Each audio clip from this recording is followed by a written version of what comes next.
Novel, Guardian Light Volume 1, Bud of Life Chapter 1, Vander. The late afternoon sunbeams were a pale yellow, shining weakly on the main road leading back to Vander. Alfred's few spindly fingers, resting on the worn leather steering wheel of the old car, tapped along to the rhythm of his favorite song playing loudly. The proud bird, spreading its wings freely over the cool green land, the golden sunlight warming even the coldest places. Oh, pure heart on a long, rugged road. Ahead of you is a sheer cliff, and that's not all. Then comes the murky swamp. Keep going and don't look back, oh pure heart. The rough wind swings you on the precarious cliff. Don't let go, oh weak and torn fingers. The pouring rain submerges you in the muddy quagmire. Stand firm, oh numb legs. Lift them up even if just a tiny step. Spread your arms, lift your face to welcome the peaceful breeze. The dazzling sunlight shines on you, oh pure heart. Are you laughing or are you crying? Beside Alfred, Liam sat comfortably in the old, soft-upholstered seat with a few tears, its reclining mechanism long broken. The boy pressed his eyes, round as two grapes, against the car window, delightedly watching the rolling hills bob up and down along the road. He felt as if the hills were the spine of a giant dragon, the car racing down the road, trying to catch up with the huge dragon's head up front. Is it much further to Vandertown, Mom? Liam asked softly, still scanning the horizon for the dragon's head. Not far now, son, Eudora said absently from the back seat, busy rummaging through some yarn in a small box on her lap. You're eager to see the new place, aren't you? Layla, sitting next to Eudora, leaned forward and asked Liam kindly. We'll make it there before dark, ma'am? Liam asked quietly, as if afraid the dragon might fly away if he spoke too loudly. Definitely, Layla said cheerfully, then quickly glanced at Eudora. Hopefully, we'll finish these gloves for Liam before we arrive. Winter is still a long way off, Eudora said, taking a black ball of yarn out of the box. Why are you knitting gloves so early? Layla gave a light, breezy laugh, while her knitting needles danced skillfully. She explained to Eudora, just killing time. The smile faded from her dark, slightly wrinkled face. She narrowed her eyes, looking outside, and said with a hint of worry, But you never know. It never hurts to be prepared. Alfred let out a long yawn and spoke up excitedly. Liam, you're gonna love the new place. It's awesome. Only thing is, it's not very lively. Eudora gently finished her husband's sentence. But on the bright side, we'll have some peace and quiet. Oh, Alfred suddenly cried out. The wipers are working again, even though it's not raining. Eudora leaned forward to get a better look at the quirky old car's wipers. She remarked, It seems pretty enthusiastic. Let's hope it stays that way when it actually rains. I wouldn't count on it, Alfred told his wife with a frown. It has a mind of its own. I've fixed it 5 times already. You know, when that heavy downpour hit out of nowhere last Friday afternoon, it rewarded us with nearly 3 hours of sitting on the side of the road. How romantic, Layla said, raising an eyebrow at Eudora as she joined the black yarn to her needles. Yeah, romantic, Eudora replied with a faint smile. Layla, my husband and I were stuck there with empty stomachs and freezing cold. Liam, you know what? Alfred pursed his lips, squinted, and gave his son a playful little budge on the shoulder.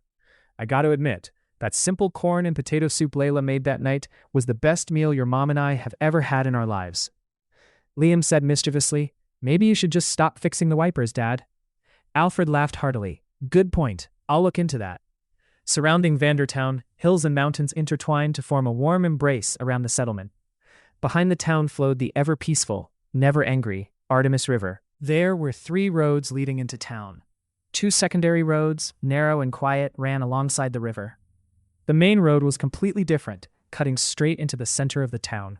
If the mountain ranges were the bow and the river was the bowstring, this main road was a straight, proud arrow fitted into that very bow. The old brown car carrying Liam's 4-person family was calmly completing its final kilometers on the arrow pointing straight into town. Alfred was confident they would arrive before it got completely dark. He had spent over 2 days calculating the timing for this sudden house move. The sun hastily gathered its remaining rays, stuffing them into a black bag. It was preparing to hand over the sky to the moon and a million stars. Gentle breezes brushed steadily through the grass by the roadside, creating a sound like the melodious, repetitive lullaby of an over-diligent mother. A small green Christmas tree ornament hanging from the car's ceiling swayed back and forth like a professional hypnotist's tool. Alfred braced himself, fighting a losing battle against the sleepiness that stubbornly clung to his eyes. Right now, he wished for a cup of hot coffee or some loud, creepy music to help him chase away the wind's overly tender lullaby. Before, he never understood why people listened to such noisy, thumping music. But perhaps now he realized those songs had at least one benefit. they could keep him awake. Alfred was sure of it because every time he accidentally heard them on the road or in a diner, his head felt like it was swelling up to the point of bursting. Alfred turned the radio dial, searching for that kind of music. But strangely enough, today the radio was filled with nothing but talk about trade wars, rising temperatures everywhere, unusual extreme weather, the extinction of another species, or some singer's scandal. Alfred persistently kept fiddling with the knob. He refused to believe he couldn't find it, muttering to himself, "Typical. When you actually need it, it's nowhere to be found." Suddenly, a blast as loud as a thunderclap ripped through the silent air. The ear-splitting explosion jolted Alfred wide awake. It was like a powerful, instant dose of adrenaline, instantly shattering his wandering thoughts and the lingering sleepiness. Beside him, Liam jumped in fright. The semi-truck carrying steel right in front of them began to topple onto the road like a staggering, drunken giant. What followed was a symphony of bone-chilling clangs as massive steel beams crashed into each other and tumbled off the overturned trailer. Several beams shot away from the truck like bizarre dancing swords. They scraped against the rough pavement, sending sparks flying as they lunged eagerly toward Liam's family car. Stunned and pale-faced, Alfred wrenched the steering wheel toward the shoulder and slammed on the brakes as hard as he could. The tires screeched a spine-tingling sound as they skidded, leaving a long, black streak on the road, while a burnt stench rose with thin wisps of white smoke. The car screeched to a halt right at the edge of the roadside, narrowly missing two enormous steel beams. The beams had plunged deep into an ill-fated tree, just a hand's span away from the front of the car. Alfred had brilliantly dodged the first wave of swords, but many other massive, fierce steel blades were still flying in all directions, swarming the car like a disturbed nest of hornets. He sat helpless, eyes wide with terror, as he watched the brutal steel beams about to impale his family. In the back, Eudora and Layla were in a state of panic, gripping their seats tightly. They wanted to scream, but it was as if someone had stolen their voices. All they could do was stare blankly through the narrow space of the windshield at the many black steel beams flying frantically toward them. In the front, Liam pressed his body deep into his seat, leaning slightly toward his father. His palms were clenched into tight fists, and he instinctively threw his arms up in an X shape in front of his face. A series of deafening crashes thundered through the air, then gradually faded into a dead silence. After the impact, the old car remained completely intact, without a single new scratch. It was as if a rock-solid, invisible shield had wrapped itself around the vehicle. That invisible barrier had deflected the lethal swords, sending them flying upward and crashing down onto each other, creating a bone-chilling, clashing racket. The sound peaked like the climax of a chaotic orchestral piece, then suddenly went mute. A dark, slender, warm, and weathered hand gently shook Liam's shoulder. Layla's voice, calm and soft, whispered in the boy's ear. It was the most comforting sound Liam could have heard once everything went still. "It's okay, Liam. Everyone is fine. We're all fine."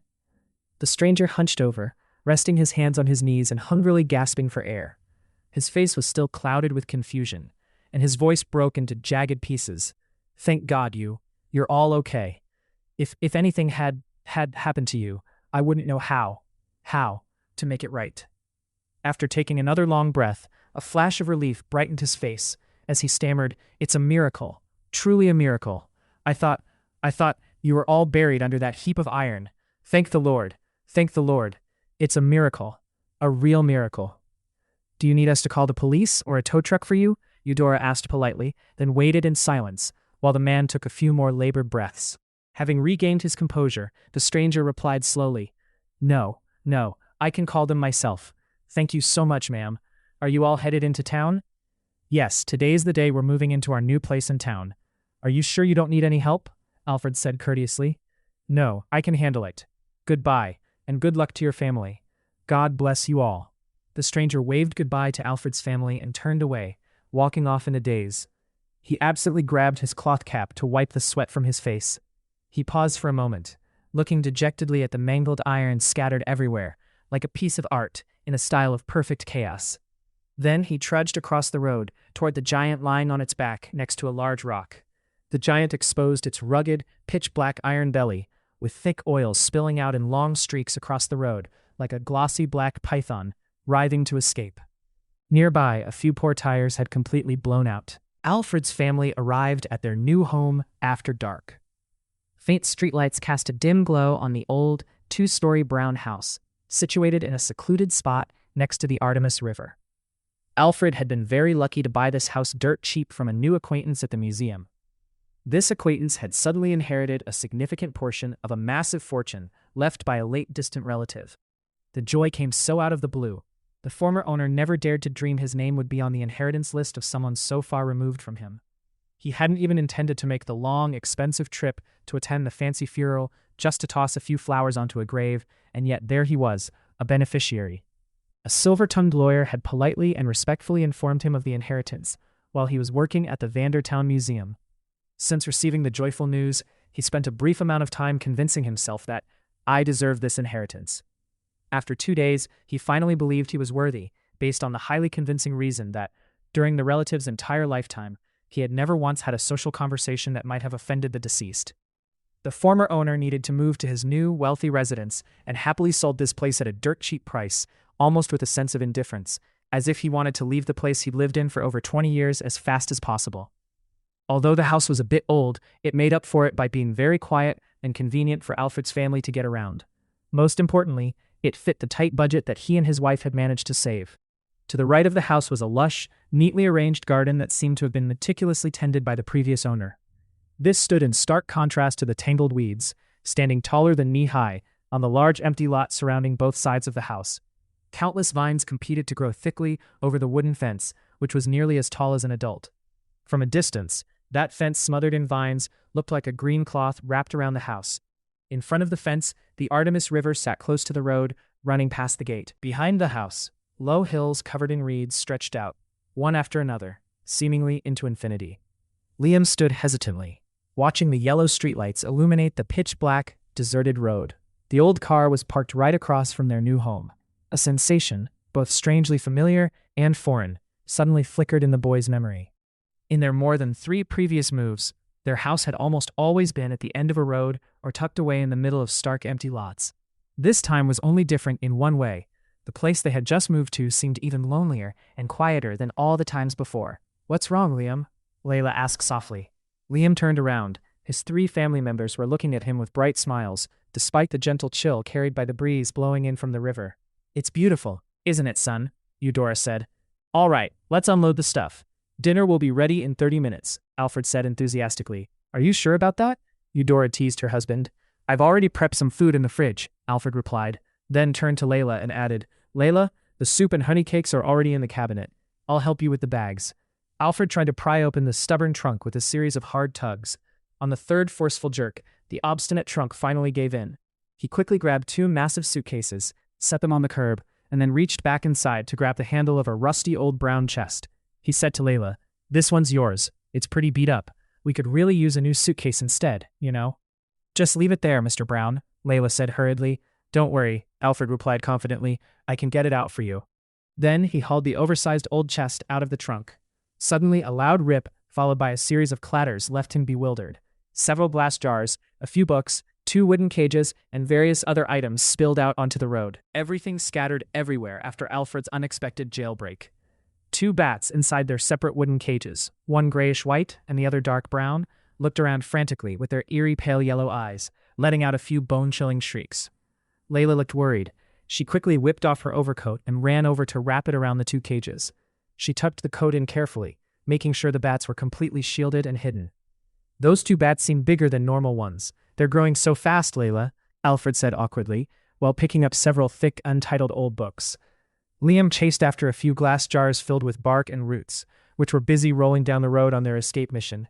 Eudora said to her husband, "Alfred, you're so clumsy," as she hurried after 2 other jars rolling toward the opposite side of the road. "Sorry, ma'am," Alfred explained to Layla in embarrassment. "I didn't think the latch on the chest would just give out like that."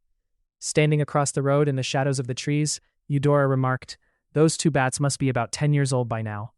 Alfred, clutching the books, added, "You know, Layla, why don't you keep them in the same cage? I think they'd be much happier that way." Layla remained completely silent, cautiously lifting the 2 cages and placing them inside the trunk, while keeping her coat wrapped tightly around the bats. Perhaps she was afraid the cold wind would make these strange creatures sick, even though she seemed to be the one enduring the cold right now. "No," Layla said gently to Alfred. "Each one has a different diet." A strong gust of wind suddenly blew past, flipping the pages of the books. Alfred stared in astonishment at the yellowed pages and blurted out, "These books, they don't have any words in them." Just because there are no words doesn't mean it can't be read, Alfred, Layla said, narrowing her eyes at him. Alfred gave a forced laugh. He truly couldn't wrap his head around how someone could read a book with no words. Many times he had seen Layla staring intently at these ancient-looking books. Out of curiosity, he'd ask what she was reading. But Layla would only give a faint smile and offer a vague answer before quickly closing the books and carefully tucking them back into the reddish-brown wooden chest, a color like dried blood. However, Alfred's expression right now seemed less stunned than his wife's. Eudora held 2 glass jars up to head level under the dim glow of the streetlights. Her brow furrowed, and her eyes were frozen wide open as she asked suspiciously, "What's inside these jars, Layla?" Eudora shook a jar filled with countless strands that looked like hair, some dark brown, some black, all tangled together in a messy web. "Just some thread I've been collecting," Layla replied calmly. She then took long strides across the road, skillfully and gently snatching the jar from Eudora's hand, and quickly tucked it away in her pocket, out of sight. Liam had managed to catch all the escaping jars. There were more than 5 fairly large, colorful ones. He had to cradle them against his chest to hold them all, while walking toward his father. Layla skillfully asked Alfred to step aside, so she could meticulously arrange everything back into her chest. Finally, she placed the 2 bat cages inside. She gently pulled her overcoat off the cages as she slowly closed the lid. The moment the coat was pulled free was the exact moment the chest closed completely. This ensured that not a single cold breeze could touch her strange bats. Layla gave a light, breezy laugh as she latched the chest, then explained to Alfred and Eudora, "They're afraid of the cold. They'll get sick." She picked up the chest and said excitedly, "Now, let's get the rest of the stuff inside." "No need, I'll handle the remaining luggage," Alfred offered. "All right then, I'll get dinner started," Layla said cheerfully. She then pulled another braid chest from the trunk. It looked so old it could have been from prehistoric times. She effortlessly lifted both chests and headed toward the dark house. Stopping at the front door, she didn't even need Alfred to show her where the light switch was. She expertly flipped it on, lighting up the entire living room, and stepped inside new home. Liam swayed on the swing in the garden, treating himself to a few minutes of relaxation after helping his parents move the luggage inside. The boy pensively gazed at the strange house under the yellow streetlights and the rising crescent moon. He felt very comfortable on this swing. It was made of old oak, but was still in pretty good shape. In front of the swing, a path of stepping stones, neatly interspersed with the grass, led to the back door of the house. A pair of ancient pear trees stood like 2 sturdy guards on either side of him. The pear branches stretched out, intertwining like giant sinewy fingers, forming a bizarre natural canopy over his head. After a simple dinner, Eudora urged her son and Layla to head to bed early, to prepare for his first day of school. Carrying 2 mugs of hot tea, Eudora walked slowly toward the small wooden table by the kitchen window. There sat Alfred, still as a statue, staring pensively at the vast field of reeds outside, which was being dimly painted by the golden moonlight. Eudora softly set the tea down on the table and took a seat in the brown wooden chair opposite her husband. Seeing his distant expression, she asked in a gentle voice, "What are you looking at?" Alfred startled slightly and turned back with a forced smile. "Oh, nothing really." Eudora stared intently at the swirling water in her hot tea, as if she were searching for something hard to put into words, something that kept lingering in the ripples, rising and then sinking back into the depths of the cup. Finally, she looked up and said thoughtfully, "Don't you find it strange?" "What's strange, honey?" Alfred couldn't hide his surprise. "The accident this afternoon," Eudora said, her eyes narrowing. Alfred, who was lifting his mug, suddenly froze.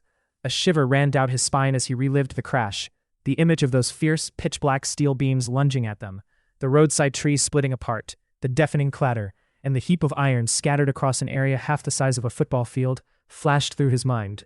Even now, he was still shaken. He couldn't fathom how his family had emerged unscathed from that wreck.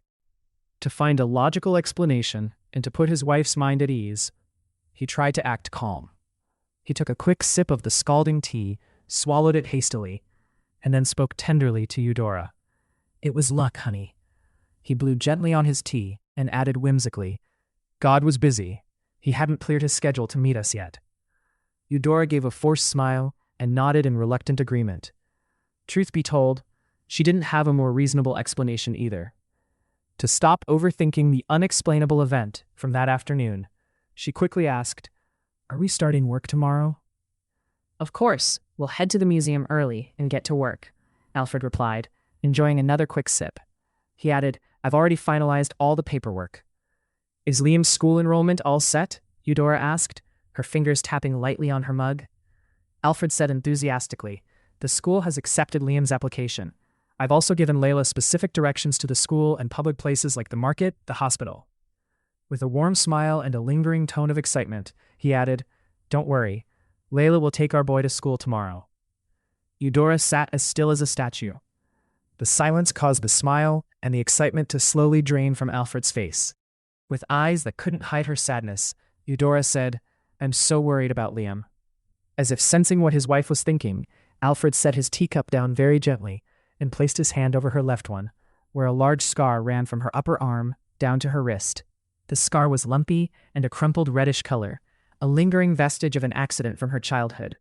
He squeezed her hand softly as Eudora continued, her voice slightly choked. I'm afraid Liam is lonely, Alfred. She placed her other hand over Alfred's warm one and added, Since Liam came into our family, in over 14 years, he's changed schools 4 times. She paused for a moment to swallow something very bitter. Look at him. Our boy has almost no close friends by his side. Still holding his wife's hand, Alfred retraced their past moves in his mind. No matter how good his imagination was, he couldn't for the life of him understand why they had to move so often. Absurd, out-of-the-blue reasons had forced them to pack up, even though they didn't like it one bit. Their first move was about 8 years ago, when the museum had to relocate due to a termite infestation. Just as they had settled in for 3 years, he and his wife were suddenly reassigned to replace 2 professors at a university over 300 miles away. The 2 former professors had to take a leave of absence for a completely ridiculous reason. No matter how great his sense of humor was, he still couldn't believe it. Could you imagine? Those 2 teachers were attacked by a crazed wild boar from a nearby nature reserve while they were at the beach. It was as if the boar had pre-selected its targets. It had been surprisingly docile, weaving through crowds of people on the smooth sandy beach without making a sound. Then it silently approached the 2 ill-fated professors, let out a furious roar, and launched a frenzied attack. It didn't stop until it was certain the victims would need months of treatment to fully recover. It remained completely indifferent to the rest of the panicked crowd on the beach, then calmly trotted back to the reserve and lay down quietly in its pen, the very one it had just struggled to break out of for freedom. After 4 years of teaching, they were transferred to join a project researching life on Mars, even though their expertise was in history. Can you believe it? After 2 years of searching for characters in drawings and photographs and on rock samples sent back from that distant star, the head of the research team gave a conclusion to the press that everyone had known even before the project started. Currently, no civilization has been detected on Mars. We will continue our research to provide further information in the future. Just a few days ago, that research team suddenly received a dissolution notice without any specific reason. Alfred and his wife were transferred to the Vander Town Museum, and they had exactly 5 days to report for work. All sorts of unpredictable reasons had rained down on his family like clockwork, ever since Liam arrived. He made a promise, one he had forgotten he'd made during every previous move. I promise, this is the last time we're moving. Then he added with a burst of excitement to shatter the heavy, suffocating atmosphere weighing down on Eudora's eyes. The Department of Education has approved our request to stay at the museum until retirement. Can you believe it? They agreed the moment they saw our application. He looked at his wife and smiled cheerfully. So, you can relax now. I hope so, Eudora said, letting out a long sigh. I'm sure Liam will be just fine, Alfred said. When people stay in one place long enough, they make friends. Suddenly struck by a fresh thought, Alfred's face lit up, and he said enthusiastically, Actually, our Liam does have a longtime friend, doesn't he? I think few kids are lucky enough to have such a great long-term friend like that. Knowing exactly who her husband was talking about, Eudora nodded. Her pensive features were clearly etched by the golden moonlight as she said softly, We're lucky that our family has always had Layla by our side. Alfred and Eudora first met on a September-autumn day in Manchester, 16 years ago. At that time, Eudora was a 29-year-old woman who was on the shelf, as her friends mockingly put it back then. In reality, Eudora was very youthful and beautiful, yet for some reason, guys just couldn't seem to get close to her. It was as if she were under some weird spell that kept her completely off every man's dating list. Allie, the very last single friend from Eudora's high school class, had enthusiastically invited her for coffee at a small shop near the Ancon Museum where Eudora worked. The plan was for Allie to introduce her fiancé, Richak. In truth, it was also a chance for Allie to declare that she was no longer single and was officially off the same unmarried list as Eudora. With zero motivation to be early, since she was now the only one left on Allie's high school single list, Eudora showed up about 10 minutes late. She ordered a milk coffee, asking for extra milk to make it as sweet as possible, even though that wasn't how she usually liked it. She had a vague hope that a less bitter cup of coffee might help her feel better about the meeting. But that extra sweet coffee never even reached her hand. To be precise, it was still nearly an arm's length away, when some guy in the shop suddenly stumbled and crashed right into the waitress. That unfortunate accident sent the coffee flying everywhere. Most of it splashed right onto Eudora's face, a bit splattered onto Allie's expensive shirt, and that guy got to enjoy whatever was left of the cup. Before the woman with a face full of hot black coffee could even say a word, Allie had already jumped up, screaming in rage at the man crouching on the floor, "Are you blind?" Her anger was perfectly justified. The waitress was a large woman clad in a bright orange uniform, an orange hat and purple shoes. It was clearly a uniform designed by the owner to be an eye-popping warning for anyone passing by. It would be hard for any normal person to miss that big orange figure and not avoid a collision. Yet today, there was a blameworthy man who was clearly not normal. The culprit stood up quickly, completely ignoring his own white shirt now messy with coffee stains. He was incredibly clumsy as he tried to help the waitress pick up the broken shards, though he probably would have been more helpful if he'd just stayed still. When he heard Allie yelling, he looked up, his face wrinkling as he stammered, "I'm sorry." He stood up straight, turned to an empty table behind him, and awkwardly grabbed some napkins, telling Allie, "Let me help you clean that up." Allie barked, "Don't bother. Don't you dare touch me." He froze, his spindly fingers weakly holding out the clump of napkins toward Allie. Right at that moment, Richard stood up and shouted. It wasn't a shout of anger, but one of joyful surprise. "Oh, Alfred, is that Alfred Brown?" Alfred turned toward the person who had called his name and shouted back, "Richard, it's me, Alfred." Richard stepped forward and threw his arm around Alfred's shoulder, hugging him tightly without a second thought about the stains, right in front of his stunned fiancée. It took a full 5 seconds before Richard finally let go of his friend's coffee-smeared shoulder. Turning to Allie with the excitement of a young boy, Richard quickly said, "Allie, this is Alfred. It's Alfred, my college buddy. He and I were roommates for 5 whole years." Richard didn't bother holding back, grinning ear to ear as he added, "Alfred, let me introduce you to my fiancée, Allie." Allie gave Alfred a forcibly cordial look, the kind she knew Richard would expect from her. She spoke cheerfully, while glancing at the very useful napkins in Alfred's hand. "Thanks, Alfred." She took the napkins with a gentle grace, explaining, "I can handle this myself." She gave a natural wave of her hand to let Alfred know everything was fine, then flashed him an encouraging smile. "Don't worry about these tiny little stains." Alfred placed his hand on Richard's shoulder, watching Allie wipe the spots off her shirt. "So that's how it is, Richard. You're getting married." "And you?" Richard asked. "I'm still the same." Alfred laughed. Richard's eyes suddenly lit up as he shouted, "Almost forgot." He pointed toward the girl who had been sitting in silence all this time, poor Eudora, who was fumbling through her old bag for some napkins, not even sure if she had any. "This is Eudora, Allie's friend." Eudora looked up to politely acknowledge Alfred. In her politeness, she forgot that with her face a messy canvas of coffee stains, it was hard to make a good first impression. Alfred looked at her stained face and stammered, "I am so sorry." He spun back to the table behind him, snatched another handful of white napkins, and handed them to Eudora. She took them with sincere gratitude.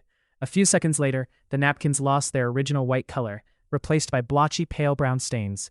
Eudora's face, however, was a different story. It was restored to its natural, bright, and charming self.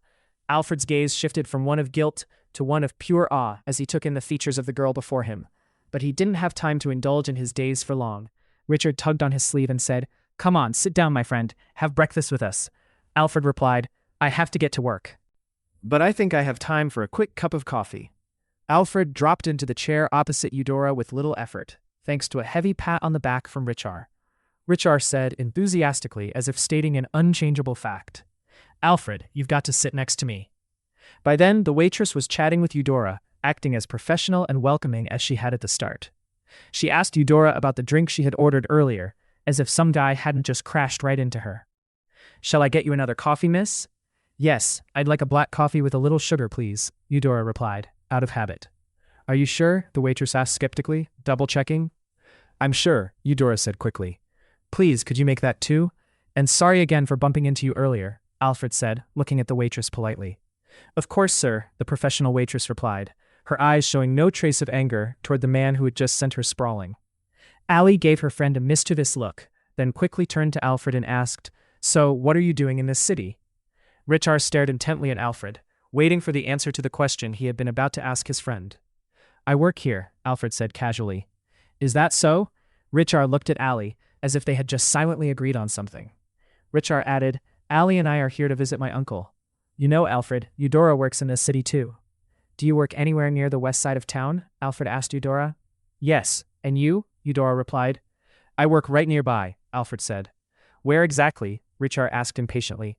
"The Ancod Museum," Alfred said naturally. "The Ancod Museum," Allie cried out, immediately turning to Eudora and asking eagerly, "You work there too, don't you?" Eudora replied, "That's right. I've been there for 5 years." She looked at Alfred and asked, "How long have you been there?" "A year longer than you," Alfred answered. Richard and Allie practically shrieked, "And you two don't know each other?" Richard and Allie stared at the other two with strange looks, as if it were a terrible crime for these two lonely souls not to have met, despite working in the same place for 5 years. "Which section do you work in?" Alfred asked Eudora calmly, after Richard stopped staring at him like that and gave his shoulder a painful punch. "I'm in the West Wing," Eudora replied. "The entrance is on Lewis Street." "I'm in the East Wing. My entrance is on Alice Street," Alfred said. "Well, there you have it." Richard made a dramatic gesture, throwing his hands up to the sky as if blaming the heavens for something. "Why were you on Lewis Street today?" Ollie stared intently at Alfred. "I just got assigned to the West Wing, and today is my first day on the job," Alfred said. "Which department will you be in, Alfred?" Eudora asked. "The Ancient Linguistic Iconography Research Lab, the one run by Mr. and Mrs. Thielar," Alfred replied. Eudora offered a silent smile. Alfred asked, "Eudora, do you happen to know which floor the Ancient Iconography Lab is on in the West Wing?" "Yes, I know it. It's on the 7th floor, room 713. To be exact, there are 3 people in that office," Eudora said calmly. "You already know the other 2, and the remaining one is me." "It's you?" Alfred tried his best to stay calm so he wouldn't start shouting, but Ollie and Richard couldn't do the same, and they had no reason to hold back either. They shrieked, "Oh my God, that's amazing." At that exact moment, the waitress brought out 2 identical cups of black coffee with a little sugar. She didn't have the slightest trouble distinguishing the drinks for the 2 new guests. 2 years after Alfred and Eudora's first meeting, Ollie and Richard returned to Manchester, this time carrying a lovely baby girl. They weren't there to visit Richard's uncle. They came for the simple wedding of Eudora and Alfred. Throughout almost the entire wedding party, Ollie and Richard took turns retelling the story of how the bride and groom first met. They were incredibly proud of that story, wanting the other 20-plus guests to recognize their massive role in finally bringing about this cozy wedding celebration. However, if Allie and Richard had been with Alfred and Eudora on their 3rd wedding anniversary, they wouldn't have wanted anyone to credit them for that massive role at all. In fact, they probably would have cursed themselves for ever showing up at that coffee shop in the first place. It was a warm, sunny day, and the Browns were in their little home late in the afternoon. Eudora was cooking, while Alfred sang along as he helped set the table, decorating it with candles and a simple yet beautiful vase of roses. Just as everything was coming together, a letter from the hospital's research department arrived at their cozy nest.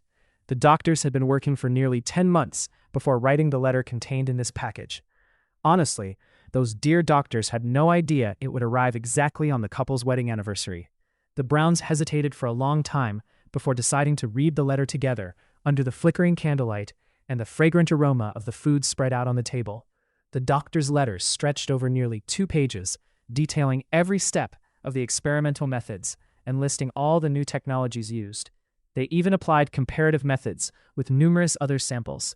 Usually, doctors don't make a habit of explaining professional jargon and procedures in such detail, but in this case, they felt it was necessary. They wanted the readers to understand that the conclusion at the bottom of the 2nd page was absolutely undeniable. To be precise, the doctors had honestly written down a conclusion that was both bizarre and unfair. The 2 of you fall into the rarest case of infertility, one that has never been documented before. Or perhaps such cases existed, but no research results survived for us to study. Our confirmation is as follows. Mr. Brown can have children with another woman, as long as that woman is not Mrs. Brown. And conversely, Mrs. Brown can have children with another man, as long as he is not Mr. Brown. For the next 3 weeks, the Browns argued frequently in the evenings. Of course, the goal of these arguments was like any other in the world, to convince the other person to see things their way. Alfred tried to persuade Eudora that he wanted a child just like her, someone who carried her features even if they didn't have a trace of him. Eudora, however, wanted the exact opposite. She wanted to raise a child who had no part of her at all. As long as there was a piece of Alfred in them, she would be happy. After 3 weeks, the debate remained a stalemate. For the following 4 weeks, they argued in the opposite direction. Eudora presented convincing evidence of her own flaws, and asked Alfred if he really wanted a child with all those bad habits. He didn't need a single second to think before answering yes. Then it was Alfred's turn to list his own shortcomings, even making up some extra ones just to be more persuasive. When he thought he was finally winning the argument, he said to his wife, "Do you really want a child as full of flaws as I am? Such unbearable traits. Our child must be like you. They must be just like you." Eudora firmly shot back, "I want a child who has every single one of those flaws of yours." For the next 6 weeks, the confrontation between Alfred and Eudora grew even more intense. They did this by resorting to more silence. They rarely spoke to each other, instead acting out in strange ways that were completely out of character. Alfred kicked off those miserable days by learning to drink, until he was wasted before coming home. He would throw up everything in his stomach onto the floor and pass out right on the living room sofa. In his drunken stupor, he pushed Eudora's hand away when she tried to help him to their room, snapping that he wanted to stay right there. That was the first time he had ever slept on the sofa, and it wasn't comfortable at all. Yet, he tried every way to make that habit stick in the following days.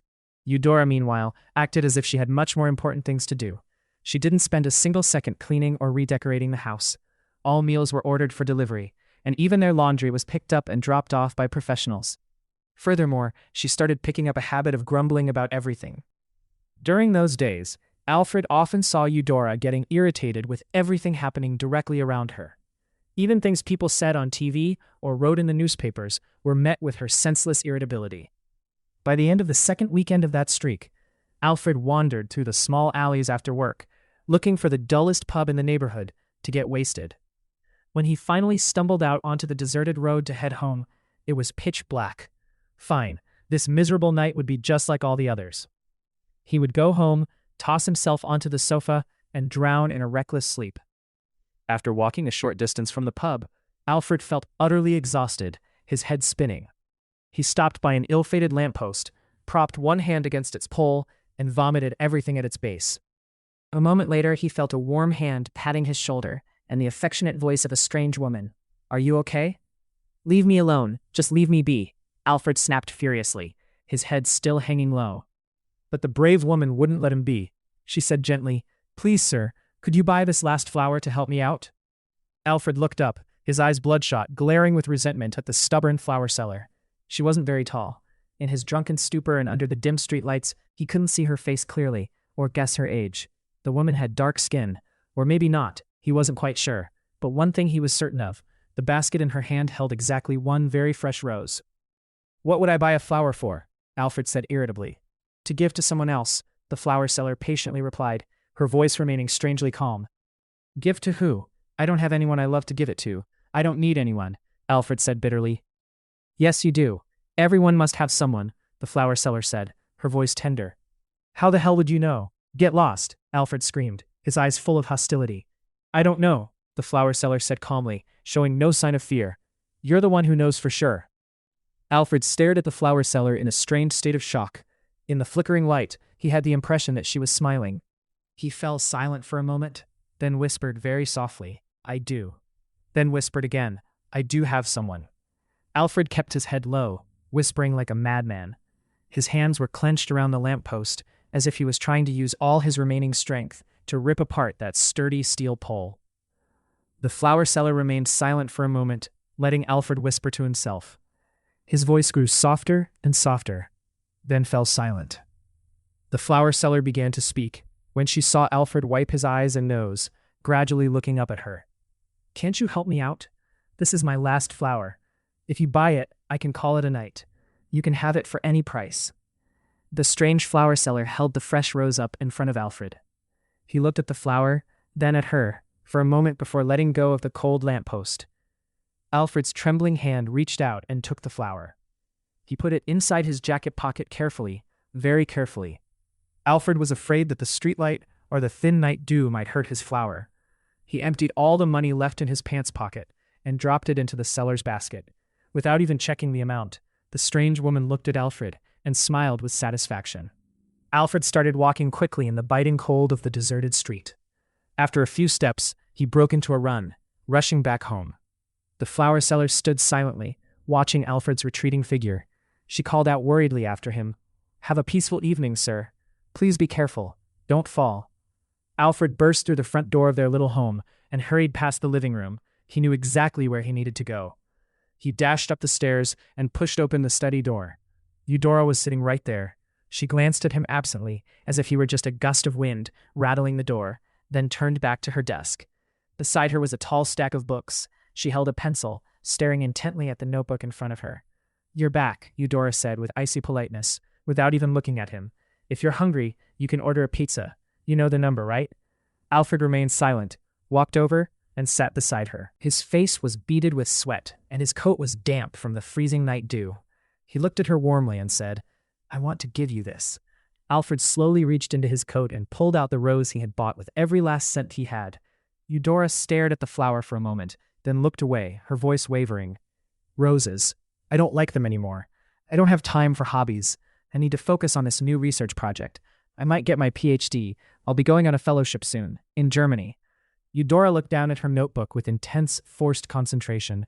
Her hands gripped the edges of the notebook, as if she were afraid something would pull her away from it. Alfred stood up and firmly took hold of her shoulder. He spoke, his voice slightly choked. "Please, don't turn into someone else just to make me hate you." Eudora couldn't hold on to the notebook anymore. She looked up at him. She saw the face of the man she had married, his eyes so brimming with unshed tears that even a soft breath would make them fall. She let go of the notebook, threw her arms around her husband, and held him tight. Pressing her cheek against his stomach, she said emotionally, "You have to stop doing that too." That night, the living room sofa waited in vain for Alfred. Alfred and Eudora lay close together in their bed, fingers intertwined, holding each other, keeping each other warm against the night chill outside the window. The next morning, the Browns had biscuits and milk for breakfast. That was everything left in their empty fridge that hadn't expired. Alfred sat opposite Eudora. Between them was the rose he had bought the night before, tucked into a long-necked glass vase that fit it perfectly. Alfred took his wife's hand and slowly suggested, "Let's adopt a child." "Yes," Eudora softly agreed. 2 weeks later, the Browns drove to Vicinat Church, located over 50 miles from the city center. They met the church manager, Tyler Valerie, to complete the adoption registration paperwork. Valerie was very kind, inviting them for tea while discussing the procedures and noting down their information. As he saw them off, Valerie said they would have results soon. 2 months passed, and the Browns still hadn't heard a word from him. One weekend, they headed back to the church to see Valerie. He recognized the Browns instantly. He even ran out to greet them the moment he spotted them stepping onto the first stair outside the main hall. While leading them into his office, Valerie explained flusteredly, "Listen, Mr. and Mrs. Brown, I am truly sorry. This is all my fault." "What's the matter, sir?" Eudora asked, after taking a seat. Valerie clasped his hands together and sat opposite the Browns, explaining dejectedly, "It's a matter of lost paperwork." He gave a light tap to his head, which was pitifully lacking in hair. "I simply can't wrap my head around it. Your application forms, contact address, and phone numbers just vanished from the storage box." Valerie took a deep breath, throwing his hands over his head in a gesture of inexplicable helplessness. "It's as if they just evaporated into thin air. We had no way to contact you. Everything was in that same file, yet only your part went missing. The information for everyone else registered for adoption is still there." Expressing regret, Valerie added, "There was an adoption review 3 days ago. If not for the lost papers, perhaps you would have adopted a child in this latest round. But, well, I'm so sorry." "It's all right, sir," Alfred said, looking at Valerie sympathetically. "We'll just re-register now, if that's okay." Eudora continued her husband's words. "I'll leave our phone number on the outside of the file as well, and I think you should save our number and call when needed." "Oh, of course," Valerie said quickly, breathing a sigh of relief. "This time I'll save your address and phone number right in my phone. I'll never lose track of you again. Rest assured, Mr. and Mrs. Brown, you will be our top priority." A month later, Valerie called Alfred, happily informing them that there was a suitable child, and they would be able to adopt them. Valerie scheduled for them to come to Vicinat Church in 4 days to pick up the child. However, 2 days later, Valerie called again, sounding tense. He announced that another family had also applied to adopt the same child. In a case like this, both parties had to let the child make the choice. 2 days later, the Browns and the other couple arrived at Vicinat Church. The child stood between the two new families and chose the other couple, not the Browns. "It's okay," There are plenty of abandoned children out there. Your turn will come. Valerie encouraged the Browns as he enthusiastically saw them off to their car.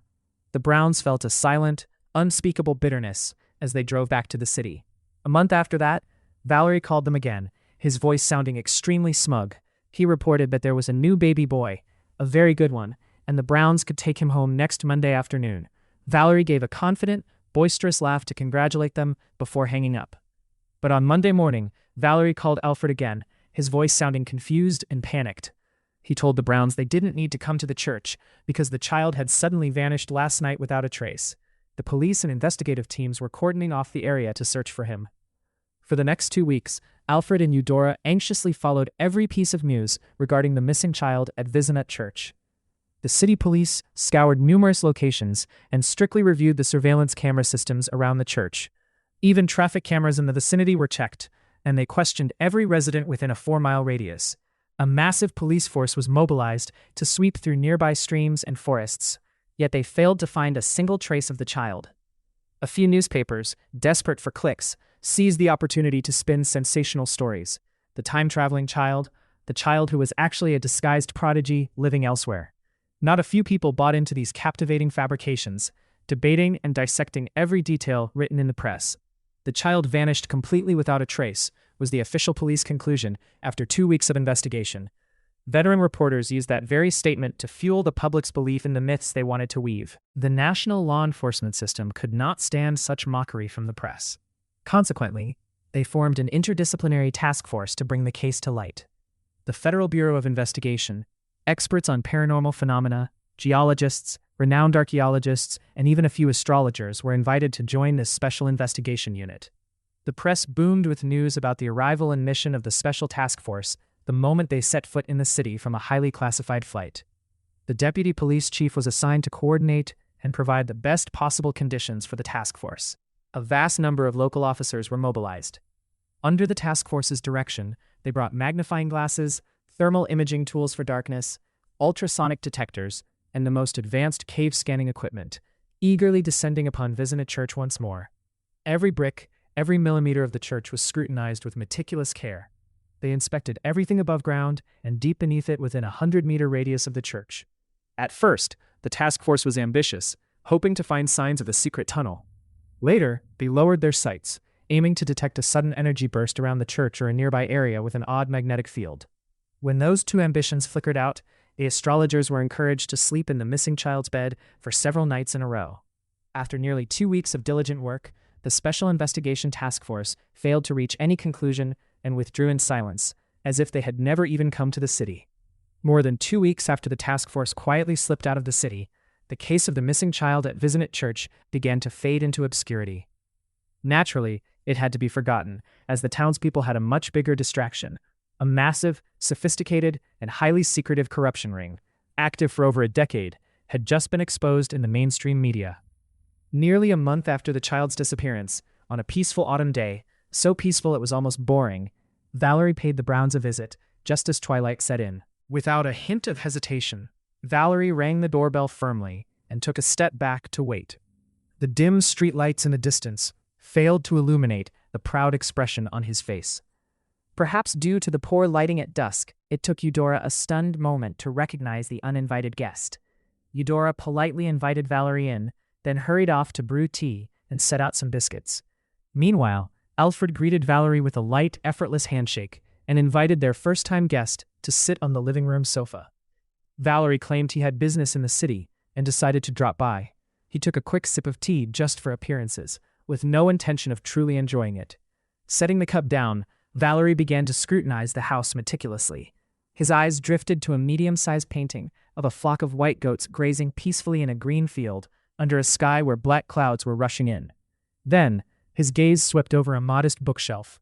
The books were all old, but thanks to careful tending, they still looked quite decent.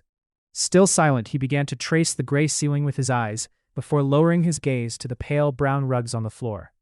Finally, he stopped, focusing his observation on the homeowners sitting opposite him. Alfred and Eudora seemed both restless and flickering with a spark of hope. Valerie spoke confidently, undeterred by the thought of hurting the poor couple's feelings. "You have a cozy home," Valerie said with a breezy laugh, nodding as if agreeing with himself. but it lacks the laughter of a child. That ruins all this coziness. Valerie had every reason to be so boldly blunt, for today he had brought with him the long-awaited hope of the Browns. He playfully pulled several photos from his briefcase and grinned ear to ear as he handed them over. He spoke in a high-pitched, excited tone, his nostrils flaring. "This is a 2-year-old boy who just arrived at the church." Valerie enthusiastically pointed at the photos. "Look here, and here, look at those eyes. Isn't he just the most adorable thing?" Valerie flipped to the last photo and aggressively declared a truth he truly cherished. "You see, waiting always brings wonderful results." After finishing his second cup of tea, Valerie said with a look of firm conviction, 4 o'clock this Saturday afternoon, please come to the church to pick up the child." The 2 days following Valerie's visit felt like an eternity.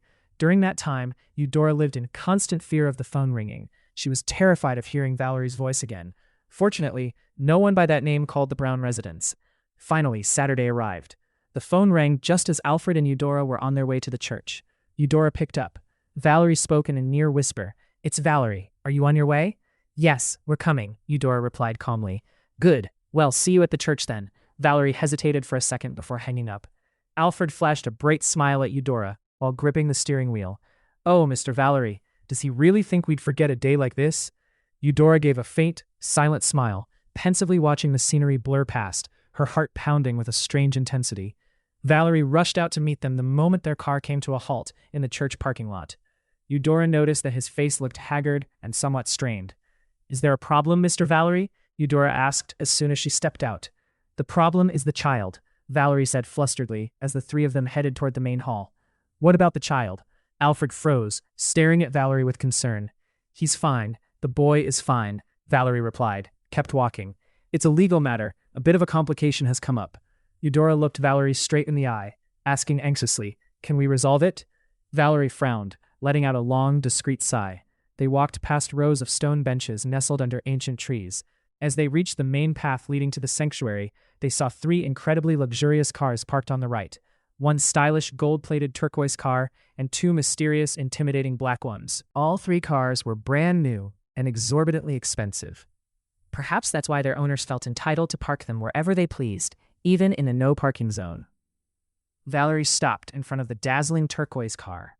His voice was muffled, the words seemingly catching in his throat, before coming out incomplete. "The child has a mother." The Browns looked at Valerie, trying their best to be patient. Valerie swallowed the lump in his throat, struggled to find his words, and continued. "The mother accidentally abandoned the child 2 years ago and married a wealthy old man." Valerie wiped the sweat from his forehead. "That husband has passed away, and the mother suddenly remembered that 2 years ago she accidentally left a son behind." "How do you know this?" Alfred asked, with every bit of restraint he had left. "That mother and a few lawyers showed up to see me this afternoon, and they're still here right now," Valerie replied. "But how do you know for sure she's the biological mother?" Alfred's voice turned stern. Valerie sighed in relief. "Yes, that's the legal aspect I was talking about." The 3 of them continued up the cold, grayish-white steps leading into the grand hall. Valerie explained in a weary tone, "If it can be proven that she isn't the biological mother, you 2 have the right to adopt him. Yes, I'm talking about DNA testing." Valerie waited for Alfred to help Eudora up the final step before adding weakly, "That would be the most definitive result in this legal battle, but I suggest you meet them first." "Of course," Eudora said firmly. "We'll meet them."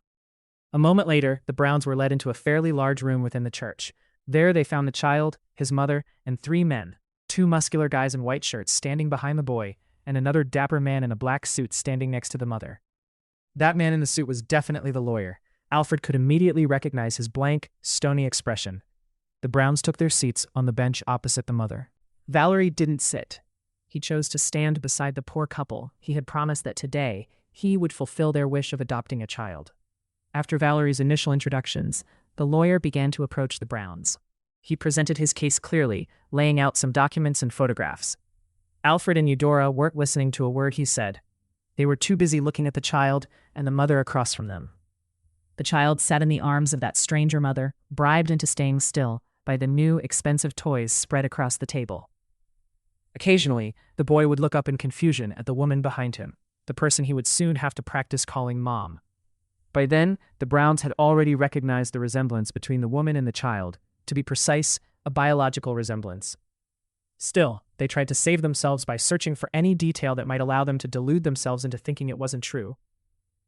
It took another 10 minutes before they completely broke down, finally hearing the lawyer's grumbling voice. "Do you even understand what I've been saying this whole time?" Alfred turned to the well-groomed lawyer, a tall man with a refined, icy face and smooth skin. He looked at the couple with an overbearing, authoritative gaze that carried a hint of aggressive hostility. He had prepared plenty of sharp arguments and legal citations, mapping out a grim future of legal consequences for the Browns. He was ready to unleash it all, hammering it into their heads with a cold voice and a threatening expression, if he saw even the slightest sign of resistance. But he was instantly disappointed for having wasted so much prep time when he heard Alfred speak in a cold, lifeless voice. "I understand." Alfred helped Eudora up, and the two of them silently stepped away from the bench. It was as if they had no words left to say, no strength to do anything else, not even to look at the lawyer standing nearby with a smug, victorious face. Valerie walked beside them. He was sensible enough to keep himself quiet at that moment. Reaching the first stone step leading down to the church courtyard, Valerie stopped. He channeled every bit of mercy into his voice, trying to spark a flicker of hope in them. "There will be another chance, Mr. and Mrs. Brown. You two will get another shot. Rest assured, the wait will bring something even better." The Browns didn't respond. They just kept walking down in silence, the hope Valerie tried to give them having dropped somewhere back on that very first step. Valerie watched them as they went. Eudora leaned toward Alfred, resting her head on his shoulder, while Alfred wrapped an arm around her to hold her close. The evening shadows cast their blurred, swaying figures onto the steps, shadows that lingered at Valerie's feet before drifting away. Valerie had the impression that the two of them were leaning on each other, each serving as the other's support as they walked together. He feared that if one of those supports were missing, both of these ill-fated souls would collapse onto the cold, hard concrete of the church courtyard. This time, the Browns drove their old car out of the Vicinat church gates, just like every other time, with no child in the car. They had been driving for a while when the wind began to pick up. Dark clouds gathered ahead, and soon, raindrops started thudding against the roof. The wind grew stronger, making the scrawny trees along the roadside tremble. They looked like arms, waving in a joyful rhythm.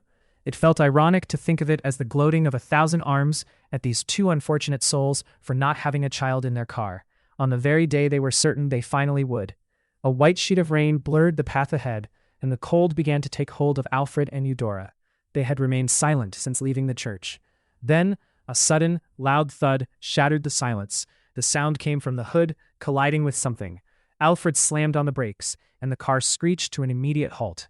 The Browns scrambled out of the vehicle in a panic. They were utterly shocked by the grim scene before them.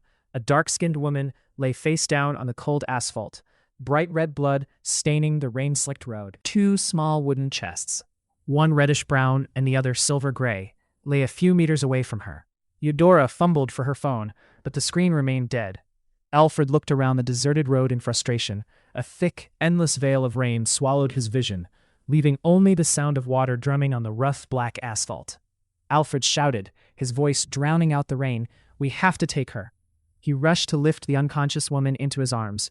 Blood covered nearly her entire body, leaving a thin trail on the road as he heavily carried her toward the car. Eudora opened the rear left door for Alfred to slide the victim's head in first, then scrambled to the right side, climbed in, and cradled the woman's head. Once the victim was settled in the back, Alfred hurried to grab the two chests, tossed them into the trunk, and seconds later, he was in the driver's seat, racing toward the city. Eudora sat in the back, resting the woman's head on her lap. In a state of panic, she searched for the source of the bleeding and pressed down firmly with her hands. About 30 minutes later, the car pulled up to the emergency entrance of the city hospital. Nurses in stark white uniforms helped the Browns, whose clothes were smeared with blood, move the victim from the back seat onto a stretcher. The Browns abandoned their car and ran alongside the gurney. It wasn't until the nurses wheeled the victim into the room that they asked Alfred and Eudora to wait outside. The Browns sat despondently on the pale blue bench opposite the emergency room, waiting. A moment later, a middle-aged doctor approached and stood before them, clutching a blue file. He asked bluntly, "What's her name, and what happened to her?" Alfred replied, his voice trembling slightly, partly from the cold and partly from sheer confusion. I don't know her name." The doctor stared at Alfred, waiting. Alfred added flusteredly, I hit her with my car. I think. Where? The doctor eyed Alfred suspiciously. Having worked here long enough, the middle-aged doctor was all too familiar with these situations. Another drunk guy, I bet, he thought to himself. On Route 68, Alfred explained awkwardly. It was raining hard, and honestly, I don't understand. I just don't understand how she suddenly appeared in front of my car. The doctor gave a dry laugh. So you're saying she just sprouted from the ground and got in your way? Hey, had you been drinking? Eudora stood up immediately and told the doctor in a firm voice, "My husband does not drink, sir." The doctor looked at the woman in front of him. There was a large scar on her right arm, and her clothes were soaked and covered in blood, making her look as though she had just survived a fierce battle. The doctor's tone softened slightly. "We need both of you to fill out these forms, and please let us see your identification." Alfred took the stack of papers and handed the doctor his ID card. Eudora did the same. After completing the forms, the Browns huddled together again, waiting on the deserted bench. An old nurse walked by, handed them 2 white towels, and said curtly, "Dry off or you'll catch a cold." Eudora took the towels and said, "Thank you, ma'am." "That was kind of you," Alfred added. For the next 2 hours, the Browns sat and waited. Their only task was to stare at the pale blue door of the emergency room, giving them far too much time to feel bitter about their fate today. This was the 4th time they had let a chance to adopt a child slip through their fingers. In reality, adoption in this city wasn't that complicated. Other families usually succeeded after their first application, but for the Browns, it was never that easy. This time they had been so close, only to have it snatched away. And now they were sitting there waiting for the outcome of yet another stroke of bad luck. What if that dark-skinned woman died? Would Alfred go to prison for something he couldn't even explain? Yet they remained calm, simply calm, because they were sitting side by side. A moment later, the same doctor approached them again. He delivered the news like a machine. "She has several injuries and is currently unconscious. Nothing is certain yet. We will continue to monitor her condition." Alfred suddenly spoke up.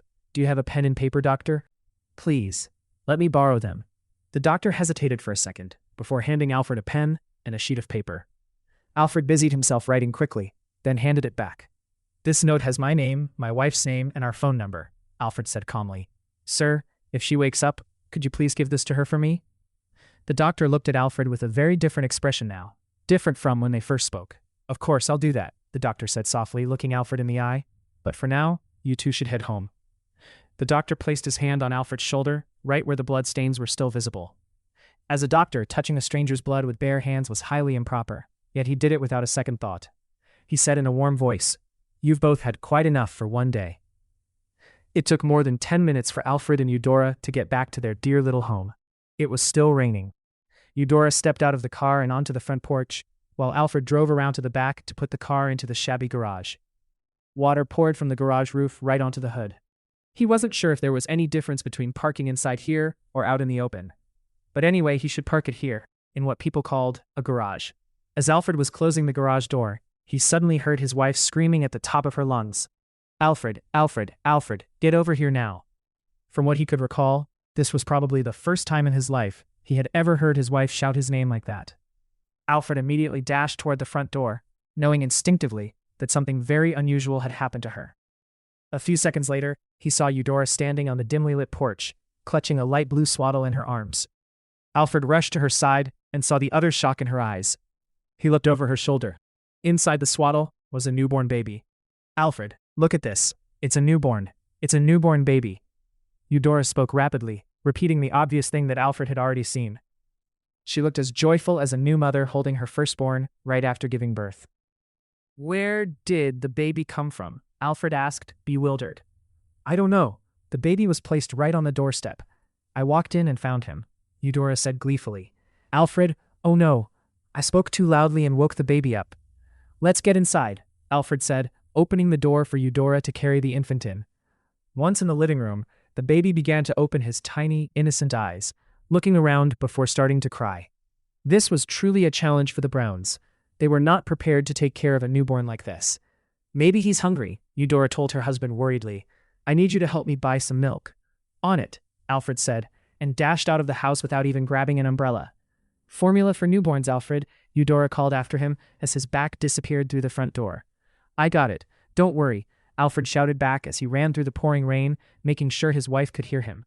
At the supermarket, customers couldn't take their eyes off the man covered in blood, searching for infant formula. The cashier kept quite a distance from Alfred while he was checking out. The moment Alfred reappeared at the front door, Eudora spoke again in an imploring voice. Oh, Alfred, I totally forgot.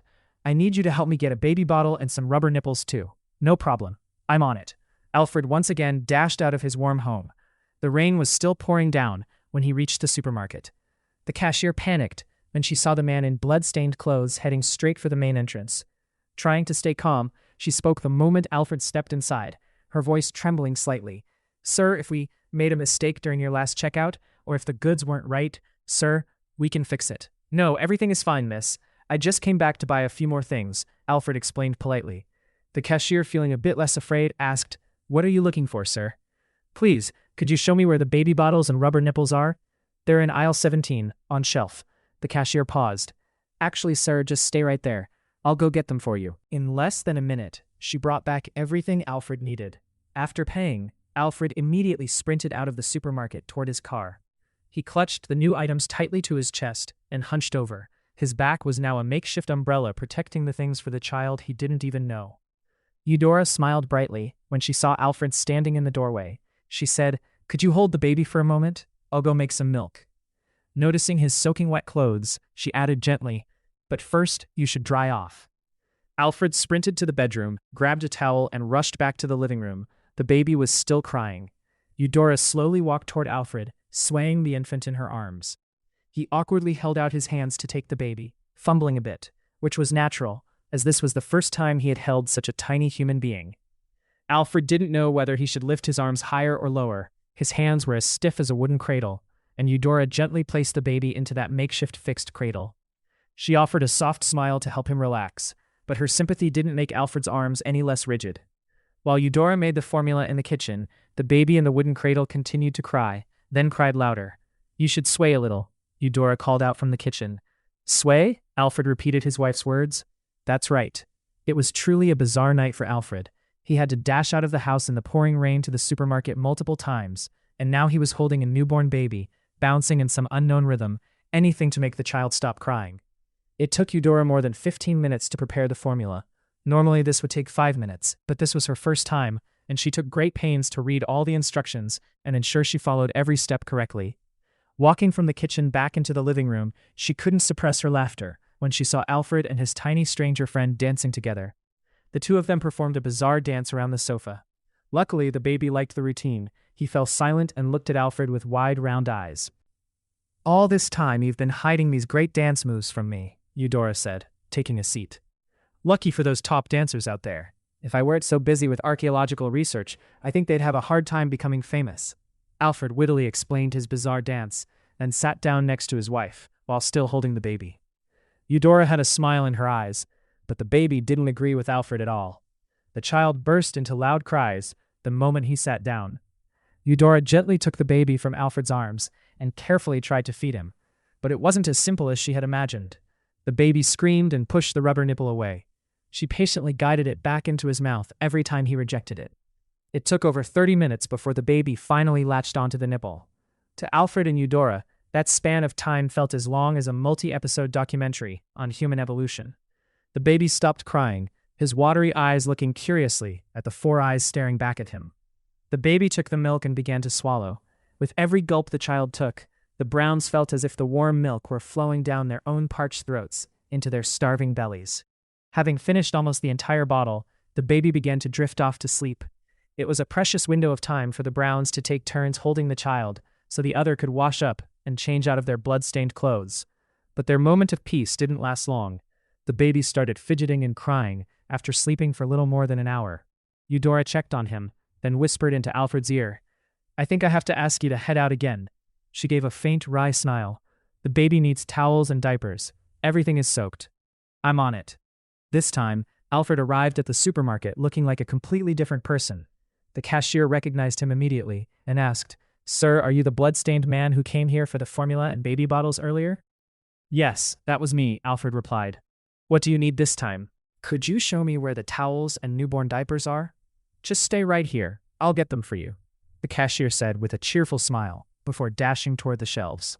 The rain was still pouring when Alfred got home.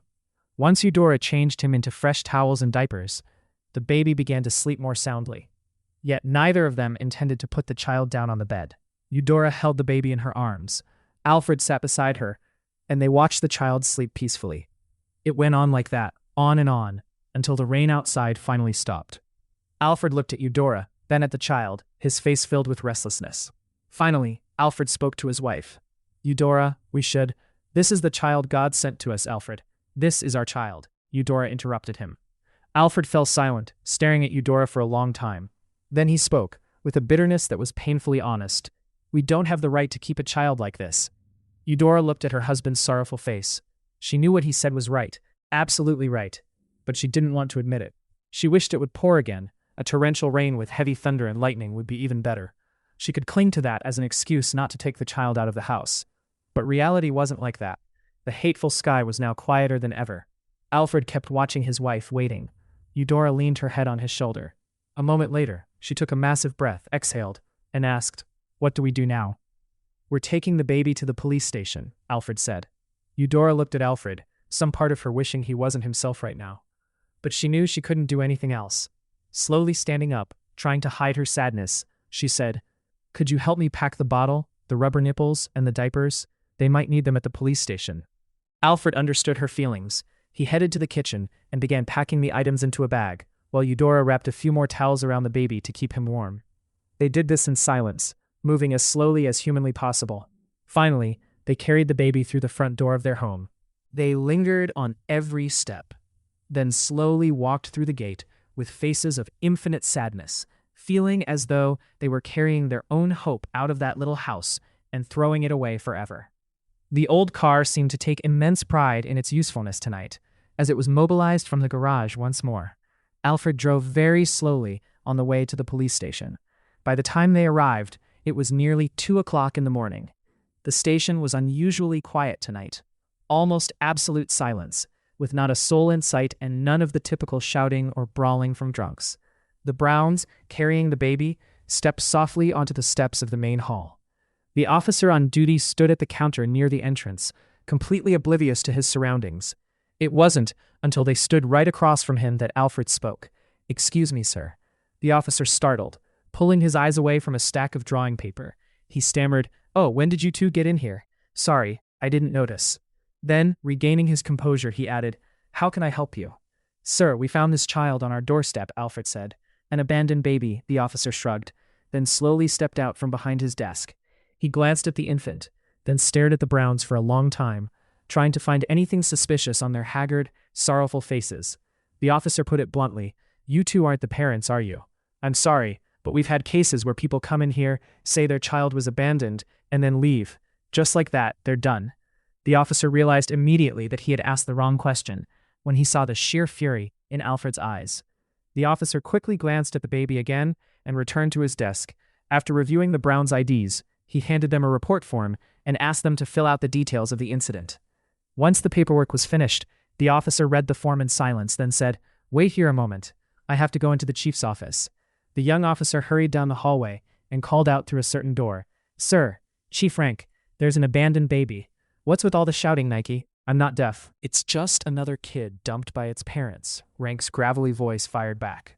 This was followed by the sound of the door swinging wide and slamming violently against the wall, an echo that ripped through the dead silent corridor. Nike remained outside and reported, "Sir, the Browns are the witnesses. They found the child." "Bring them in here," Rank ordered in that same gravelly tone. A moment later, the Browns stood inside a dimly lit room that was large but cluttered. Rank, the police chief, was a lanky, oversized man, around his 60s. His face held a few melancholy wrinkles, few for his age, but each one was unusually deep and pronounced. Rank was dressed sloppily. A few buttons near his collar were left open, exposing a chest covered in messy liver spots. He looked more like a criminal, freely roaming the chief's office than an actual police chief. Rank quickly cleared the clothes discarded on a chair by bundling them up and carelessly tossing them into a corner. After that, he mercilessly kicked a few boxes scattered on the floor, sending them flying into the darkness. Satisfied that the room was ready for guests, he pointed to a row of chairs and invited Alfred and Eudora to sit down. The police chief glanced over Eudora's shoulder at the baby, then nodded and said, "So this is the child," as the Browns took their seats. Rank staggered over to his desk, then returned with a half-empty pale green bottle of alcohol in his dry, withered hand. He placed a glass in front of Alfred and enthusiastically invited him. "Have a drink, Mr. Brown. You look like you just crawled out of hell. Trust me, one drink and hell just fades away." Alfred replied softly, very softly. No thank you, sir. Oh, you don't want one? Rank nodded to himself, then clumsily poured liquor into the glass. He smirked and raised the glass, drinking naturally. Leaning his back against the edge of the desk, he squinted at the Browns for a long moment before finally addressing the main topic. Your story is that someone accidentally left this child on your doorstep today, probably just before you got home? Precisely, sir, Eudora said. The baby is sleeping. Fine, Rank replied, reaching for the bottle again. The police chief poured another drink and spoke in a quieter tone than before. Where were you and what were you doing all evening until you found the child? That's a long story, sir, Alfred said. Rank looked at the half-finished bottle, a cold smile playing on his lips. I want to hear it. I need something to nibble on to finish this bottle, and I remind you that the information you provide must be accurate, completely accurate. While Alfred began to recount the events of the day, Rank paced back and forth around the desk tucked in the corner, refilling his glass whenever it ran dry. Occasionally, the police chief furrowed his brow in confusion, but not once did he interrupt Alfred. Once the story was finished, Rank laughed ironically. So that's how it is. No one ever knows what's going to happen to them. That woman is still at the hospital, I assume. I believe so, Alfred replied. And by the way, Rank said cheerfully, Mr. Brown, you just told me that today was the 4th time you and your wife were denied the chance to adopt a child from Vizinet Church. Yes, sir, Eudora admitted bitterly. Why don't you two just make a baby and raise it yourselves? Rank said, pouring himself another full glass. We can't, sir, Alfred said, a far-off look of sadness on his face. Rank saw that and fell silent. He raised his glass to toast an invisible, ghostly drinking buddy somewhere in the room. Draining the glass with a sharp motion, he held up the empty cup to encourage his invisible friend to do the same. And what about this child? Rank asked immediately after setting the bottle down. What do you mean? Eudora looked at Rank in surprise. Do you want to raise this child? Rank stood motionless, staring at his two guests. Alfred looked at his wife and said excitedly, Yes, sir. Then you need to write an application, clearly stating your wish, Rank said, glancing around the room, tapping his forehead a few times and looking up at the ceiling. Then he looked down and added, But I don't have any of those forms here. Suddenly, Rank grabbed the bottle, poured another drink in a flash, and downed it in one gulp. He said decisively, But why the hell do we even need a standard form? Rank stepped quickly toward his desk, grabbed a blank sheet of paper and a pen, and handed them to Alfred. Then, jerking his chin toward the Alfred, he told Alfred, Write it down, put your request on there and sign it. Alfred looked at the man holding the empty glass opposite him. The old officer's gaze was encouraging him to write something on that paper. The Browns had filled out formal, proper application forms to adopt a child several times, and yet, until now, they had never been successful. Alfred felt a vague sense of uncertainty about writing his wish on this blank sheet. Seeing Alfred hesitate for a moment, Rank ordered in a stern voice, Write it now. Do you want to adopt the child or not? Alfred looked at the paper once more, then decided to carefully write out his and his wife's wish. He reviewed the paper before handing it to the police chief. Rank narrowed his eyes, scanned it quickly, then folded it neatly and tucked it into his breast pocket. He said indifferently, You two can head home now. What about the baby, sir? Eudora asked in surprise. Take him with you, Rank said calmly, then turned his back to stare at the wall. The Browns slowly stood up. They looked at Rank's skinny back, hoping the police chief wouldn't say anything else. All they needed right now was silence. They didn't dare believe that the words they had just heard were real. But Rank had clearly said it. Alfred and Eudora tiptoed out of the room, afraid that any loud movement would wake Rank up from his drunken stupor, or perhaps wake themselves up from what felt like a dream. Alfred and Eudora carried the baby, walking very gently down the hallway. At the end of the corridor, they suddenly ran into Nike again. The young officer asked in surprise, Mr. and Mrs. Brown, are you heading home? Yes, Eudora replied using the shortest word possible. Then she and her husband quietly walked toward the main exit. Hold on a second. Nike hurried over and took Eudora's arm, firmly stopping her. The Browns stared at the young officer in shock. Nike frowned and said, You're actually being allowed to leave with the baby? Alfred, left with no choice, explained, Yes, Rank told us to take the child home. Nike let out a long, weary sigh and explained, Oh, my chief. You two, wait right here. Mr. Rank drinks a lot these past 2 years and has a lot of crazy ideas. He's not the serious and reliable man he used to be anymore. Precisely, since his wife passed away, everything has been messed up. Listen, he says one thing today, but tomorrow he'll say something completely different. The Browns wish they had only encountered Rank tonight. That would have been so much better. Nike let go of Eudora's arm and cautiously continued, I suggest you stay put right here. I need to go ask my chief again. Don't go anywhere. Nike was about to turn and leave when an angry, booming voice echoed down the dim hallway. Nike, what the hell are you doing? Let them go home. A few seconds later, the three of them saw Rank staggering toward them. Chief, in this case, the Browns cannot take the child home, Nike explained firmly. Is that so? Rank laughed, leaning his swaying shoulder against the wall just a few steps from the young officer. In his hand was half a glass of pale green liquor. Tell me, Nike, in this case, what are we supposed to do? Sir, Nike stated uprightly, in this situation, the child must stay here. We have to call social services, the forensic team. We wait for them to arrive, and together we'll take a blood sample from the baby and record the incident. The child will then be handed over to social services for temporary care, and they will be responsible for his safety. Suddenly, Rank let out a loud laugh and said, Nike, you're absolutely right. You really are a model officer. The Browns looked at each other with infinite sadness. They felt as if they had just fallen out of a dream. Rank shot a quick glance at Alfred and Eudora, flashed a mysterious smile, then stumbled over to pat Nike's shoulder. He hiccuped while speaking in a gentle tone. Nike, are we really going to call them all at this hour? Nike, don't you know that forcing people to crawl out of their warm beds, away from their families, and come here just for an abandoned baby? Nike, isn't that a tiny crime in itself, Nike? Rank let out a massive hiccup, then laughed again. A bitter laugh. I'm afraid one of them won't show up on time.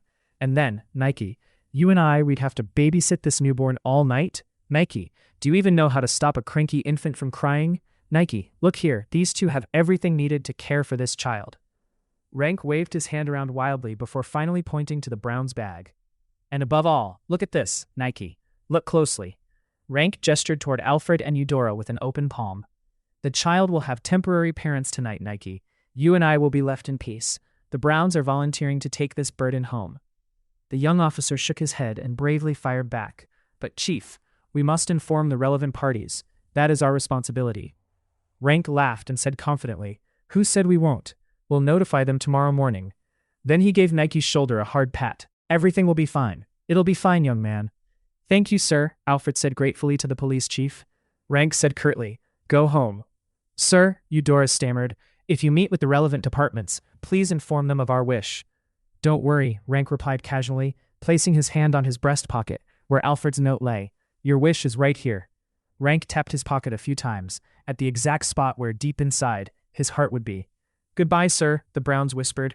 Then, with trembling steps, they headed toward the main exit of the deserted station. As they were about to step onto the porch, Rank called after them, Hey, keep that kid alive until I call, you hear me? That night, the Browns didn't sleep. They took turns sitting and watching the baby sleep in each other's arms. Going to sleep felt nearly impossible to them, simply because they were afraid that closing their eyes would end this dream. That morning, neither of them left the house, and they lived in fear of the telephone ringing. The baby still fussed and cried at times, but Alfred and Eudora were gradually getting used to it. By the second day, they decided to request a few days off for personal reasons.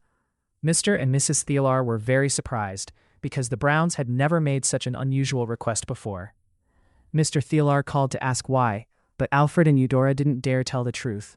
They just said they had personal business, and that was that. Naturally, they were terrified to mention having a baby in the house. They still couldn't quite believe it themselves. On the morning of the third day, the Browns decided to take the baby out to shop for more supplies, and while they were at it, stopped by the city's central hospital. Excuse me, I'm looking for a dark-skinned woman. She was in an accident last Saturday night, Alfred asked the receptionist at the hospital, while Eudora stood beside him holding the baby. The nurse, busy sorting through a mountain of paperwork, looked up absently and said, You're making this hard for me. How so, miss? Alfred asked. The nurse deftly sorted through some slips of paper, stapled them together, and pulled out another pile. While staring at the papers, she said, I need an actual name. Only then can I point you to the right room. I don't have her name. Alfred looked at the nurse helplessly. The nurse said, I'm swamped right now. Come back when you have accurate information. She looked down, tossed the stack of papers in front of her into a box, closed the lid, and pulled out another empty one. Please, miss, Alfred said patiently, could you help me look through the emergency admissions from Saturday night? Maybe. There were hundreds of people, you know, the nurse snapped, cutting Alfred off. What are you going to do? Walk into every room? Oh no, they've messed everything up again. The nurse glared at the paper in front of her, irritably scribbled something with a pencil, and set it aside. I just need the list of dark-skinned women, Alfred patiently explained to the nurse. You should at least remember the name of your own relative. The nurse raised her voice, glaring spitefully at the multicolored papers in her hand. Alfred couldn't say anything more. He knew that trying to retell the events of Saturday afternoon to explain why he didn't know the name of the person he was visiting would be a total nightmare for this busy nurse. He also couldn't guarantee she wouldn't scream in his face a few times while he patiently told the story, with lines like, "I don't give a damn. I need a name. You're wasting my time. Alfred, let's go. We'll find another way," Eudora said gently to her husband. As the Browns were turning to leave, the nurse suddenly cried out in surprise, "You're Alfred Brown." Alfred turned back, sensing a subtle shift in the nurse's voice. It no longer sounded like the mechanical tone of a machine. "Yes, miss, that's me," Alfred said. The nurse dropped the stack of papers in her hands. It was the first time Alfred had seen her hands at rest. She looked him straight in the eye as she spoke. Another first in their brief interaction. "Dr. Andrew," the nurse said. "Dr. Andrew?" Alfred repeated, furrowing his brow. "Yes, Dr. Andrew, the head of the trauma department. He told me that if a Mr. Brown showed up, I was to direct him straight to Layla Edwards' room." Alfred recalled the doctor from Saturday night, the one who had patted his shoulder and told him to go home. "Ah, Dr. Andrew," Alfred said. "Miss, how did he know I would come?" "He just said you would. That's all," the nurse replied. Alfred smiled. "And which room is Mrs. Edward in, miss?" "Room 705, sir." Alfred and Eudora thanked the nurse and said goodbye before heading toward the elevator. The nurse gave a light, breezy smile, then turned back to the messy pile of papers in front of her. Room 705 was a small room at the end of the 7th-floor corridor. When the Browns arrived, the door to room 705 was wide open. In the middle of the room stood a small wooden table and a few pale blue chairs. The 2 wooden chests were placed in a corner. Beside the window overlooking the city park, a dark-skinned woman dressed in gray was intently reading a thick book with a dark brown leather cover. The pages were pale yellow and appeared to have no words. The bright white daylight streamed through the frame, casting her shadow onto the white ceramic floor in a blurred, dark streak. Suddenly, a loud clatter echoed from somewhere in the hallway, followed by the booming lament of a clumsy nurse. "Oh no, I've broken everything." The baby in Eudora's arms started in fright and burst into loud cries. The woman by the window slowly turned back to look at the Browns and the crying child. She gently closed her book and placed it neatly on the bed. "Excuse me, you are?" Layla asked softly. "Yes, I'm Alfred Brown, and this is my wife," Alfred introduced them, stealing a glance at Layla before turning anxiously to watch his wife swaying to comfort the crying baby. As Layla walked slowly toward the door, Alfred spoke up. "Ma'am, I'm the one who hit you with my car last Saturday." "Please, take a seat, sir," Layla said, her gaze shifting to focus on Eudora and the crying child in her arms. Layla approached gently, her arms casually reaching out until she was about a step away from Eudora. She said affectionately, "Mrs. Brown, let's see if I can help." Eudora looked at the stranger holding out her arms, then at the child. Layla remained silent, slowly raising her hands until they were very close to Eudora. Eudora felt no fear at all as she looked straight into the warm eyes of the woman before her. She gently placed the crying infant into Layla's arms with a natural ease. Layla pulled the child close, her hands softly stroking his back as she whispered, there now, little one."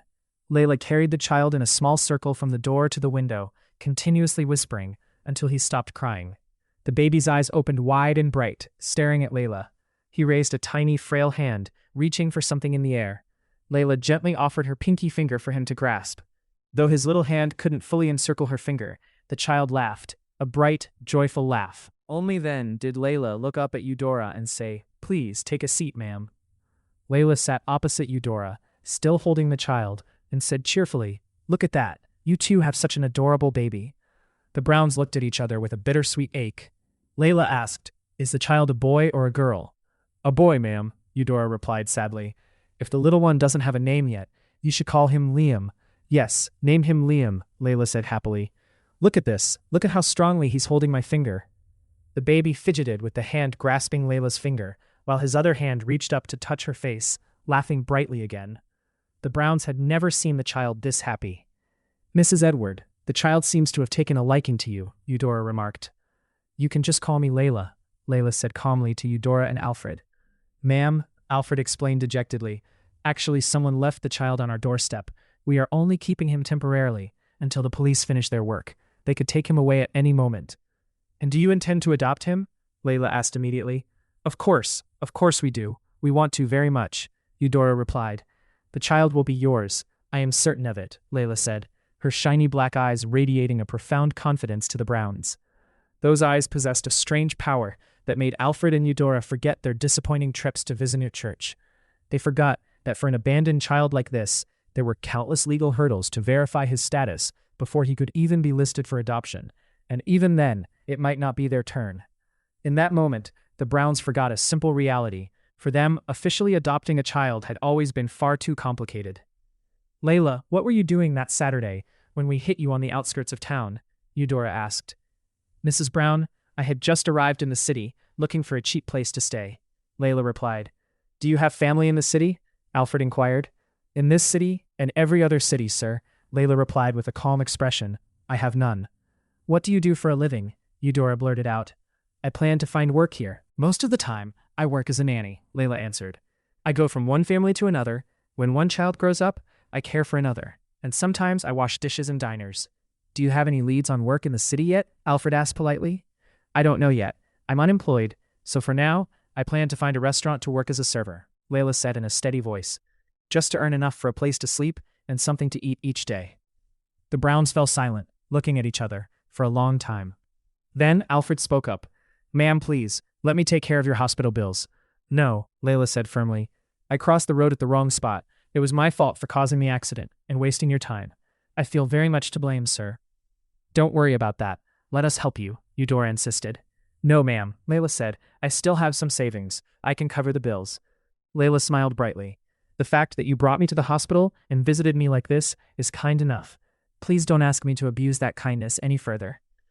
The conversation ended when a large nurse pushed a medicine cart into the room and asked the Browns to step out.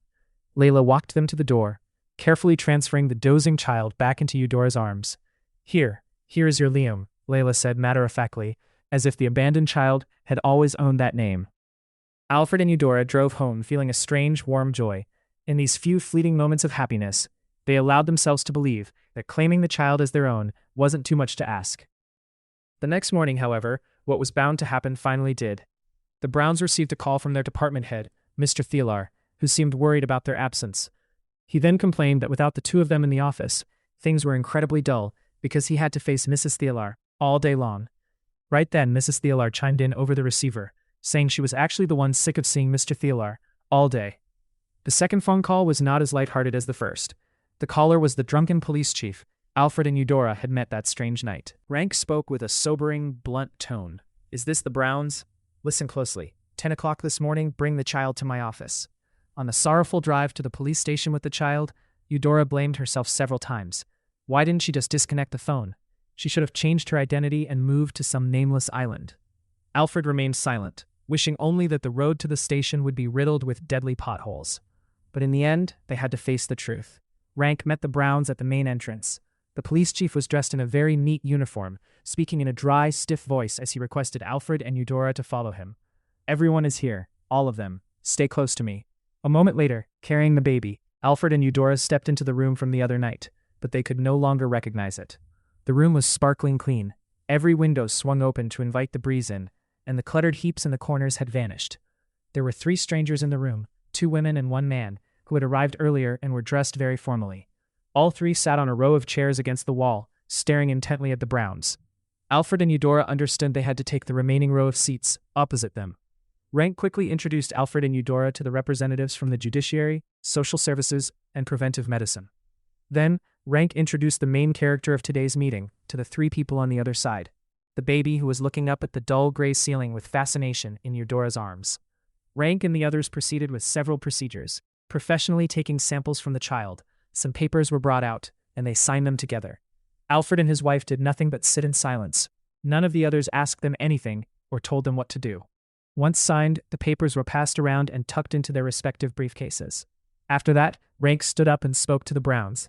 His face was completely expressionless, as if Alfred and Eudora were staring at a talking rock. "Mr. and Mrs. Brown, has the child been fussing these past few days?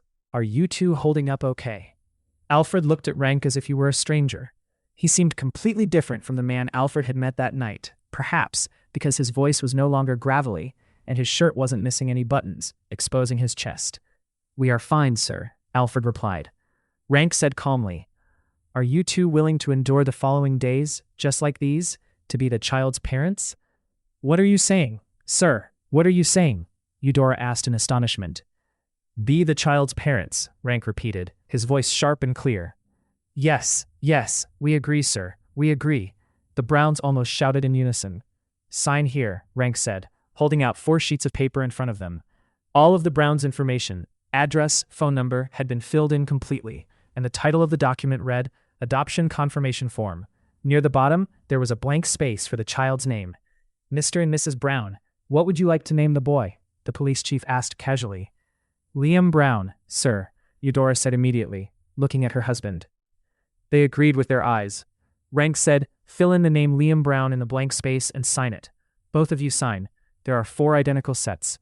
Alfred and Eudora signed, hurriedly endorsing one sheet after another. They smiled at the baby, then at the people opposite them. They stood up immediately after the final signature. Alfred and Eudora quickly blurted out their thanks and picked up the child. They wanted to get out of that room as fast as possible. They were joyful, yet trembling with fear. They were afraid someone would say something, afraid someone would suddenly interject, I'm afraid that. They were afraid of all sounds. They just needed to get out of there with the child. They couldn't believe it, and they were terrified that the happiness they had awaited after so many disappointments had arrived so strangely and suddenly. When Alfred and his wife reached the main door, Rank said coldly, Wait. The Browns turned back in silence, a hollow emptiness spreading across their faces, as clear as a painting of a jagged, naked rock, teetering on the edge of a bottomless abyss. Meanwhile, the child still had his bright eyes wide open, staring at the ceiling and grinning ear to ear. Alfred tried to appear calm, his voice soft and laced with bitterness, his hands trembling slightly as he clenched them, asking the police chief, What is it, sir? Take the paper, Rank said in a sharp, commanding tone, the signature voice of a veteran cop. Yet Alfred and Eudora felt a surge of warmth in every vein as they heard him continue. This is the legal document proving you are responsible for this child. Alfred took the paper, his hands shaking even more violently than before. He looked at the old officer as if he were a saint. It's done.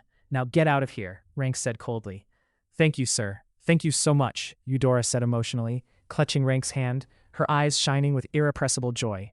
All right, go home, Rank grumbled, his face stiff, as if he were tensing every facial muscle and allowing only his lips to move. The chief pulled his withered hand away from Eudora's and with the gentlest roughness he could muster, pushed the Browns out the door, while staring absently at a gloomy spot on the floor. Rank was afraid to hear their gratitude and especially afraid to see the happiness in their eyes at that moment. There was no denying it. Rank was clearly jealous of it, of the very thing he and his wife could have done. Rank hadn't been brave enough to apply for adoption after his only biological daughter was killed in a shooting. That tragedy happened when she was just 10 years old. It was a beautiful sunny day. A well-dressed man with an icy face arrived, carrying a brand new rifle and strapping as many ammunition belts around his waist as possible. Clearly, he didn't want to run out of bullets halfway through this special day. He silently stepped through the gates of the elementary school, calmly pulled out his gun, and began to fire. He has a priority, the first being the black guardian. Next was a black teacher teaching the kids to play basketball in the yard. He was elated and grinned when he saw the red blood splatter on the black skin of the victim. Everyone was running wild. He was leisurely walking and shooting at the other black children he saw. Run! Run away, rats! He screamed wildly as he shot. He approached the children who had been hit and fired 2 more shots to make sure the victim never moved. The police arrived about 10 minutes after the first shot was fired. A patrol car nearby heard the gunfire and immediately swarmed the school gate. There were 4 officers in the car, and Rank was an officer back then. He's got a gun, a man screamed breathlessly as he ran past the policeman. He shot the security guard. A short-haired teacher, tears streaming down her face, pointed toward the first victim. The police captain, acting with professional composure, ordered the rest of the team. Everyone be careful. He's armed. We move in together and cover each other. But Rank didn't listen to the order. It was as if he was no longer part of the team the moment the car door opened. Rank dashed into the school, drawing his weapon immediately, charging with his gun at the ready against the tide of panicked people fleeing the building. Which wing is he in? Rank shouted at the crowd, hoping someone among the terrified masses could tell him the shooter's location. He's in the West Wing, an elderly male teacher told Rank, clutching his thigh and gasping for air. Please, stop him, please, another middle-aged teacher of color pleaded, grabbing Rank's shoulder. Everyone get out now, Rank yelled, then sprinted off. Rank sprinted down the hallway as people scrambled toward the exit, then he veered into the West Wing. Now, only a few people were scattered along the corridor, running in the opposite direction. Rank ran a bit further, until the hallway was completely deserted. A moment later, he came across a teacher leading a group of students quietly out of a classroom, their faces etched with absolute terror. The teacher was faring better. She hid her fear deep inside to keep the children steady. She raised a hand to signal Rank as she saw him. Rank understood. He stayed silent and pointed his gun cautiously behind the line of students. The teacher slowly stepped up beside Rank and spoke to the students in a whisper, her voice barely audible. Everyone, walk quietly toward the exit. Where is he? Rank whispered to the teacher. He went to the end of the hall, the teacher sobbed. He's frantically searching through the other classrooms. Get the children to the gate now, Rank said softly, then glided silently toward the end of the hallway. Suddenly, 3 deafening gunshots rang out, followed by the maniacal laughter of the killer. The sound seemed very, very close. It likely came from the room right in front of Rank. Next came the sound of crying, the collective weeping of many children. Then the voice of a young girl. Please stop. Please spare them. Rank couldn't believe it, but that voice was familiar, hauntingly familiar. The response to the girl's plea was a burst of gunfire, followed by a barbaric roar. Die, die, all of you rats. Rank was nearly paralyzed with shock. When he heard the gunfire, his legs felt like giving way, but he still forced himself to storm into the room. Without backup or proper reconnaissance, rushing in blindly like that meant Rank could easily have taken a bullet. But so what? Let it be as long as he could get into that room immediately. Rank lunged through the doorway just as the killer turned around. Both opened fire. A bullet grazed Rank's neck, while the killer was struck right in the center of his chest. The gunman stumbled, and Rank fired once more. The killer let out a pathetic roar before collapsing onto the floor, motionless. According to protocol, Rank should have checked if the killer was still alive and disarmed him immediately. But to Rank right now, that didn't matter. What mattered was the location of the girl who had pleaded with the murderer. A few terrified children crawled out of their hiding spots when they realized the police had arrived. They stepped over the killer, rushing out of the room while screaming. Rank looked around frantically. In the room, 2 other children lay dead, face down near the podium, blood pooling everywhere. Rank didn't move. He stood there with a sliver of hope, hoping that a certain young student would run up and embrace him. All the children had fled, but no one came to hug him. Rank's eyes darted around in a panic. Then he moved toward the back of the class.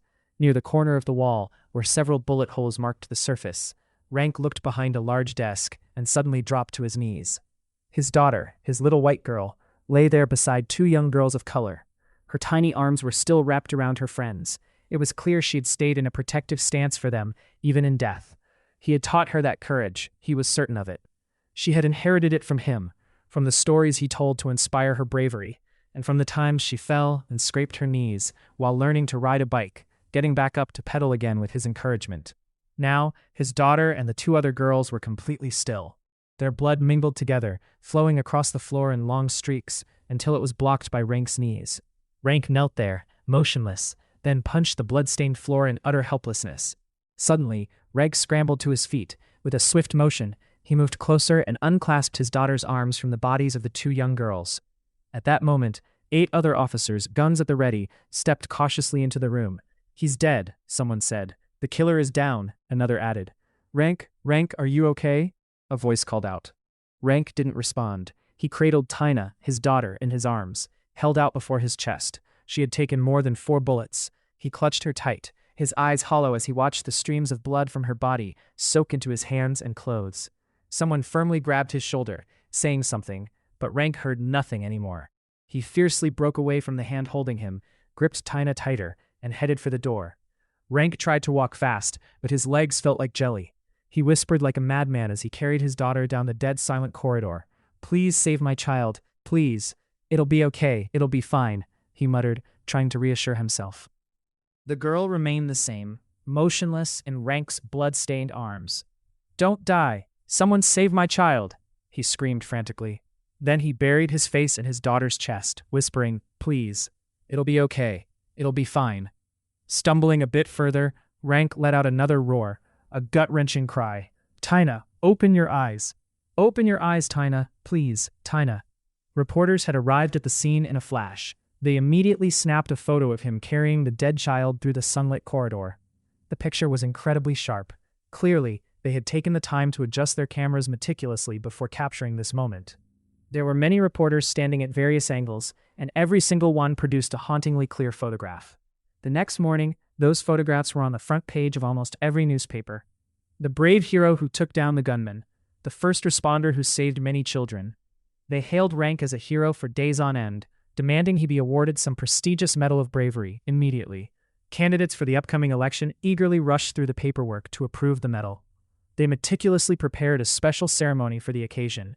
Naturally, the event featured those brilliant politicians, representatives from the police department, and no shortage of journalists with cameras at the ready, poised to capture the radiant face of the hero. But Rank never left his house and refused to speak to anyone from that day on. The award ceremony proceeded as scheduled, with a police department representative accepting the medal on Rank's behalf. The politicians were quite disappointed that all the effort they had invested just to get a photo with the hero had gone down the drain, yet the journalists failed to catch even a hint of that disappointment on their faces. For the next month, Rank stayed home with his wife. He tried to remain calm whenever she cried, just to hold her in his arms. 3 months after their daughter passed away, they packed all of Tina's belongings and photos into a large box. They cleared away everything related to her, following someone's advice that out of sight, out of mind. Yet a week later, Rank and his wife went down to the basement and dragged everything back out. They cleaned every item and meticulously rearranged Tina's room exactly as it had been when Tina was alive. In the years following Tina's death, Rank had considered adoption a few times, but he was afraid, terrified that someone he gave all his love to would suddenly vanish from his life. He knew that agony all too well. He didn't have the courage to face it again. And yet life struck him down once more. Over 2 years ago, he was left withered and hollow, with nothing remaining when his wife passed away. Alfred and Eudora carried Liam to the police station lobby, where they ran into Nike. The young officer was swamped with paperwork, but still made it a priority to rush over and bother the Browns. Alfred and Eudora tried to avoid him, but the persistently honest young man was determined. Nike stood in their way, his voice showing no surprise at all. "So, you've officially adopted the child?" "Yes," Alfred replied shortly, clearly not wanting to drag out the conversation. But Nike wasn't done. The young man explained, "Everything has changed. Well, no, not changed, but returned to how it originally belonged." Alfred and Eudora stood frozen, staring at the young man. Nike smiled and clarified, "I'm talking about my boss, Chief Rank." "What do you mean by that?" Eudora asked Nike curiously. "My chief called all the relevant parties and persuaded them. He gathered everything: your marriage certificates, living situation, income records, medical history, criminal records. Everything to convince the authorities. He prepped all the documents and made the public announcement about the child as required by protocol. He finished all of that in just 3 days. Then he waited for confirmation from all sides that the child was indeed abandoned before calling you to the station today." Nike took a long breath and added, "That is exactly the boss we knew 2 years ago. He's back." "Yeah," Nike said, "and thank you both." "Us?" Eudora asked in surprise. "Yes," Nike raised his eyebrows and said, "He's been back since the day you two showed up to see him with that child in your arms." The Browns looked at each other, then thoughtfully at the young man before them. Nike said friendly, "Goodbye, you two should head home. I have to submit this report to him on time. It has to be on time." Nike laughed. "We have to work the way we did 2 years ago now. Good luck to you both." The officer glanced at the baby, then hurried back to his desk. Eudora and Alfred stood in the station lobby for a long time, looking toward the door of Rank's office, midway down the long hallway. People were rushing in and out of that door. The Browns silently prayed that only the best things would come to the owner of that room. On the joyful drive home, while waiting at a red light at an intersection, Alfred suddenly said, "I want to go to the hospital." "Let's go," Eudora responded immediately. The Browns carried Liam, their son, with indescribable happiness as they stepped into room 705. There, they found a young girl passionately taking photos of her hand, which had a few cuts wrapped in white bandages. The girl glanced at the Browns with an indifferent look, before turning her focus back to her phone, scrolling through the photos she had just taken to pick the best one to show off to someone. "Excuse me, miss. Do you know the Mrs. Edward who was in this room before?" Alfred asked politely. "How should I know? You have to ask the nurse. I don't run this hospital," the girl snapped irritably, while her finger remained busy scanning the phone screen. Then, the girl flashed a bright, saintly smile, raised her phone toward the window outside, and captured her perfect grin. Liam suddenly burst into tears, and the young girl shrieked, "Please, get out of my room. You guys are bothering me." Eudora soothed the baby and said to her husband, "That's enough, Alfred. Let's go." The young girl remained silent, shooting the Browns a reckless glance before focusing back on her beloved blue-tinted phone screen. Perhaps that was the kindest act the Browns had received since meeting her. Alfred and Eudora carried Liam out of room 705 once again. That room, which had previously housed a wise and friendly woman who made them feel at ease, was so different with the young girl now there. The Browns went to the 7th floor reception desk to ask about Layla. The busy nurse took a brief moment to inform them that Layla had been discharged over an hour ago, and the hospital had no address or contact number for her. Dejectedly, Alfred and Eudora headed toward the elevator. When they reached the 6th floor, the elevator doors suddenly swung wide. A male doctor outside shouted with urgent authority, "Please, everyone out of the elevator. Make way for an emergency patient." The Browns and a few others scrambled out. "Didn't you hear me? Get out. Give us the elevator now." The doctor barked at a girl who was haughtily fixing her hair in the corner of the elevator. The girl stepped out in a huff, glaring with annoyance at the doctor and the miserable patient gasping for air, tangled in various medical tubes. After the elevator doors slammed shut and moved on, she took out her anger on the innocent call button outside. A few men standing behind her cast admiring looks at the girl. They thought such a beautiful, youthful, and stylish girl didn't deserve to be yelled at. She should have been treated with more favor and fairness. Many of them silently blamed the brutish male doctor. If the girl had turned around, many of those men would have been eager to offer their enthusiastic sympathy and share in her frustration. Right then, Liam fidgeted and started to cry. The Browns quietly stepped away from the crowd, waiting in front of the elevator. Eudora carried Liam to a nearby balcony, hoping to catch some fresh air. She swayed Liam in her arms, walking in small circles near the railing, while Alfred trailed behind, clutching a bulky bag of baby supplies. Liam's cries grew louder and louder. Just then, a warm voice drifted over from a far corner of the balcony. "Let me see if I can help." The Browns looked toward the voice with joy. Layla was sitting alone on a long bench near the balcony railings, her 2 old chests resting beside her. "Layla, you're still here?" Eudora exclaimed. Layla stood up silently. She reached out and took Liam in a natural, practiced motion as Eudora approached. "Now, let's see. This little guy is hungry. Eudora, did you bring any milk? There's a good boy. Don't be so cranky just because you're hungry." "Yes, I have some here, but I'm not sure if it's still good. I prepared it this morning," Eudora said, gesturing for Alfred to hand her the bag.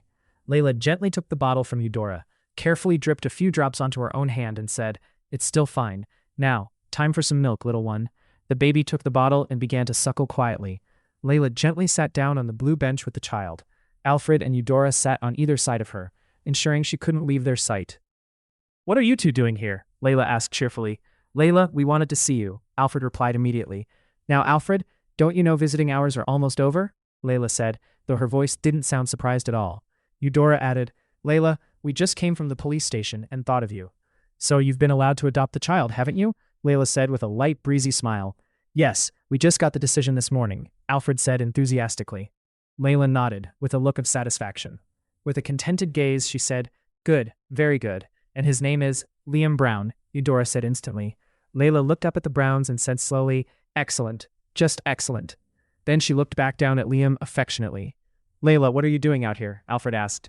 "Watching the city," Layla said, "and picking a place to go look for work." "Do you have any plans yet?" Eudora asked, furrowing her brow. "Not yet." The Browns looked at each other over Layla's shoulders. They didn't say a word, but their eyes whispered a shared decision. Alfred carefully began, "Layla, I'd like to ask you to come live with us. We aren't wealthy, but I think you could stay there, temporarily, until you decide on something else. You'll have a place to sleep, eat with us, and we can provide for your basic needs." Eudora followed her husband's lead. "Please don't think you're taking advantage of us. You can ask us for a salary and help us look after Liam. Layla, think of it this way. We want to take advantage of your childcare skills." Without a second's hesitation, Layla broke into a smile and said calmly, "I accept. I will help you both take care of Liam." Liam grew up under the devoted care of his adoptive parents, the Browns, and Layla. Most of his time was spent in Layla's arms, simply because she had more time than the other two. The boy was healthy, extraordinarily healthy in fact, compared to other children. Liam never caught a fever or a cough when the seasons changed. Even after his vaccinations, he showed no signs of fatigue. The Browns only took him to the hospital for routine checkups. However, just a few days before Liam's first birthday, he suddenly developed a very high fever. On the first day, he could still move, occasionally twitching his limbs. But by the second day, his eyes remained tightly shut, and his tiny pale gray fingers lay motionless and ice-cold on the stark white sheets. Liam was immediately rushed to the intensive care unit, ICU, connected to various tubes and wires linked to electric machines. The metal and synthetic devices would beep periodically, but the flesh and blood boy remained utterly silent. The Browns spent several anxious nights, waiting outside the ICU. They were only allowed to see Liam for 1 hour a day, and were strictly forbidden from touching him. During those times, Layla was always by Alfred and Eudora's side. On the 4th day, the Browns were called into a private office to hear the diagnosis. 3 of the most seasoned pediatricians told them they had no idea what this condition was. They had never encountered it before. The doctors informed the Browns that something very strange was happening both inside and outside of Liam. His blood was nearly boiling from within, while on the outside, his hair, eyebrows, and eyelashes were gradually falling out. They could only try to sustain his frail life by feeding him nutrients through tubes. At the end of the meeting, they spoke without a shred of hope, stating that if this condition lasted another 2 or 3 days, Liam would die. They couldn't promise he would get better, but they knew exactly how he would get worse. Eudora wept uncontrollably on Alfred's shoulder as they stood helplessly peering through the glass partition separating the ICU from the hallway. They relayed the doctor's words to Layla. Strangely, Layla remained calm. She took their hands and looked at them with the same bright, confident eyes she had back in room 705. She told them Liam would be their son. Liam will be fine. Forget that doctor's nonsense. Didn't they say they don't know anything? The doctors were astonished when the child's condition lasted another 5 days, yet he survived. Specialists from other hospitals were mobilized for consultations after a full battery of tests. Alfred and Eudora, flickering with hope, entered a private room to hear the new findings from 10 doctors. When they walked out, they were utterly devastated. The doctors honestly reported that there was still no progress and the boy could die at any moment. Yet Layla remained unfazed. She stayed by Alfred and Eudora, constantly whispering to them, "Don't worry, Liam will be fine in a few days." On the 13th day in the ICU, Liam's fever finally broke. A day later, he opened his eyes, could drink milk, and moved his limbs quite flexibly. Over the next 3 days, his hair, eyebrows, and eyelashes began to grow back. The only difference being that this time they weren't grayish-silver, but light brown. 2 days later, the doctors happily informed the Browns they could take Liam home on Saturday. On the day of discharge, the senior pediatricians came to the room to congratulate the Browns. They looked at the healthy child in Layla's arms with utter bewilderment. In all their years of practice, they had never seen anything like it. At the end of the road, near the Artemis River in the town of Vander, the moon had completed half of its journey tonight. It hung directly above the 2 giant pear trees in the garden, casting a soft golden glow through the thin mist over the river and the vacant land surrounding the house the Browns had just moved into earlier that evening. Late night in this area was unusually silent, hauntingly so. Only by listening intently could one hear the faint sounds of insects echoing from the riverbanks. In the garden, beneath the 2 ancient pear trees near the swing, 2 large dark silhouettes stood motionless, facing the back door of the house in calm anticipation. The sound of the old wooden door opening and closing in the dead of night was chilling. Layla stepped out from the back entrance, a black shawl wrapped halfway over her head and around her shoulders. She walked slowly toward the swing. Standing before the 2 imposing men, she bowed respectfully. One had a terrifying scar stretching from the corner of his left eye down to his neck. The other was taller, his face as cold and expressionless as if cast from steel. "Did the move go smoothly?" the taller man in black asked slowly. "Everything is fine, sir," Layla replied, her expression perfectly composed. She didn't let a single thought of the afternoon's accident enter her mind. She played her part flawlessly. She had long since decided to keep as much about Liam a secret from these 2 men as possible. "Mrs. Edward, you've chosen quite a spot here in Vander," the man with the long scar remarked. "It was a small matter, sir," Layla said. "I had to find a suitable place to carry out your orders." "How are they?" the taller man asked coldly. "As usual, sir. They fall into a deep sleep and don't wake until about 7 in the morning. You remember the important task tomorrow, don't you?" The taller man widened his eyes, staring intently at Layla. "Yes, I know, sir. Tomorrow, Liam starts school." "Very well. We expect no surprises tomorrow." The 2 men in black glanced at each other, a flicker of satisfaction in their eyes, though they barely showed it. Layla spoke confidently. "Sir, everything will go according to the plan you've assigned me. You've let me stay by the child for over a decade. I am certain Liam will fully trust and follow my arrangements." "We've made the necessary arrangements at the school," the scarred man told Layla. "I will inform you of the next phase when the time comes." "Yes, sir." The taller man took 2 steps toward Layla, leaning his cold face close to hers. He spoke in a sugary tone. We know the merit of your work over the past 14 years. Just follow our plan step by step. The day of glory is fast approaching.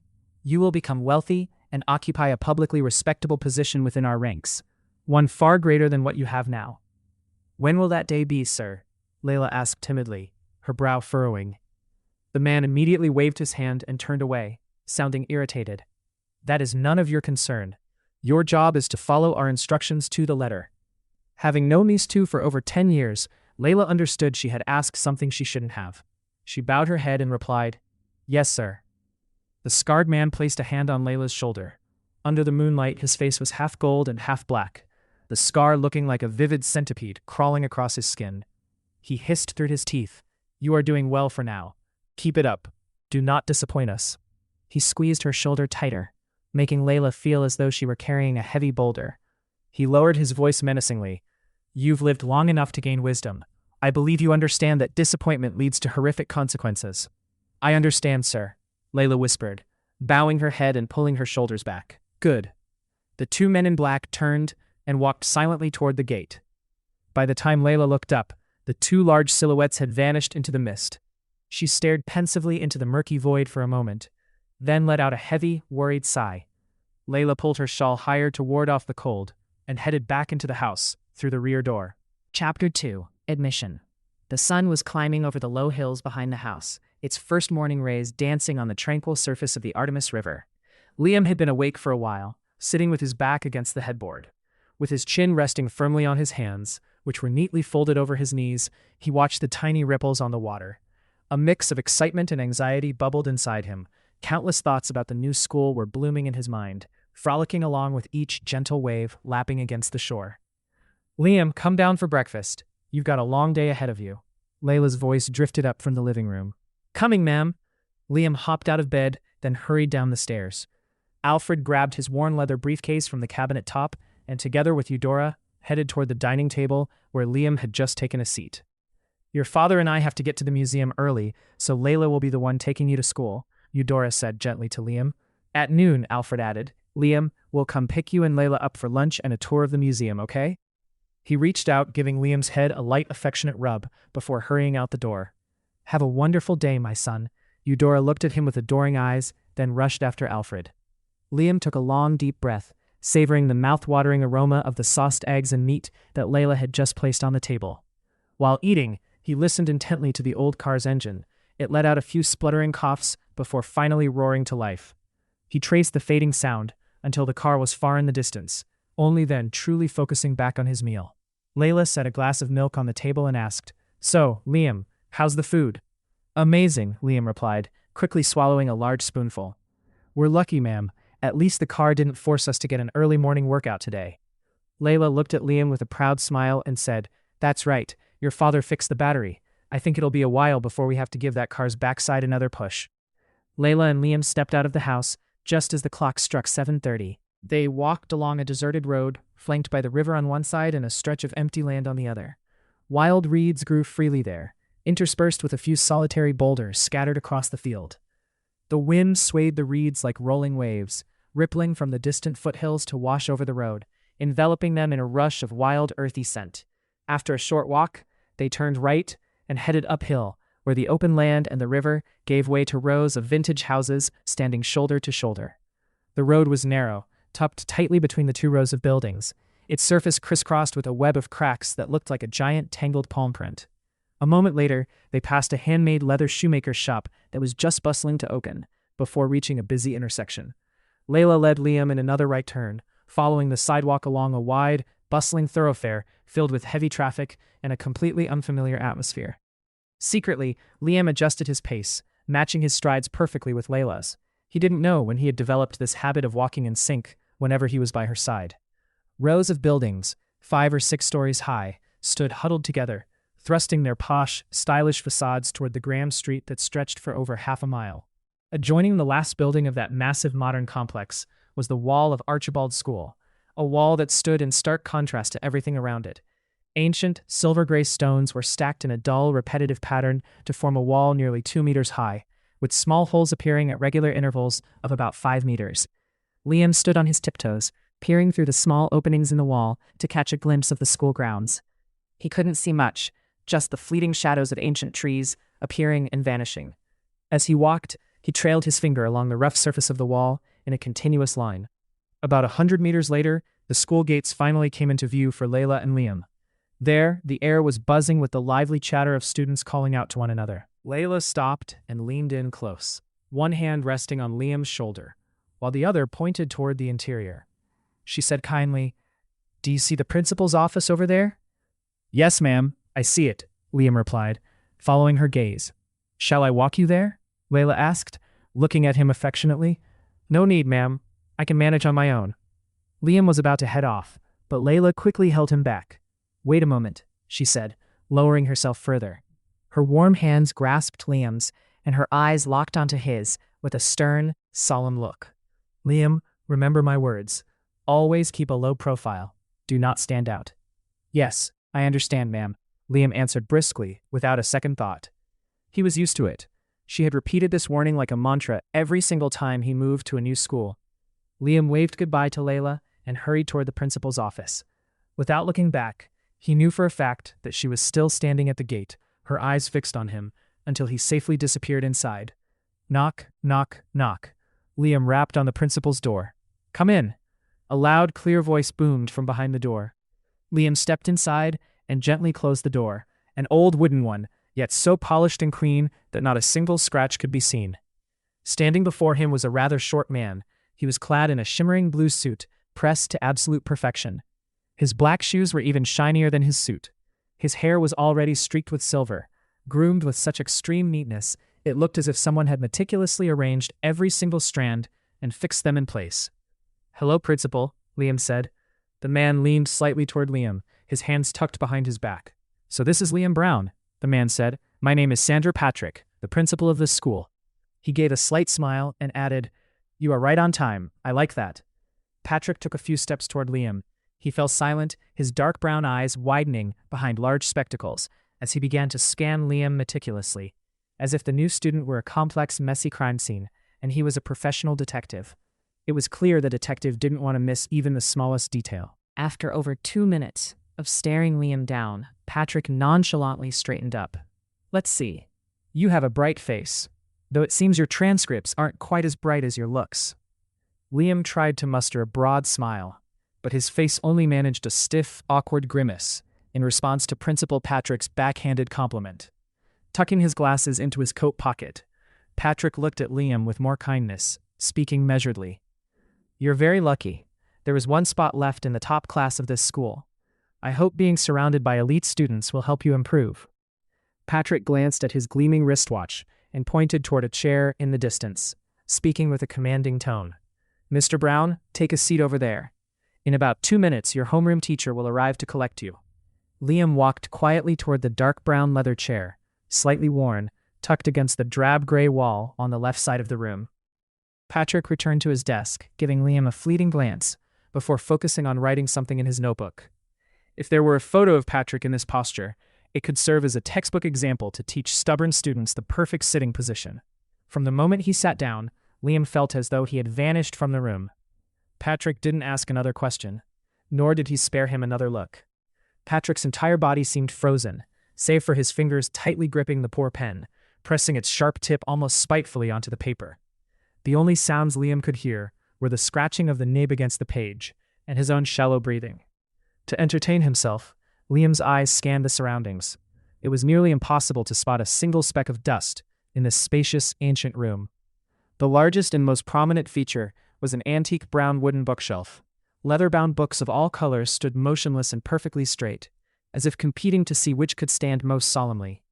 Every other small item, from the coat rack, the trash bin, the shoe rack, and the wooden table set to the teacups and 3 wall paintings, was meticulously arranged. The paintings seemed to be in a bizarre, abstract style. Liam tried tilting his head this way and that, only to end up feeling dizzy, unable to fathom what they depicted. Everything, absolutely everything in the room, including himself, sitting in the very chair Patrick had designated, was laid out with agonizing neatness. It felt as though a professional planner had spent hours mapping out every millimeter to place this heap of belongings, ensuring they couldn't be moved a fraction of an inch. They were as orderly as the strands of hair on Principal Patrick's head. Knock, knock, knock. The sound of knocking was incredibly light, Yet in that still, quiet air, it echoed as though someone had fired 3 shots in the room. Glancing at his watch, Patrick looked up at the wooden door and said, "Come in, Miss Mary." Mary was about to close the door behind her. Patrick spoke quickly, his voice clipped and abrupt. "Leave it open for now. Don't waste time on that door when you're just going to rush out of here anyway." Jerking his chin toward Liam, Patrick added coldly to Mary, "Take your new student, Liam Brown, to the classroom. You only have 2 minutes before class begins." "Yes, sir. Have a good day," Mary said softly, waving her hand to signal Liam to come forward. There was not a single wasted word or motion in her movements. Liam instantly understood he couldn't dawdle for even a second in this situation. He quickly left his chair and bowed in farewell to Principal Patrick. When he looked up, he only saw Patrick waving his hand dismissively to signal for him and Mary to leave the room quickly. Patrick's face remained frozen stiff and bent over his notepad. Watching the way Miss Mary handled the closing of the door so gently that it made no sound, Liam had the distinct impression the door was made of paper, not wood. "Brown, follow me," Mary said, turning on her heel and walking away the moment the door clicked shut. Mary's very short legs moved with the swiftness of an elite power walker.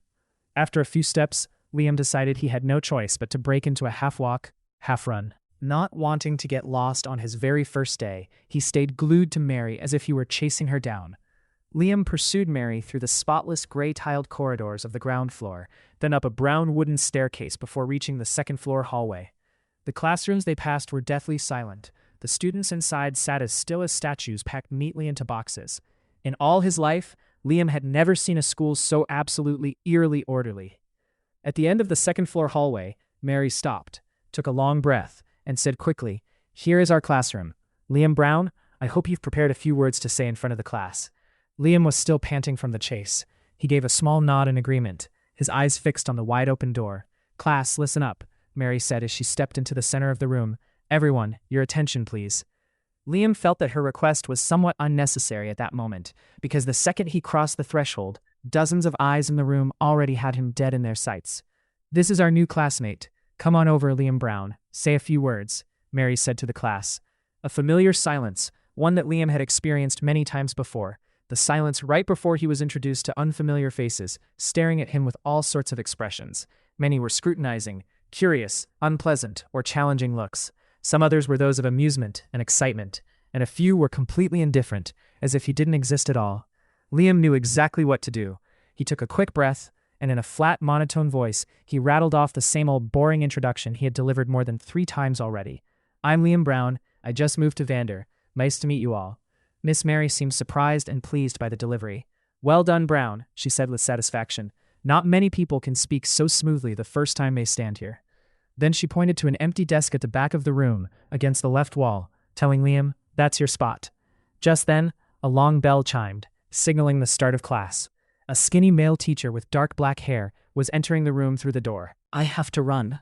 "Goodbye, class," Miss Mary said hastily.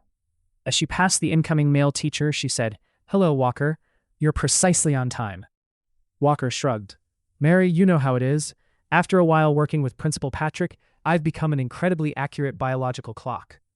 Then Walker looked toward Miss Mary, who had already gone some distance down the hall, and called after her, "Mary, I think you should run."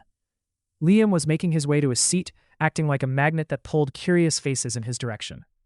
A brief flash of satisfaction appeared on his face before quickly vanishing back into a stiff expression. This was his ideal spot in the classroom. Sitting here, he wouldn't have to deal with any stab-in-the-back antics from behind. To his left was a window looking out over the school grounds, leaving only the attack from the right to worry about. From that very direction, a pair of brazen, wide-open eyes was staring straight at him. "Hey there, I'm Billy Fergal. Just call me Billy." Liam started slightly, turning toward the boy who had introduced himself without being asked. He was a boy with round, light brown eyes that peered at Liam intensely, with no attempt to hide his curiosity. "Liam," Billy said with enthusiastic friendliness, "your family just moved into that house on the open stretch of land, right?" Without waiting for an answer, Billy treated his own statement as a proven fact, rather than a question. "I saw you walking past my house this morning. This is great. Now I'll have a classmate who's also a neighbor." Billy was about to say more, but he was cut short by Liam's dry tone and indifferent attitude. "Hi." Then, Liam nonchalantly dropped into his chair, immediately looking away to avoid Billy's gaze. He clearly disliked the look in Billy's eyes. It was an unsubtle look that practically screamed, "Hello, let's be friends." To Liam, making friends was pointless. His life was a cycle of constant moving. He'd had friends before, only to lose them again. He believed his parents and Layla were all he needed. Liam's coldness instantly dampened Billy's spirits. The poor boy fell silent, dejectedly looking up at the blank white chalkboard, where the lanky Walker, dressed in a light gray suit, stood with his hands tucked behind his back, scanning the class with a cautious eye. Liam spent a vast amount of time during the first and second periods gazing at the scenery outside the classroom. From his vantage point, he had a clear view of the sprawling courtyard and the ground floor corridors. Right in the center of the yard sat a massive, bizarre fountain made of weathered brown stone, looking nothing like any fountain he had ever seen. Clumps of green moss clung haphazardly to the stone, tracing a tangled map across the cold slabs. Through an artistic lens, that map resembled a vivid abstract painting. Perhaps the school principal possessed such an eye. The proof lay in the fact that, while every other corner of the school was polished to a shine, this oversized fountain alone was left to the whims of time, allowed to be etched with its own strange art. Running along both sides of the path from the main gate to the fountain were rows of ancient trees, their forms twisted and gnarled. Liam thought to himself that this school might just be the oldest place in town. What exactly are you looking at? A loud voice suddenly erupted. The sound was like an overinflated bubble, finally popping. Liam turned toward the source of that angry voice, only to be met by the laser-red glare of the math teacher. She slammed her textbook onto the desk with such force, it was as if she harbored a deep grudge against the book itself. Then she marched toward the back of the class, her dainty pointed purple heels seemingly trying to crush the sturdy, polished floor with every step. Standing right in front of Liam, the teacher struggled to keep her voice under control to avoid sounding like she was screaming. Please tell me." She paused, taking a long, deep breath as if to cram as much air as possible into her lungs to suppress the swelling, uncontrollable rage. Then she spat out each word. "Would you kindly tell me what is so fascinating outside that window that it trumps my dry math class?" Liam rose slowly, his face instantly transforming into a picture of perfect, comprehensive remorse. The pensive look he had just worn while staring out the window was swept away without a trace. In a sincere, concise, and respectful tone, looking every bit like a pro at handling these situations, Liam spoke firmly. "I am very sorry, ma'am. I promise to be more focused in class."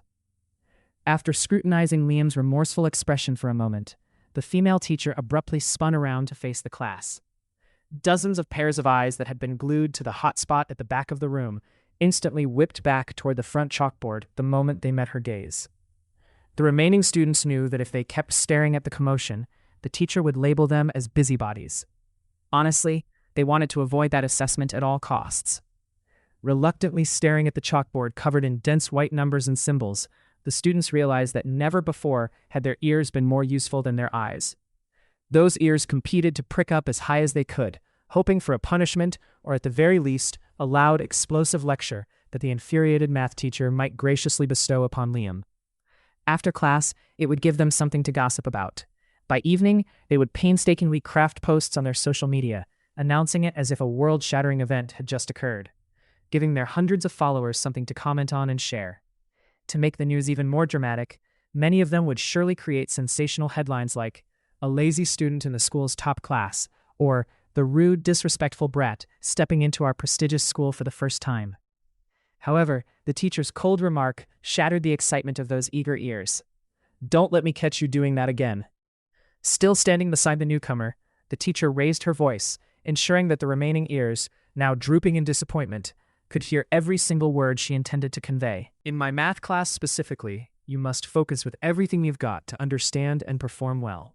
She took a short lap from Liam's desk and back, adding with a grave expression, "Mathematics is unlike any other subject. While others might rely solely on memory, my class requires logical analysis, a firm grasp of theorems, and the application of complex methods." She fell silent for a few seconds, scanning the room, then said to Liam in a frigid tone, "Sit down." "Yes, ma'am," Liam replied calmly, then reluctantly glued his eyes to the textbook on his desk. For Liam, school subjects were incredibly dull. He could easily read and understand these boring textbooks on his own and complete the assignments perfectly, but he didn't want to show that off, not even a little bit. That's why whenever he was called on to answer a teacher's question, he would habitually scratch his head in feigned confusion. When it came to homework, he would complete just over half of it correctly and then stop. It was understandable. Once someone knows something inside out, they tend to get bored with what they already know. However, the deeper reason behind Liam's habit was the peculiar recurring advice that Layla had graciously bestowed upon him since he was a young child. Don't ever stand out. Ring, ring, ring. The lazy bell finally decided to chime, signaling the end of the school day.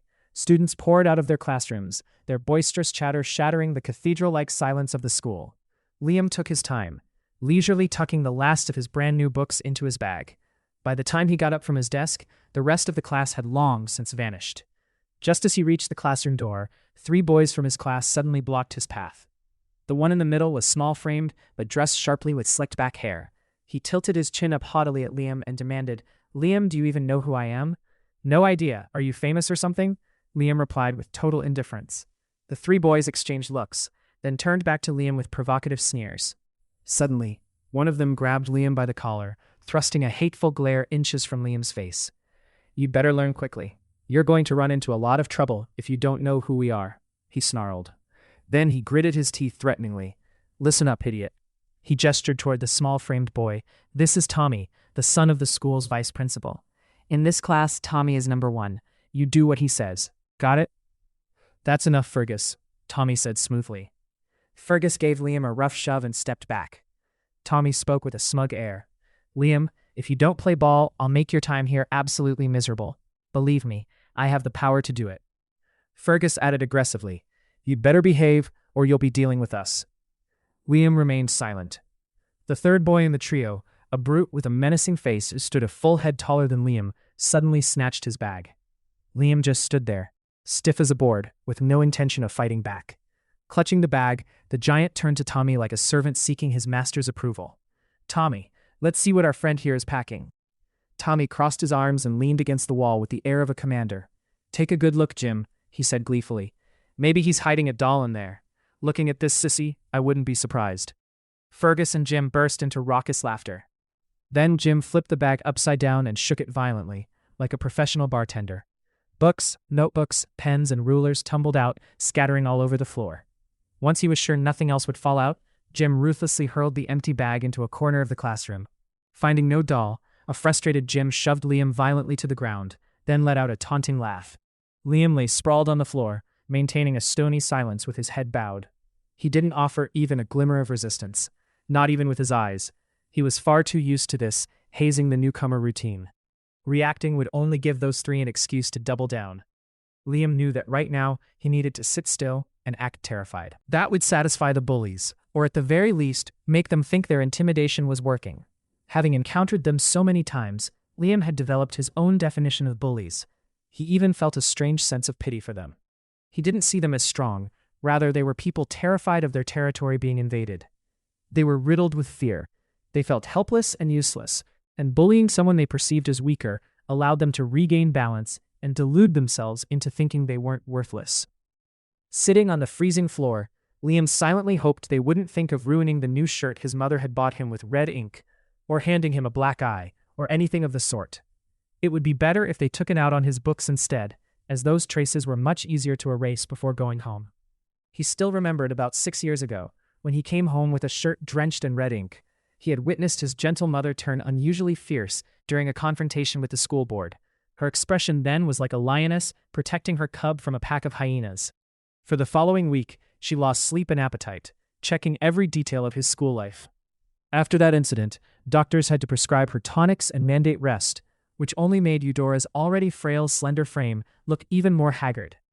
In another instance of bullying, his father, a scholarly man who spent his days with computers and paperwork, had been willing to engage in a completely uneven fistfight with the brawny, unreasonable father of a school bully.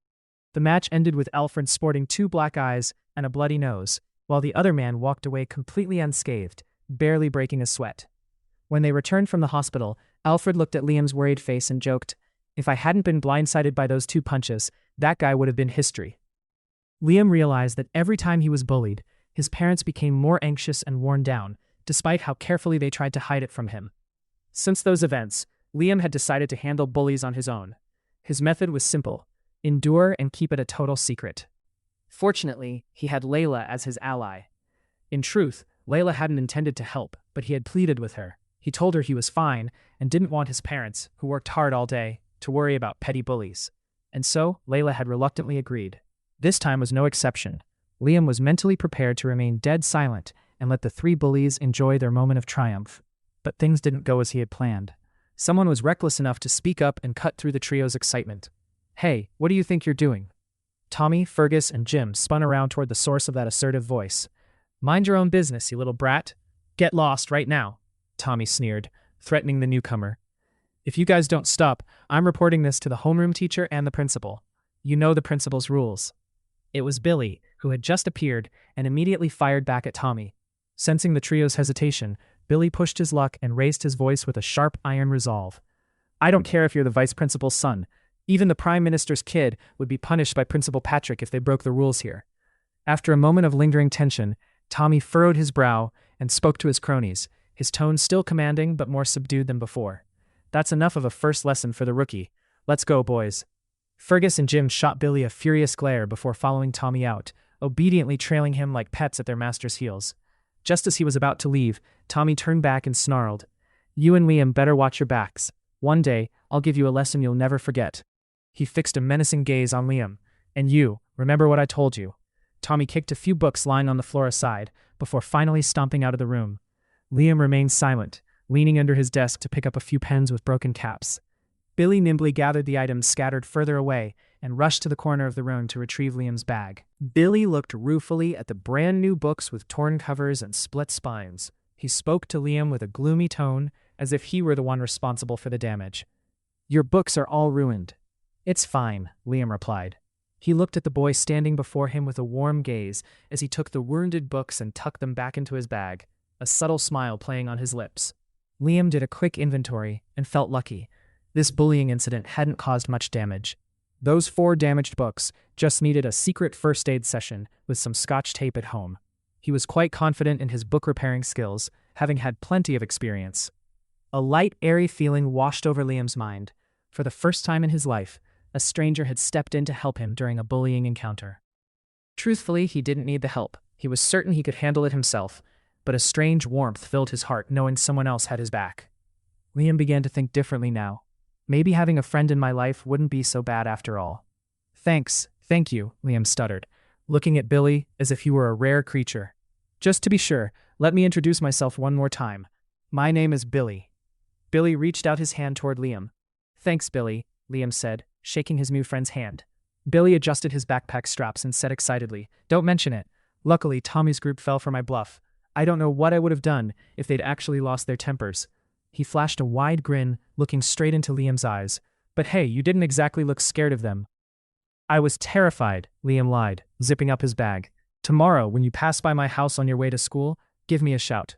My house has a light yellow gate. Actually, there are tons of yellow gates in that area. It might be hard to tell mine apart. Tell you what, I'll just wait for you at my gate at 7:40 a.m., Billy said enthusiastically, as they walked out of the classroom. As they strolled down the stairs, Liam finally had a chance to get a good look at his new friend. Billy was a small boy with a pleasant face and neatly trimmed black hair. Most notably, Billy's mouth operated like a hard-working radio station. He chatted away, telling Liam about everything under the sun. Liam had never found the short path from the classroom to the school gates so interesting. It was just enough time for Billy to cram Liam with the highlights of his life, from when he was 4 years old up until the moment he rescued his new friend Liam from the bullies. Liam felt that if the path had been just a little longer, he probably would have found out Billy's entire plan for the future. "How was your first day, son?" Alfred asked enthusiastically the moment he spotted Liam. He was standing with his wife and Layla. The 3 of them had clearly been waiting at the school gate for quite some time. "Everything was fine, Dad," Liam said, then glanced over at Billy. "And who is this? A new friend, Liam?" Layla asked, narrowing her eyes as she scrutinized the boy walking beside him. "Hello, everyone. I'm Billy, Liam's classmate." Billy introduced himself with his usual agility. Liam shot a worried look at Billy.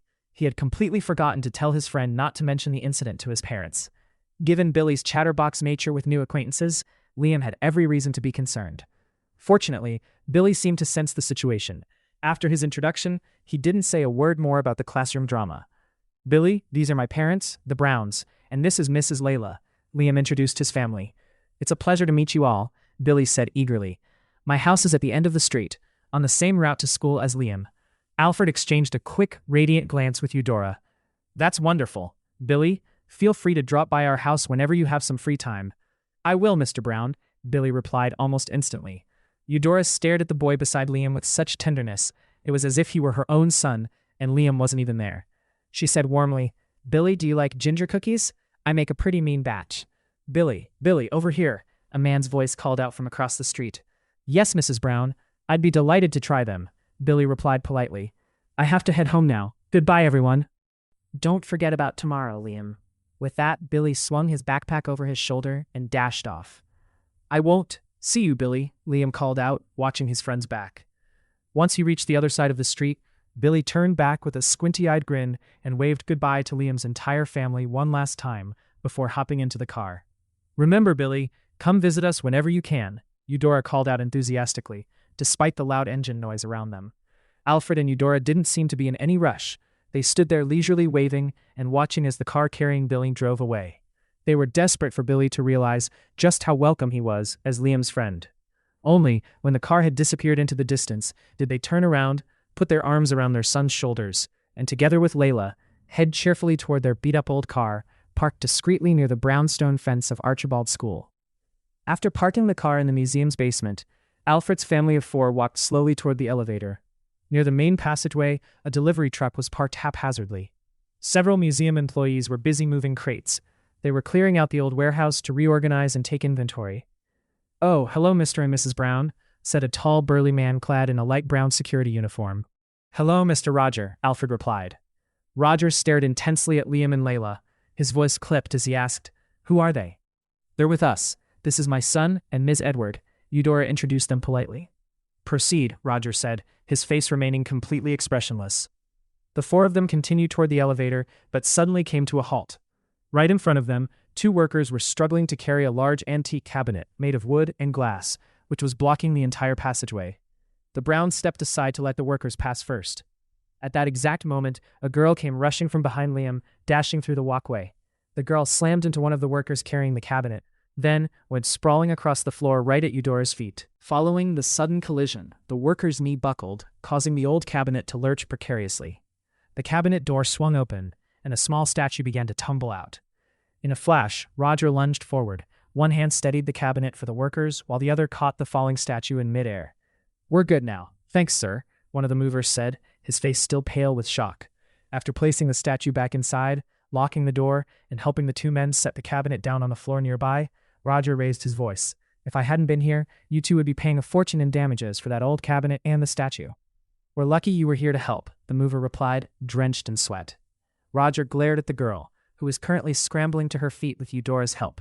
He snapped irritably, "That goes for you too. You'd be out a ton of money along with these two poor souls if I hadn't stepped in at the right moment." Roger added with a biting, sarcastic tone, "Is someone dying, or is there a fire nearby that I don't know about, Miss Anna?" "I'm sorry, Mr. Roger. Sorry, everyone. I'm in such a rush. I have to go," Anna said anxiously, then bolted toward the stairs. Turning to Alfred, Roger spoke measuredly. "You've just met the busiest janitor in this museum, Miss Anna. I swear to you, in all my time working security here, I've never once seen that girl actually walk." Alfred let out a small chuckle. With a face that showed no hint of amusement, Roger continued, "Are you folks planning to keep standing there and blocking the way for these poor movers?" The smile on Alfred's face vanished instantly. "No, Mr. Roger, we're heading out right now," he said politely. Alfred led his family silently toward the elevator. Every movement, every perfectly ordinary step taken by the four members of the Brown family was under the guards' intense scrutiny. Roger stood with his hands clasped behind his back, his eyes wide and fixed, without blinking once, until they had all stepped inside. The way Roger watched them was like an old lion stalking a herd of deer, setting foot in a strange forest for the first time. "That guard is quite a character, isn't he? He's like a water heater," Eudora remarked to her husband once they were in the elevator. "You're right, very interesting," Alfred shrugged. "Interesting in the sense that no one knows when he's going to run hot or cold. Look, Alfred," Eudora added, "if he traded that security uniform for a suit, with that way of speaking, Mr. Roger could introduce himself as the owner of this museum, and no one would doubt it." Alfred suddenly cracked a smile. "More than that, he'd be an owner who is deeply invested in his employees. If there were a contest for this kind of attention, I'm sure he'd sweep first prize." Eudora's eyes widened as she looked at Alfred. "You know," Alfred explained calmly, "Mr. Roger has been here since this museum was founded. In all that spare time, he's observed everyone and given each person a nickname. He doesn't miss a soul." "I haven't heard ours yet," Eudora said, raising an eyebrow at Alfred. "Soon enough. He's still in the observation phase, Alfred exhaled. Then he'll filter his thoughts to pick us a nickname that's guaranteed to be unlike anyone else's here. Eudora laughed, clearly amused. Maybe we should give him a gift so we get a nice-sounding nickname. Agreed, I'll look into his interests. Alfred laughed heartily. I think he's different from how he appears on the outside, Dad, Liam said, his eyes bright. Different how, Liam? Layla asked softly. He's agile and precisely, which doesn't match his older appearance, Liam explained. True. Good observation, son, Eudora agreed with Liam. It's probably just habit, Layla analyzed slowly. After being a guard here for so long, he's likely encountered that exact situation before. Could be, Alfred said, furrowing his brow as he stared thoughtfully at the opening elevator doors. After finishing lunch at the museum canteen, Liam decided to launch a solo expedition of his own at his parents' new workplace. He walked along the ground floor corridors, which were lined with countless ancient weathered statues. After a while, he climbed to the second floor to examine all sorts of chipped artifacts, neatly tucked away inside pristine glass cases. Like a tireless mouse, Liam scurried through every nook and cranny of the museum. Once he had satisfied his curiosity inside, he strolled out to the back of the building. Liam was indifferent to the brand new plaster statues scattered across the lawn, interspersed with a few neatly trimmed bushes. Each statue had its own distinct look and posture, yet they shared one thing in common. They were utterly motionless and soulless. After crossing the southern lawn, Liam stopped before a deserted corridor, an architectural piece that felt completely out of sync with the garden he had just traversed. Rows of chipped brownstone pillars ran along both sides, while the ceiling was made of arched wooden planks, ancient and thick with dust. Numerous rusted lamps, dappled with black cobwebs, were placed about 2 spans above the top of each pillar. Quite fairly, every single pillar had its own lamp. Liam wondered when these lamps had last glowed as he strode between the 2 rows of stone. Suddenly, a melodic tune drifted from nearby. Liam stood still to listen. The music was captivating. No vocals, just the harmonious blend of instruments. Liam spun around, gauging the source. The music seemed to be coming from the end of this corridor, perhaps. He slowly made his way toward it, savoring the strange melody. He stopped at the final pillar, where 2 massive boulders blocked the path to the left. Liam turned right, stepped cautiously down 7 gray-white stone steps, and paused. Before him lay a long corridor, very similar to the one he had just walked through. However, here, strange vines grew intertwined with the stone pillars. The vines crawled up the wooden ceiling frames, their hexagonal green leaves partially blocking the light from reaching the narrow black stone path below. Liam stood there restlessly for a moment, peering into the murky space ahead. A chill ran down his spine, and he thought about turning back, but the alluring sound of the music was so close, curiosity pulled his feet forward along the dimly lit road. After walking about 20 yards through the deserted, dimly lit corridor, Liam stopped before 3 gray-white steps. Connecting to the steps was a relatively large, semicircular stone floor. The brown stone pillars and tangled vines wound around the floor, coming to a halt only when they met a massive wall. Liam climbed the 3 steps, standing on the semicircular platform to scan his surroundings. The music was so close now, it was coming from right here. He took a few timid steps forward, until he was face to face with the wall. It seemed to be a dead end. There were no other paths in sight. Light struggled to pierce through the thick canopy of leaves above, casting a faint glow onto the cold wall. In the murky light, Liam realized the wall was extraordinary. He drew closer out of curiosity, his hand reaching out to touch the surface as if he were under a trance. The wall wasn't built with mortar or cast in concrete. Instead, it was composed of 4 massive, monolithic gray slabs stacked atop one another, each likely weighing between 2 and 10 tons. Strange characters flickered at the 4 corners of the wall in the dim light. At the center was a relief of a man dressed in peculiar attire. Liam stood rooted to the spot, staring at the sculpture, which looked hauntingly lifelike. His eyes widened, and his mouth hung open in disbelief. The man in the sculpture was dancing. No, how could a stone sculpture possibly dance? Liam tried to compose himself. Yet, there was no mistake. The figure on the stone wall was dancing. He could clearly see every rhythmic movement of the man, perfectly synchronized with the music filling the air. His wide eyes were locked onto the captivating massive wall, his head tilted left, then right. Liam began to sway unconsciously, following every move of the man within the stone. "Time to go home, Liam," Layla called out. She was standing behind him, though he hadn't realized when she had arrived. Liam turned around, grabbing Layla's hand and pointing at the wall, his voice frantic. "Layla, do you see it?" "Can you see him?" Layla watched him in silence for a moment, before asking cautiously, "What's so strange, Liam?" The man is dancing. He's dancing. And the music, it's such a strange melody, Liam exclaimed. Layla looked at the wall, then furrowed her brow at Liam. The music, Layla said carefully. The man dancing, are you sure? Absolutely. He, the person in the sculpture, is dancing like this, Liam said, mimicking the movements of the figure carved on the wall. Layla closed her eyes slightly, took a long, deep breath, and pursed her lips. All right, I see what you mean. The man is dancing. Thinking she didn't believe him, Liam said in confusion, I know a sculpture shouldn't be able to dance, but I clearly see him moving. He pointed firmly at the wall. Right now, ma'am, he's still dancing. If that's true, is there something wrong with me? No, you're fine. Perfectly fine. Layla gave a natural smile. But I saw it, Liam started to say. Of course I believe you saw it, Layla said pensively. It's just strange that you saw it in that body. That body? Liam frowned, repeating her words. You'll understand in time, Layla said, a hint of conflict flickering in her eyes. She stole a quick glance at the sculpture and added, but for now, let him dance however he wants. Let's head back, Liam. Your parents are waiting in the basement. You have to believe me. He really is dancing. Liam stared at Layla, trying to explain. I believe you, I truly do. Even the part about the dancing man I believe completely.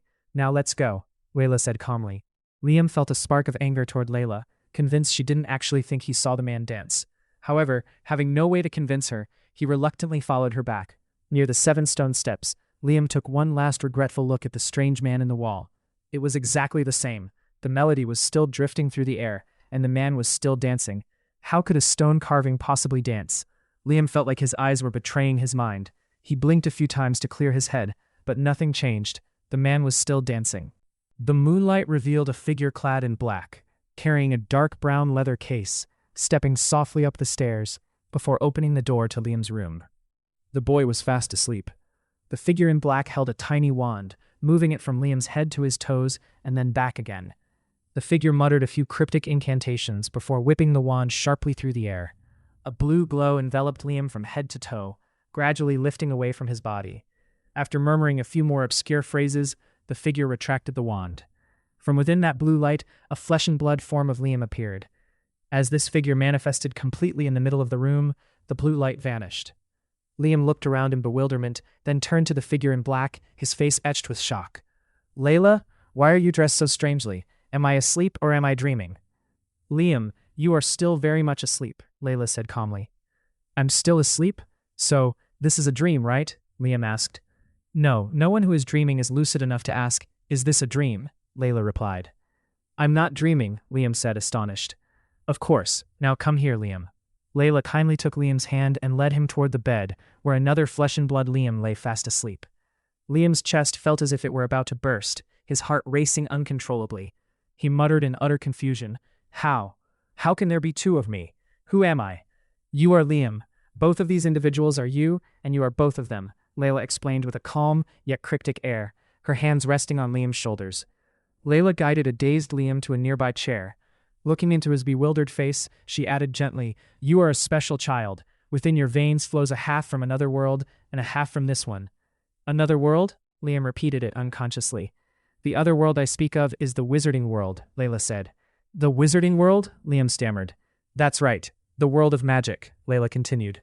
It is hidden and guarded by the Magic Council, which is why people in reality know nothing of it. This council is composed of highly gifted individuals, and beyond them, there are many inhabitants of that world, known collectively as wizards. Layla, are you saying I'm a wizard? Liam asked. Skepticism etched across his innocent face. Exactly. You are a wizard, Layla said with a confident gaze.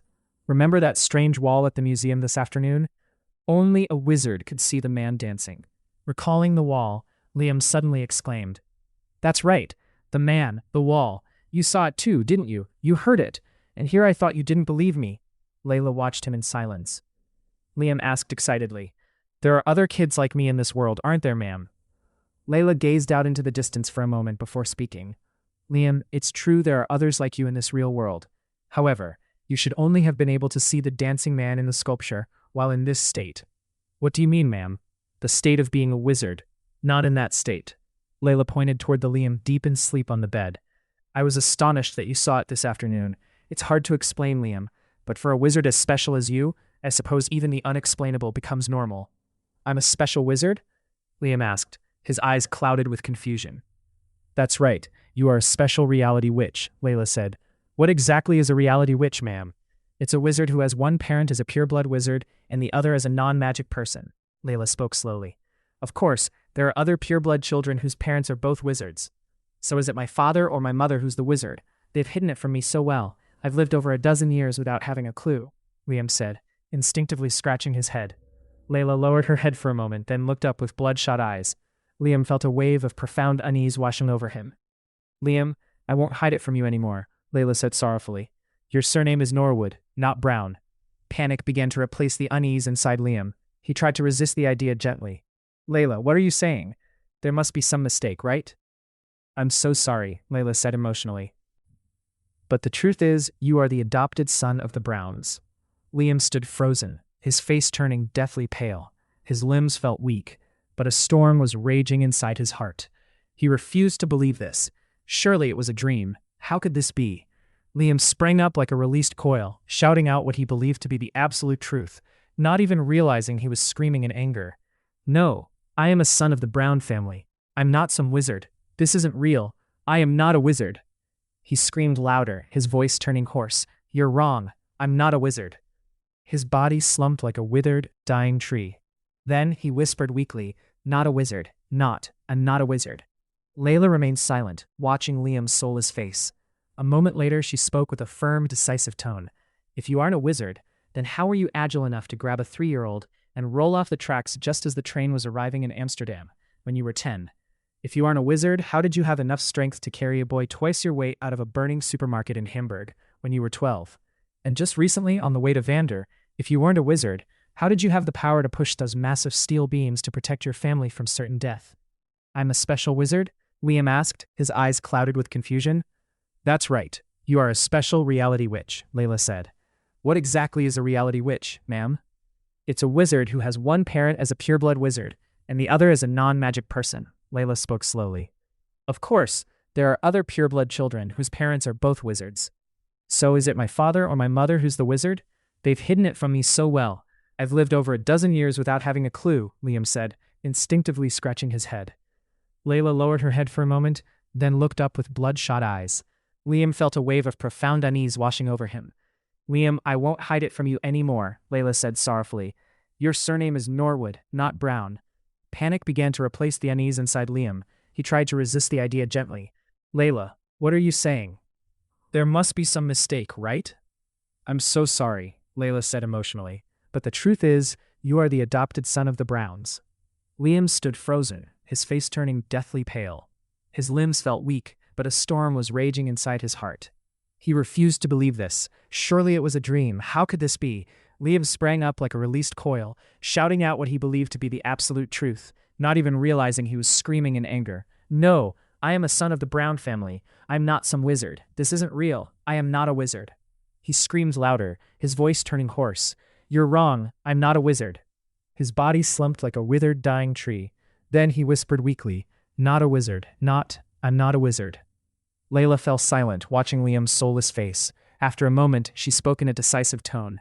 If you aren't a reality witch, Liam, just think back. When you were 10 in the city of Amsterdam, you were extraordinarily agile. How else could you have grabbed a 3-year-old and rolled off the tracks just as a high-speed train was about to hit him?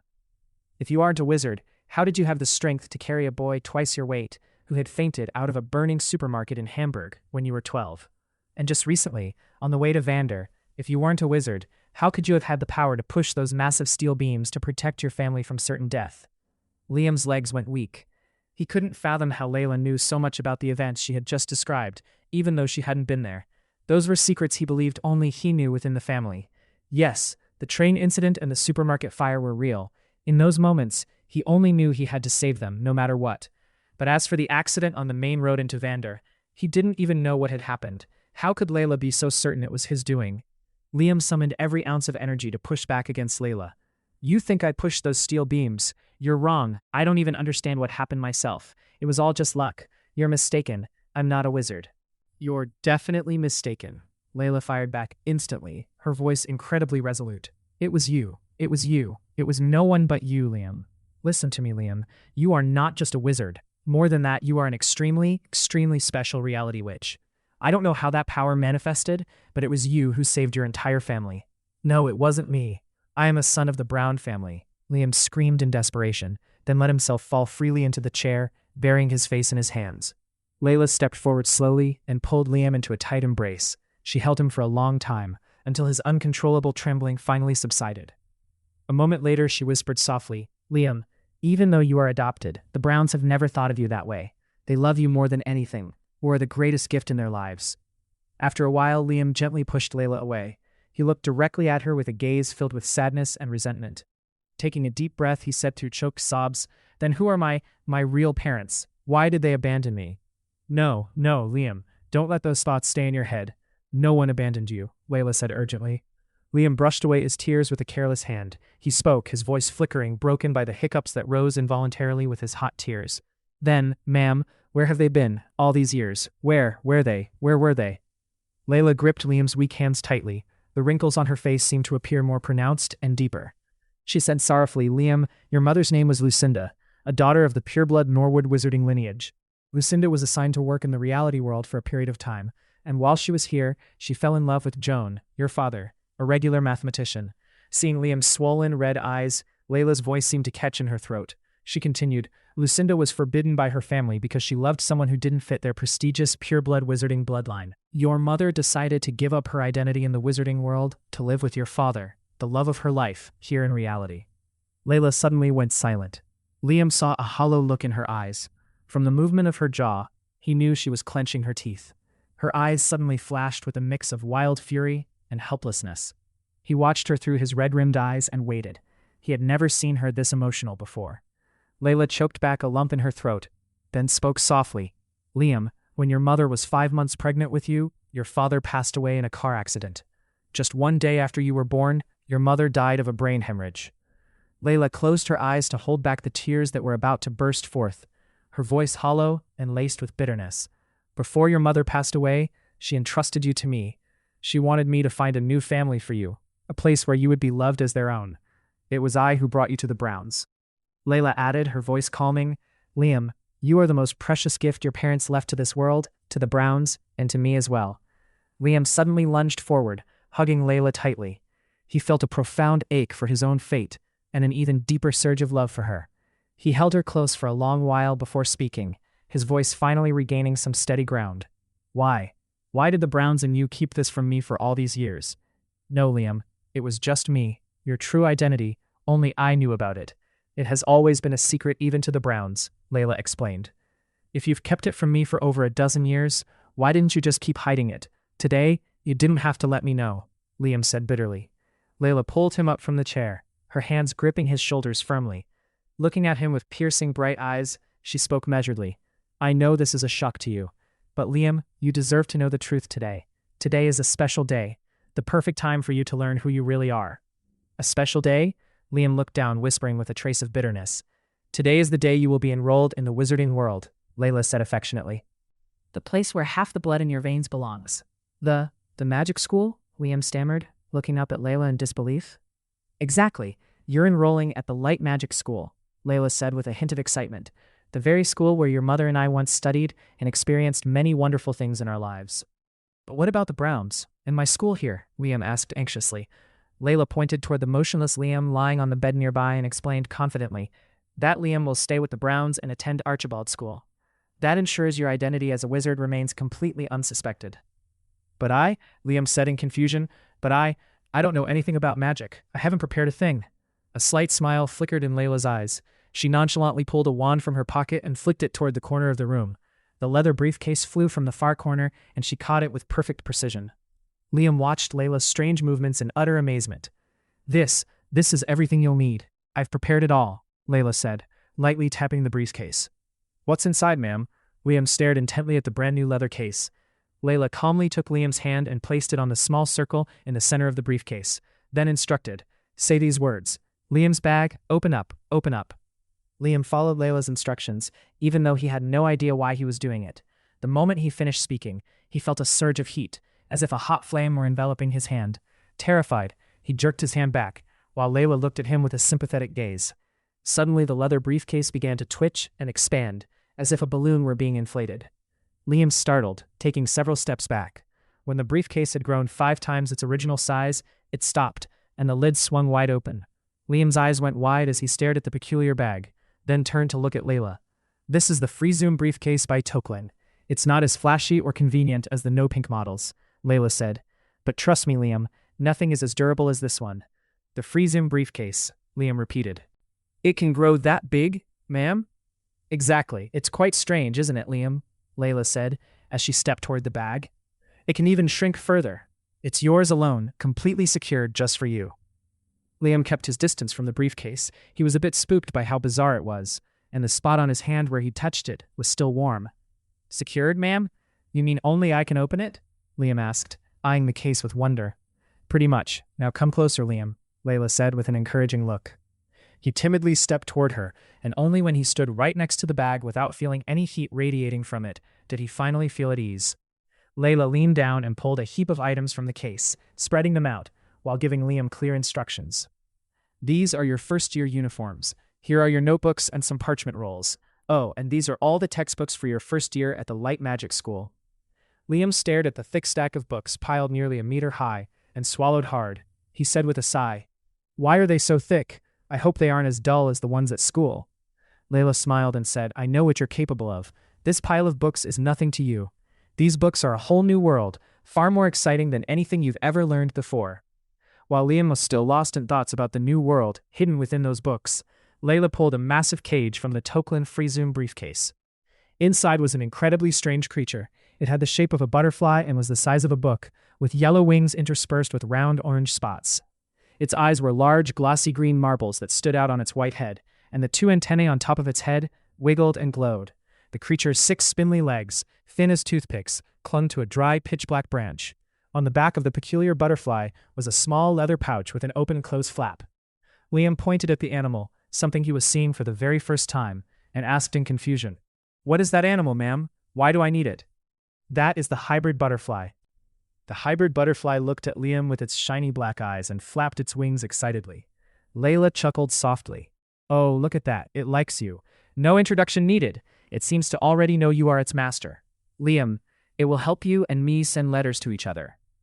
"Send letters?" Liam asked, his eyes wide, as he entered a staring contest with the butterfly's eyes to see who could hold out longer. "That's right. All you need to do is write on the paper in the notebooks I prepared for you, put the letter in the leather pouch on its back, and close the bag. That's it," Layla said. Liam lost the staring contest with the hybrid butterfly. He turned to Layla and stammered, "But ma'am, it's so big, how could it possibly?" Understanding Liam's concern, Layla reached into the cage and gently lifted the butterfly out. The creature stretched, excitedly fluttering its wings a few times, and then began to shrink, smaller and smaller, until it was the size of an ordinary butterfly. "See that, Liam?" Layla said. "When out in the real world and not kept in its special cage, it looks just like any other butterfly. It can fly around freely in reality to deliver letters to me without drawing any suspicion." Layla carefully placed the hybrid butterfly back into the cage. Instantly, the creature shivered and began to grow, until it returned to its original size. While Liam watched with curiosity, wondering if the bizarre creature was truly made of flesh and blood, Layla slowly pulled a stick as small as a chopstick from her sleeve. "Here, Liam, take this," Layla said. "This is just an ordinary wand. I believe you'll be safer using it for now. There will come a time when you possess a legendary wand, but we'll cross that bridge when we get there." Liam didn't pay much attention to the word legendary that Layla had just mentioned. He timidly picked up the wand, examining it closely, and asked in a low voice, "What can it do, ma'am?" "Watch this," Layla said, gently taking the wand back from Liam's hand. With a decisive flick of the wand toward the Light Magic School uniform, Layla muttered an incantation. A shimmering silver light hit the uniform, and immediately it stood upright, lunging aggressively toward Liam. Liam took 2 steps back, but Layla gently reached out to hold his shoulder, reassuring him, "It's all right. Just stand still." Liam did as he was told. The purple robe, adorned with the shimmering gold crest of the Light Magic School, climbed onto his shoulders, while the sleeves sought out his arms to slide in. Meanwhile, the trouser legs of the uniform were touching Liam's feet, causing him discomfort. What is it doing?" Liam asked, looking at Layla in shock. "Lift your feet, Liam," Layla said nonchalantly. "You'd better get used to putting on clothes without having to touch them." Liam gently lifted each foot to let the trousers slide on. A few seconds later, He was clad in a perfectly fitted new uniform. While Liam was busy admiring his brand new attire, Layla pointed her wand at him. A burst of silver-gray light shot from the tip and touched Liam. The pajamas he was wearing grew warm, twitched as they crawled out, and then flew toward the foot of the bed, folding themselves neatly. Liam watched his pajamas lying tidily on the bed, in total disbelief. He stood frozen for a moment, then frowned and asked, "Can a wand really do that, ma'am?" "Of course, and much more," Layla replied. "Remember this, Liam. A wand is an inseparable part of a wizard." Looking at the strange wand in Layla's hand, Liam didn't quite grasp what she had just said. However, he was completely captivated by the way she used it. Layla turned toward the items scattered on the floor and flicked her wand toward them. A trail of light enveloped the heap and slowly lifted it up. One by one, the textbooks, notebooks, the hybrid butterfly cage, and the remaining uniforms flew into the free-zoom briefcase, arranging themselves in perfect order. After the lid snapped shut, Layla held the wand out to Liam again. "Take it. Here is your wand." Liam's hands trembled as he took the wand. Layla kindly held his hand, leaned down to place it on the circle atop the briefcase, and whispered, "Repeat after me, Liam." Liam's bag, close up, close up. The palm of Liam's hand on the lid instantly grew warm. 2 seconds later, the bulky, oversized leather case shrank back to its normal size. "Now, Liam, let's head to school," Layla said. Liam stood there, now fully clad in his light magic school uniform, holding the unfamiliar wand in his hand. His mind had been a whirlwind of emotions, from sheer panic to utter amazement. His life was turning a new page, one he had never dared to imagine. "But it's late at night. Where is this school?" Liam whispered. "How can we get there without waking the Browns? And besides, you don't even know how to drive." Layla gave a soft chuckle, leaving Liam's questions unanswered. She pulled out another wand and flicked it toward a dark corner. His old shoes rushed out and sought his feet to slide on. Once the laces were neatly tied, she said gently, "Liam, today is one of those days when this planet receives an incredibly massive burst of energy according to its cycle. And during these days, a few rare, crucial locations can open for several hours to welcome guests. Liam, take my hand. It's time to go." Trembling with anticipation, Liam reached out and grasped Layla's hand. She leaned down to grab the handle of the free-zoom briefcase, squinted at Liam, and muttered an incantation. A shroud of blue light and mist enveloped them both. In the blink of an eye, Liam and Layla vanished from the room. Only the Liam of the real world remained, drifting in a deep sleep on his bed, as a circle of white light surrounded his neatly folded pajamas, before they, too, disappeared. Liam's mind went blank. He couldn't feel his hands or feet. It felt as if he were drifting through a vast void, where colorful bursts of light streaked past and blurred together until they were indistinguishable. These lights flew by so rapidly that they made his head spin, forcing Liam to squeeze his eyes shut. Only when he felt his feet touch solid ground did he hear a familiar voice. "We're here." Liam peeked, then gradually opened his eyes wider. His head was still throbbing after that tumbling chase through the light. In the dim lamplight, he caught glimpses of familiar statues and bushes. Once his vision cleared completely, he realized this place wasn't strange at all. He had been here before. "This is the southern garden of the museum, isn't it, ma'am?" Liam asked softly. "That's right," Layla replied. "Liam, the entrance to your school is nearby." At that moment, another burst of light flashed unexpectedly near them. As the light faded, a tall man with a legendary mustache appeared, leading a short woman and a young boy. On the other side of a large bush, near the stone statue of the horse-riding warrior about 30 yards away, 2 more flashes of light appeared. A second later, 6 people stepped out from them. Liam looked around. Several new bursts of light were appearing across the lawn. The newcomers hurried toward the strange corridor that Liam had set foot in earlier that afternoon. "Come on, Liam. Stop dazing. We need to move," Layla said, giving him a light pat on the shoulder. Layla and Liam, much like the newcomers, strode quickly across the garden toward the corridor lined with chipped brown stone pillars. Every lamp on the pillars was now lit, emitting a pale yellow glow that wasn't dazzling, but rather eerie and magical. In the distance, groups of people followed one after another along the corridor. The sound of their footsteps echoed in the silent space like a frantic drumbeat urging them forward. As they were about to cross the edge of the garden, Liam spotted a familiar face, Roger, the museum security guard he had met earlier that day. Roger stood right at the start of the corridor, clad in baggy moss-green attire, with a hip-length gray cloak draped over it, his hands clasped behind his back. "Why is Mr. Roger here, ma'am?" Liam whispered as he and Layla approached the guard. "He belongs to the wizarding world. He's responsible for guarding the museum to ensure your school remains a secret from people in reality," Layla explained. "So, he's a wizard too, right?" Liam asked, struggling to keep pace with Layla. That's right, Layla said.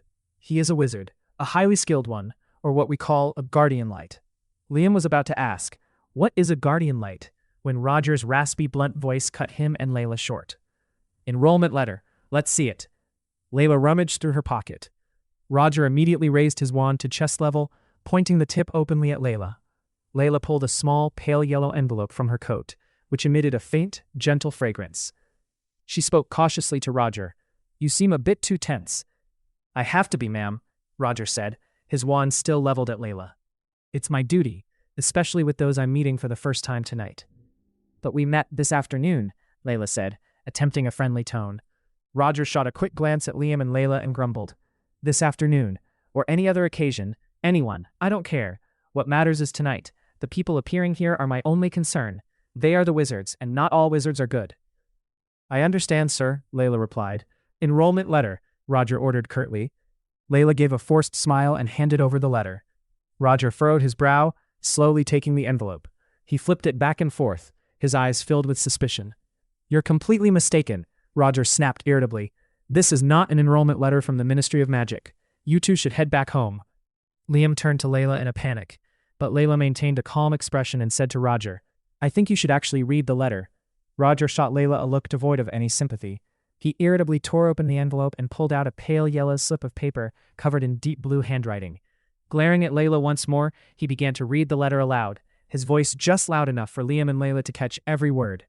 The letter read, I am Aaron Miner, the principal of the Light Magic School. Greetings, Mr. Roger, the gatekeeper for students enrolling from the world of reality. There is a boy named Liam Edward, and his guardian is Layla Edward. Mrs. Edward believes the boy possesses a wizarding lineage and deserves to enroll at the Light Magic School. The trouble is, the boy is not in the birth registry of the Ministry of Magic's wizarding management system. That is why you are spending your time reading this handwritten letter, instead of the customary pre-printed enrollment form, stamped by the ministry and signed by its representative. Roger stopped reading and fixed Layla with a ferocious stare. Mrs. Edward, it is difficult to verify that this letter was actually written by Principal Miner himself. I'll need time to confirm it. If my verification proves it's a fake, I will have no choice but to ask you and young Mr. Edward to return home. And you. Layla. My name is Layla Edward, sir, Layla reminded him. And you, Layla Edward, will face punishment from the Ministry of Magic for forging correspondence, Roger continued, his face grim. You should read the rest of the letter, Mr. Roger, Layla said immediately, without a hint of fear. Fine, Roger snapped angrily, wrinkling his nose in irritation. It was clear he didn't appreciate Layla's implication that he was being hasty. The letter continued. At this point, I wouldn't blame you for doubting whether this handwritten letter was truly penned by Principal Miner. Therefore, I must recount the memory of our very first encounter to prove it. Roger stopped reading, looking up and muttering to himself. Let's see if he's got it right. He looked back down at the letter with a guarded gaze. I entered a tavern named If You're Not Sober, Don't Stop, which was packed with a crowd of Reconstruction wizards. I was about to close the door when you walked in. I firmly demanded that you find another pub, because I had a lot of business to attend to there that night. But your resolve was stronger than mine. You insisted this was the only pub you would drink at, and that you also had plenty of matters to settle that night. After you stepped inside, you shut the door and secretly placed a sealing charm on it. You boldly marched to the center table and drew your wand. The result that night was half the tavern collapsing. You blew away 2, while I blew away 10 Reconstruction wizards. With all due respect, Mr. Roger, I have no intention of boasting by stating those specific numbers. However, to authenticate this letter, I am most reluctantly forced to do so. Roger stopped reading and looked at Layla with a forced smile. Those Reconstruction wizards realized I was a tough nut to crack, so they all swarmed toward Mr. Miner. Believe it or not, the 2 I blew away were the most stubborn ones of the lot. I believe you, sir, Layla said calmly. His face began to brighten, and the guarded look in his eyes softened. Roger continued reading the letter. After picking up a charred table and sitting under a roof where we could clearly see the full moon, we grabbed a bottle of liquor that tasted like tomato sauce mixed with vinegar and rubbing alcohol. You poured the drink into 2 large glasses. After we both grimaced, downed the first glass, and exhaled a breath as long as a steam train's chimney, I introduced myself as Aaron Miner, and you introduced yourself as Finn Roger. You told me I could call you Calm Roger. I hope by this point you have verified that the author of this letter is indeed me, Aaron Miner. At this stage, I feel quite foolish for having introduced myself 3 times in a single letter." Roger flashed a delighted grin, barely missing a full-blown laugh. He shot a cheerful glance at Layla and Liam, while absent-mindedly flipping the letter over to continue reading. "I hope you won't laugh at my foolishness." Too late. He flipped the page at exactly the right moment, Roger said with a shrug. Then he focused intently on the rest of the letter. "Now for the most important part of this correspondence. I, Aaron Miner, principal of the Light Magic School, hereby agree to enroll Liam Edward, whose guardian is Layla Edward. During Liam Edward's time here, if we determine that the boy does not belong to the wizarding world, we will proceed with a memory wipe and return him to a peaceful life in the world of reality. Note: for legal purposes, you must sign this letter to confirm that Liam Edward has commenced his enrollment, and send this letter back to the Ministry of Magic so that Liam Edward can be included in the Registry of Underage Wizards. Farewell, and I look forward to grabbing a drink with you on a future business trip to the world of reality. Signed, the Principal."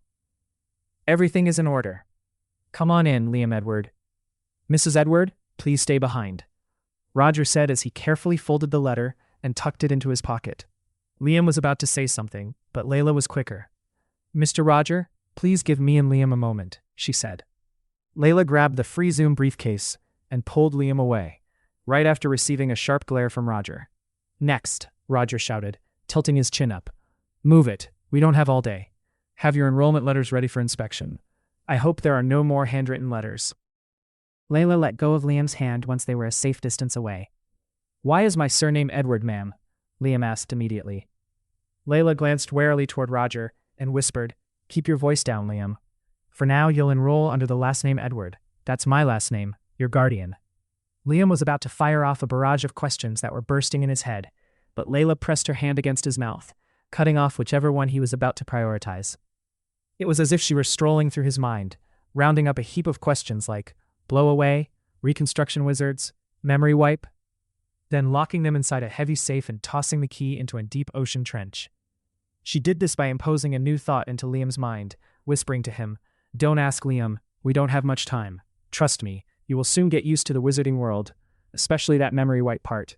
Forget that word. One day, you will reclaim your true family name." Liam gave a slight nod in agreement. He didn't care much for that noble lineage, Norwood or Norwold or whatever, the very family that had abandoned his mother. "Liam, tuck your wand into your sleeve," Layla said, while scanning their surroundings. Liam fumbled with his sleeve, feeling around here and there. He started to put the wand in, but then pulled it back out, convinced it would fall out the moment he let go. Layla calmly flipped up his sleeve, pointing to a small pocket running along the inside. "This is the wand holster, Liam. Put it in here. There's so much I don't know. You know that, ma'am. Even about these clothes I'm wearing," Liam said, giving a light squeeze to the wand now tucked neatly and securely inside his sleeve.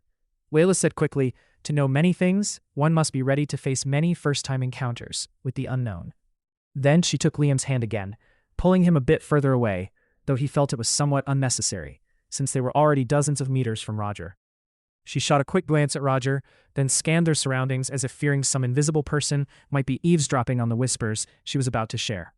Once certain, Layla placed both hands on Liam's shoulders and spoke in a solemn tone. "You will be a great wizard, but now is not the time. Just be an ordinary wizard for now." "Why, ma'am?" Liam looked at Layla, searching for an answer. "Trust me, it's for your own good. It will also keep the Browns safe. One day, you will be the pride of the entire wizarding world." "The Browns' safety," Liam repeated the strange thing he had just heard, staring intently at Layla. "That's right, Liam," Layla whispered. "Right now, I can't give you a definitive explanation, but trust me, Liam, trust me." She looked at him with unwavering eyes and added, "There is one thing I know for certain. You are a good boy who loves the Browns. Liam, for me and for the Browns, promise you will do as I've asked." Liam didn't understand what Layla was talking about. He knew that even if he questioned further, she would only repeat, "Trust me."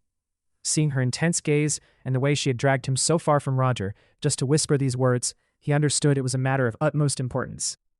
"Now promise me, Liam," Layla said, her eyes fixed on him as she waited. "I promise, ma'am," Liam whispered softly. "Hey, you two, why didn't you finish your chat at home? What is there left to talk about at this hour?" Roger snapped irritably toward Layla and Liam. "Hurry up, don't keep the boat waiting. Liam, go on, head to your world now." Layla gave Liam a light pat on the back. "Edward, you're the last one." "Move it," Roger barked again, As Liam was about to step away, Layla held him back for a split second.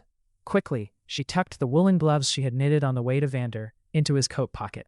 "Keep warm, Liam," Layla said. "Hey, the wall closes in 10 minutes, Roger bellowed. "Coming, Mr. Roger," Layla called back, then looked at Liam affectionately. "You can go now." Liam looked at Layla, picked up his leather briefcase, and bolted. He dashed past the security guard, receiving a cranky glare, and headed toward the turn at the end of the corridor. Of course, without looking back, Liam knew Layla was still standing there, watching him. Just as he was about to turn the corner, Liam stopped abruptly and turned around to wave goodbye. It seemed as though 2 tears were struggling to roll down her cheeks, past the deep wrinkles. Liam wasn't entirely sure. He had never seen her cry before. Layla waved back lingeringly, her voice choked and slightly raspy. "Remember what I told you, Liam. Write to me if anything happens." "I will, ma'am." "All right, off you go," Layla said, weakly waving him away. Liam turned and sprinted into the turn, disappearing from Layla's sight. Beyond the corner, there was only one path. Liam continued to run under the dim lights along that solitary way for about 20 yards before stopping. A few others were already ahead of him, leisurely waiting in line. The strange, captivating melody from earlier that afternoon echoed softly. In the distance, the man in the sculpture danced passionately under the golden glow of the pillars surrounding the semicircular stone floor. One by one, the people in front of him nonchalantly walked straight into the sculpted stone wall and vanished. Liam was the last. He stopped, staring at the wall for a moment. He vaguely sensed that the solid stone wouldn't block him, but he felt he should be careful nonetheless. Liam stepped cautiously toward the wall, amazed to see his limbs disappear on this side and gradually emerge on the other. Once he had passed completely through the sculpted stone wall, he found himself floating inside a relatively narrow tunnel. Every sound went dead silent, followed by lights swirling within the tube. Liam felt as if the light was sucking him upward. The glow split into parallel multicolored streaks, then coiled into tiny dots, becoming blindingly bright. He squeezed his eyes shut, letting the light carry him away. Chapter 3: Light Magic School. The time and space behind the wall were entirely different from the world he knew. Of course they were, but Liam hadn't expected them to be this radically different. He stood frozen, mobilizing every sense in his body to focus and confirm that he wasn't simply floating in midair. After a moment, Liam grew certain that he was standing on a vast square paved with black stone.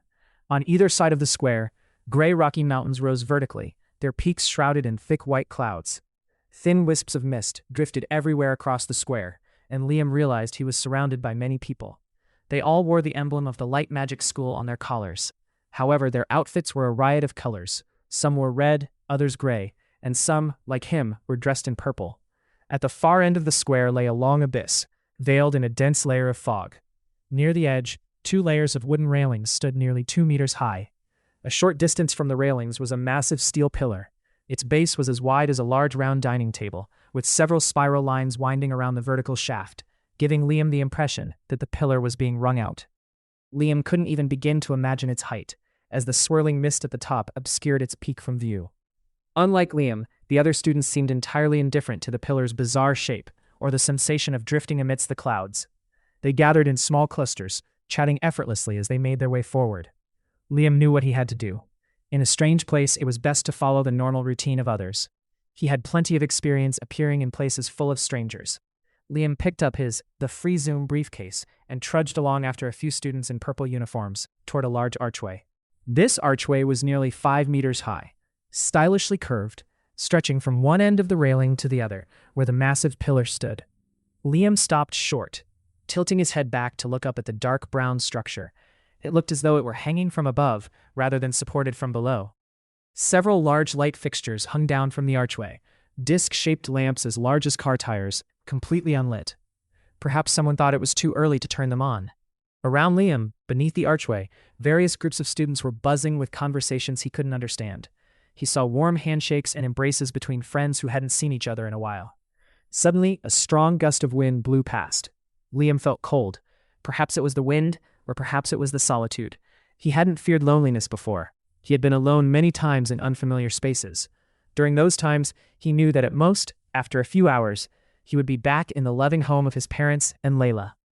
But this time was different, entirely different. He didn't even know when he would see them again. He had completely forgotten to ask Layla, how long did he have to study here? The wind had stopped blowing, but the cold continued to pierce him. The entire chill in this place seemed to favor only him. No one else had the honor of sharing this biting sensation. Liam hunched his shoulders, fumbling in his coat pocket to find the gloves Layla had managed to knit on their way to Vandertown. He remembered her saying, "Preparation is always necessary," as she worked on them. True enough, preparation is always needed, he thought, mocking his own situation, standing here in the middle of a brand new world, surrounded by total strangers. Liam knew he had to wait, because everyone else was standing under the archway too, though he was likely the only one who had no idea what they were waiting for. His eyes drifted toward the hazy space ahead, while he absent-mindedly tucked his freezing fingers into the soft, warm wool. Suddenly, a jolt of shock coursed through him. He vaguely discerned the silhouette of a giant gliding swiftly through the distant mist, followed closely by another massive figure giving chase at a frantic pace. Liam glanced around, searching for any sign that the others saw the same anomaly. Yet most remained utterly indifferent to the gargantuan forms flickering within the fog. Liam recoiled in a panic as a massive shadow lunged straight at him, but his fear began to ebb as he realized the giant was in fact a bizarre cabin. The structure was built from a steel frame, with wood and glass filling the gaps in its colossal skeleton. Two enormous sinewy brown arms sprouted from its sides, skillfully swinging along a wire so thin it was nearly invisible in the haze. It was a design perfectly engineered to intimidate or challenge the imagination of anyone setting foot here for the first time. When it was about 10 meters away, the giant cabin slowed down. One of its arms composedly let go of the wire and gently lowered a palm as broad as a table toward the ground. The cabin door slid open. A few students to Liam's left stepped onto the palm with excitement, still chatting away, before being lifted into the vessel. A second later, the door snapped shut, and the strange cabin instantly accelerated past Liam's stunned face, the gust of wind sending his coattails flying. Before Liam could process what was happening, the next giant came to a sudden halt, extending its palm toward his bewildered face. Liam stood frozen, staring at the wide-open door. The cabin remained patient, offering its hand, while the boy across from it seemed lost in hesitation. Fortunately, an irritable voice rose from behind him. "Get in, let the others move up." Liam clumsily stepped onto the palm, followed by two other students. He felt an invisible force pin his feet down, and the free-zoom briefcase in his hand suddenly became leaden. He couldn't fathom why, but he clung to it with all his might. "Drop your free-zoom briefcase," the cranky voice behind him snapped. Liam obeyed. As his briefcase hit the palm, the giant hand immediately rose and executed a deliberate rotation. The palm pressed tightly against the open door, its fingers even curling slightly inside. Once the arm became motionless, Liam felt his feet released, and his briefcase regained its original weight. He slowly entered the cabin first, followed by the two other students. As soon as all three were safely inside, the steel hand moved again, the door closed, and lights at the four corners of the cabin flickered to life. The giant cabin accelerated rapidly. Liam had to brace himself against a steel frame to stay upright. A few seconds later, he sat down properly, once the bizarre cabin reached a steady speed. Outside the cabin, wisps of mist whipped past as fast as flipping through blank sheets of paper. A minute after the acceleration, Liam began to feel the soothing comfort and warmth of the interior. He absent-mindedly pulled off his gloves, his eyes glued first to the ceiling and then to the floor of this peculiar vessel. The leather seat was incredibly soft. Liam realized that the inside of this giant was a world away from its rugged, coarse exterior. The two other boys in the cabin wore the same purple uniforms as Liam. To his right sat a stout boy with blonde hair long enough to cover his ears. He was fiddling with a jade pendant around his neck. The green jade was embossed with the image of a boy riding a broomstick, reaching out to pluck a crescent moon. Directly across from Liam, a black boy with curly hair was engrossed in a brand new, thick volume. He read with such intense focus, it was as if the other two weren't even there. The blonde boy suddenly rose from his seat and abruptly held out a peculiar-looking pastry to Liam. It was wrapped in pale yellow paper, branded with the name Mrs. Neelot. Liam hesitated for a moment, stunned, before shyly reaching out to accept it. "Hi there, I'm Luteran," the blonde boy said, his eyes beaming with friendliness. "Hi, I'm Liam," he replied. "Go on, eat it. They're delicious," Luteran urged. He then moved toward the curly-haired boy, who was so engrossed in his book he might as well have been a statue. Liam had no intention of eating the cake. He just flipped it over and over in his hands. Without asking for permission, Luteran plopped down next to the reading statue. He held one unwrapped pastry in his hand and another still in its packaging. Luteran took a large, ravenous bite, then placed the unopened one on the reader's lap. "Have a cake. The name's Luteran," he he introduced himself to the curly-haired boy. Thanks, I'm Lion, the boy replied sharply, looking up for only a split second. Lion left the pastry right where it was, showing none of the curiosity Liam had. He dove back into his pages, ignoring Lutheran, who was chewing noisily beside him. What's the title of that fascinating book? Lutheran asked, swallowing hard. Space Jumping, Lion answered tersely, his eyes never leaving the book. Any good? Lutheran knit his brows. Haven't finished it yet, Lion snapped. You don't know if it's good or not? Lutheran crossed his legs and began to swing one foot. How would I know if I haven't finished it? Lion grumbled, still staring at the text. Lutheran swung his leg for a while, then asked thoughtfully, So it's about traveling between dimensions? Of course, what else would it be about? Baking cakes? Lion shot back, his voice rising in irritation. I'm just making sure, Lutheran explained. Sometimes the title says one thing, but the content is totally different. Authors like to trick people sometimes. Trick them? For what? Lion looked up, staring intently at Lutheran. How should I know? Lutheran shrugged, making a gesture of innocence. Then he added, Aren't you going to eat that? I guess reading is more filling, huh? Here, let me help you with it. Lutheran took the cake that was on Lion's lap and then ate it naturally. Lion stared at him in stunned anger. A few seconds later, the cake was gone. Lutheran stood up, strolled back to Liam, and flashed a brilliant, even-toothed grin. Aren't you eating yours? He asked cheerfully. You can have mine, Liam replied, happily handing it over. Lutheran's eyes crinkled with joy as he grabbed it. I always eat a lot when I'm nervous, Lutheran explained casually, skillfully peeling the wrapper. I'm actually terrified of heights. Lutheran popped a piece of cake into his mouth, chewing loudly. He began eating this one just as noisily as the previous two. Across from him, Lawian decided to shut his book, heavily and decisively. The sound of the book slamming was like someone punching a wall with all their might. Lawian simply couldn't concentrate with Lutheran around. He glared at Lutheran and asked in a sharp, sassy tone, I bet you get nervous a lot, don't you? Yeah, how did you know? Lutheran replied honestly. I can just tell by looking at you, Lawian said shrewdly. I wouldn't be surprised if your parents opened an entire bakery just to keep you fed.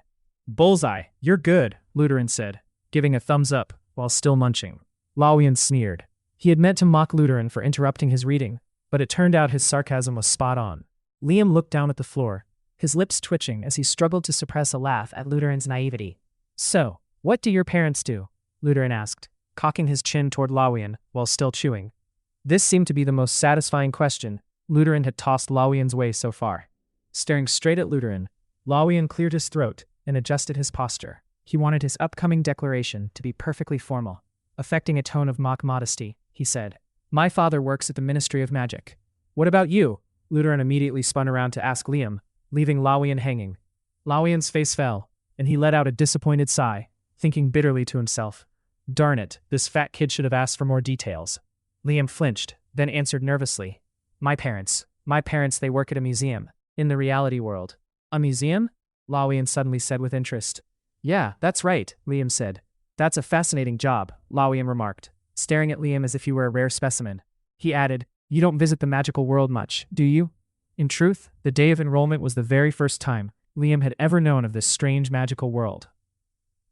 But he didn't want to reveal that, so he tried to act calm and replied, Right, I don't come to the magical world very often.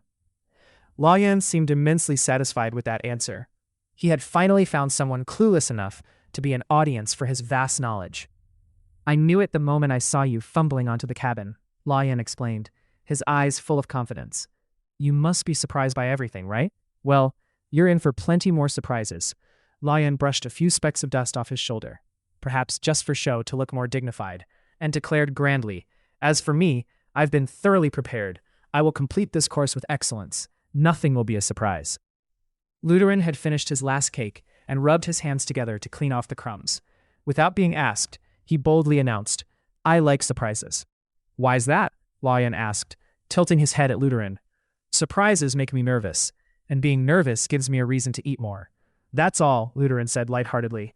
Lawian pouted and decided to brush Lutheran aside. He turned back to Liam with excitement and said, Let me show you a real surprise, okay? For Liam, today had already been surprising enough, but Lawian kept staring at him, dead set on creating a new surprise. Even before Liam could voice his thoughts, Lawian decisively tapped his left foot twice and his right foot once against the cabin floor. Instantly, 2 hideous hands crept out from under Lawian's seat, 10 long, spindly, soot-black fingers. One hand held a gray rag, while the other gripped a dark brown wooden brush, meticulously polishing Lion's shoes. Liam thought it was quite unnecessary, as Lion's shoes were already brand new and mirror shiny. Come on, try it, it's amazing, Lion urged. Liam reluctantly followed suit. Another pair of hideous hands sprouted from beneath his own seat. The pitch-black hands began carefully working on Liam's left shoe first. Seeing the bewildered face of the boy who had just stepped into the magical world, Lion grew even more excited. There, I'll show you other cool things later. I guarantee you're gonna love it. Just as one of Liam's shoes was finished, the cabin began to slow down. A massive steel arm let go of the cable and lowered itself. The rough, cold palms spread out as wide as a large round table, aligning perfectly with the cabin door. Lion stood up, brimming with excitement. All right, let's get out of here, guys. But I'm not done yet, Liam said, awkwardly pointing at his remaining old shoe and giving Lion a pleading look. Look, Liam, Lion glanced at the opening door. Luteran and I are heading down now. The cabin is going to make another full loop. If you want to sit through another round just to finish that shoe, be my guest. Liam immediately realized that the surprise Lion provided wasn't fun at all. He vaguely learned a lesson. Not all surprises are good. Looking down at his mismatched shoes, one shiny, one dull, he sighed in frustration. Fine, I'm coming with you. Liam reached for his briefcase, having to use a bit of force to wrench his right foot away from the long, spindly black fingers that were still eager to work. Luteran caught sight of Liam's lopsided shoes and grinned widely. Hey, you look pretty cool, Liam. Liam responded to the compliment with a wry, distorted smile. He clambered onto the palm right after Lion and Luteran, lugging his leather briefcase along. Just like the first time he stepped onto the cold palm, Liam's feet were pinned down, and his briefcase became leaden. Knowing the drill by now, he let go, letting the briefcase drop. The giant steel hand immediately moved, lowering them toward a wide square protruding from the mountainside. Once the hand came to a full stop, the three boys grabbed their briefcases and stepped off. The steel arms slowly rose and gave a vigorous wave goodbye. Liam instinctively waved back at the cabin, then suddenly retracted his hand when he realized neither Luteran nor Lion was doing anything so foolishly polite. Seconds later, the steel arm reached up to grab the wire, and the cabin accelerated away, leaving a gust of wind blowing in their faces. For Liam, today had already been more than enough of a surprise, but Lion kept staring at him, dead set on creating a brand new one. Even before Liam could voice his thoughts, Lion decisively tapped his left foot twice, and his right foot once on the cabin floor. Instantly, a pair of hideous hands crept out from under Lion's seat. 10 long, spindly, soot-black fingers. One hand held a gray rag, the other a dark brown wooden brush, meticulously polishing Lion's shoes. Liam thought it was completely unnecessary, given that Lion's shoes were already brand new and mirror shiny. Come on, try it, it's amazing, Lion urged. Liam reluctantly followed suit. Another pair of hideous hands sprouted from beneath his own seat. The pitch-black hands began working with extreme care, starting with Liam's left shoe first. Seeing the bewildered face of the boy who had just stepped into the magical world, Lion grew even more gleeful. There, I'll show you other cool things later. I guarantee you're gonna love it. Just as one of Liam's shoes was polished, the cabin began to slow down. A massive steel arm let go of the cable and lowered itself. The rough, cold palms spread out as wide as a large round table, aligning perfectly with the cabin door. Lion stood up, brimming with excitement. All right, let's get out of here, guys. But I'm not done yet, Liam said, awkwardly pointing at his remaining old shoe and giving Lion a pleading look. Look, Liam, Lion glanced at the opening door. Luteran and I are leaving now. This cabin is going to make another full loop. If you want to sit through another round just to finish that shoe, be my guest. Liam immediately realized that the surprise Lion provided wasn't fun at all. He vaguely learned a lesson. Not all surprises are good. Looking down at his mismatched shoes, one shiny, one dull, he sighed in frustration. Fine, I'm coming with you. Liam reached for his free zoom briefcase and stood up. He had to use a bit of force to wrench his right foot away from the long, spindly fingers that were still eager to work. Luteran caught sight of Liam's lopsided shoes and grinned widely. Hey, you look pretty cool, Liam. Liam responded to the compliment with a wry, distorted smile. He clambered onto the palm right after Lion and Luteran, lugging his free zoom briefcase along. Just like the first time he stepped onto the cold palm, Liam's feet were pinned down, and his free zoom briefcase became leaden. Knowing the drill by now, he let go, letting the briefcase drop. The giant steel hand immediately moved. A few seconds later, it lowered them onto a wide square protruding from the mountainside. Once the hand came to a full stop, The three boys grabbed their free Zoom briefcases and stepped off. The steel arms slowly rose and gave a vigorous wave goodbye. Liam instinctively waved back at the cabin, then suddenly retracted his hand when he realized neither Lutheran nor Lawyen was doing anything so foolishly polite.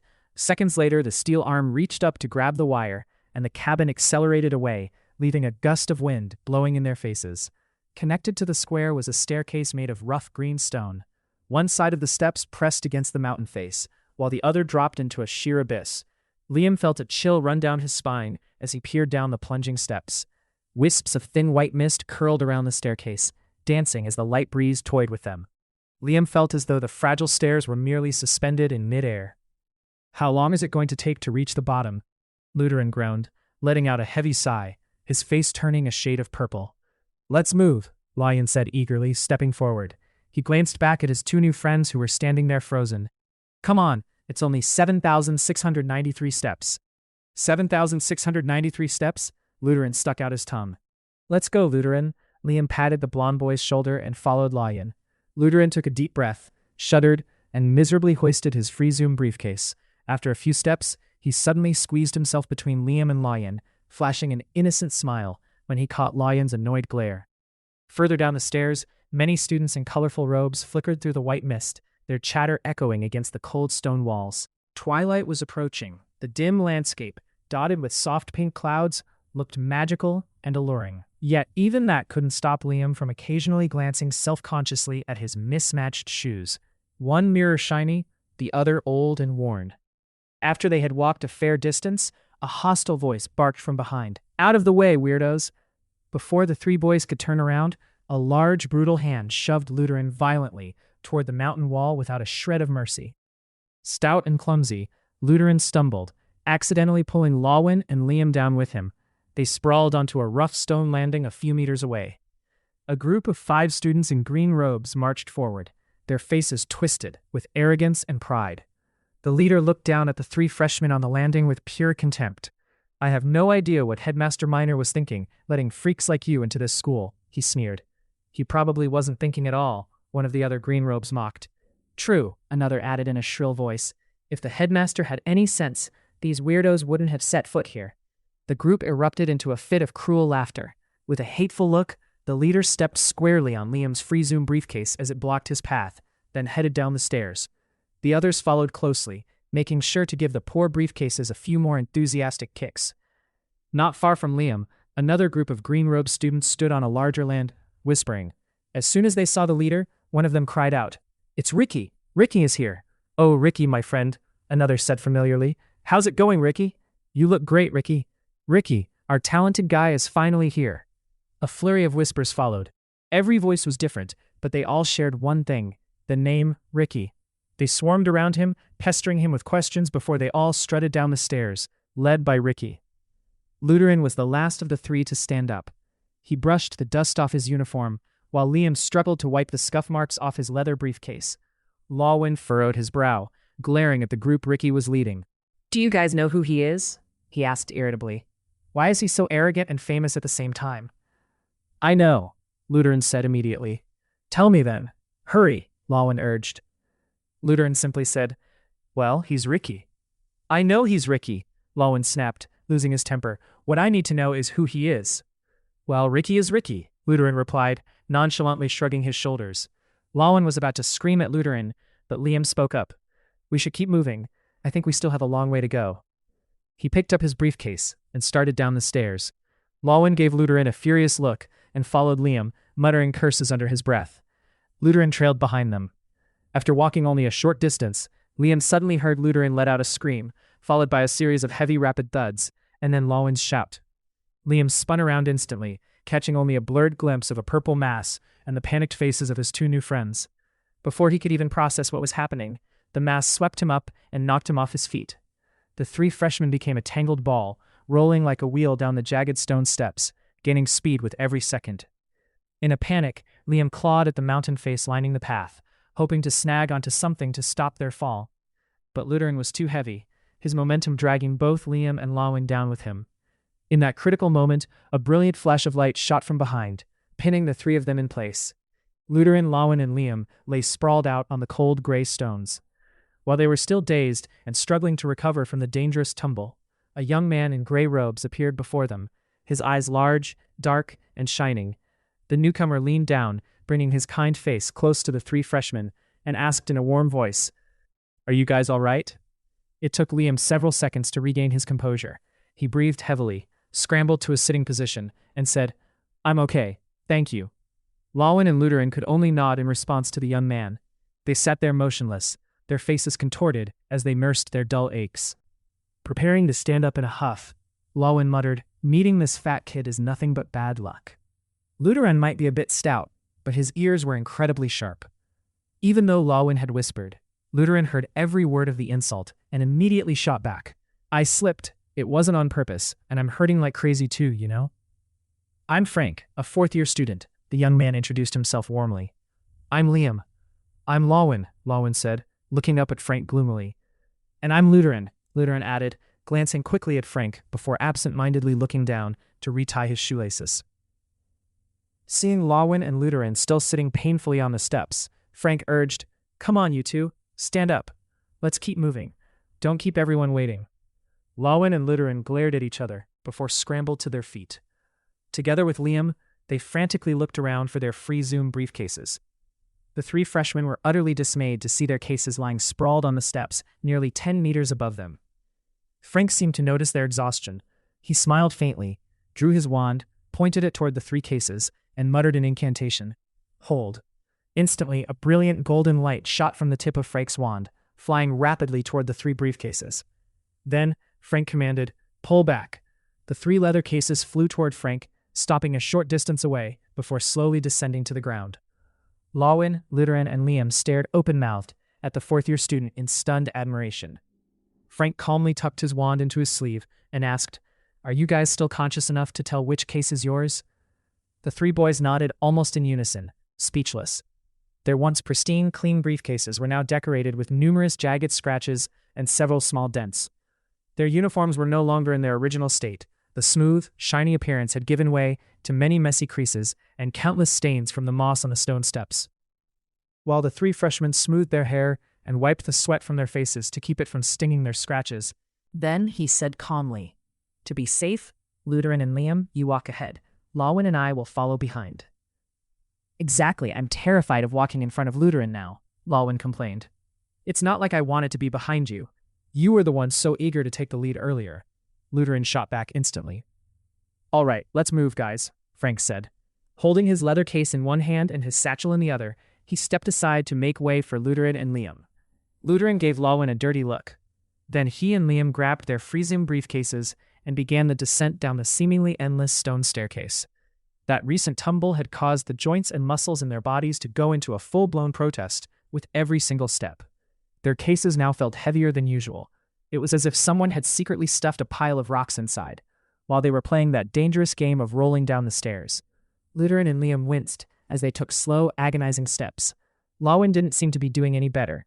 At least that's what Liam thought, since he didn't hear Lawin urging them to go faster. Many students rushed past them, disappearing into the wisps of mist hanging over the cold stone steps. Frank patiently trailed behind Lutheran and Liam. "What are you carrying there?" Lawin asked, looking curiously at the bundle dangling from Frank's hand. Frank enthusiastically lifted the package high. It was tied with 2 strips of brown fabric forming a cross. At the bottom were 4 stacks of multicolored cloth, and resting on top of them were 2 gray paper parcels. Lifting the hand holding his leather case, Frank pointed his index finger at the top parcel and introduced it. "This one is a memory tonic." Then, pointing to the fabric underneath, he added, "And these are 4 stacks of hand-woven silk, all natural fiber." "Do you actually need memory tonic?" Lawin furrowed his brow. "No," Frank gave a faint smile. "All of this is for gifts." "For your friends?" Lawin asked. "No. Let you in on a little secret," Frank said. "What secret?" Lutheran spun around, beating Lawin to the question. "This is a bribe." "A bribe?" Lawin repeated, frowning with suspicion. Lutheran cried out, "A bribe?" "Exactly," Frank explained. "And it's specifically for Professor Narmi, the history of magic teacher. You'll be meeting her very soon. She must be really tough then. Does everyone have to give her gifts?" Lutheran sighed, sounding worried. "Oh man, I didn't bring anything to give as a gift." "No, that's not it at all," Frank hurried to explain. "You've got it all wrong. Professor Narmi is actually very kind. She doesn't require anyone to give her anything." Then why are you giving her a bribe? Lawin reasoned. Frank calmly presented his case. It's a voluntary bribe. I consider it a little trick to do well here at the Light Magic School. A trick to do well? Lawin repeated, looking at Frank with confusion. He frowned and added, but there are plenty of other subjects that are far more difficult, like protection and movement, the nature of the shape of things, or the control and counterattack. I'd think Professor Narmi's class just requires time and hard work. You're right, Frank replied with a light, effortless smile, nodding in agreement with Lawin. However, my thinking is that if I can stay in Professor Narmi's good graces, maybe get an extension on an assignment or a lighter homework load, then I'll have much more time to study and practice those other subjects. Liam turned back and said to Frank, So that's how it is. I bet you'll end up being the top student in our school. No, Frank said modestly. I'm just getting by. The best student in our school has to be Ricky. Ricky? You just mentioned Ricky, Lawin cried out. The name that had caused him such irritation earlier, while bickering with Lutheran, suddenly exploded in his mind. Lawin stared intently at Frank and asked, You know Ricky? Of course. Everyone in this school knows him. Oh, I forgot, except for the newbies, Frank said cheerfully, as if he had just grabbed the perfect cure for his burning curiosity. Lawin excitedly seized Frank's arm. So what kind of person is Ricky? Lawin asked, staring at Frank without blinking. Frank grinned at Lawin's intense reaction and said casually, Ricky's full name is Ricky Thomas. You guys know the Thomas clan, right? What's so special about the Thomas clan? Lutheran asked, craning his neck back. They are a prestigious, famous, pure-blood wizarding family, Lawin said, shrugging, before adding in a superior tone to Lutheran, I'm surprised you didn't know. Lutheran about to snap back at Lawin, but Frank cut in. Lawin is right. It's an ancient and noble lineage. But that's not the only prestigious lineage out there. That alone wouldn't make him more famous than anyone else, Lawin said quickly, turning back to Frank. True, Frank agreed.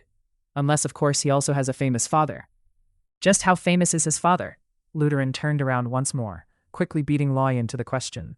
He is the head of the Guardian Light Department, protecting the Magical Council, and the headmaster of a magic school. Is that famous enough for you? Frank said with a faint smile. Then why doesn't Ricky study at his father's school? Lawin asked. You should ask Ricky that. Why are you asking Frank?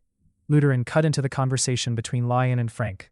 Lawin glared at Lutheran, then looked at Frank with an expectant face. Sensing Lawin's impatience, Frank replied calmly, Ricky wants to prove himself. He wants to be judged objectively, so he decided to attend this school instead. Lutheran didn't give up and jumped back into the conversation. I don't think he's very smart then. Why would you think that? Lawin looked at Lutheran, annoyed. If it were me, I'd definitely study at my dad's school, Lutheran said, turning to Liam as if looking for an ally. Without waiting for anyone to ask why, Lutheran proudly explained, Studying at your dad's school means you can take as many breaks as you want and eat whatever you like. Right, Liam? Lutheran leaned his broad face close to Liam. Reluctantly, Liam played along with his friend's carefree logic. Right, and you wouldn't be severely punished when you make a mistake. Lutheran burst into a loud laugh and punched Liam's shoulder. Exactly, spot on. Brushing aside the rambling of Lutheran and Liam, Lawin turned back to Frank. So, does that famous pure-blood lineage and his powerful father actually help him achieve anything noteworthy? Certainly, Frank replied. The professors here consider Ricky the most outstanding student the school has ever seen. The most outstanding in the school? Lawin repeated, his voice laced with skepticism. Yes. The professors hope Ricky will become one of the great guardian light of the future, Frank said.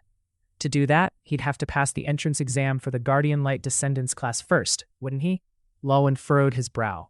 What is the Guardian Light Descendants? Lutheran asked Frank. Frank's eyes lit up, his voice brimming with energy. It's a competition to select the school's most elite students for specialized training, before the final screening against other schools to choose the official The Guardian Light Descendants. Still full of excitement, Frank added, the competition is held every 2 years. Our school will be hosting it next year. I'm going to compete next year, Lawin declared confidently. Then he leaned forward to ask Liam, Liam, what about you? Will you join the competition next year? Liam scratched his head, stammering, I don't know. Without waiting for his turn to be asked, Lutheran shared his plan with typical innocence. I'm competing too. Lutheran, I think you should enter a competitive eating contest instead, Lawin mocked. However, Lutheran didn't seem bothered by Lawin at all.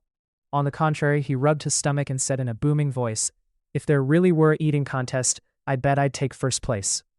The other three burst out laughing at Lutheran's antics. As if to confirm he was serious, Lutheran turned and thrust his massive face toward Liam.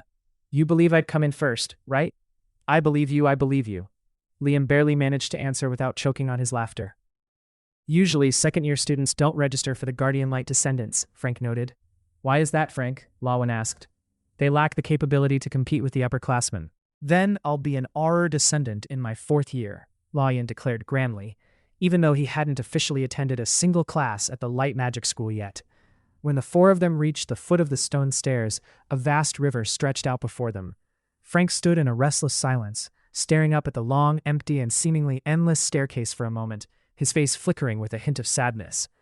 They were likely the very last ones to complete all 7,693 stone steps. By now, the fading afternoon light had turned a sickly yellow tinged with red. This light scattered sparsely across the water, transforming the river into a massive, shimmering golden carpet. Standing out at the pier were 5 multicolored boats moored near a wooden bridge. To the right of the staircase where they had just arrived stood a giant circular gray wooden pillar over 10 meters high, with a mossy bronze bell dangling from its top. To the left of the stairs were 3 strange stone sculptures, a pair of symmetrical giant winged white deer. Their massive antlers branched out like a slingshot to support a colossal black horn. Beside the cliff stood the statue of a tall man, his stomach pulled in as he took a deep breath, chest puffed out. The statue's hands lifted the black horn to its mouth. Liam tilted his face up in delight, letting the cool breeze caress him. He took a deep breath, savoring the fresh air scented with wild greenery, and slowly exhaled with a sigh of relief. Luderin and Lawin slumped onto the 7,693rd step. Their shirts were soaked with sweat. A magic school this huge and they don't even have an elevator, Luderin grumbled, panting heavily. That staircase has a purpose, you know, Lawin said. What purpose? Luderin cocked his chin toward Lawin. It helps certain stout people lose weight before they get to school, Lawin replied. At that exact moment, several figures lunged aggressively from behind the giant statue. 2 hulking boys pounced on Frank, tackling him to the ground and pinning him down by the back. 2 scrawny ones joined in, piling onto Frank's legs. Let him go! Get off him! Liam screamed in a panic. Lawin and Luderin bolted upright, shouting almost in unison. What do you think you're doing? The 4 boys in gray uniforms didn't bother to answer, remaining perched triumphantly atop Frank. Liam rushed forward, intent on shoving the top attacker off, but Frank's familiar, strained voice rose from the pile. Liam, I'm okay. It's fine. But there, Liam started, bewildered. It's all right, Frank said with difficulty. All right, guys, that's enough. Give me a break. I can't breathe here. The 2 scrawny boys on top grinned mischievously at each other, intentionally digging their weight into Frank's legs one last time before finally standing up. The 2 hulking ones followed suit, not forgetting to give Frank's poor back a massive final squeeze before releasing him. The large boy with dark brown hair offered a friendly hand, pulling Frank to his feet. What followed were cheerful laughs, hugs, and fist bumps exchanged between the 4 newcomers and Frank. After this elaborate 4-on-1 greeting, Frank turned to the 3 freshmen, Liam, Lawin, and Luderin, who still looked visibly shaken. He flashed a weary but bright smile and announced, Everyone, these are my friends. I thought they were trying to kill you, Liam said. I'll take that as a compliment, the scrawny, dark-skinned boy with a pointed chin to Frank's left remarked proudly. The rest of Frank's crew burst into delighted laughter. There are many ways to get noticed, the black-haired boy next to Frank said, eyeing the 3 freshmen intently. But showing up on your first day with tattered uniforms and scratched-up faces is a creative choice, though maybe not the wisest one. Hey, were you guys in a brawl up there? That's pretty hardcore for freshmen, the large boy beside him chimed in. We fell down the stairs, Luderin muttered, scratching his messy blonde hair in dismay. Fell down the stairs? The scrawny boy behind Frank cut in. I guess rolling down is faster than walking, but it's gotta hurt. Lawin gave a forced smile, his scratches stinging as sweat seeped into them. Come on, guys, quit teasing them, Frank told his friends. And you, Frank, the large, dark-haired boy said with mock irritation. Do you have any idea how long we've been waiting for you here? Waiting or ambushing? Frank shot back. We waited so long that we decided to pivot from waiting to ambushing, the scrawny boy on the left replied instantly. Just then, a loud bell rang out from the top of the stairs, echoing through the swirling mist. We need to hurry, guys, Frank said quickly to his 4 friends. Then he turned to the 3 freshmen with a kind reminder. All right, get to your boat. It's almost time to depart. Frank pointed toward the last boat docked about 100 meters away.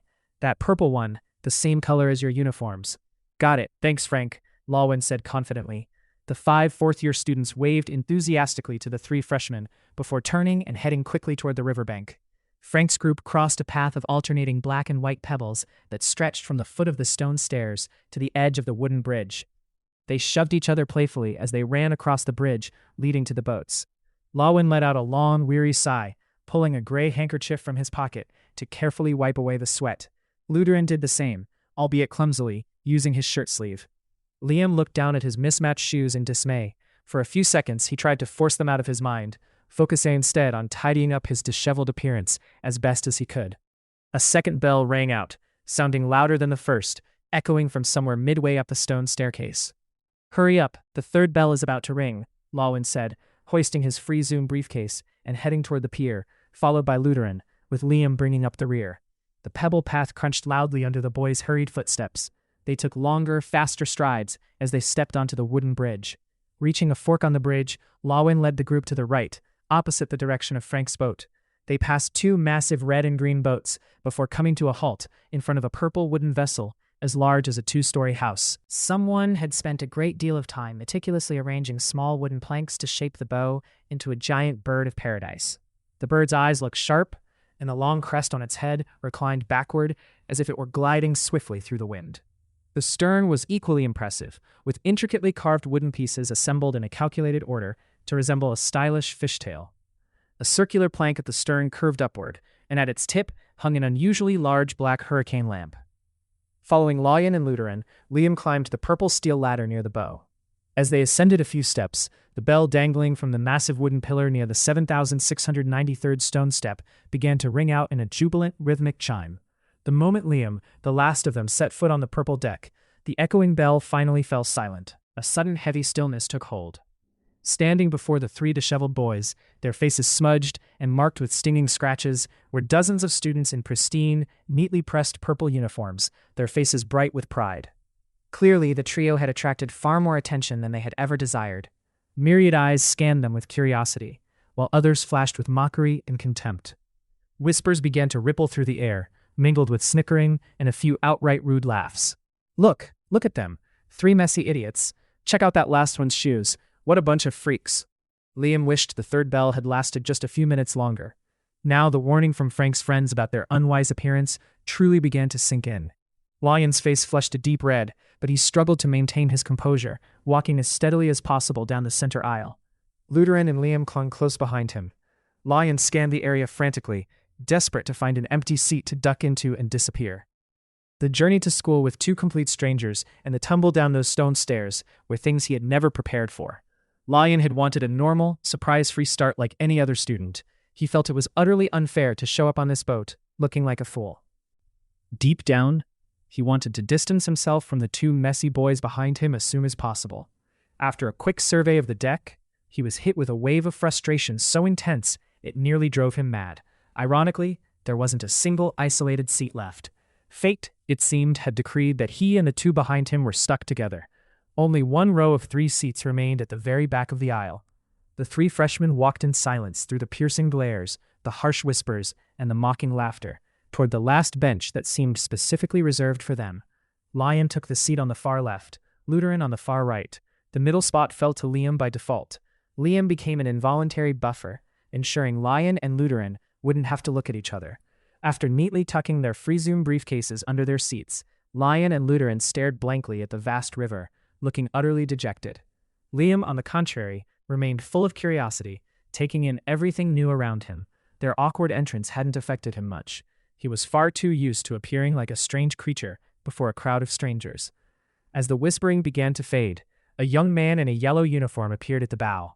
One detail on his right sleeve set him apart: a blue fabric band, about a handspan wide, featuring a large embossed emblem of the Light Magic School. The newcomer tapped his foot several times, hard and decisively, against the wooden floor to grab everyone's attention. Once dozens of pairs of freshman eyes were fixed on him, he stopped. Adopting a solemn expression, the young man began. "I am Zenki, the captain of the Student Discipline Committee this year. There are a few things I need to remind you of before the boat departs."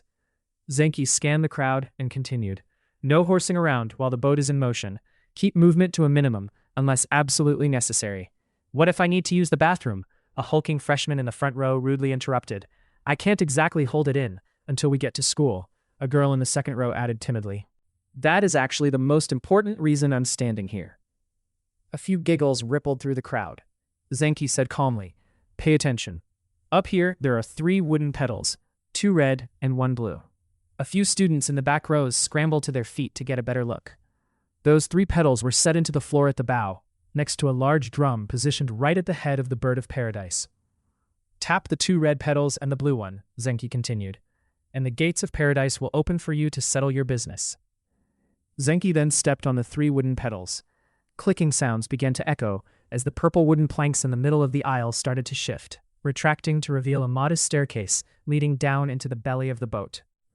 While the students stared curiously at the newly appeared passage, Zenki flashed a bright smile and said cheerfully, "That is the path to paradise. When you step on the first stair, the lights will turn on automatically. They only go off when the staircase closes. To close it, just tap the 3 pedals in reverse order. Have a pleasant trip, everyone, and don't try to swim to school. See you there." Shortly after the young man pointed out the gateway to paradise and left the boat, the sound of the horn near step 7693 began to blare, filling the air. Suddenly, 2 wooden arms sprouted from the drum at the bow of the freshman boat. They gripped a pair of long, pale white drumsticks, raising them in a ready position before freezing momentarily.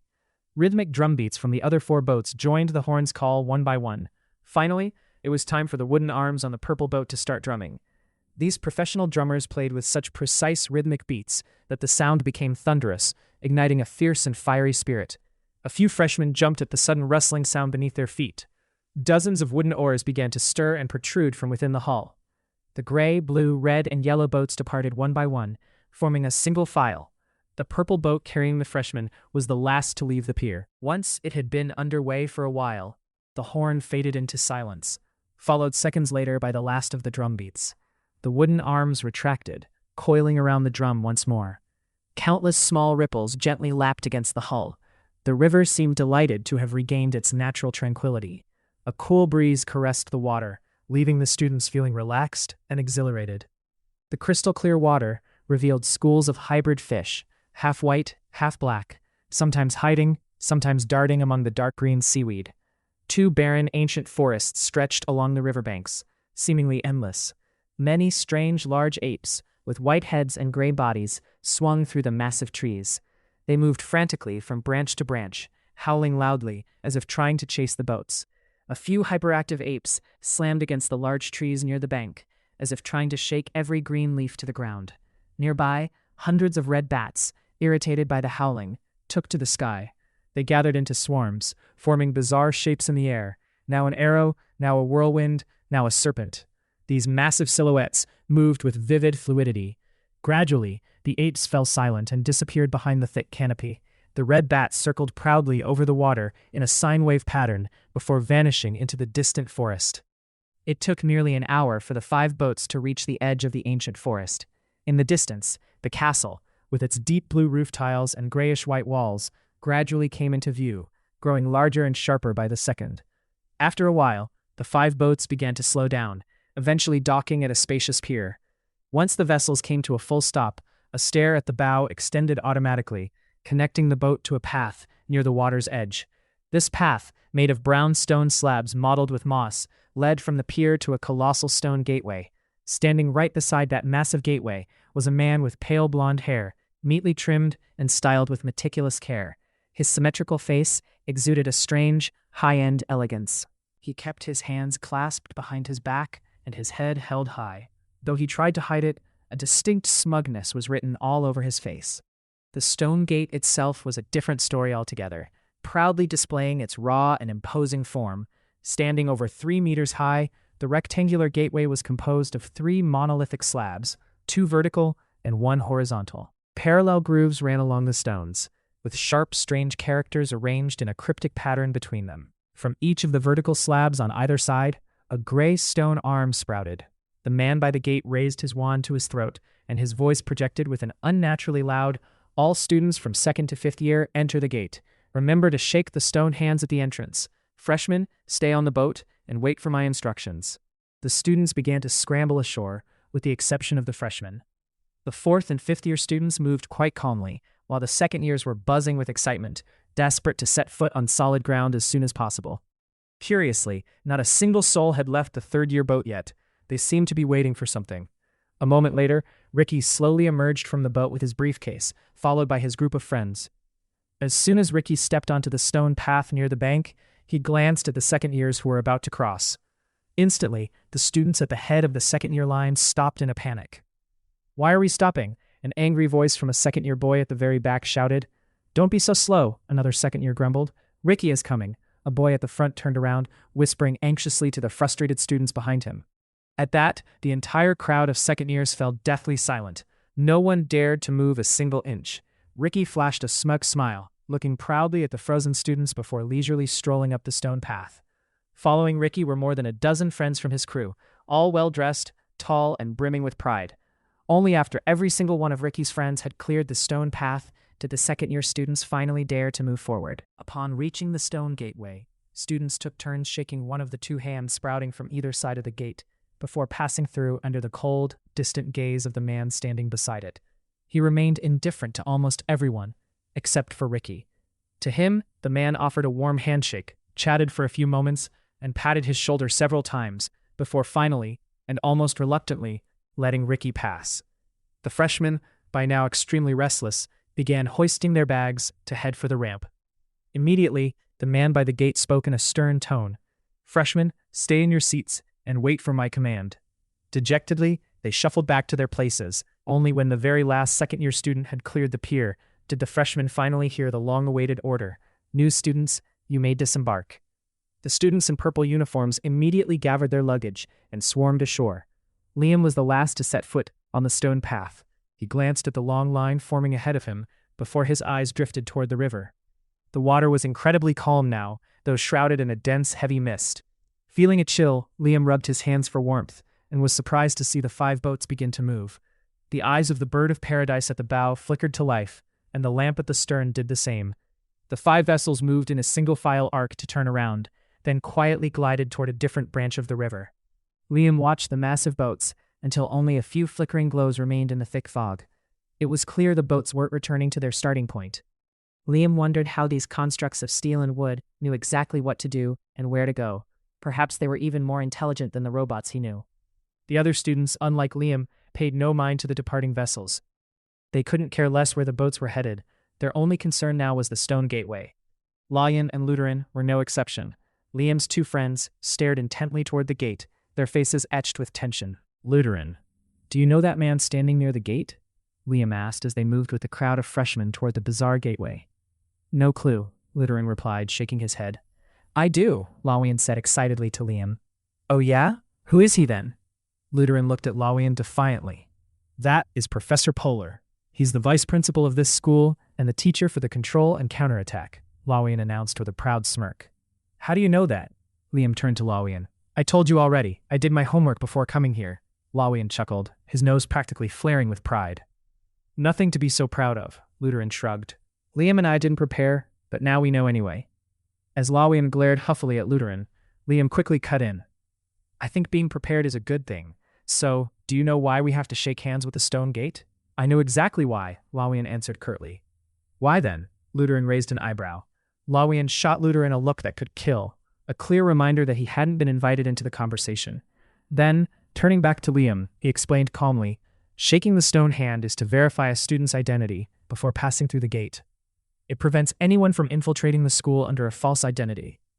"But what if a student has no arms?" Luteran asked, completely ignoring Layan's previous warning and jumping back into the conversation. "No student would enroll in a magic school without arms," Layan snapped, clearly irritated. "Why not?" Luteran shot back immediately. Fuming, Layan snapped, "Luteran, use your brain for once. If you don't have arms, how are you supposed to hold a wand? And without a wand, you're practically useless here. Got it, you fat kid?" Luteran scratched his messy, fluffy blonde hair and nodded absent-mindedly in agreement. "Fair point," he said tersely. After the slowest student in the second-year group passed through, Professor Polar pointed his wand at the stone gateway and whispered an incantation. Instantly, the stiff stone arms lengthened, reaching inward to pull the 2 massive, pitch-black wooden doors shut. Professor Polar watched with amusement as the freshmen stared in bewilderment at the slammed doors. He then spoke slowly. "Now it is time for the freshmen. I require each of you to prepare a single strand of hair in your left hand." He stepped toward the gate and continued, As you approach, place your hand on the circle on the right door and drop your hair into the small square box on the left door. Get yourselves ready. Professor, I don't have any hair, a completely bald student standing at the front said timidly. Glancing at the boy, Professor Polar feigned indifference. He cleared his throat a few times and then announced loudly, "For those of you without hair on your heads, I advise you to discreetly prepare a strand of hair from your arms, legs, or any other part of your body." A wave of stifled laughter erupted among the nearby students. However, their mirth was instantly extinguished by Professor Polar's stern shout. "You must all be serious, extremely serious. This is a critical procedure to verify your identity once and for all at this school." The students fell silent immediately, looking at one another before reaching up to pluck their hair. Luteran, clumsy as ever, accidentally pulled out a whole clump. He looked at Liam in a panic. "I pulled out more than one." Lion clicked his tongue and shook his head. Liam gave a gentle smile, looking at the shimmering golden tuft in Luteran's hand. "Having options is a good thing. Just pick the best one and toss the rest." Professor Polar pointed to a girl standing near the gate and commanded, "You, start. The rest of you be ready." The girl at the front stepped forward, following Professor Polar's instructions to the letter. As soon as she touched the circle on the door, a hollow space in the center of the wooden doors began to move like a chewing mouth and called out, "Letty Evans, pureblood witch, resides in the reality world." "Good. Letty, push the door and enter," Professor Polar said. Letty looked anxiously at the massive black wooden doors and then at Professor Polar. "Don't hesitate. Just push and walk in." Contrary to Letty's fears, the door opened automatically with just a light touch. Once she passed through, the door snapped shut immediately. One by one, the other nervous students approached the stone gateway, and the mouth of the door called out their names. Zenny Harding, pureblood witch, resides in the magical world. Banny William, hybrid wizard, resides in the reality world. John Nguyen, hybrid wizard, resides in the magical world. Finally, it was Lion, Luteran, and Liam's turn to approach the gate. Professor Polar made no effort to hide his distaste when he saw their disheveled appearance. "Are you quite sure those are the finest uniforms you were prepared with?" Professor Polar asked sarcastically. "They are perfectly fine, Professor. It's just, we fell down the stairs," Lion said awkwardly. "Actually, Professor, we fell twice," Luteran added with brutal honesty. "Good heavens," Professor Polar sighed. "If you can't even keep your footing, how do you expect to master the complex subjects taught here?" "It was just an accident, Professor," Lion defended immediately. Polar narrowed his eyes, scanning the three boys once more before saying coldly, "Move along." Lion went first, followed by Luteran and then Liam. Their names were announced one by one after they completed the mandatory procedures. Luteran Green, pureblood wizard, resides in the magical world. Lion Williams, pureblood wizard, resides in the magical world. Liam Edward, hybrid wizard, resides in the reality world. As Liam, the final student, stepped through the gateway, Professor Polar immediately followed behind him. Inside the gate, Lion and Luteran were standing on a white stone slab, waiting for Liam. Professor Polar hurried past the three boys without giving them a second glance. With his hands clasped behind his back, his tall and elegant figure took long strides as he headed quickly toward the interior. There were 9 white stone steps connecting the bizarre gateway they had just passed to a winding path. Along the road, unusually large, solitary boulders sat interspersed with elegant cloud willow trees, which were eagerly flaunting their first blooming white flowers. From somewhere ahead, the thunderous roar of rushing water echoed back toward them. After a sharp bend at the end of the path, a massive brown wooden bridge, nearly 50 meters long, appeared before the three boys. On one side of the bridge, a waterfall cascaded over raw, bare rocks. On the other lay a bottomless abyss. As soon as he stepped onto the wooden bridge, Luteran suddenly shuddered and quickly threw an arm around Liam's shoulders. Liam gave Luteran a sympathetic look and silently walked with him and Lion as they slowly crossed the bridge. Connecting to the other end was a vast courtyard paved with brown stone. Numerous ancient trees, standing like imposing giants, lined both sides of the yard. The final rays of the late afternoon sun hit the canopies, making them glow with a soft golden light. The lead group of freshmen was now streaming into the courtyard. They became visibly excited as the massive school building felt closer than ever. Just one more wide courtyard, and they would officially be there.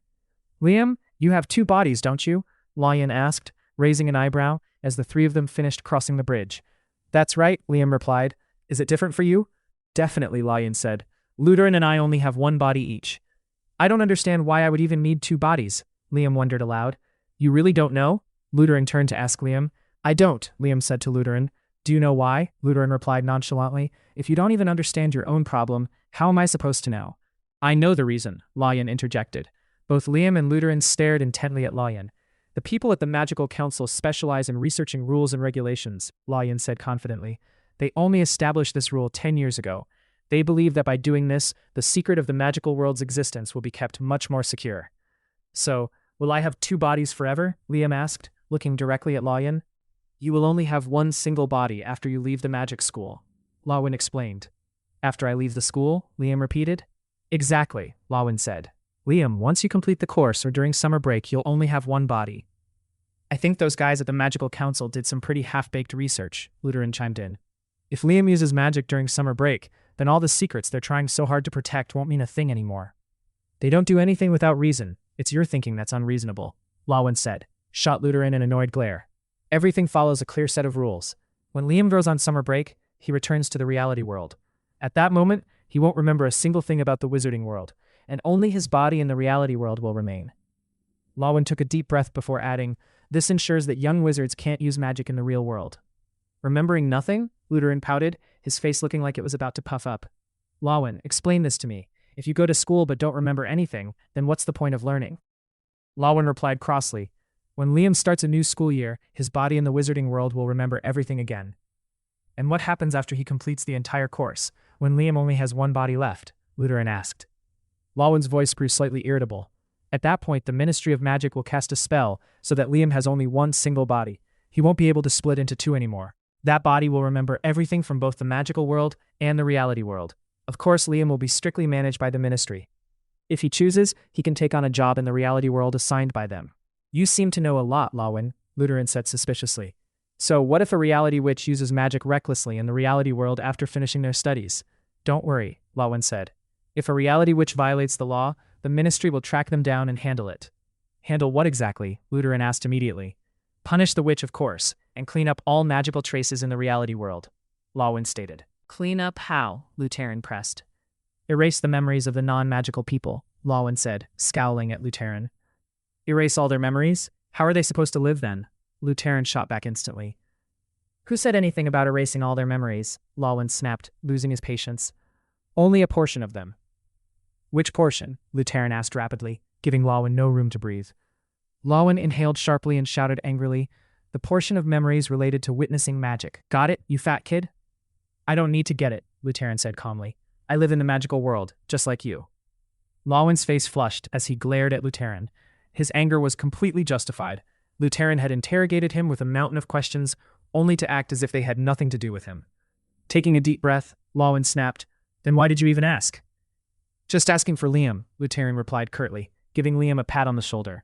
Liam managed a half-hearted smile to acknowledge Lutheran's enthusiasm, then turned to Lawin and asked softly, if they want the wizarding world to be a secret, why are there wizards working in the reality world? Lawin scratched his chin. My dad says the Magical Council is terrified that real-worlders will wreck their own world. Since the reality world and the wizarding world are so tightly intertwined, if one goes down, the other will be a total wreck too.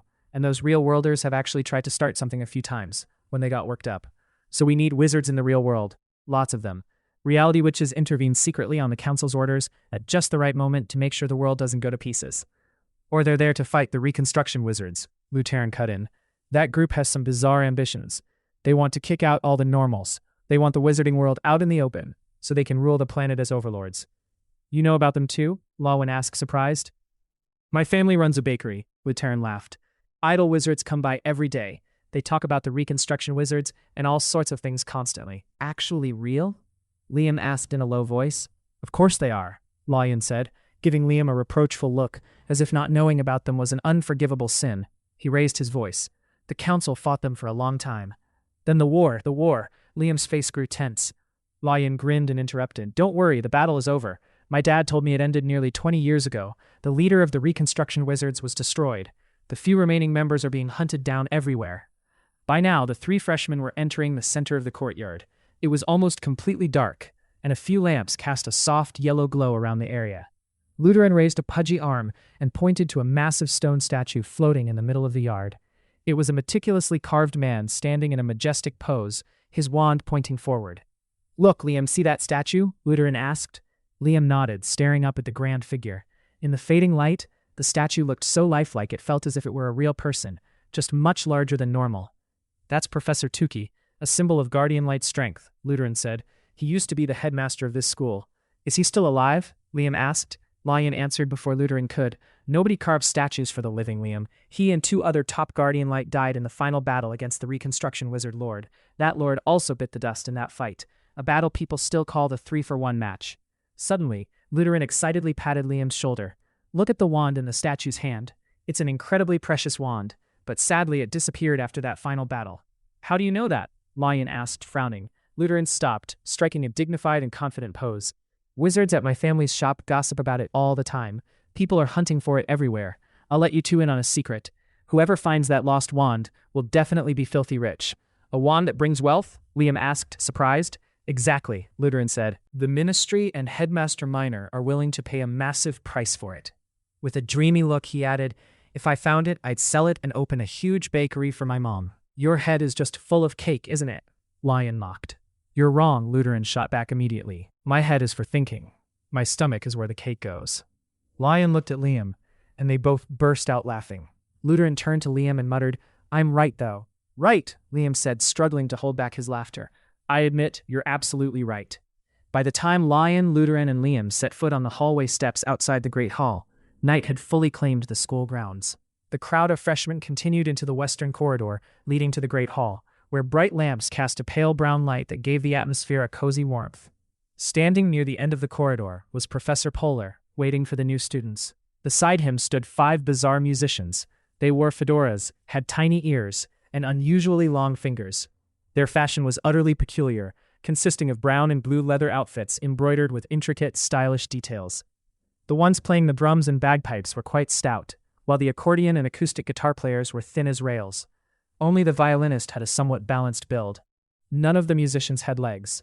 They consisted only of arms, torsos, and heads, floating suspended in midair. As the students drew near, Polar raised an open hand, signaling them to halt. Attention, everyone, he said in a stern voice. I require you to remain silent and form a single file. The freshmen scrambled to follow his orders. After eyeing their formation for a moment, Polar commanded, Everyone enter the Great Hall in order. As the students began to file into the room, Polar turned to the violinist and said softly, Panny, you may begin. Panny narrowed his eyes, which were as large as flashlight lenses, tilted his head to rest the violin on his shoulder, and began to draw the bow with meticulous care to open the piece. The other musicians floated around Panny, brows furrowed in deep concentration as they watched him, joining the melody one by one at the violinist's signal. The sounds of horns, drums, and strings intertwined, rising into a grand and majestic anthem that filled the vast space. The freshmen felt a surge of pride, like heroes returning from a fierce, hard-won battle. This sense of pride and solemnity doubled as they stepped into the Great Hall. All the upperclassmen and professors had risen, their eyes fixed on the entering freshmen. They maintained this posture until the very last student, Liam, passed through the threshold. Myriad eyes fell upon the 3 smudged boys trailing at the rear. The magnificent hall, the heroic music, and the pristine arrangement of tables and chairs only served to highlight their disheveled state perfectly. A few laughs broke out, followed by whispers, tiny, faint whispers, as they passed. Lion heard them clearly, but he no longer felt the same irritation he had on the boat. Lutheran ignored them entirely, clutching his pendant and amusing himself by sniffing the aroma of food wafting from somewhere nearby, trying to guess the dishes. Liam was even less concerned with the whispers. He was too busy taking in the strange and beautiful sights before him. On the ceiling, 5 colossal white crystal chandeliers were arranged symmetrically in a star pattern. Each chandelier was nearly 3 meters wide, with countless arm-length strings of lights arranged in staggered spirals.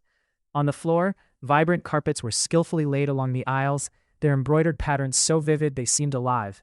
Flower buds on the carpet bloomed and withered in a repeating cycle. The 5 bizarre musicians had now floated into the Great Hall, lost in an enchanting melody unlike anything Liam had ever heard. As Liam reached his spot at the table near the far right corner, the music came to an end. Immediately after, a voice rang out. Everyone please be seated. The deep, booming, and stern voice instantly snapped the freshmen back to attention. Everyone settled into their seats quickly. Panny led his band as they floated toward the corner of the hall, perching comfortably on stone ledges along the wall, staring at the ceiling as they awaited their next performance. Headmaster Minor stood at the center of the podium, dressed in pure white. He had a trim build, with pale red hair and a matching beard. Raising his wand to his throat to amplify his voice, he spoke with an expressionless face. I am delighted to welcome you all to the Light Magic School, especially our freshmen. To those of you arriving from the reality world, I must remind you, the use of mobile phones is strictly prohibited. That means no social media and no gaming. I believe this is for the best. You won't have to get angry for no reason at someone you've never met. Nor will you feel the need to envy the heap of vanities from those who love to show off, people whose true life chaos you will never see. Here, at this school, you will face only yourselves and your magical subjects. I trust this will help you focus. The headmaster scanned the room quickly, his face remaining cold as he continued. And one more thing regarding those from the reality world.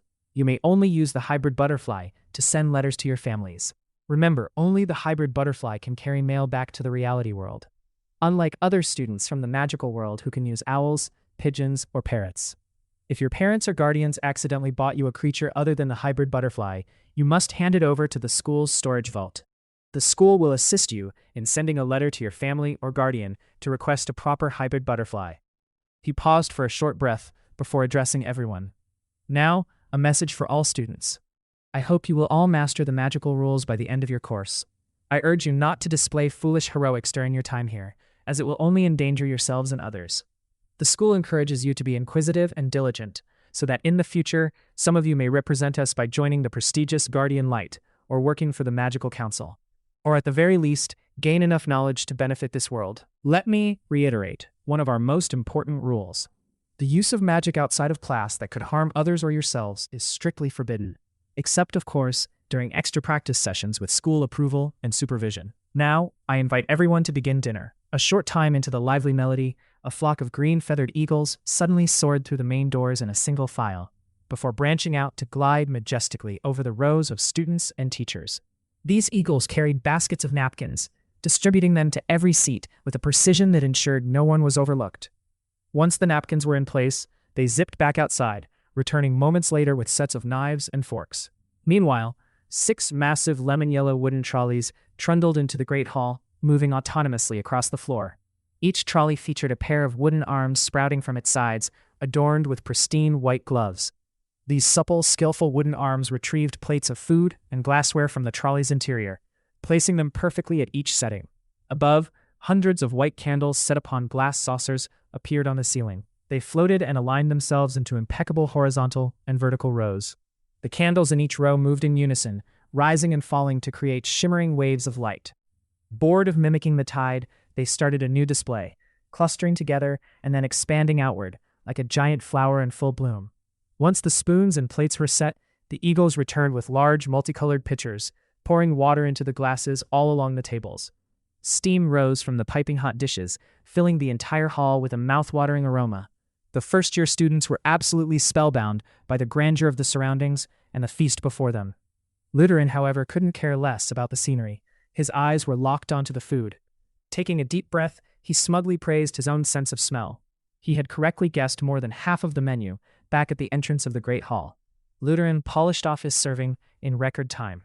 While the others at his table were barely halfway through their plates, Luteran was already eyeing Liam's meal with a look of pure longing. Understanding his friend's hint, Liam pushed his 3 untouched main course plates toward him. Without even a polite protest, Luteran grinned ear to ear as he accepted the food. Shoveling a massive spoonful into his mouth, he said gleefully, "Thanks, Liam. I'll treat you to some wizard candy tomorrow." Liam nodded in agreement, though he had no clue what wizard candy actually was. "Do you see that Ricky guy over there?" Lion tapped Liam on the shoulder. "Which Ricky?" Liam asked, taking a spoonful of dessert. "The guy who shoved us on the stairs this afternoon." Lion frowned. "Oh, Headmaster Tomax's son? I didn't really notice," Liam replied, scooping up another bite. "He's sitting over there," Lion said, pointing toward the third-year students. Liam took a quick glance in that direction, swallowed another mouthful, and asked, "I see him. What about it?" Lion lowered his voice, sounding dead serious. "He keeps whispering to his friends and pointing at our group. I have a bad feeling. It's like we're being marked as prey." Keeping his head down over his plate, Liam replied, "Just ignore him. I don't think we should pay attention to people who already have a grudge against us. Lutheran, having finished Liam's portions, patted his round belly and glanced at Lion's plate. He chimed in cheerfully. Exactly. Liam's right. You should focus on your dessert instead of Ricky. Lion shot Lutheran an annoyed look, then turned back to Liam with a grim expression. There's more. I keep seeing so many professors heading over to chat with him. Is that really a surprise? He's the best student in the school. Lutheran cut in again. I know that, but his arrogant face is just so annoying. Lion grumbled at Lutheran. If you hate it that much, then stop looking, Lutheran said, arching an eyebrow. Lion glared at Lutheran, then leaned in to whisper into Liam's ear, not wanting Lutheran to have a chance to butt in. I think we need to stay far away from Ricky. What do you think, Liam? Liam didn't say a word, merely nodding in agreement. He was too busy scraping the last bit of his dessert. In his entire life, he had never tasted anything so delicious. The new school year feast finally wound down near midnight. While the 2nd to 5th year students drifted back to their respective dormitories, the first years were led away by Professor Canary, the school's vice principal. Professor Canary was slender and not particularly tall, dressed in soft, pale yellow robes. Her thick black hair was neatly swept up into a bun larger than a fist, secured tightly by a silver hairpin. The students scurried behind her with their bags, looking like a brood of chicks following their mother hen back to the coop after a long day. She guided them toward a wide corridor in the south wing. Along the corridor walls, glowing firefly sculptures had been meticulously crafted. Their abdomens radiated a pleasant pale yellow light, flickering indifferently to the curious stares of the freshmen. A cold breeze carrying a thin veil of mist swept boldly into the hallway. Professor Canary walked at a brisk pace, forcing the students to scramble to keep up. At the end of the first-floor corridor, she led them up a flight of blue stone stairs. Only when they reached the 2nd floor did she slow down, kindly allowing them a moment to catch their breath. In your opinion, which animal is the most talkative? The professor asked softly, her voice echoing in the empty, misty hallway. The panda, professor, a boy with shaggy hair answered quickly. A parrot, professor, a girl with curly hair chirped. A dog, professor, another first year piped up. A monkey, someone else added. Canary cut through the chatter before they could shout out more animals. It's a monkey, but one as gossipy as a parrot. Trust me, you'll get used to it. She came to a halt before a massive, thick wooden door that lacked both a lock and a handle.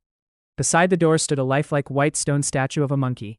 Its eyes were closed and its ears drooped. It rested upon a modest, dark brown circular stone pedestal. Canary instructed the students to watch closely. Stepping forward calmly, she placed her right hand on the monkey's head. The statue suddenly twitched. Its large black eyes snapped open, its ears perked up, and its mouth began to mumble.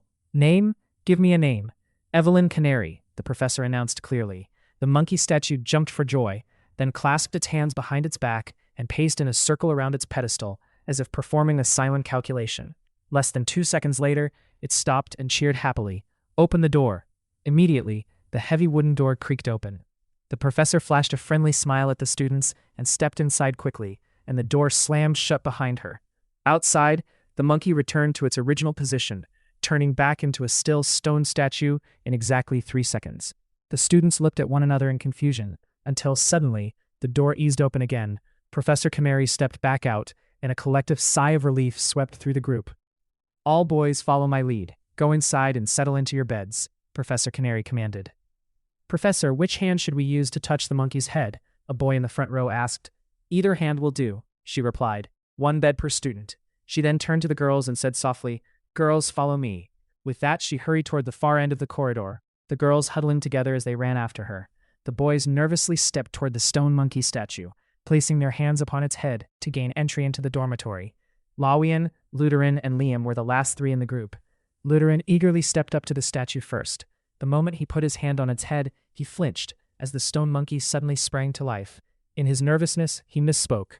Instead of using the name from his admission paper, he used his nickname from home, Lig. The monkey paced back and forth, waving its hands above its head, its face contorted in anger, baring its teeth. The door didn't open. The monkey shrieked, Not Lig, not Lig. Then it returned to its spot and instantly reverted to a normal statue. Lutheran, did you say the right name? Lawian asked with a sigh of resignation. My mistake, Lutheran said cheerfully. Allow me a repeat performance. He approached the statue again, placed his hand on its head, and shouted, Lutheran Green. This time, the door swung open. Lutheran proudly announced to Liam and Lion, Mission accomplished. He didn't actually do anything, just needed to read his own name correctly, Lion whispered to Liam with a shrug. Liam chuckled softly. Lutheran grinned happily at his two friends. I'll wait for you guys inside the door. Hurry up, you're wasting time, Lion grumbled, then walked over to the statue, ready for his turn. Liam was the last one to step through the doorway. He went largely unnoticed by everyone except Lutheran and Lion. As the heavy wooden dormitory door slammed shut behind the three of them, Lion picked up the free Zoom briefcase and said enthusiastically, "Let's pick our spots, guys." Inside the first-year boys' dormitory, 6 large lamps mounted along the walls proudly cast a bright white light that illuminated everything. Rows of polished wooden beds were arranged in 3 parallel lines. Outside, the golden moonlight struggled to pierce through thick clouds, casting only a faint glow onto the vast, arched glass windows. Near the ceiling, 8 blue-feathered eagles perched motionless on wooden shelves surrounding the room. Near the entrance stood another stone monkey statue, an exact replica of the one outside. A cold breeze, carrying the night mist, drifted through the vents, making the boys long for nothing more than to crawl under their blankets. The other students had already claimed their beds, leaving only the last 3 to enter, Lion, Lutheran, and Liam. They walked quietly toward the back of the room, where exactly 3 beds remained for them. Liam sat comfortably on his brand-new bed, right by the window. His hand curiously brushed against the smooth pale yellow sheets, which smelled faintly of lavender. He watched his roommates in silence. They were pulling all sorts of things out of their free Zoom briefcases to hang above their headboards. Some displayed photos of their parents, others their favorite badges. However, there was one thing everyone brought out: a cage containing a messenger animal. Many from the magic world revealed majestic owls or large hyperactive parrots. A few from the reality world, like himself, brought out the hybrid butterflies. These strange, colorful butterflies stretched, fluttering their wings excitedly and tilting their heads to breathe in the cold air before shivering and tucking their wings back in. After arranging a few books on the wide wooden shelf above his headboard, Liam hung his hybrid butterfly at the foot of the bed, mimicking the way Lion had hung his gray owl at the next bed over. Then, Liam shrank his free Zoom briefcase and placed it under the bed. Once everything was settled, Liam sat in silence, watching the eagles sleeping soundly on the stone ledges near the ceiling. He couldn't fathom how they could sleep in such a noisy environment. Finally, he turned his gaze toward the distance outside the window, where thick clouds had completely obscured the moon, leaving the sky a dull, murky gray. "Aren't you going to change?" Lutheran asked Liam from the next bed over.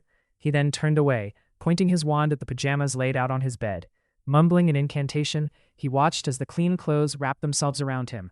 Next, Lutheran pointed the wand at himself again. His stained uniform slid off and settled neatly onto the bed. He admired his fresh pajamas with a look of immense pride before tossing the dirty uniform into a basket at the head of the bed. "Why did you put your clothes in there?" Liam asked timidly. Lion, from the bed on the other side, spoke up before Lutheran could answer. "Leave them there. Tomorrow morning the eagles will take them to be laundered, and by evening they'll be returned to the same spot." "You seem pretty attached to that uniform, Liam," Lutheran said, jerking his chin toward him. Liam scratched his head, hesitating. I. Don't tell me you don't know the basic clothes-changing spell," Lion said, his voice laced with suspicion. "Have you never used a wand before?" Lutheran turned his large face toward Liam, looking as if he had just heard the strangest thing in the world.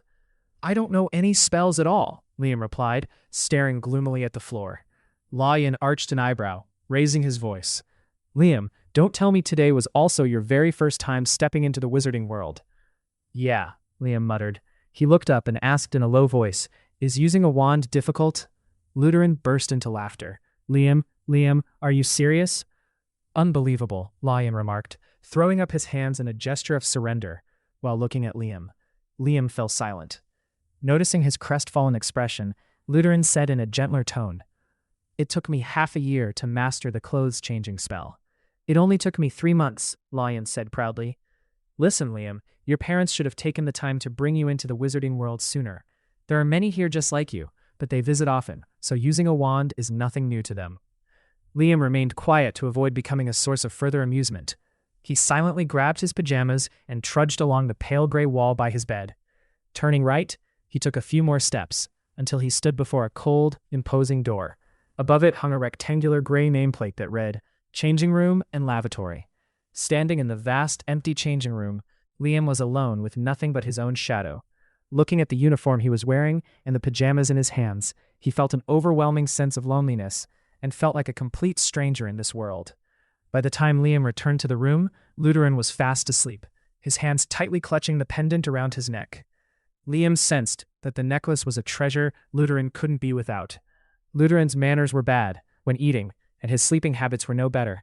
A full orchestra of chainsaws on wood and fingernails on a chalkboard was enthusiastically performed by his wide-open mouth. Lion sat leaning against the headboard, wearing headphones.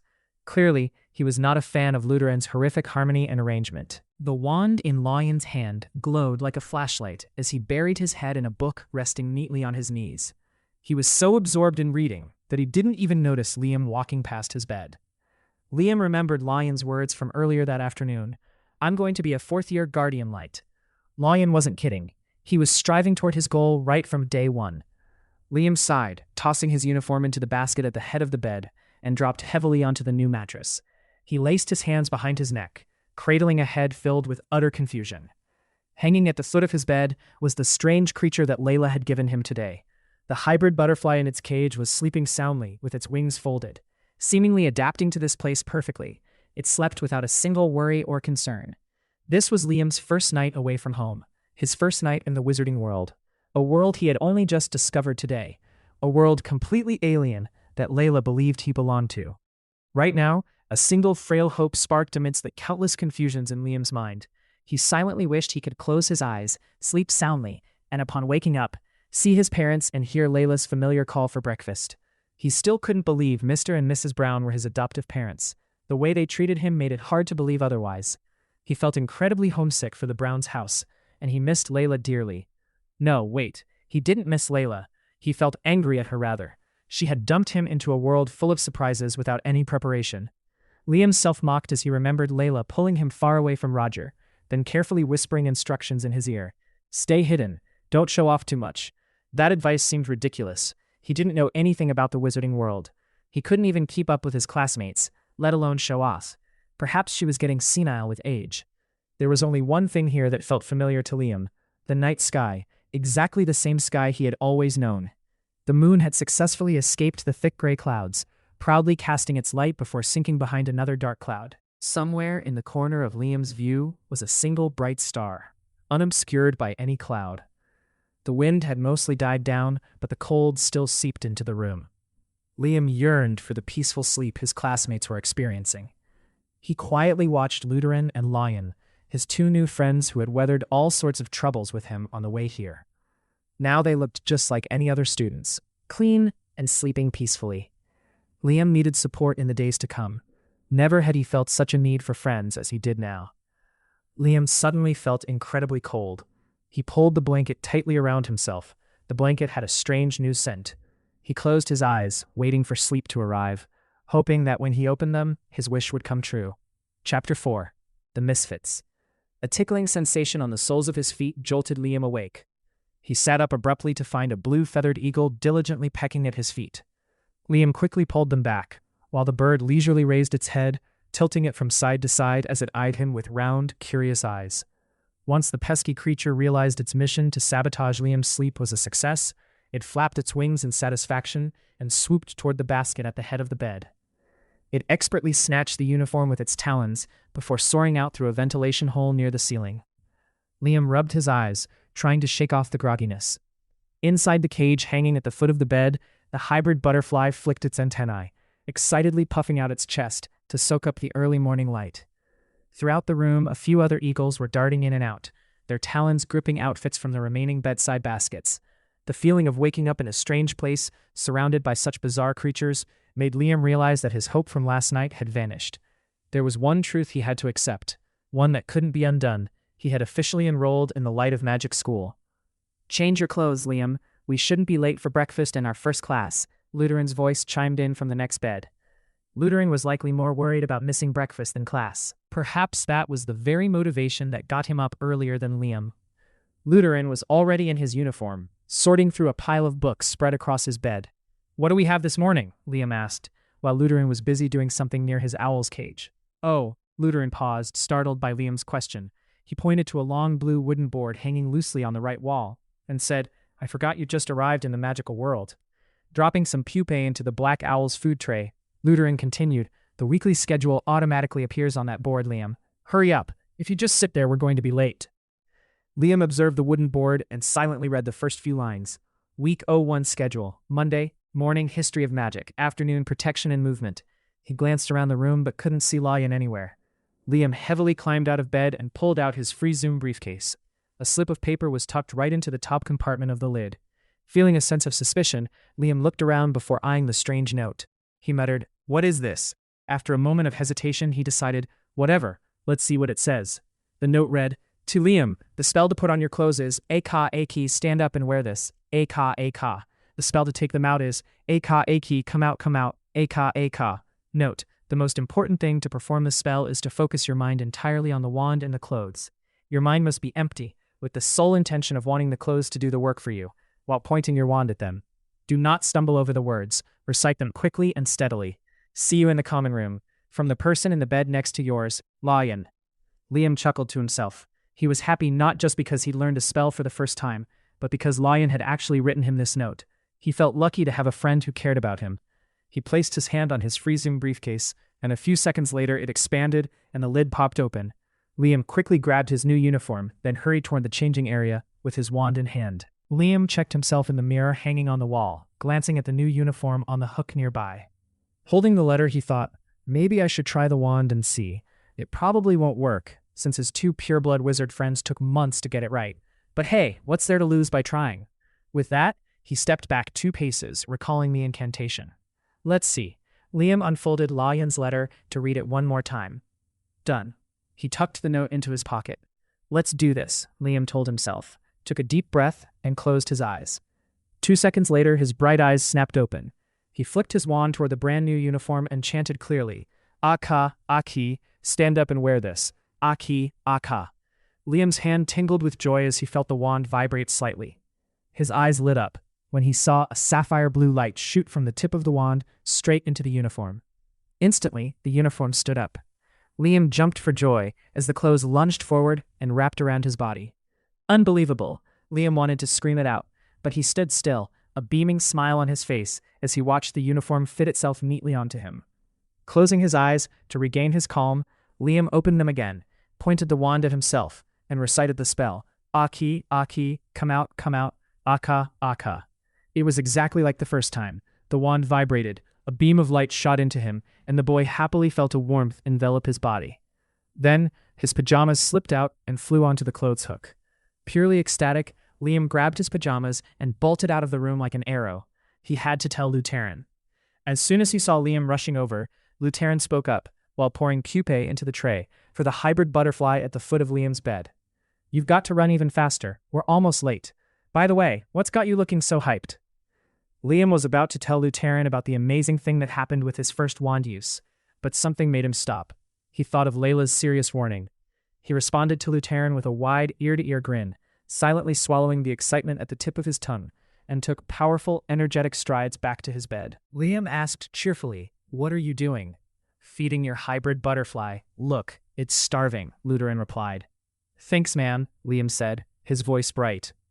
Looking at the wand in his hand and the pile of magic books, a sense of refreshment and confidence washed over Liam's mind.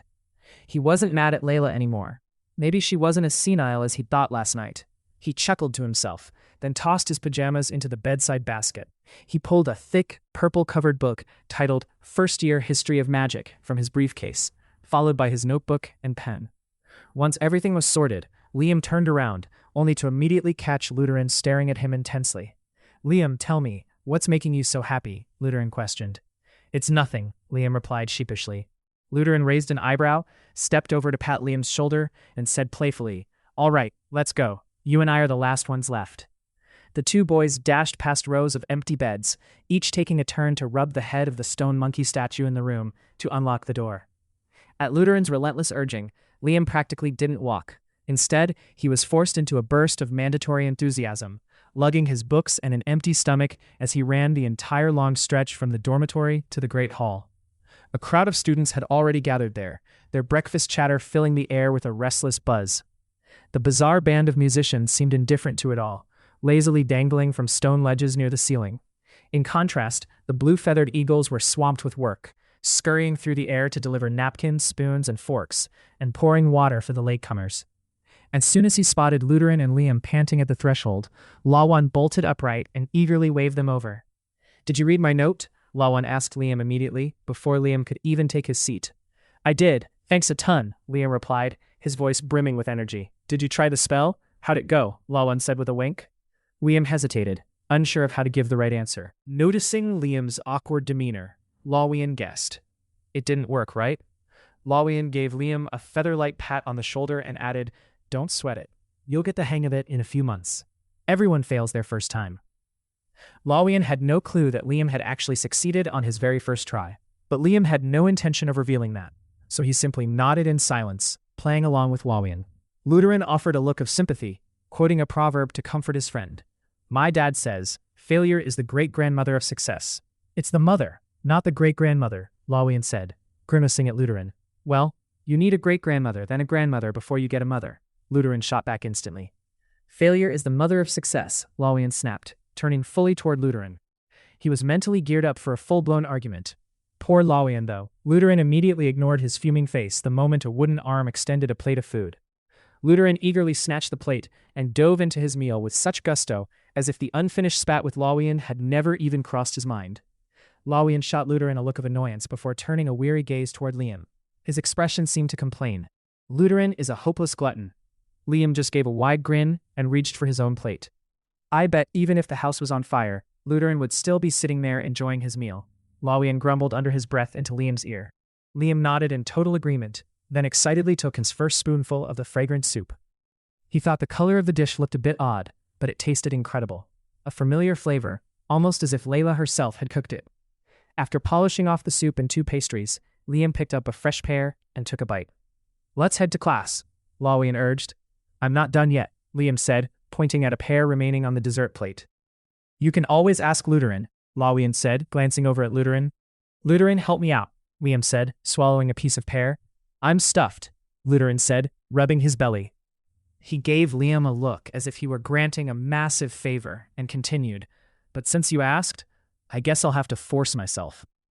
However, just seconds later, Lion was pressuring them again. "Eat faster, guys." "What's the deal?" Lutheran said, glancing at the clock on the wall. "It's not even time yet." "True, but we're going to end up at the back of the class," Lion said, pointing anxiously at the surrounding tables. "Everyone else has already headed to class." Lutheran stuffed half an apple into his mouth and mumbled, "So what?" Lion let out a weary sigh. "You can go ahead, Lutheran said quickly, then took a gulp of water. Lion stood there in silence, staring at Lutheran as if he'd just been punched right in the face. By then, Liam had finished off his pear. He patted Lutheran's shoulder and said hurriedly, "Let's go. Time for class." Lion eagerly led the group out of the Great Hall, walking along the first-floor corridor and cutting across the north courtyard, which was still drenched in morning dew. "Faster, Lutheran, Liam," Lion urged as they reached a turn. "Are you sure this is the right way?" Lutheran asked. "Do you know the way then?" Lion said, looking at Lutheran irritably. "I don't know the way," Lutheran replied bluntly. "Oh my God," Lion said with a sigh. He added, "Then just follow me. I studied the classroom map booklet very thoroughly." "Are you sure?" Lutheran asked, wrinkling his forehead. "If you want to find your own way, then go ahead. My bad for rushing you guys to follow me." Lion stopped and said with a dismissive tone. "No, we're following you," Liam immediately spoke up. He threw an arm over Lutheran's shoulder and added cheerfully, "Come on, let's go together." Lion shot Lutheran a nasty look and then walked off quickly, with Liam and Lutheran right behind. Lutheran grumbled under his breath as he walked alongside Liam. "It's just because I was so sleepy last night. If I'd spent just a little time on it, I'd know the way to this morning's class perfectly well." "Does knowing the way to class really require such a stuck-up attitude?" Lion walked in silence, leading the other two along the north corridor of the school for quite a distance. Next, they circled behind a strange flower garden, filled with giant dark brown blossoms as big as large tables. Then, the group turned into a brightly lit hallway and walked a bit further until they reached the classroom. Just as Lion had feared, the entire class was already seated and orderly. Only 3 empty desks remained at the very back of the room. Naturally, they belonged to the 3 boys who arrived last. Luckily, their classmates were busy entertaining themselves with all sorts of topics. A group of 6 at the front row were chatting about the floating statue of the most famous headmaster in the magical world out in the main courtyard. A boy in the middle row, with a fierce expression, was recounting the story of his father's confrontation with a reconstruction wizard. The 10 faces around him were pale with fear, yet none of them dared to look away. The girls near the back rows were admiring a color-shifting bow on a girl with pale red hair. Because of all this, Lawyen, Luteran, and Liam made it to their seats with a strange, quiet ease. Lawyen let out a sigh of relief as he sat down, as if he had just crossed a crumbling single-log bridge. Luteran, on the other hand, didn't seem worried at all, and neither did Liam. He was too busy staring at the peculiar reliefs on the ceiling. Right at 8 o'clock, Professor Narmi arrived in class. Never before had Liam been so eager to sit in a classroom as he was today. He had high expectations for the exciting things he would learn on his first day. However, Professor Narmi's morning session turned out to be a total bore.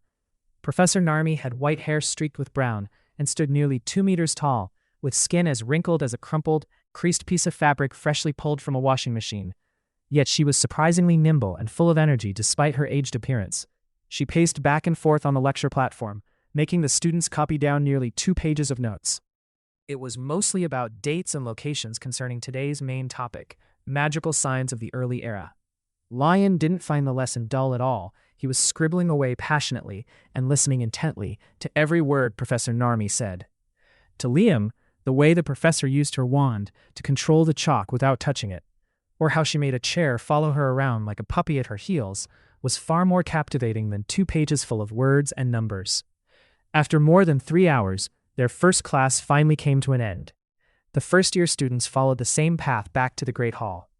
Lawyen didn't rush his 2 friends like he had that morning, so Liam had plenty of time to admire the giant flowers as they circled through the garden.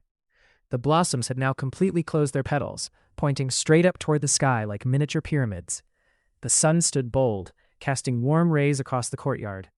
Tiny leftover dewdrops on the grass reflected the light, turning into hundreds of dazzling stars against the lush green lawn. Further away on the wide lawn, a flock of blue-feathered eagles was busily competing to carry baskets of laundry out to dry. One group hung the clothes on the lines, while another fastened them with clips. The eagles coordinated with each other with seamless professionalism. In the center of the courtyard, a group of 4th-year students was playing a game of ball toss. 5 students formed a circle, riding their broomsticks and passing the ball back and forth, while one student in the middle flew in loops trying to touch it. Liam watched the 4th years soar with fascination, his body swaying as if he were banking and diving along with every movement of the brooms. A moment later, he spotted a very familiar figure among the riders. Not entirely sure, he pulled Lawyen closer and asked, "Is that Frank playing ball over there?" Lawyen fixed his gaze in the direction Liam was pointing and exclaimed, "You're right, it is Frank. He's an amazing flyer." "Hey Frank, hi Frank," Luteran shouted at the top of his lungs, waving enthusiastically. Lawyen and Liam also waved to get Frank's attention. Frank paused midair, immediately recognizing the 3 first-year boys. He flashed a smile, waved back at them, and then banked away toward the distance to catch an incoming ball. "Can you ride a broomstick?" Liam turned to Lawyen, asking with an excited tone. "I can't do it yet," Lawyen said, scratching his head. "Why not?" Liam asked. "Riding a broom is dangerous. Only those who have studied, been properly instructed, and trained rigorously are allowed to ride one," Lawyen explained. "Is it really that hard?" Liam said, turning back to watch Frank's group with eyes full of longing. "To fly like Frank in those 4th years, you need at least 2 years of practice," Lawyen added, staring intently in Frank's direction. 2 years, Liam repeated. "Of course, you think it's easy?" Lawyen said. "That's 2 years for someone talented. For those who aren't, it could take up to 5 years to fly like that." 5 years? Liam's jaw dropped. Lawyen pointed at Luteran's large belly and said, "Look, for someone this size, it'd take 10 years. Heck, maybe a lifetime, and they still wouldn't fly like that." "Don't be so sure about that," Luteran shot back, tilting his chin up. "You can fly a broom already?" Liam asked, looking closely at Luteran. "Nope, I can't fly yet," Luteran said cheerfully. "Figures," Lawyen said, pouting his lips. "I'll fly just fine," Luteran quickly cut Lawyen off. "If those guys at the magical equipment department would just scrap their ancient broom-making methods and use some actual imagination to create a new generation of brooms." "So the reason you can't fly is because of the broom makers?" Liam said, as the 3 of them continued down the corridor. "Obviously," Luteran replied, his eyes wide. "How is it their fault? What did they do wrong?" Lawyen grumbled, firmly defending the strangers at the equipment department. Liam got the impression that in any argument, Lawyen was ready to take any side as long as it wasn't Luteran's. Clearing his throat with a glowing face, Luteran tucked his hands behind his back. He took on a solemn air as if he were about to reveal something profound and presented his case enthusiastically. Listen, if they added a 5-centimeter piece made of candy to the tip of the broom handle, and that candy only grew longer once you took off, the higher you fly, the better the candy tastes. Turning to Liam with sparkling eyes, Luteran continued earnestly. Then, riders would be so motivated to practice, it would totally reduce the stress of flying. Good grief, I can't believe you actually imagined that, Lawan said, standing frozen in place. He spread his arms wide in helplessness, as if an invisible arrow had just pierced his chest. If those broom makers had just a fraction of my imagination, things would be so much better. Luteran sighed, resting a hand on Liam's shoulder and clicking his tongue in regret. I think we're lucky, Lawan raised an eyebrow, that those broom makers don't have an imagination like yours. How is that lucky? Luteran looked Lawan straight in the eye. Because if they did, the sky would be filled with nothing but chubby people on brooms, Lawan said, then turned to Liam and burst out laughing. Right then, Luteran suddenly stopped, reached into his pocket for something and said happily, Ah, speaking of which. Luteran shoved what he'd just pulled out into Liam's hand and said, Here, eat up, Liam. What is this? Liam asked, looking at Luteran in surprise. It's a wizard candy, you total country bumpkin, Luteran said, a slightly suspicious glint in his eyes.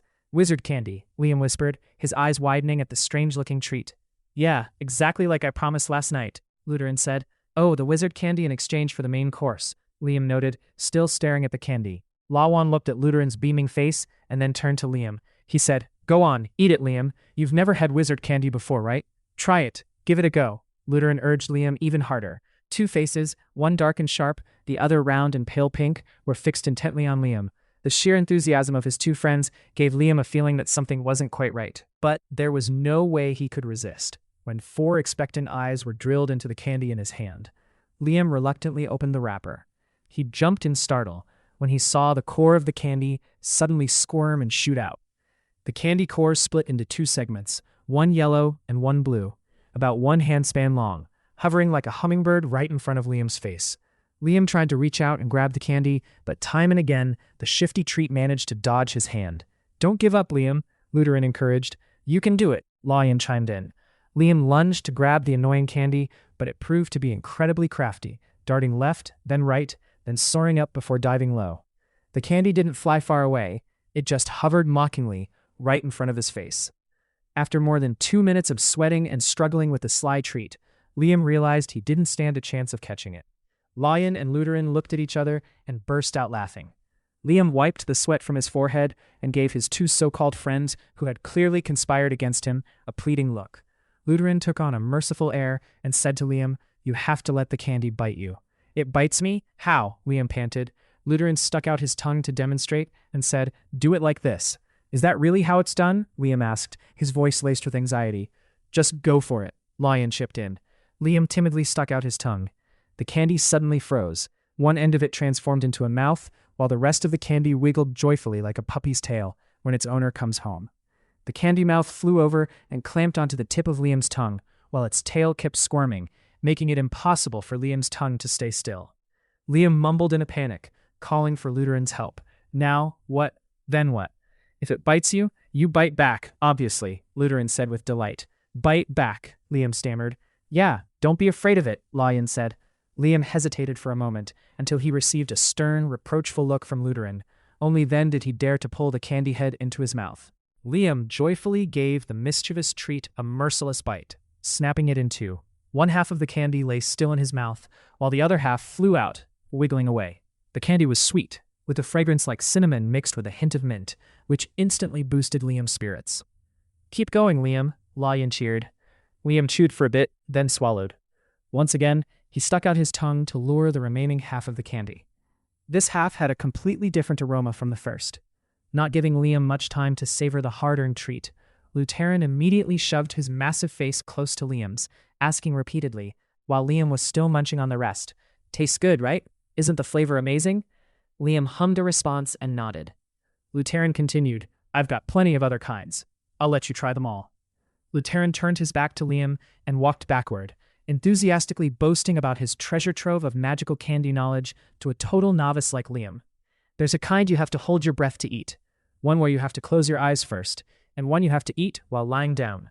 The harder they are to eat, the better they taste. Perhaps the way Liam tried the candy made Luteran happy. No, it was more likely that seeing the candy torment Liam made him excited, which was why he promised to invite Liam to try other types. Loyan let out a sigh and said in a lecturing tone, "You sure know a lot about junk food. You'd better spend that time studying." "Don't look down on it," Luteran shot back at Loyan instantly. "Making wizard candy isn't simple. Top-tier wizards are the ones who create them. At the end of the day, it's just food," Loyan shrugged. "Food? You've got it all wrong," Luteran said. "Have you ever tried buying a ticket for 350 silver shillings to enter the Nothing Short of Perfection exhibition?" Loyan responded with a silent shrug. "So you've never been to that exhibition then?" Luteran answered for him, adding, "It took my dad half a year of registration for me to get a tour." Luteran continued with a dreamy, blissful look in his eyes. "There's a special, one-of-a-kind handmade candy there. Can you believe it? 350 shillings just to smell the aroma and take a tiny fingertip-sized taste." Luteran concluded fiercely. "Think about it, guys. Is that just food? No, that is the perfection of emotion." Liam and Loyan stared in awe at Luteran's sudden burst of eloquence, but they didn't have time to argue. "Watch out!" Liam yelled, but it was too late. Immediately after came the yelps of two first-year girls in front as Luteran plowed right into them. The two girls and Luteran tumbled onto the corridor floor. Books, notebooks, and various other things scattered everywhere. The blonde girl scrambled up quickly, looking furious. With a sharp, hostile tone, she glared at Luteran and snapped, "Hey, you fat pig, are you blind?" "Nope, I've got eyes," Luteran said as he clumsily crawled back up. "I suspect that," the blonde girl screamed. "Right here, see?" Luteran said honestly, pointing his fingers at his own eyes, while his other hand casually untangled his cloak, which was wrapped around his belly. The girl's cheeks puffed out, her face turning beet red, as if she wanted to swallow Luteran alive. Liam immediately stepped forward, saying in a sincere tone, "I'm so sorry. Really sorry. My friend didn't mean to bump into you." The girl didn't seem any less angry. She knit her brows, about to snap at Liam too. Just then, another female voice cut her off. "That's enough, Rosa." They apologized anyway. The other fallen student had stood up. "Stella, stay out of this. I need to teach this fat kid a lesson," Rosa said, her eyes flashing sparks directly at Luteran. "Sorry, my friend was just being careless. Let me help you pick up your things," Liam said quickly. While pushing Luteran toward Loyan, who was standing behind him, Liam was about to lean down to help the girls with their books, when Stella said firmly, "No need, I can do it." Then Stella confidently pointed her wand at the mess strewn across the corridor and recited a spell with determination. A few books, notebooks, and pens flew up, landing neatly in Stella's and Rosa's arms. "Let's go," Stella said, turning to pull Rosa along with her. Rosa shot Luteran a look as sharp as a blade before finally turning her back to leave. Liam let out a sigh of relief and knelt down to help Luteran gather the remaining books and notebooks still on the floor. Taking the pile from Liam, Luteran said defiantly, "Did you see that Rosa girl? She's as fierce as a lion. It's not like I wanted to crash into her. She should have been the one to move out of my way." "Luteran, seriously, we'd better watch where we're going," Liam said, letting out a long breath. "Hey, Luteran," Loyan added, "you're lucky that lion didn't bite you. If she had taken one more step, just one more step, I would have cast a spell to freeze her solid," Luteran argued back. "You can actually cast that spell?" Loyan asked, his voice dripping with skepticism. "Of course not," Luteran said innocently, "but I've seen my dad do it a bunch of times, and he's succeeded with the kitchen mice once or twice."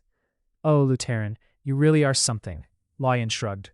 "Don't underestimate me," Luteran said. "Who knows, in a moment of crisis, I might just pull off that freezing charm." "Oh boy, I'm really looking forward to that moment of crisis," Loyan said, with a weary expression. "Can you do that spell?" Liam asked Loyan. Loyan was suddenly flustered. He instinctively scratched his curly hair and said, "Very few first-years can pull that one off. I think maybe only Stella can do it." "Stella?" Liam repeated the name with a look of surprise. "Yeah, Stella is really something," Loyan said, his face turning mysterious as he explained. "Stella could retrieve her and Rosa's books with total precision. She has such high focus that she could distinguish which ones were Luteran's and which were theirs." "I guess anyone could do it once they're used to it," Liam said. "Yeah, sure, but to get that good, you usually have to be at least a third year," Loyan noted. "Forget Stella. Hurry up, guys, let's get to the Great Hall. I'm starving," Luteran urged his two friends. Loyan winked at Liam, looking completely hopeless regarding Luteran. Liam responded with a light smile and followed right after Luteran. When the trio arrived at the Great Hall, a large crowd of students had already gathered. Some third years were showing off their magic by levitating tables from the corners, making them drift up and down along the central aisle. The blue-feathered eagles were serving the students enthusiastically, without a single word of complaint. Lawan and his two friends headed toward the long tables reserved for first years. Nearby, Stella and Rosa had already settled in. Liam immediately noticed the dagger-like stare Rosa gifted Lutheran the moment he and his friends took their seats. The center of the great hall was buzzing with excitement, with students huddling around 2 rows of neatly arranged tables. A tall young man with brown hair and bright blue eyes spoke up in a loud, clear voice that cut through the noisy clamor. "Silence, please. Silence, everyone. I know many of you already know me, but for the sake of the newcomers, those still finding their feet in this academy." The speaker moved toward the main platform, then boldly hopped onto a table, announcing proudly, "I have the honor of introducing myself. I am Otlanc, your specialist in organizing talent competitions." Otlanc paced back and forth across the tables, continuing his presentation with an air of solemnity. "Ladies and gentlemen, my associates and I spent the entire 3 months of summer break coordinating with today's 2 main stars to organize this contest. After days of hard work, we have finally reached an agreement with the competitors on the format and the timing. First, I am pleased to announce the rules as follows. The 2 competitors will start from the floor, right at the red starting line I've marked, and then they will move across 6 tables. Each table will have a circle containing an apple. Otlanc pointed to the 2 rows of tables lined up in the middle of the great hall, each spaced about 2 meters apart. On each table sat an apple inside a circle, roughly the size of a small plate. Otlanc jumped back down to the floor and leisurely approached the setup tables, continuing, "Each competitor must flick the apple out of the circle, catch it, and land their feet inside that circle." Otlanc lifted an apple, caught it, and slammed his hand firmly into the circle, then added, "My friends, let me reiterate, feet must be placed inside the circle. Remember, the competitor is not allowed to step anywhere else on the tabletop, and the apple must be caught cleanly. If either of those moves is botched, the competitor loses. They must jump across 6 consecutive tables, catching all 6 apples before taking the final step to conquer the apple on the 7th table. And let me remind you, this 7th table is 8 meters away from the 6th one. If a competitor falls to the floor, misses the final apple, or fails to touch the 7th circle, they lose. And if both perform perfectly, the one who finishes first will be the winner." Otlanc looked around with delight at the suspenseful faces surrounding the 2 rows of tables. He gave a satisfied smile and continued, "Now for the part you've all been waiting for. Let me introduce the challenger. He is considered the most talented student our school has ever seen. Surely everyone knows who he is. Yes, that person is Ricky Thomas." Otlanc pointed to the left, where Ricky Thomas sat regally among a group of 3rd years. A roar of cheers erupted. "Ricky, Ricky for the win," as many people chanted his name. It felt as though the cheering would never end until Ricky raised his hand for silence. Then Ricky said to Otlanc, "Hurry it up, Otlanc. I've got lunch to get to." Otlanc nodded obediently and announced loudly, representing the seniors, "The one who accepted the challenge, please welcome the top student throughout every course he's ever taken. He is none other than Taylor. Taylor for the win. Taylor the champion." The 5th-year students chanted the name of their favorite with wild enthusiasm. The gossipy band of musicians seemed thrilled about the match. Penny led the group, flying around to join the cheers. Penny meticulously chose a high-stakes track, drums and trumpets blending together, a rhythmic, driving beat that thundered like 2 armies displaying their might before a battle. "Quiet down, everyone. Please, settle down." Otlanc's voice rose again, trying to shout over the music. "I ask both competitors to head to the starting line. Raise your hands to signal when you are ready." "Excellent. Ladies and gentlemen, the competitors are ready. And now, this magical duel will begin on my count.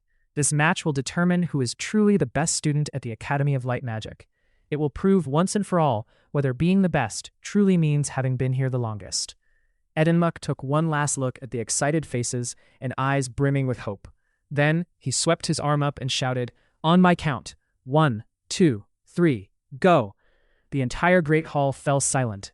The audience held their breath, tracking every step and move of the 2 competitors. Taylor lunged forward the moment the signal went off, his eyes locked in total focus. He flicked his wand with absolute precision, and a beam of light shot out, tossing the first apple into the air. Taylor jumped, catching the apple cleanly, and as he landed, his right foot planted perfectly inside the circle on the table. The instant his foot touched the first tabletop, he aimed his wand at the second apple. Every movement was fluid, without a single missed beat. Ricky, on the other hand, seemed more casual. When the starting command echoed, he ran a hand through his hair and flicked his cloak back with a dandyish flair before finally taking action. He leisurely pointed his wand at the first apple, while Taylor was already jumping to the second table. Only after catching the first apple did Ricky start to accelerate. The speed of his wand work, grabbed the apple, and leaping from one table to the next was incredibly masterful. Taylor was perfect, but witnessing Ricky's moves, the students finally believed that someone could be even more perfect. By the fourth apple, the two competitors were practically neck and neck. The audience couldn't stay quiet any longer.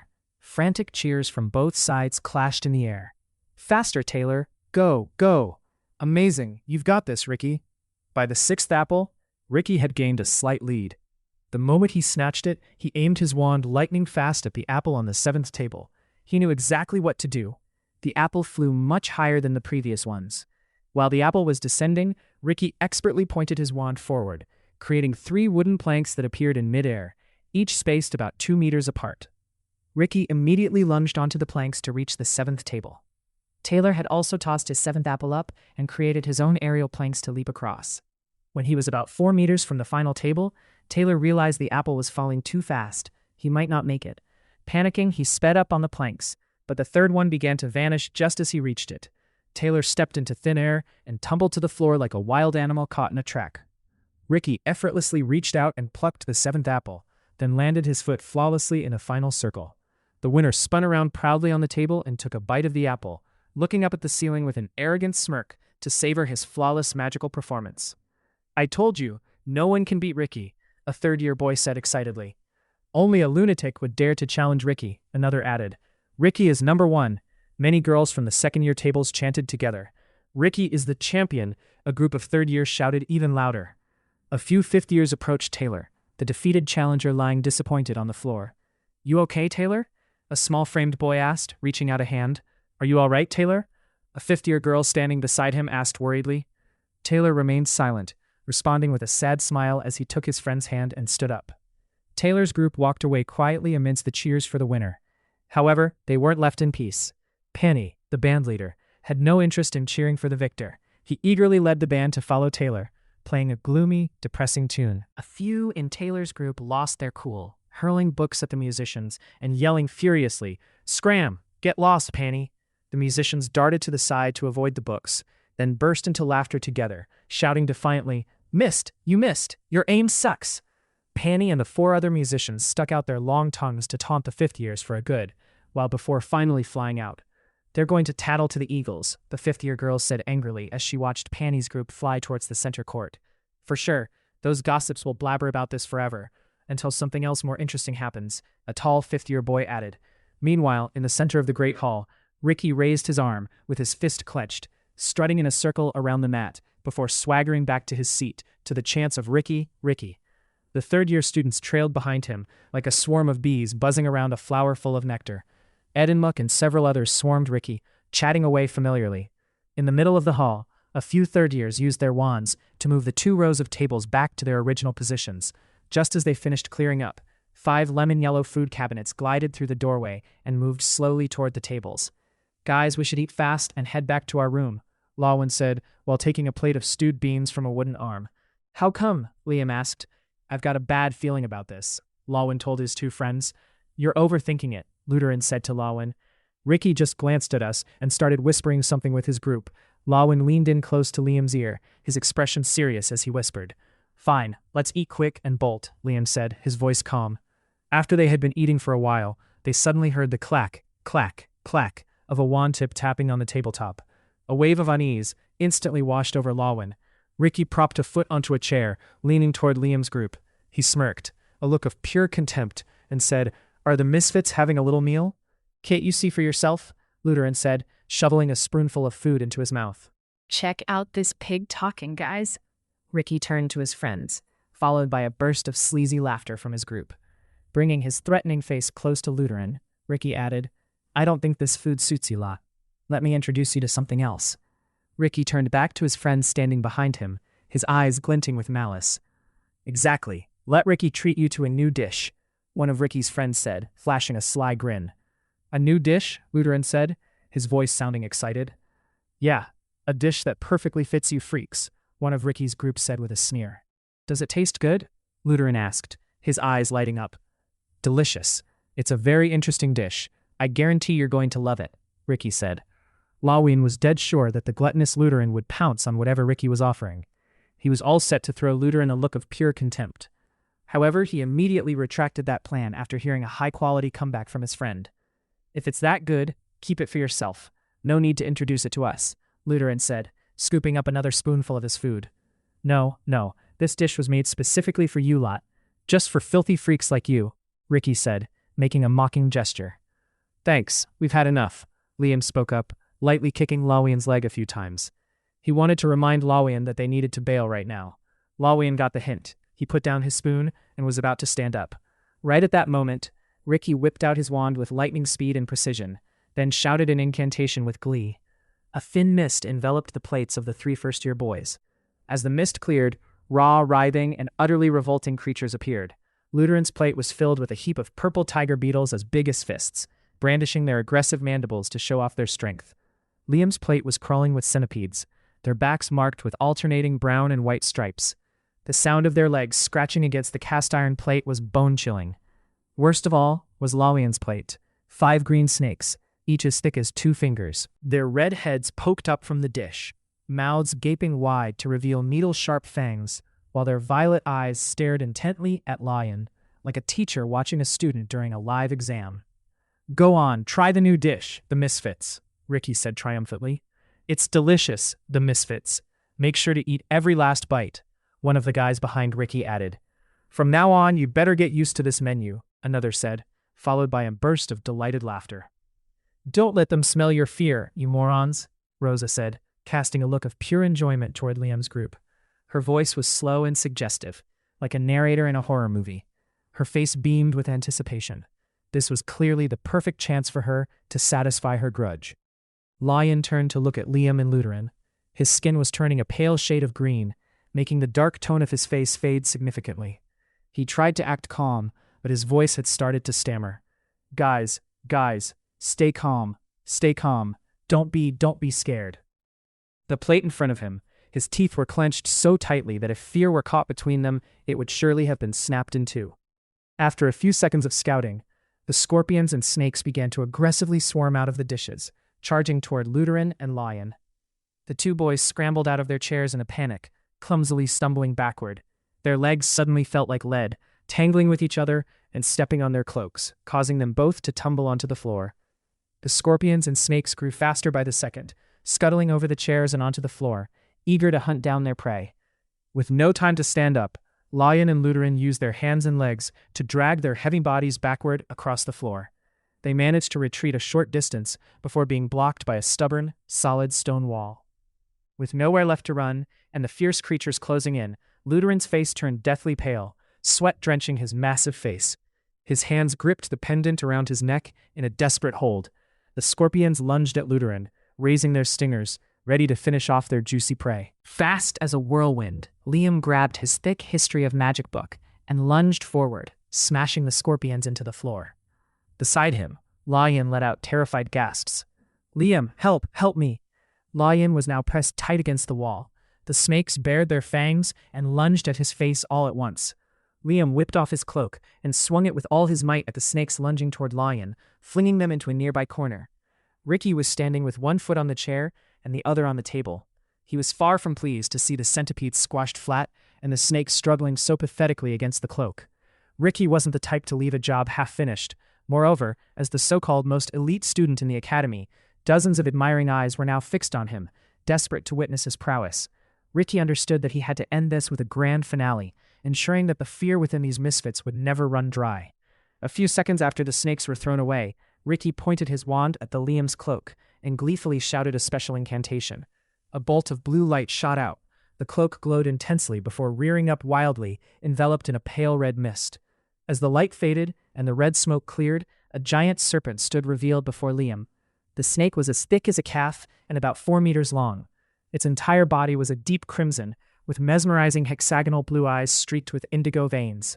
The giant serpent coiled its head back, flared its hood, and bared its horrific fangs, fixing Liam with a confrontational glare. "That snake is so cool," a third-year boy remarked. "Amazing. Way to go, Ricky," another added. "Ricky is number 1, someone else shouted. "Look at that snake. It's a masterpiece," another voice rang out. Many students standing nearby gaped in awe at the serpent's ferocious beauty. A few third years excitedly hammered on the tables, cheering wildly for Ricky's new masterpiece. However, the snake ignored the cheers. It was far too arrogant to spare even a single glance toward the fans who treated it like a superstar. In its eyes now, there was only Liam. It observed him cautiously, patiently waiting for some kind of signal. As Liam started to take a step back, the giant serpent suddenly let out a bone-chilling roar, a sound like tires screeching as they braked hard on a road. The breath from the snake's mouth was thick with a stench of gore, the gust blowing Liam's hair straight back. Lion stammered, informing Liam of the glaringly obvious situation. This snake is way too fierce. Don't be scared, Stella, sitting near Rosa, said, though in this situation, it was hard for Liam not to take it as a sarcastic jab. Liam could feel shudders about to surge through him. He clenched his fists, trying to squeeze something, anything, with all his might. His toes dug hard into the soles of his shoes. Liam was fighting against an invisible force trying to paralyze his legs. But in the end, Liam stood his ground, and that invisible force gradually dissipated. As the fear subsided, he felt his blood boiling with heat. Fixing a steady, unblinking gaze on the serpent, Liam steeled himself for a life-and-death struggle with the fierce creature. Honestly, he had nowhere left to retreat. The giant serpent suddenly paused, eyeing Liam for a moment. It seemed to soften slightly upon seeing his piercing, motionless stare. But then, it abruptly shifted its gaze toward Lion and bared its needle-sharp fangs in a boastful display, the ferocity immediately returning to its mesmerizing hexagonal eyes. Lion trembled uncontrollably. The giant snake arched its body and lunged at Lion like a flaming red arrow. Without a second thought, Liam lunged as well. Liam's hand snatched the serpent's neck, just as its mouth was inches away from Lion's face. Just a split second more, and Lion would have tasted the giant snake's horrific blood-stench kiss. Liam and the snake hit the floor with a loud thud, man and beast tangling and rolling several times. When they stopped, the snake was on top of Liam, thrashing wildly to escape the small but incredibly stubborn hands of the boy. The serpent lashed its tail furiously, knocking aside nearby tables and chairs. It seemed hell-bent on finishing that interrupted kiss on Lion's face. But Liam was just as determined. He used every ounce of his strength to choke the snake's neck, while pinning its body with his legs. With a skillful twist, Liam slammed the snake to the right. It braced itself to resist, but he suddenly flicked it back to the left. Just like that, Liam was heartily perched atop the snake, his hands pinning its giant head firmly to the floor. After that ingenious reversal, Liam rewarded himself with a few quick gulps of air. While he was trying to catch his breath, the 5 smaller snakes began to move. They showed no mercy for their massive comrade pinned by Liam. Instead, they bolted toward Lion, who was gasping for air even harder than Liam, despite not being the one who had just wrestled a giant serpent. "Run, Lion! Fast!" Liam screamed. Lion knew exactly what he had to do. Run. Instantly, his book-smart brain fired an order to his legs to stand up and bolt. But the short path carrying that command from Lion's head to his feet was completely paralyzed, like a tangled traffic jam during rush hour. His stupid, lazy legs remained motionless on the floor. At that moment, they were no different from 2 elaborately carved pieces of wood, crafted to look like legs and attached to his hips. But lose some, win some. In contrast to his legs, even without receiving any orders, Lion's hands were industriously clawing at the wall behind him. The snakes were now very close to Lion. They hissed with delight and lunged into the air toward the boy's face. The snakes were desperate to bestow 5 hideous kisses upon him all at once. Just a hand's breadth away, and the aggressive snakes would have fulfilled their wish. Right then, out of nowhere, a blue light suddenly shot into the snakes. The moment the light touched them, they glowed instantly. A second later, the light faded, and the snakes transformed back into bean soup, splashing onto the floor between Lion's useless legs. In the time it took for Lion to give a single shudder, another beam of light struck the giant red serpent pinned by Liam. The snake dissolved into smoke and vanished, leaving Liam sitting on nothing but his own cloak. Ricky was absolutely livid that someone with a death wish dared to interfere with his reception for the misfits. He turned around with a fuming face, wanting to see exactly who had the nerve to throw a wrench in his plans. From behind him, a familiar deep voice rang out. "What are you students doing? Who started this?" Principal Minner appeared too suddenly, and not a single soul in Ricky's group had noticed in time to give a warning. The fuming look on Ricky's face vanished instantly. He stepped down to the floor, looking anxious. "Principal, we were just practicing magic," Ricky said awkwardly. his voice small and stuttering, exactly the same way Lion had sounded earlier when he told Liam about the fierce giant snake. I don't forbid practicing magic, but using food for practice is an absolute waste and is unacceptable, Principal Minner said, fixing Ricky's group with a stern gaze. Yes, sir, we've learned our lesson, Principal, one of Ricky's friends whispered timidly. Everyone, back to your seats, the principal ordered. His volume wasn't loud, but it was bone-chillingly cold. The third-year students went silent, bowing their heads as they dejectedly followed Ricky back to their seats like soulless ghosts. Watching Ricky's group, the principal added, If this happens again, you will be severely and appropriately punished. He casually tucked his wand into his sleeve. Only after ensuring the third years were settled and none dared to move did he turn to Lion, Luteran, and Liam, who were helping each other up. You boys have nothing to fear, the principal said, his face still devoid of emotion. But, they were so fierce, sir, Lion said, a trace of fear still lingering in his eyes. It was merely another form of food, the principal replied. Sir, they were aggressively attacking. Luteran couldn't finish his sentence. Understanding what Luteran was implying, Principal Minner calmly cut him off. They caught the scent of fear and acted according to their nature. Even if they had bitten you, it wouldn't have been a problem. The sensation would have been no different from having food spilled on you. Thank you, Principal, Liam said calmly, casually throwing his cloak over his shoulder. Lawin and Luteran slowly returned to their seats, while Liam stepped over to pick up his book. Suddenly, he caught the principal staring intently at him. The principal's forehead gradually creased. His strange and baffling gaze left Liam feeling bewildered. Liam hurriedly bent down to gather his books to avoid the principal's eyes. But Minner didn't look away.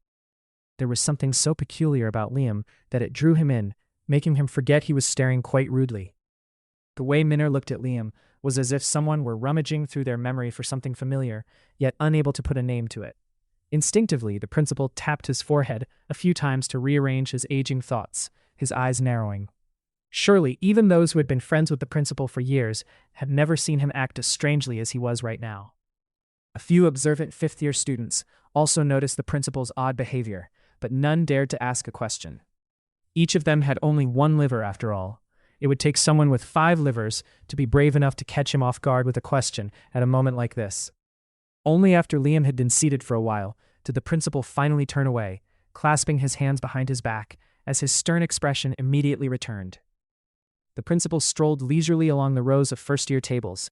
It seemed an invisible chill had permeated the great hall since Principal Minner's arrival. The room became eerily quiet. The students were as orderly as robots with dead batteries. Minner was like an iceberg, radiating a cold mist that enveloped everything. He paced back and forth along the first-year rows twice, then abruptly stopped. Are you Stella? The principal asked. Stella gave a slight start and replied, Yes, sir. Someone sent me a letter that you're holding on to, correct? Minner said. Yes, sir, that's right. I almost forgot, Stella said calmly, pulling an envelope from her pocket. This letter is from, she started as she handed the letter to the principal. Minner raised a hand to cut off Stella's unfinished sentence, then took the letter and coldly signaled for her to sit down. Of course, I know who sent it. You don't need to go through the trouble of explaining, the principal said, then turned and headed toward the main entrance. The moment the principal left, the lunch atmosphere in the great hall instantly surged back to its usual noisy self. Liam and his 2 friends quickly finished off a few remaining grapes for dessert and took the chance to bolt back to their room. Luteran and Lawin followed Liam in silence, their footsteps heavy with exhaustion. As they reached a turn on the second-floor corridor, something suddenly snagged their legs. They tumbled onto the floor like wild horses, caught in the tight lassos of heartless hunters. Following that was a burst of triumphant cackling as a group of third-year students swaggered out from the shadow of the left wall. The leader, a boy with slicked-back hair and a large mole on his cheek, said, Look at this, Dyler. The misfits have gone and wet their pants. Dyler grinned sleazily, then pretended to sniff the air. He said, Do you guys smell that? David, take a whiff, he said, covering his nose and adding a blatant lie. It's the smell of bedwetting. It reeks, the stench of pigs and savages. David, the one with the mole, and the rest of the third years erupted into a fit of delighted laughter. Then they simultaneously covering their noses and looking at the 3 first years with expressions of utter disgust. Liam instantly recognized Dyler and David.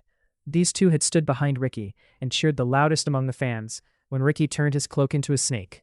And scrolling back a little further in time, it was these 2 and Ricky who had enthusiastically stomped on his poor briefcase on his very first day at school. Lawan was about to stand up and have it out with the third years, but Liam reached out to hold him back, whispering, "Ignore them. Let's just go back." But Lutheran couldn't contain himself. He shouted in frustrated indignation, "What did we ever do to you people?" The third years burst into another round of contemptuous laughter. Then Dyler said arrogantly, "You didn't do anything, except for one thing, except for the fact that you're attending the same school as us, and our Ricky is disgusted by filthy trash like you." Liam pulled on Lutheran's sleeve and said calmly, "Let's go, Lutheran. We're going back to the dorm." Lutheran huffed and puffed for a while, before finally following Liam and Layan. David jeered at Liam's group as they walked away. "Hey, you guys better stock up on diapers. You're gonna need plenty of them. The misfits." The three boys remained dead silent, walking away in simmering anger, then turned right at the end of the corridor. Behind them, the third-year students remained boisterous and thrilled, thinking they had successfully humiliated the misfits. Chapter 5. The First Practice. The headmaster lit the lamp and placed the envelope on the table.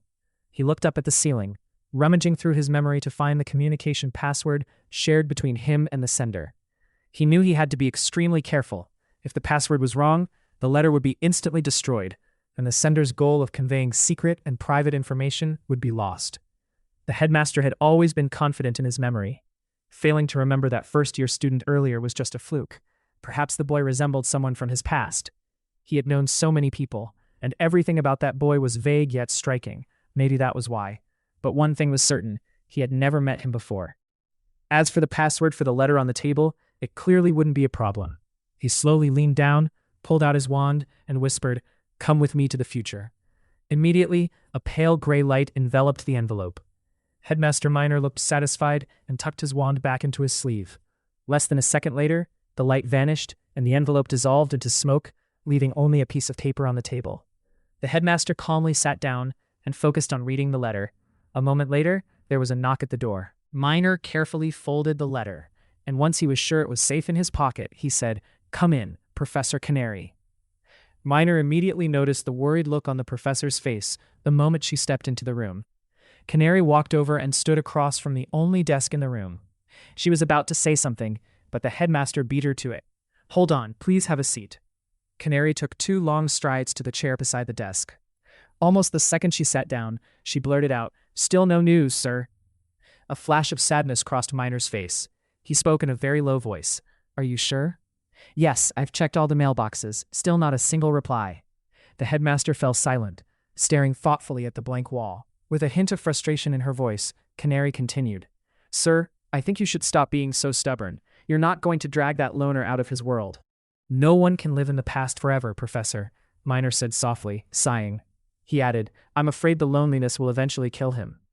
"But this is the 5th time you've written to invite him. I think this time will be just as pointless as the last 4. Who does he think he is anyway?" Canary said, her annoyance clearly showing on her face. Minor noticed it, but he remained calm, turning back to look at the wall. After a moment of hesitation, Canary said, "Sir, I don't think you should put your faith in someone who abandoned his family, and even gave up the prestigious last name that belonged to him. A wanderer who hates the whole world won't be able to do anything." The headmaster turned back to look at Canary. He gave a bitter smile, and then spoke gently, "I wish you knew the man he used to be." Canary frowned and said, "Time changes things, sir. I didn't know him back then, but right now, he's definitely a jerk." Bracing her hands on the armrests, she snapped up and added in a heated voice, "Or to put it more positively, sir, he's just incredibly lazy. Would it kill him to write 4 words, 'I'm not coming,' on a piece of parchment, then toss it to a hybrid butterfly or throw it into a wizarding public mailbox? If he did that, at least your weary eyes would have something clear to read, and you could save yourself the effort of writing to him." With a saddened face, Headmaster Minor lamented, "Oh, Professor Canary, I wish there were a way I could make you understand." After a moment of silence, Minor spoke in a voice completely lacking any excitement. "Canary, if he still hasn't shown up by this afternoon's first-year class, please ask Professor Arthur to fill in for a session." "I can arrange that," Canary said worriedly. "But what about the whole semester? We can't keep filling the gap like this forever. I hope you have a plan." "If he doesn't show up today, I will draft a letter to the ministry. I'll accept whoever they decide to send," Minor said, absent-mindedly stuffing tobacco into his gray pipe as he slowly stood up from his chair. While walking toward the window, Minor lit his pipe. He narrowed his eyes, looking toward the main bridge that spanned the deep stream leading to the school's front courtyard.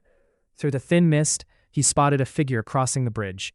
He quickly wiped the window pane, staring intently at the person on the bridge. He took a long drag from his pipe, the embers at the tip glowing bright red. For a few seconds he stood almost frozen, then suddenly turned around, exhaling a cloud of white smoke. Through that smoke, Canary clearly saw a beaming smile on Miner's face, a smile she probably hadn't seen in a very long time. Miner spoke in a bright melodic voice, as if he were singing a tune. Perhaps I won't be needing that letter to the ministry after all. Are you sure? Canary asked. I'd be very grateful if you could show our jerk to his room later, Miner said, pointing toward the window. He added cheerfully, Look at this. He has arrived in silence. Canary hurried to the headmaster's side, watching the man entering the schoolyard. She let out a long sigh and said, Fine, I'll do as you wish. She turned away and walked toward the door with a contemplative look, then suddenly spun around. She marched back to the main desk and took a seat, the very chair she hadn't intended to stay in earlier. Clearly, what she was about to tell Miner had been on her mind for a long time. It wasn't just a spur-of-the-moment thought. The headmaster stepped toward the opposite chair and gently set down his pipe. He understood that in the coming minutes, he had to listen without interrupting.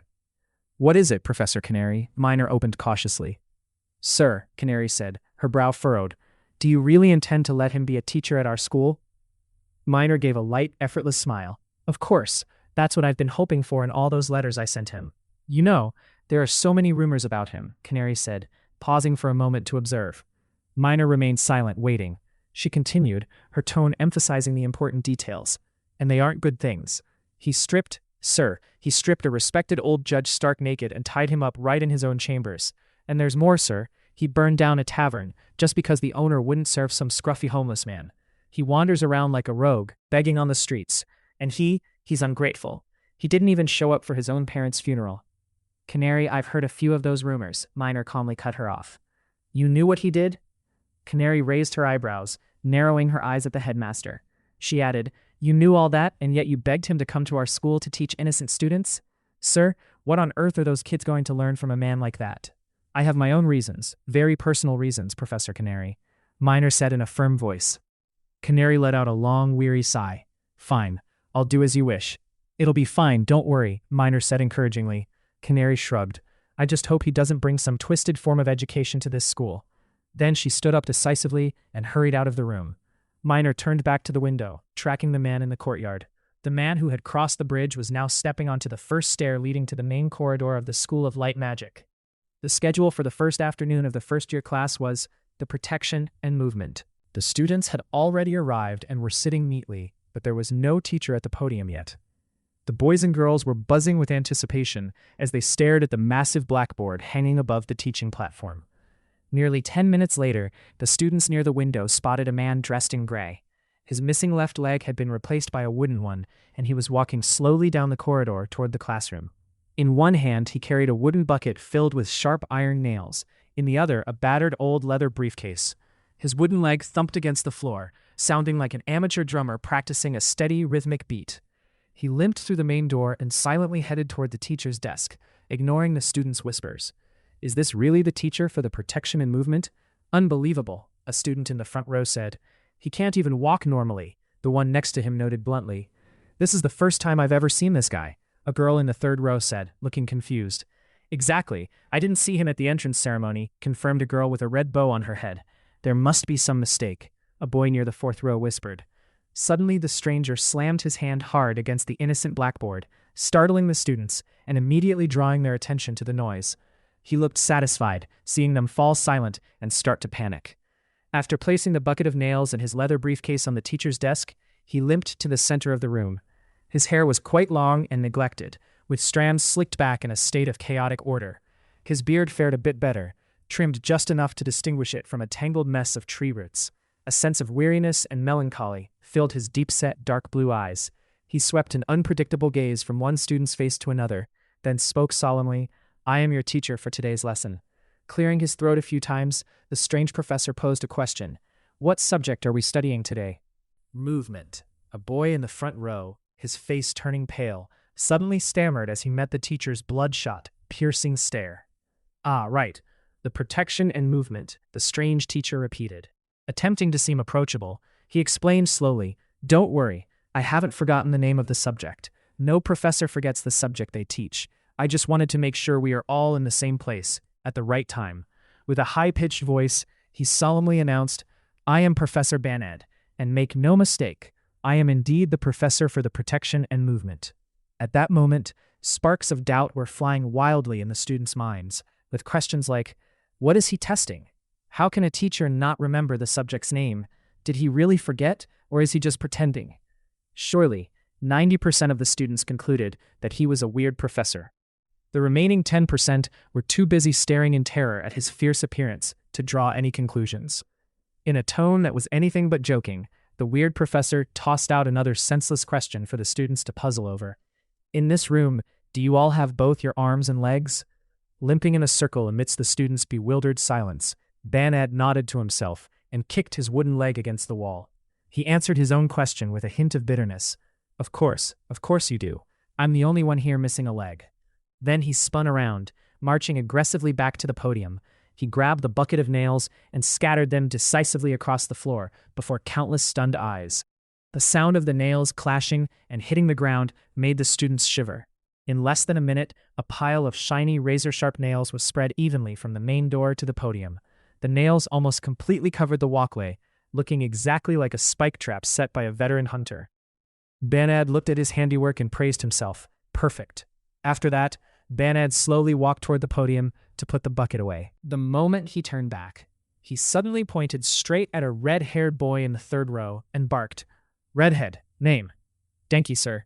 Denki replied, his face suddenly turning a deeper shade of red than his own hair. Denki, Banad said in a stern voice. Were you the one who said he has trouble walking when I came in here? Denki's tongue suddenly went numb. He tried to find an excuse, but no words would come out. Denki, stand up. Get up here on the podium, Banad ordered with a glare. Denki looked around in a panic, silently pleading for help. But then he had no choice but to dejectedly leave his desk, trembling as he made his way toward the podium. Banad took his time, enjoying the sight of Denki standing lonely on the podium. Then he spoke slowly. I need a volunteer to stand next to Denki. He scanned the class with an affectionate gaze, but to his disappointment, not a single eye met his. Not a hand was raised. The students had never found modesty as useful as they did right now. Simultaneously, they all stared down at their cold desks as if those empty surfaces were suddenly the most fascinating things in the world. They heard the rhythmic thumping of Professor Banad's limp as he paced slowly around the room. After a while, the sound of the prosthetic legs stopped, followed immediately by the sound of the professor's hand slamming onto a blonde girl's shoulder, making her jump. She stood up as if she had just stepped on a spring mattress. Your name? Banad asked, his voice echoing through the deathly silent room. My name is Rosa, Professor, Rosa said, flustered. Rosa, Banad said, were you the author of the comment, there must be some mistake when I walked in? Professor, sir, I, Rosa stammered, her lips trembling. Don't argue, Banad raised his voice. Go stand next to Denki. The usually feisty girl didn't dare to resist. She silently made her way up to stand beside Denki. Watching the way Denki and Rosa stood on the podium, the students sitting below felt as though that platform were a towering, windswept cliff. Both of their faces were deathly pale. Denki locked his hands together and squeezed so hard it looked like he was trying to snap his own fingers. Meanwhile, Rosa was relentlessly tormenting her cloak, wrapping the fabric around each finger, one after another. I'm not punishing you two, Bannon said calmly, limping back toward the podium. You should be proud, as you'll be the prime volunteers for a very exciting challenge today. The professor stopped once he was inches away from Denki and Rosa. He leaned in close, looking at them with a gaze that was meant to be encouraging, but was laced with ferocity. He said, You both agree to be volunteers, right? Come on, answer me. I really love hearing the word yes. Yes, I agree, Professor. Denki blurted out immediately, when Banad's hand unexpectedly tapped his shoulder. And you, Rosa? Banad asked, jerking his chin toward the girl. Professor, I agree, Rosa replied, her voice trembling on the verge of tears. Good, very good, Banad said, his face brightening instantly. He added, Now chin up, you two. Oh, no, that is not the face of a volunteer. Banad bit his lip, acting out his disappointment, before encouraging Rosa and Denki again. Come on, smile for me. Yes, that's it, Denki. Now Rosa, smile. Almost there, Rosa. You can do it, right? A little brighter, you two. There, perfect. Professor Banad was extremely satisfied as he looked at the miserable smiles on the pale faces of the two forced volunteers. He turned to the class with a triumphant grin, gesturing toward Denki and Rosa as if introducing a prize. You see, class? This, right here, is exactly what the face of a sincere volunteer looks like. Danky and Rosa looked down at their classmates. There wasn't a single speck of pride on their faces. Their stiff smiles were frozen in place, making them look like two statues forced to grin. Here's the deal, Bannon presented cheerfully. You two will use any method, any technique, to cross the pile of sharp nails to the classroom door, then come back to my desk. Naturally, we'll see how long it takes each of you to finish the task. Danky and Rosa looked uneasily at the pile of nails and swallowed hard. Don't worry, don't worry. Seeing their pale faces, Bannon feigned tenderness to comfort them. It'll be fine. I've prepared everything. It won't matter if you step on a nail. But try not to let your butt land in the pile of nails. That would leave a lot of unsightly holes, and I'd have the hassle of inviting a female professor to apply the medicine for Rosa, which is a real pain. I don't know any female professors here. Bannon strode quickly back to the podium and grabbed his battered leather briefcase. He excitedly pulled items out, muttering, "Where is it? Not this vial. This vial is for treating broken bones." Bannon carefully placed the blue vial on the desk and continued rummaging through his bag. Not this one either. This one is for burn wounds. He pulled out a razor-sharp saw blade and said, "No, not this. This is for sawing off gangrenous feet when infected." He tossed the sharp saw blade onto the desk. Here it is. Probably this one. Medicine for open wounds. He placed the yellow vial on the desk. Peering into his bag, he pulled out an identical yellow vial. He hesitated and said, "Or maybe this one? They look exactly the same." Holding the two identical yellow vials up to eye level, Bannon examined them for a moment, then announced coldly, "We need a wound to test the medicine." He turned to look at Rosa and Danky, who were trying hard not to pass out. He added enthusiastically, "Wait a moment. No rush, no rush. I'll get the medicine ready, and then we'll start." Pulling out his wand and rolling up his sleeves, Bannon transformed the wand into a sharp needle. He looked affectionately at the pale faces below, then decisively plunged the needle into his own palm. A few girls in the front row covered their eyes, and a shiver ran through the class. At the back table, Luderin grabbed Liam's arm and squeezed it tight, while Liam winced as if the needle had just pierced him instead. From the wound the professor had so thoughtfully created, bright red blood began to flow and drip onto the floor. "Blood. Perfect. Lucky I don't have to stab myself again," Bannon said proudly. He uncapped one of the vials and sprinkled the powder onto the wound. Looking at the kids, he said excitedly, "Watch this. I guarantee you'll be amazed." The wound on his hand began to foam, and then started to glow. A moment later the light faded, but the wound hadn't closed. In fact, the blood was flowing even faster. Bannon calmly pulled a crumpled, dirty rag from his pocket to bandage the wound. With a confident tone, he reasoned, "Well, it wasn't that one. That one's for treating scabies." Grabbing the remaining yellow vial and holding it high, he spoke enthusiastically to the class. "Then there's a high probability it's this one." While the students looked at each other in utter concern, Bannon turned and pointed his wand at the mess on the desk, muttering a spell. A few seconds later, the jumble of items flew back into his battered old bag. "Let's begin, Rosa, Danky. The wound medicine is right here. Let's just hope we don't need it," Bannon said after locking his bag. Danky and Rosa looked at each other, then back at Bannon. The two prime volunteers still hadn't budged. "Are you two planning to collaborate on wasting my class time?" Bannon barked, his bloodshot eyes locking onto Danky and Rosa. "That vial. Is it the right one, Professor?" Danky stammered. "You doubt me?" Bannon raised his voice. He pointed at a razor-sharp nail on the floor and said angrily, "Danky, step on this. I'll prove to you that this vial is exactly the right medicine for open wounds. I brewed it myself. Nothing else even comes close." "No, no." Danky waved his hands frantically. "Professor, I believe you." Trembling, he turned to look at Rosa. The girl, her face deathly pale, asked, "Professor, who goes first?" "Redhead," Bannon ordered curtly. As Danky moved into the starting position, Bannon suddenly remembered something. He raised his hand and said, "Redhead, wait a second. We need something to keep time." Slowly pulling a strange watch from his coat pocket, Bannon intentionally walked close to the front rows to show it off to the students. It was indeed an extraordinarily sophisticated watch, unlike anything the students had ever seen. The watch was small and circular, with a row of tiny buttons along the rim. When Bannon pressed one of the buttons, the watch began to move.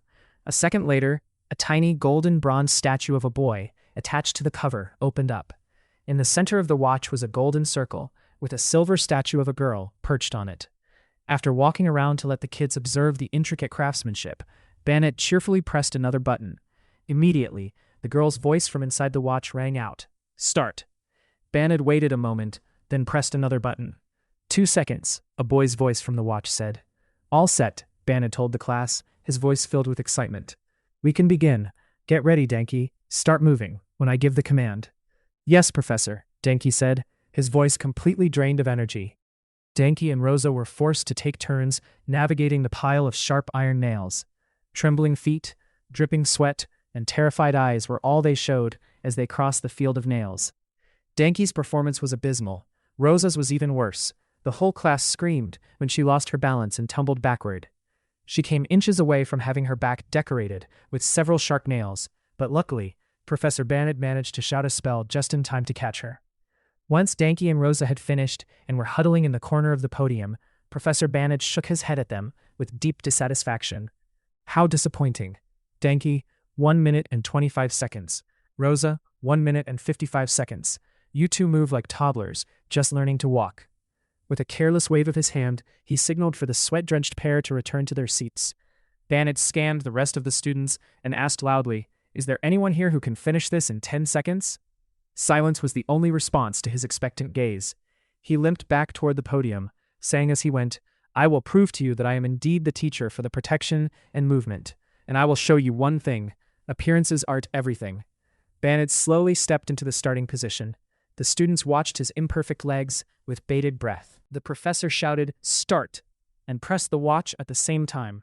Immediately after, he pointed his wand at the floor and lunged into the pile of iron nails. His feet seemed to be supported by an invisible force, keeping them from ever touching the sharp tips. Just like that, he moved nimbly over the nails to the door and back to the teacher's desk in less than 8 seconds. While the students were still stunned by his extraordinary agility, he casually flicked his wand, sending the nails on the floor flying back into the bucket in the corner in an orderly fashion. Then, with his hands tucked behind his back, he limped to the center of the room. The entire class was dead silent. In a worn tone, he said, The protection and movement is a vital subject. It will save you in emergencies and help you gain a favorable position to counterattack your opponents. I guarantee one thing. If you don't master this subject, you will never pass the exams for the prestigious Auror Descendants class. For the rest of the period, Vander limped around the room. He didn't mention today's planned lesson at all. Instead, he expounded on vague, far-reaching knowledge that they would have to learn throughout their lives in the protection and movement. Then Professor Vander switched to the topic of the wooden shield membrane. This was completely outside the syllabus for the first lesson he was supposed to teach. Any student still foolishly waiting for him to write today's scheduled title, What is Teleportation, on the blackboard was out of luck. The professor lectured passionately about the wooden shield membrane, and even after exhausting all their brain power, the students still couldn't understand a thing. However, they didn't dare object. They were terrified of interrupting him. After circling the room 4 times to talk about the basic wooden shield membrane spell, the professor mistakenly assumed that all the students had grasped knowledge that would normally take them 5 weeks to understand. Looking at their blank, bewildered faces, he announced excitedly, I will demonstrate. Vander stepped to the center of the podium, flicked his wand gently, and muttered a spell. A beam of light appeared, and then converged. At the center of the glow, a small wooden plank gradually emerged, hovering about half a meter off the ground. He calmly stepped 1 foot onto the wood and flicked his wand again. Another plank immediately appeared from thin air, slightly higher than the first. The professor stepped his other foot onto the second plank, and now he was standing on 2 pieces of wood. In this manner, he continued creating new planks to elevate each step. He made sure to move slowly, so the first-year students could observe meticulously. He kept climbing higher until his hand touched the ceiling, then steadily descended by creating planks in succession. After placing both feet back on the floor, he tucked his wand away and said slowly, I hope that by the time you finish your first year, you will be able to master moving with the wooden shield membrane. Scanning the room, he said coldly, Now it's your turn to practice.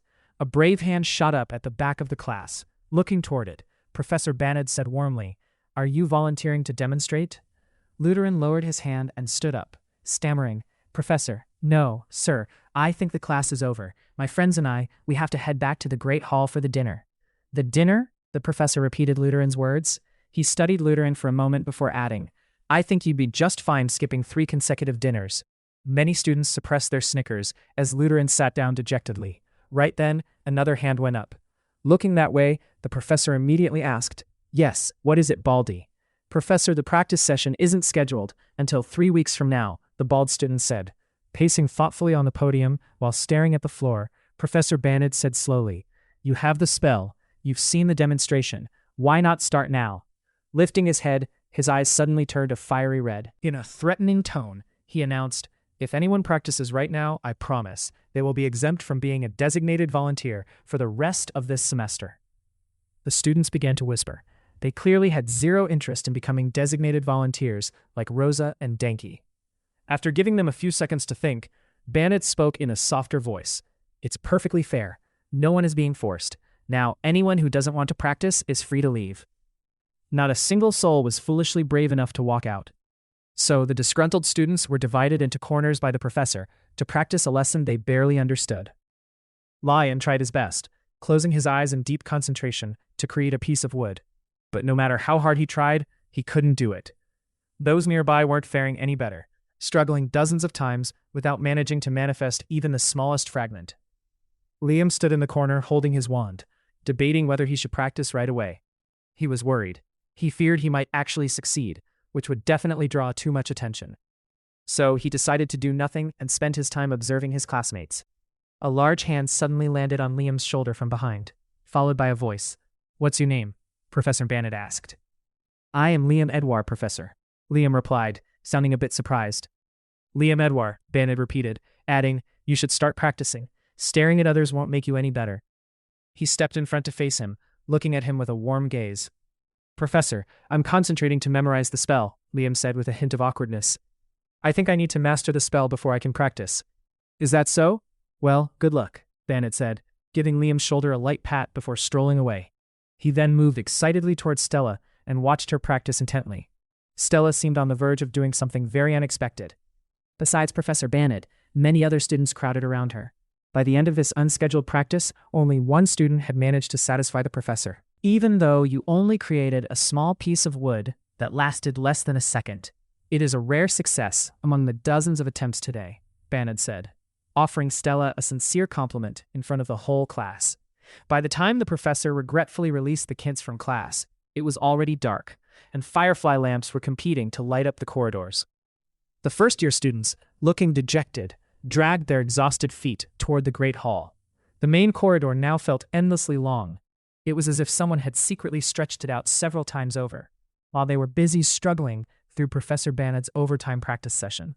Dinner in the great hall began at 7 o'clock, and the first-year group was the last to drag themselves in. Luderin, Lawyan, and Liam decided to sit near the main entrance, their eyes drifting toward the third-year students, where Ricky sat comfortably, like he owned the place.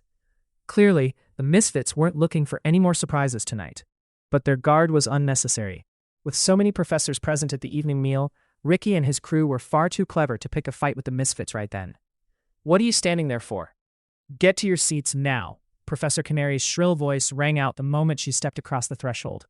"I said sit down," she barked even louder. A few second-year students standing in the center aisle scrambled to their seats immediately. From the tone of Professor Canary's voice, they knew something was wrong. Canary glared at the last second-year student to sit down, before marching quickly toward the high table reserved for the faculty. Looking at the empty chairs, she stood still, her hands clenched so tightly that if an unlucky iron marble had been in her palm, it surely would have been crushed to dust. "Has anyone seen Professor Bannon?" Canary asked the professors present. "Who's Bannon?" Arthur, the professor of the nature of the shape of things, asked her back. "Are you mistaken, Professor Canary?" Canary let out a long sigh and said, "Forget I asked." She spun around and hurried toward the first-year tables, leaving the other professors in stunned silence. In a blunt tone, she asked the freshman in the front row, "Have you seen Professor Bannon anywhere?" Her gaze swept the room, only to be met with a sea of shaking heads. She pursed her lips, exhaled, and practically ran toward the main door. Suddenly, she came to a halt at the fourth-year table, right where Frank was sitting. Who allowed you all to bring brooms into the great hall during dinner?" she shrieked. "Professor, we'll put them away right after we finish eating," a fourth-year student replied, his face turning pale. "Stand up, now," Canary yelled in her signature shrill voice. The nearby fourth-year students all stood up in unison. "Only those holding brooms. Why on earth are the rest of you standing?" the professor barked, glaring at the students who had stood up without holding any brooms. Most of the students sat back down immediately, leaving only 5 students from Frank's group standing frozen, their eyes fixed on the floor. "Put those brooms away, then get back here," Canary ordered. "Yes, Professor," Frank answered. He dejectedly pulled his broom from the chair and walked away, followed by 4 other fourth-year boys. Suddenly, Professor Canary spun around, catching the curious onlookers off guard. She snapped at the nosy crowd. "Eat! Is staring at them gonna fill your stomachs?" Immediately, the students turned away, burying their faces in their plates, as if they were in an eating contest, and Canary's shout was the starting signal. Only, when she was certain that the last figure from Frank's group had cleared the room, did Canary finally exit the great hall. There was a frantic knock at the door, shattering the quiet atmosphere of the headmaster's office. "Who's there? Come in." Minor stood up, looking toward the door with concern. 2 seconds later, Professor Canary stepped inside. Although she tried her best to close the door gently, it still let out a loud thud as it slammed shut. As she approached, Headmaster Minor quickly and carefully hid his surprise, calmly saying, "Oh, it's you, Professor Canary. Now." "No, sir, don't you dare ask me to sit down." Canary cut him off. "I am perfectly calm right now, sir," she said, her hands gripping the edge of the desk tightly. "Fine, if you find standing more comfortable," the headmaster said, sitting back down. He avoided her sparking gaze, maintaining a nonchalant attitude, as he slowly added, "What's the matter, Professor Canary?" "That professor you invited here, he is tearing our school's rules to shreds," Canary said, through gritted teeth. Understanding Canary's point, Headmaster Minor still remained cautious. He smiled and said, "Oh, I'm afraid you'll have to be more specific, Professor Canary. I invited more than half the professors in this school. Sir, the one who was the hardest to bring here, the one you had to write to 5 times, both inviting and pleading," she said, her voice no longer calm. "You're talking about Professor Banet," the headmaster said, feigning surprise. "Exactly, sir," Canary replied. She took a deep breath, preparing for a long list of grievances. Right then, there was a knock at the door, an incredibly slow one. Immediately after, a cheerful voice drifted into the room from outside. "May I ask, is this the office of the famous Headmaster Minor?" Minor stood up abruptly, slightly wrinkling his nose. "Professor Banet? What perfect timing. Please, come in." A few seconds later, Banet strolled in casually, a bottle of Napoleon tucked under his arm and 2 glasses clinking in his hand. He limped toward the main desk in the center of the room, offering a polite smile to Professor Canary, only to be met by her fiery, bloodshot gaze. Professor Banet very carefully placed the bottle of Napoleon and the 2 glasses on the headmaster's desk, then flopped onto the plush chair nearby as if he owned the place. He rubbed his calf and casually explained his behavior. "In all my life, I've never had to stand as long as I did today. If I'd known being a teacher meant standing this much, I would have spent a week practicing just standing. Lucky I only have 1 leg. Otherwise, both would be aching by now." "Banet, you have impeccable timing," Canary said, her voice strained. Her hands were clasped tightly behind her back. She was trying to hide her anger, but not very skillfully. Her eyes gave everything away. "Impeccable timing," Banet repeated. He glanced at the bottle of Napoleon, completely ignoring Canary's intense stare. He cheerfully added, "I'm guessing a party is about to start in here. Am I invited?" Canary suddenly spun around to face the headmaster. Raising her voice, she said, "So, this man." She pointed a finger directly at Banet, making it clear she was targeting a very specific person with both her words and actions. "Sir, Professor Banet forced students to cross a floor covered in sharp nails. He even encouraged the students to step on the nails because he prepared his own homemade wound medicine." Canary took a quick breath and continued in her still shrieking voice. "Sir, can you believe it? He wasn't even sure that vial was actually wound medicine." Still pointing directly at Banet, she angrily added, "He extended the class by 3 hours. He completely exhausted those poor students. He wants to turn this classroom into the harshest labor camp in the world." "Professor Canary, where did you hear all of this?" Headmaster Minor asked, dragging out each word as slowly as possible. He wanted to give those bulging veins on her neck some time to settle down. "Sir, the first-year students told me," Canary answered firmly. "Students, eh? Now, Professor Canary, you know as well as I do that students tend to exaggerate sometimes," Minor said deliberately. "Sir, if it were the 2nd to 5th years, a few might be sly enough to blow a simple matter out of proportion," Canary shot back immediately. "But these are first years. It's their very first day here. I guarantee you they aren't lying." "That's right, they told the absolute truth," Banet spoke up, agreeing with Canary, while his hand continued to rhythmically and casually punch his thigh. "Is it really true?" the headmaster said, putting on a clear look of dissatisfaction so that Professor Canary could easily notice it. "No one has been hurt yet," Banet said calmly. "Rosa almost fell into the nails, but I managed to catch her poor back just in time. Man, she's quite feisty, but incredibly clumsy." "Sir, you heard him yourself," Canary said to Minor. "Professor Banet enjoys putting the children in harm's way." All right, Professor Canary," Minor said sternly. I will amend Professor Banad's teaching methods. We still have plenty of time. Sir, I think you should amend his methods sooner rather than later, Canary said. I fear that in a few weeks, the only students left willing to take the protection and movement will be the ones who've given up on life. I promise, Headmaster Minor nodded. I will start this very evening. Good day, sir. I hope for a positive result, Canary said. She shot a glare at Banad, then angrily whipped her cloak around as she hurried toward the door. She moved so fast that she had already stepped out of the room before her cloak even had a chance to fall back down. Once he was sure the door had slammed shut completely, Banad stood up and looked at the headmaster with an inscrutable expression. He muttered, "No wonder." Banad paced around the room and slowly repeated those same two words, "No wonder." It felt as though someone had lit a fire right under Minor's seat. The heat seemed to seep deep into his core. The headmaster stared intently at Banad, craving to hear the words that followed that "no wonder." But his companions seemed determined to torture him with suspense. Banad limped another lap around the office, flashed a dangerous grin, and still said only two words, "No wonder." Minor could no longer contain his patience. He spoke up. "Oh, my old friend, is that all you have to say to me after all these years?" "No wonder," Banad said, then let out a laugh before adding, "It's only been 17 years, but you've aged so fast." Minor let out a long sigh of relief and offered a forced explanation. "That's just time." "Only partially," Banad said. If it were anyone else, not just you, having an assistant like Professor Canary, they'd age just as quickly. "Well, from now on you'll be aging as fast as I am," Minor shot back, giving a light, effortless laugh. "Me, sir?" Banad frowned and repeated. "That's right," Minor said. "Professor Canary, the vice principal, seems very interested in your teaching methods. That's going to turn your hair white in no time and double the wrinkles on your face." "What a pain," Banad said, his brow furrowing. "Maybe from now on, I should start researching a potion for wrinkles and gray hair." "You still keep the habit of brewing everything yourself, don't you?" the headmaster asked, his tone showing no surprise. "I do, but no matter how hard I try, I'm still far behind one person," Banad said, turning to look out the window. The moonlight turned his hair into shimmering gold and made his pensive eyes seem even deeper. Headmaster Minor nodded in agreement, as if he knew exactly who his friend was talking about. After a moment of silence, he said, "True, it's hard for anyone to match her when it comes to crafting magical items." Looking at Banad's back, the headmaster asked, "Since that incident, have you seen her again?" Banad's brow furrowed, but he replied calmly, "No, I haven't seen her." He turned back, walked toward the desk, and while rubbing the rim of a glass, he said cheerfully, "Hey, old friend, do you still have enough strength to finish this bottle of Napoleon with me?" "Drinking wine?" Minor's eyes suddenly lit up. "As far as I know, Napoleon isn't a type of beer," Banad said, flicking his finger against the bottle. "Besides being experts at tearing their own world apart, those people in the real world are equally good at creating drinks that make people infatuated."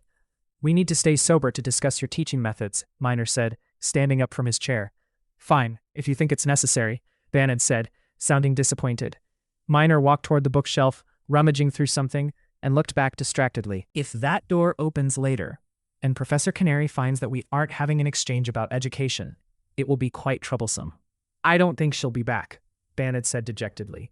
"Are you sure?" the headmaster asked, still searching for something in the cabinet.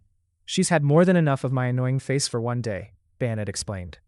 "You're starting to understand Professor Canary," Minor said, glancing quickly at Banad before returning to open the lower drawers. Looking at the bottle of Napoleon, Banad let out a long sigh and said gloomily, "So when are we going to start this talk about teaching methods?" "Very soon. Now pull your chair closer to the desk, my friend. I'm just looking for the documents," Minor said, pulling out a package carefully wrapped in several layers of gray paper. "Ah, here it is. I hope you still keep that weird habit of snacking on beef jerky while drinking Napoleon." A bright smile slowly appeared on Professor Banad's weary face. "Of course, still the same as always, old friend." In the great hall, there were 2 empty chairs at the faculty table during dinner tonight. No matter how much the students strained their eyes, they couldn't spot Headmaster Minor or Professor Banad anywhere. Perhaps their discussion on teaching methods was exceptionally serious and time-consuming. Liam and Luderin, however, had more pressing things to care about than their absence. Lawian was relentlessly stuffing their ears with complaints about the afternoon practice session. "I was so close to doing it. Just a little more focus. That's all I needed." Lawian shared his regrets with the other 2 at least 15 times along the corridor, until they finally placed their hands on the stone monkey's head. Luderin kept yawning after dinner, while Liam only wished to get back to their room as fast as possible. He wanted to try out the wooden shield membrane movement spell immediately. He remembered everything Professor Bannon had taught that afternoon, perfectly. Whether it was genetics or practice, he possessed an extraordinary memory. He felt the incantations were strangely familiar, as if he had read them somewhere before. However, to succeed, he vaguely understood. Must focus, and more importantly, know exactly what you are controlling and where your energy is coming from. That was the advice Professor Bannon had repeated over a dozen times in class. Liam grabbed the clean clothes that the blue-feathered eagle had neatly folded in the basket at the head of his bed, then stepped into the dressing room, not forgetting his wand. The moonlight rolled through the window, casting Liam's shadow across the floor. He stood alone in the spacious room, wand in hand, eyes closed in concentration. Then he snapped his eyes open, flicked his wand, and shouted decisively, "Wooden step!" A brownish light shot from the tip of his wand, converging to form a wooden step. Liam looked at his wand in shock, then at the wooden plank, which remained solid and had not vanished. He glanced around before boldly stepping onto the newly appeared step. It was steady. Liam flicked his wand again and chanted the spell. Immediately, the next step appeared, exactly as he had commanded. The new wooden plank hovered half a meter higher than the old one, defying all laws of gravity. Liam happily placed his other foot onto the newly formed step. He was no longer touching the ground. A strong gust of wind swept through the ventilation window, making his hair and cloak flutter wildly behind him. Knock, knock, knock. Suddenly, there was a loud pounding on the door, followed by Loian's voice calling from outside. "Hurry up and change, Liam. I've got a treat for you." A split second of distraction from the voice outside caused the wooden planks to vanish, and Liam tumbled to the floor. Normally, a fall like that would have hurt a lot, but strangely, Liam felt no pain at all. Instead, a soothing sensation spread throughout his body. He lay comfortably on the cold dressing room floor, a faint smile playing on his lips. "Are you okay in there?" Loian asked anxiously from outside. "I'm fine. I just bumped into the wall," Liam replied, his voice upbeat. "Be quick, or Luteran's going to finish your share," Loian said before walking away. "I get it," Liam said, then sprang to his feet. He waited in silence, listening for a moment until he was sure Loian had completely gone. Liam took a deep breath, eager to try the spell one more time. One by one, consecutive wooden planks were created. Liam stepped onto them with confidence, climbing higher and higher until his hand touched the ceiling, then descended perfectly. He had succeeded on his very first attempt. He thought to himself that magic was truly magnificent. From now on, he could walk on air. Hiding his joy carefully, Liam sauntered back to the bedroom. Despite Liam's success, Loian couldn't detect a single trace of excitement on his friend's face. "Liam, are you sure you're okay? That noise earlier was pretty loud," Loian asked. "I'm fine," Liam replied concisely. Luteran glanced at the package in Loian's hand and said excitedly, "Liam, let's head out to the balcony. We're just waiting for you." "Let's go," Liam said. The three of them eagerly opened the door and huddled out onto the second-floor balcony. The balcony's ceiling was lined with grayish-white beechwood, and a few stylish chairs and curved brown wooden tables were scattered around. The three of them comfortably claimed a table overlooking the school's northern garden. "Show us, Loian," Luteran blurted out as soon as they sat down. Loian glanced at Luteran and said, "Coming right up." He thoughtfully spread a small dark purple cloth over the pine table, then carefully poured the food from the paper bag onto it. A pleasant aroma wafted from the pile of snacks in the center of the table, instantly delighting Liam and Luteran. Loian loved seeing the expressions on his two friends' faces. He said proudly, "Try these amazing cinnamon-coated walnuts. It's my dad's secret recipe. They help improve memory and focus." Liam popped one of the peculiar walnuts into his mouth. Its aroma and rich, buttery taste were indescribably delicious. Luteran was faster, having already polished off two. "See, I told you," Loian said to his friends before popping a walnut into his own mouth. "This afternoon. You guys saw it, right? Stella really is a highly talented witch." "You're right," Liam nodded in agreement, recalling Professor Bannon's praise for Stella earlier. Liam suddenly asked, "Is there anyone who could do better? I mean, someone who could successfully and perfectly master the spell on their very first try?" he asked, seeking an explanation for his own experience. "Sure, there was one person, but he's dead," Loian said, followed by a chuckle. "Who?" Liam asked cautiously. "That massive hovering statue in our magic school's courtyard," Loian said cheerfully, while grabbing another walnut. "Everyone knows that former Headmaster Turkey could teach himself and perform spells quickly and perfectly, but then again, maybe the books exaggerated things just to idolize him. It's not like he's still around to verify it." Liam stared pensively toward the statue. Under the faint glow of the distant lamps, the statue appeared half lit and half shadowed, floating in midair. It's not necessarily only former Headmaster Turkey who could do that, Lutheran countered Lawan. Is there someone else with that kind of ability? Liam turned back, his brow furrowed. Lutheran picked up the last walnut, popped it into his mouth, and said calmly, There is one more person. Who? Who is it that I don't know about? Lawan questioned Lutheran. Of course you don't know. They haven't written any books about this person for you to read, Lutheran said with a shrug. Just tell me who it is, Lawan said, his tone turning serious. Lutheran rubbed his hands together to brush off the leftover cinnamon dust. Then he casually explained, It's the Lord of the Reconstruction Wizard. The people who come to my family's bakery all say he has that kind of ability. If he had served the Magic Council, he might be even more famous than our school's late Headmaster Turkey. Naturally, Lawan wasn't satisfied with Lutheran's explanation, as those were just verbal rumors, with nothing to back them up. That night, Liam tossed and turned, thinking about everything Lawan and Lutheran had said. This was only his second night away from home, yet it felt like he had been gone for a lifetime. It had taken only a single day for him to discover his potential. In this fascinating magical world, Liam felt both confident and anxious. He remembered Layla's wise advice, hide yourself, don't show off too much. How could she have known about his abilities, when she had never once seen him use a wand? Finding it impossible to sleep, Liam sat up. The whole room was fast asleep. He intended to go to the foot of his bed to check on the hybrid butterfly, but he couldn't. The room was too dark, and he didn't even know the simple spell that every other kid in the room could do, making the tip of the wand glow like a flashlight. So he had no choice but to lie back down, curling up in his warm blanket. There were still so many things about the wizarding world that he needed to learn. Chapter 6, Professor Polar. Even though he prided himself on having a vivid imagination, the subjects at the School of Light Magic made Liam realize his mind was still quite limited. The classes tossed him from one surprise to another, over and over again. Weirdly enough, he didn't hate those surprises at all. On the contrary, he found them incredibly fascinating. Liam was quietly adapting to his new environment at a remarkably fast pace. It was fast to the point of being inexplicable, but he slowly came to accept it, because inexplicable was a regular occurrence in his life. During these days at the School of Light Magic, Liam struggled with only two major issues, keeping his growing abilities a secret and the sudden stinging waves of homesickness that would burst out without warning.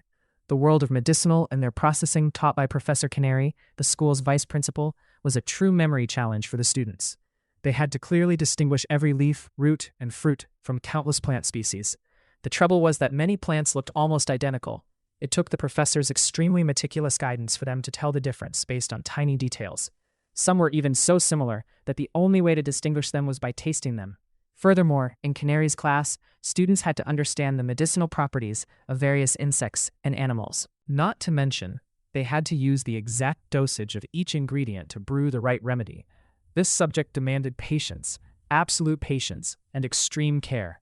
Occasionally, Professor Canary would take them into the forest behind the school to gather herbs. Canary was perhaps the most fastidious professor in the school. She frequently gave pop quizzes. Every time they practiced brewing potions, she required them to answer the theory correctly before even touching the equipment. Those who hadn't studied were barred from the practical until they knew their theory. As fastidious as she was, even Professor Canary couldn't have anticipated Lutheran's clumsiness. It happened during a practice session for a fireburn healing potion. Lutheran caused the entire lab to suffocate under a thick layer of green smoke that reeked of stinky socks. Luckily, Polar happened to be walking by at that moment. He quickly assisted Canary by creating a small whirlwind that sucked in all the green smoke and blasted it out into the hallway. After the incident, there was some minor damage. About 5 students briefly lost consciousness from the stench, and a dozen others threw up their breakfast right in the middle of the lab. Following that fiasco, Lutheran became Professor Canary's favorite student. He was only allowed to touch the stove, glass vials, or ingredients when the professor was standing right over his shoulder. Among the subjects, perhaps the most breathable one was the nature of the shape of things taught by Professor Arthur. Students were introduced to the basics of turning a chair into a dog or a piece of paper into a pigeon. Professor Arthur's tip for the first years was that the secret to this craft lay in a rich imagination. The better you could visualize, the more vivid and beautiful the creature would become. Arthur's classroom was always filled with laughter because of the bizarre creatures the students conjured up. Lion could only manage to create half a dog. The body and head looked right, but the legs and tail remained stiff chunks of wood. Lutheran, on the other hand, either made a dog's tail sprout from a chair or turned a piece of paper into the wing of a fat chicken, fried to a fragrant crisp. Liam was favored by Professor Arthur with the title of the worst student in class. He constantly mispronounced the incantations, failing to make the chair or paper budge even an inch. Every session in Professor Meadows' basic charms class was a literal torture of the senses for the students. Meadow was the youngest professor at the school, sporting an eye-searing fashion sense. She was particularly fond of orange outfits, paired with a sky blue cloak. Of course, a stylish red hat never left her head. To top off this mismatched ensemble, she confidently wore boots that were practically bright yellow. It was no surprise that the students nicknamed her Professor Rainbow. Beyond her dazzling clothes, Professor Meadows' charms were equally eyesores. Her bag was always stuffed with multicolored paper, hides, and leaves. The first years practiced drawing characters on these materials, squiggly symbols that looked like worms, swords, horses, or bows, sometimes straight, sometimes slanted. She forced them to memorize every single one of those rule-breaking symbols. Besides torturing their eyes, Professor Meadow also made sure to assault their nostrils as well. The inks used for writing charms were extracted from the blood of red-tailed blue-eyed wolves, the saliva of purple-clawed silver-headed orangutans, the urine of silver-horned reindeer, and the slime of white-finned electric eels. Most smelled like rotting carcasses, while the rest resembled burnt food. She seemed to absolutely love these foul and burnt stenches and tried to inspire the students to feel the same. Every time she uncapped an ink jar, she made them sniff the horrific odor and required them to name the ink correctly. There was one interesting thing about her basic charms class. Once the ink was written onto a paper, hide, or leaf charm, it would actually smell quite pleasant. The most fascinating part was the utility of the charms. A feather-light leaf could make a book weigh a ton when tucked inside, or make a heavy boulder float meters into the air. The subject that garnered the most interest from the students was likely the control and counterattack, led by Professor Polar, the school's vice principal. The kids could hardly forget their first, deeply impressive lesson of this course. It was Friday of the first week. Professor Polar arrived in class precisely on time, with the entire room staring curiously at two massive bird cages floating behind him, both shrouded in a mysterious layer of black cloth. After placing the two cages neatly on the main podium, he strolled casually to the center of the room and introduced himself with pride. "I'm sure everyone knows by now, right?" Polar interlaced his hands behind his back, flashing a friendly smile before adding, "I am Professor Polar, one of the two vice principals of the school, and your instructor for the control and counterattack class." Then suddenly, the professor drew his wand, creating a thin veil of mist to the students' astonishment. Within the fog, the image of a handsome young man, neatly dressed, slowly emerged, walking along a green carpeted path in a wide outdoor square. Many strangers stood lining both sides of the carpet, their faces stern and solemn as they stared at the young man's every step. The young man calmly walked up the 5 stone steps at the end of the path, where 2 people were waiting. They greeted him with a handshake and a warm embrace. Then they pinned a shining silver round badge to his chest. The young man's eyes sparkled with emotion and happiness. Polar waved his hand, gathering the mist back, then asked the class, "Do any of you know who this person is?" Many hands shot up. He pointed at Stella. The girl stood up, answering enthusiastically right away. "He is Amory Bryan, Professor." "Exactly right," Professor Polar nodded, then posed another question to the class.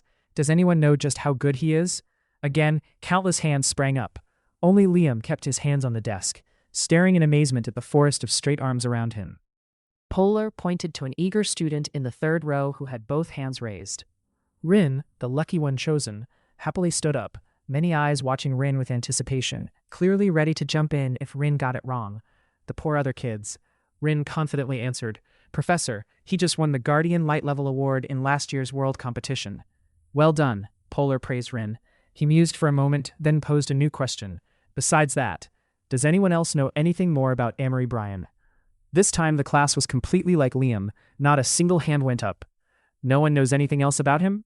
the professor asked with a smile, then added humbly, "He was one of my most favorite students.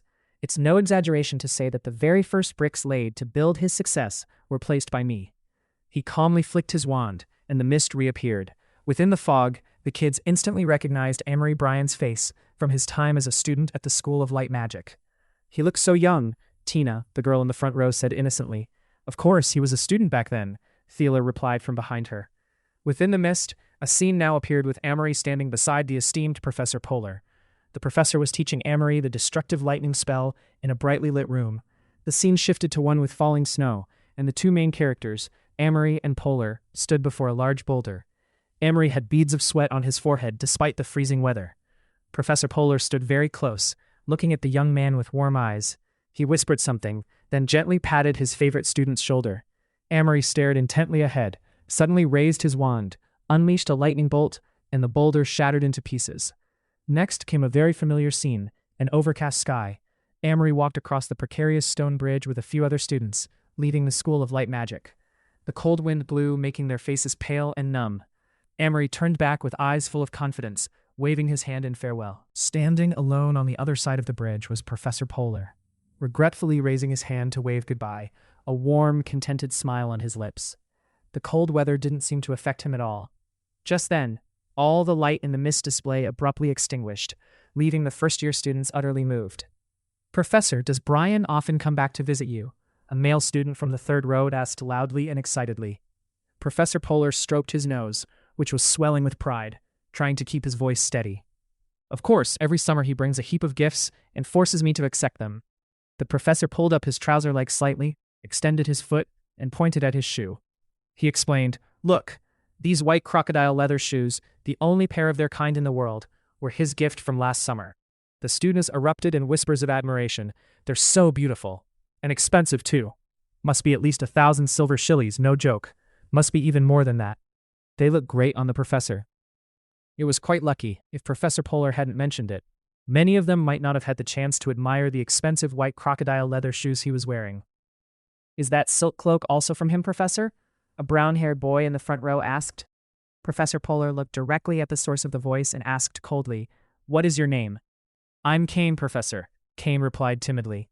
"Kane, you seem to have a sharp eye for luxury items," the professor said. He pursed his lips and added, "Unfortunately, this very rare cloak is not from Amory. It was a gift from someone else."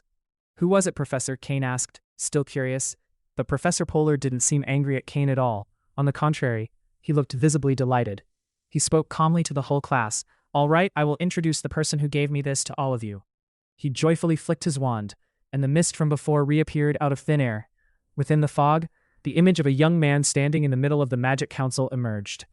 The Minister of Magic, dressed in luxurious robes, stepped forward to hand the young man a polished trophy. Professor Polar stood in the front row, alongside many others, witnessing the ceremony. His eyes shimmered with indescribable pride. The classroom erupted into a noisy buzz of whispers. "That's Egan Abaya. It really is Egan. He's so amazing. Every newspaper is talking about his exploits." Professor Polar spoke up to quell the noise. "It is indeed Egan, but does anyone know what Egan was doing at the Magic Council Hall?" A forest of hands shot up, each student trying to reach higher than the next. Polar pointed at Tina. "Professor, he was receiving the heroic Guardian Light emblem for saving 2 other Aurors during a manhunt for the Reconstruction Wizard," Tina said. "Exactly," Polar said. "Egan is another student I am very fond of." Then he groaned playfully. He insisted that I must wear this silk cloak. Curious eyes immediately scrutinized the cloak, as if Egan's face might suddenly appear on the stylish silk fabric. Professor Polar was extremely cooperative. He turned his back and stood still, allowing the students to admire his silk cloak to their heart's content. After a moment, he asked in a soft voice, "Would you like to know how he performed as a student here, at the School of Light Magic?" Almost the entire class cheered in unison. "Yes, Professor." The answer from the students was exactly what Polar had predicted, yet it still made him burst with joy. The professor flicked his wand, and his beloved mist reappeared out of thin air. Within the fog was an image of Egan facing 5 red-eyed rock demons. They were nearly 3 meters tall, with rugged, grayish-blue skin. The rock demons roared piercingly and aggressively charged forward. Egan drew his wand and pointed it at them. The demons were ferocious and fast. Egan panicked, waving his wand to create an ice shield just in time to protect himself before being rammed high into the air by the rock demons.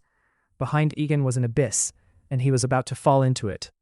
A few first-year students couldn't keep their composure, screaming in fright. In the mist, a beam of light shot out from somewhere, caught Egan, and gently placed him on the grassy ground. The next image showed Egan lying tiredly on the withered grass, his eyes filled with disappointment as he stared at the blue sky. Professor Polar gently approached. He knelt down, offered his hand for Egan to grab, helped the young man up, and said affectionately, "Egan, it's okay." The next scene in the mist showed Professor Polar standing on a cliff edge, looking down into the deep abyss, his hands empty of a wand. The 5 ferocious rock demons charged at him from behind, kicking up clouds of dust. The first-year student's beloved Professor Polar seemed entirely unprepared. He stood still, facing the abyss. The demons thundered closer and closer. At this moment, the first year's hearts hammered in their chests. It was happening soon. Professor Polar was about to be rammed into the abyss. The students waited for a miracle to occur. Please, someone stop those rock demons. Exactly as they wished, the next image in the mist showed Egan emerging through the dust cloud from Professor Polar's right side. Egan looked at the professor and received an encouraging nod from him. Egan drew his wand and shouted a decisive incantation. Surprisingly, a lightning bolt of terrifying power shot from the tip of his wand, striking the massive leading rock demon, which exploded into pieces. The 4 remaining demons immediately stopped. They stared in panic as their leader shattered everywhere, then scrambled to turn tail and run. The next scene in the mist showed Professor Polar turning back to look at Egan and saying proudly, "I believed you could do it, provided you have the motivation." Professor Polar flicked his wand, making the mist disappear. He looked at the first-year students with eyes more caring than a father's, and solemnly declared, "I hope one, or better yet, more of you here today will become my favored students in the future." The students looked at the professor with pure adoration. In their eyes, he was now nothing short of a god. If that god were to point at a cauldron of boiling oil right now and say, "The first person to jump in here will be my favored student," the students would undoubtedly scramble to be the first to leap in, regardless of the consequences. While the class was still swept up in that seemingly endless wave of emotion, the professor slowly approached the 2 bird cages shrouded in mysterious black cloth. He lifted the 2 cages into the air, moved them, and placed them at opposite ends of the main podium. Then, he nonchalantly strolled to the center, standing between the 2 cages. Meeting the bewildered stares of the class, the professor gave a light smile and leisurely flicked his wand. The 2 black cloths flew up and hung neatly on hooks in the corner of the wall, fully revealing the creatures inside. Rin gasped in astonishment. "Those are the sword birds." A few students in the front row felt a chill, their faces turning pale. Lecky, sitting in the middle row and confident in her counting skills, shouted, "There are 2 of them." In the back row, Lawin whispered to Liam, "2 live birds. Look at their eyes, Liam. Bright, piercing blue." Luteran, sitting next to Liam, suddenly shivered. Liam felt it, but he couldn't understand why Luteran was suddenly so terrified. To Liam, the 2 birds looked absolutely magnificent. There was nothing to fear. Professor Polar nodded in agreement with the students' observations and said calmly, "Indeed, they are the sword birds, the assassins of the sky. Do you see the tops of their heads?" He fell silent for a moment, letting the children admire the pair of birds with a mix of terror and awe. On the heads of the sword birds were countless sharp purple spikes, nearly 4 inches long. The 2 birds stood almost a meter tall, with long legs and scales arranged like those of a dragon. They craned their necks high, casting angry glares at the first-year students. Occasionally, they kicked violently against the bars of their cages. The professor posed a question to the entire class. "When you face these sword birds, what should you do?" He walked a short circle on the podium, adding, "What should you do?" Polar smiled, then said, "Run. Run very fast. That is what you need to do. You won't know the consequences if you are slow." He paused, pointed at one of the birds, then added, "Just 1 spike on its head pierces you. I repeat, just 1 spike, and you will be unconscious in less than 30 seconds. I'm afraid you won't have the chance to see the light again, because right after that, your eyes will be in the stomach of the sword bird." The students were dead silent, but suddenly a voice rang out from the middle of the class. "Professor, I will use an ice membrane to face them." It was hard for Professor Polar not to notice the girl who had just spoken. He approached and asked, "What is your name?" "Professor, I am Stella." "Courageous, Stella," Polar said. "But how many times can you use an ice membrane? And more importantly, how exactly must that membrane appear at the right moment to block the spikes flying at you?"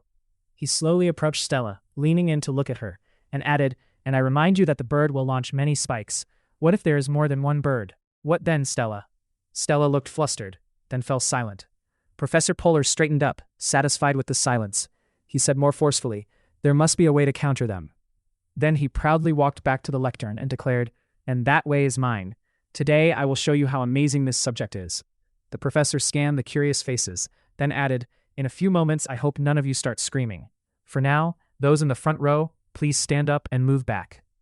The students in the front row followed Professor Polar's instructions without question.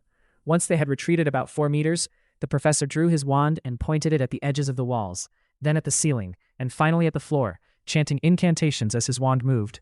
As he withdrew his wand, a transparent glass-like barrier gradually materialized. Looking at the excited faces behind the glass, he said, "Front row, sit down. Second row, stand up."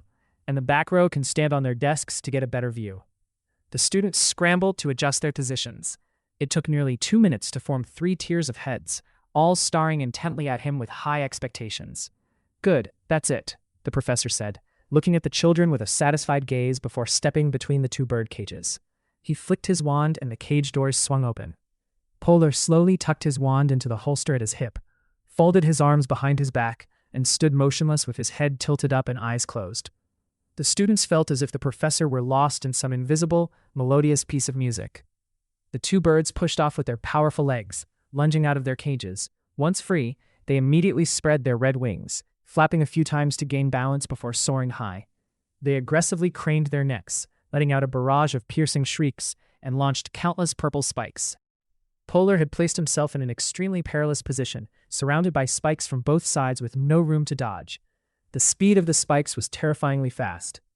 Behind the glass barrier, the students were consumed by suspense and fear. They could hear the whizzing sound of the sharp spikes tearing through the air toward the professor.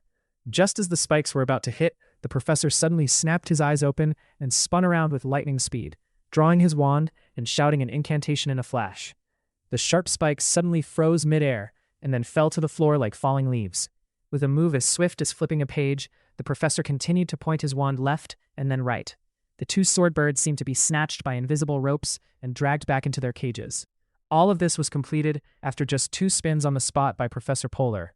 Inside their cages, the 2 birds stumbled, unable to stand steady, their heads twitching continuously and their eyes dazed, oblivious to what had just happened. The students' eyes were just as dazed as the birds, their mouths agape as if they were competing to see who could hold their mouth open wider and longer.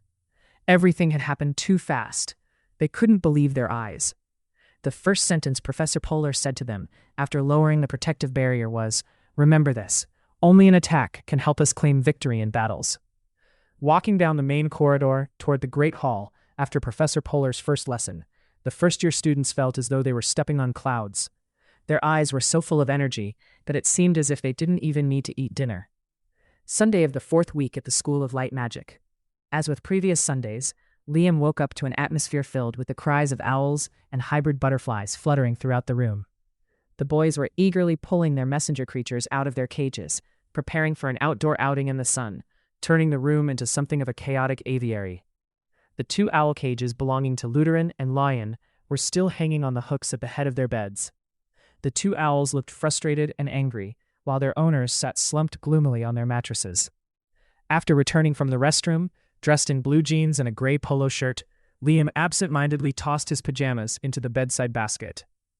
Noticing his 2 friends' melancholy expressions, he cautiously suggested, "Guys, let's go grab some breakfast." Lion exhaled a long sigh, while half-heartedly flipping through the pages of a book titled Terrain Judgment During Flight. His eyes didn't seem to want to settle on any specific page. Luteran turned his bored face toward Liam and said gloomily, "We've just been waiting for you." "Hey guys, how about we take the owls and hybrid butterflies down to the Great Hall with us? That way we won't have to come back up here," Liam said excitedly, a new idea sparking in his mind. "That's forbidden. Regulation 216 of the school rules prohibits bringing pets into the Great Hall to prevent cases where some of them might lose control and drop a mess everywhere," Lion said in a deep, blunt tone. He then let out another long sigh, even longer than the rule he had just cited. He added to Liam, "If you want to spend Saturday afternoon clearing dry leaves from the schoolyard by hand, without using a wand, then by all means, take that hybrid butterfly into the Great Hall." "I know," Liam presented his case nonchalantly, "but we aren't actually bringing them into the hall." "Then why bother carrying them just to go eat breakfast?" Luteran reasoned. "Listen," Liam explained, "one of us will go into the Great Hall with some wrappers to pack our breakfast, and then we'll take the owl cages and hybrid butterflies out to the Great Lake. We can eat breakfast while letting them fly toward the nearby cliffs. It'll be awesome." "Sounds good," Luteran said, his face still drooping. "But Lion and I can't go," Lion cut in irritably. The 2 owls lifted their heads to listen, then lowered them again. Dissatisfied with something, they pecked resentfully at the wooden bars. "Why not?" Liam's eyes widened as he slipped his sneaker onto his left foot. "Professor Bannett's homework," Luteran groaned. "Both of you?" Liam asked, reaching for his second shoe. "Exactly, both of us," Lion said, then explained bitterly, "Professor Bannett thinks Luteran and I didn't do well on the basic theory test for surrounding terrain during flight. I swear, I wrote exactly what was in the book. but the professor said I lacked personal opinion and specific scenarios. God, can you believe that? I think Professor Bannet is being pretty unfair, Lutheran added, his face flushing with anger. Everyone else in class copied from the book too. You did the same, didn't you, Liam? Me too. I didn't write any more than you guys did. Liam shot a quick glance at his two friends, then leaned down to tie his shoelaces. And yet, you don't have to write an essay of over 800 words, providing personal opinions for every specific objective terrain scenario while flying, Lion said to Liam, his voice dripping with frustration. Are you two the only ones in class? Liam asked softly. Us and 6 others. Snobby Rosa, red-haired Denki, Zombie Rin, Tyler, Denki, and Laika. So you guys can't come to the Great Lake with me? Liam asked, even though he already knew the answer. I don't have time. I'm racking my brain over this essay, Lawian said while ruffling his hair. Lutheran curled his lip, speaking resentfully. The textbooks are enough. What the hell is personal opinion anyway? If there were any better ideas, they should have just put them in the book when they published it. Why make it so complicated? Remember when he called the 8 of us for a private meeting after class? Lawian said to Lutheran, recounting the story. He held a pheasant feather up high like this. Lawian raised his hand above his curly hair to demonstrate. Then he told us to guess. He asked how many seconds it would take for the feather to hit the ground, which direction it would fall, how far it would deviate from the vertical line. Guess. We all competed to guess, Lutheran cut in, and we were all dead wrong. Can you believe it, Liam? Lawian said, raising his voice. Professor Bannet laughed out loud when the feather touched the ground. He was clearly delighted that we guessed wrong. Then he said, Lawian shrugged his shoulders, deepening his voice to sound like Professor Bannet. What you just guessed incorrectly is exactly what personal opinion is. Liam immediately turned his back, heading toward the hybrid butterfly cage, letting out a very soft laugh, a faint, barely audible sound. He was close enough to his friends to know that if he let out a real laugh right now, he would be on the receiving end of a merciless outburst. They might roar things like, "Think it's funny, do you?" Or "Professor Bannet is clearly playing favorites with you." They might even hurl some petty curses his way, like, "I hope the apes at the Great Lake pelt you with fruit," or "Watch out for lightning strikes." Suddenly, Liam noticed something very off. He cried out in alarm, "Guys, what's wrong with my hybrid butterfly?" Lutheran flung himself off the bed and rushed over to Liam, while Lawian tossed his book aside. Inside the gray wooden cage, the hybrid butterfly was huddled, perched limply on a dry branch. Its large eyes looked dull as it stared at the 3 boys without any sign of greeting. The 2 antennae on its head were drooping. It definitely has a problem, Lutheran concluded. No kidding, Lawian snapped back. What's happening to it? Liam asked his friends, his voice laced with worry. Have you been feeding it on time? Lutheran asked Liam. You know hunger drains the life out of everything. Lawian rolled his eyes at Lutheran, while Liam replied quickly, I've been feeding it regularly. Lutheran analyzed immediately. Good. So it's not hunger then. It was Lawian's turn to speculate. Maybe it's sick. Sick with what? Liam stared intently at Lawian. How should I know? Lawian replied, spreading his arms helplessly. He explained further. If it's not hunger, it must be an illness. It's pretty obvious. Can you help me cure it? Liam asked Lawian. I'm clueless, Lawian said, but I think someone else can help. Who? Lutheran beat Liam to the question. Professor Canary, Lawian answered. Are you sure? Liam said, looking at the hybrid butterfly with heartache. Positive, Lawian explained with an air of wisdom. You know Professor Canary is the big boss of magical herbs at our school. She must have a way to cure it. That's right, Lutheran agreed instantly. Last week, Danky bragged to me that Professor Canary cured his owl of cholera. Thanks, guys. I'll go find her, Liam said. Now let's go eat breakfast. Hurry up. Hey, Liam, Lawian said softly. You'll come back here after breakfast, right? Of course. I'll come back to take the butterfly to Professor Canary, Liam said quickly. Could you wrap some breakfast and bring it up for me? Lawian said, resting his chin on his hand. He added wearily, I don't want to see the happy faces of the students who don't have homework. I'll stay here to work on my essay. Lawian let out a long, frustrated sigh. Stupid personal opinions on flying terrain. Fine, Liam answered curtly. He rustled through his bag under the bed, tossing unnecessary items onto the mattress to find some white paper. Pack some for me too, Liam. It's convenient, right? Lutheran said, putting on a pitiful face. Sure, Liam replied, shooting a quick glance at Lutheran, then folded 2 large pieces of paper and stuffed them into his jacket pocket. As Liam was about to leave, Lutheran grabbed his sleeve and whispered, You know my usual portion, right? He gave a forced smile. I know. I'll get extra for you, Liam replied. You really get me, Lutheran said, punching Liam's shoulder with a wide grin. Keep an eye on the butterfly for me, Liam told his friends. Don't worry, It won't die before you get back with the food, Luteran replied. In the great hall, Liam hurriedly wolfed down a few dragon-head-shaped biscuits that tasted slightly burnt. He then packed a heap of the same biscuits, along with some rotten egg-flavored cheese, into the 2 pieces of paper he had prepared. He managed to finish one more biscuit while racing back toward the boys' dormitory. Liam hastily tossed the 2 paper parcels onto Lion's bed. Then he grabbed the hybrid butterfly cage and ran toward the main door, the heartfelt thanks of Luteran echoing behind him, along with Lion's shout, "Slow down! The butterfly will be shaken to death before you even reach Professor Canary." Standing before the door, Liam raised his hand to wave goodbye to his 2 friends, while shouting back to Lion, "I'll take your advice." He stroked the stone monkey's head, spoke his name, and impatiently waited for it to open the cold door. Never before had the door felt so agonizingly slow. Liam took long, light strides across the 2nd-floor corridor, climbed 2 mossy dark stone staircases, and walked along the 5th-floor hallway before stopping in front of a lemon-yellow wooden door. On the door was a rectangular bronze nameplate embossed with 3 lines: Professor Canary, Vice Principal, Instructor of the World of Medicinal and Their Processing. Liam shot a worried glance at his hybrid butterfly, then tapped lightly on the door. He waited, but there was no response. He knocked again, louder this time, and spoke to the towering yellow door. "Professor Canary, Professor Canary." Everything remained silent. Suddenly, he banged hard on the door and shouted, almost screaming, "I need help." He fell silent, listening for any angry response, but realized to his disappointment that the professor was not in her room. As Liam turned to leave dejectedly, a tall figure in gray suddenly appeared. The silhouette blocked the morning sunbeams shining on Liam. The boy looked up, instantly meeting a pair of dark brown eyes staring at him in anger. "Damaging school property is a serious offense, Liam Edward," Polar said, restraining his temper. "Professor, I need to see Professor Canary," Liam stammered. "If you were lucid enough, you should have realized she wasn't here after the 2nd knock," Polar said sternly, his eyebrows arched high. "I'm sorry, Professor. I was just in a hurry," Liam explained awkwardly, staring at the floor to avoid Polar's gaze. He timidly asked, "Professor, do you know when Professor Canary will return to her room?" "I do. She will be back late this afternoon," Polar said. In a dull tone, he added, "Perhaps she's busy picking bitter wood tea leaves for Principal Minor, or tending to the bees in the North Forest. Honey-soaked sticky rice cakes are the principal's favorite.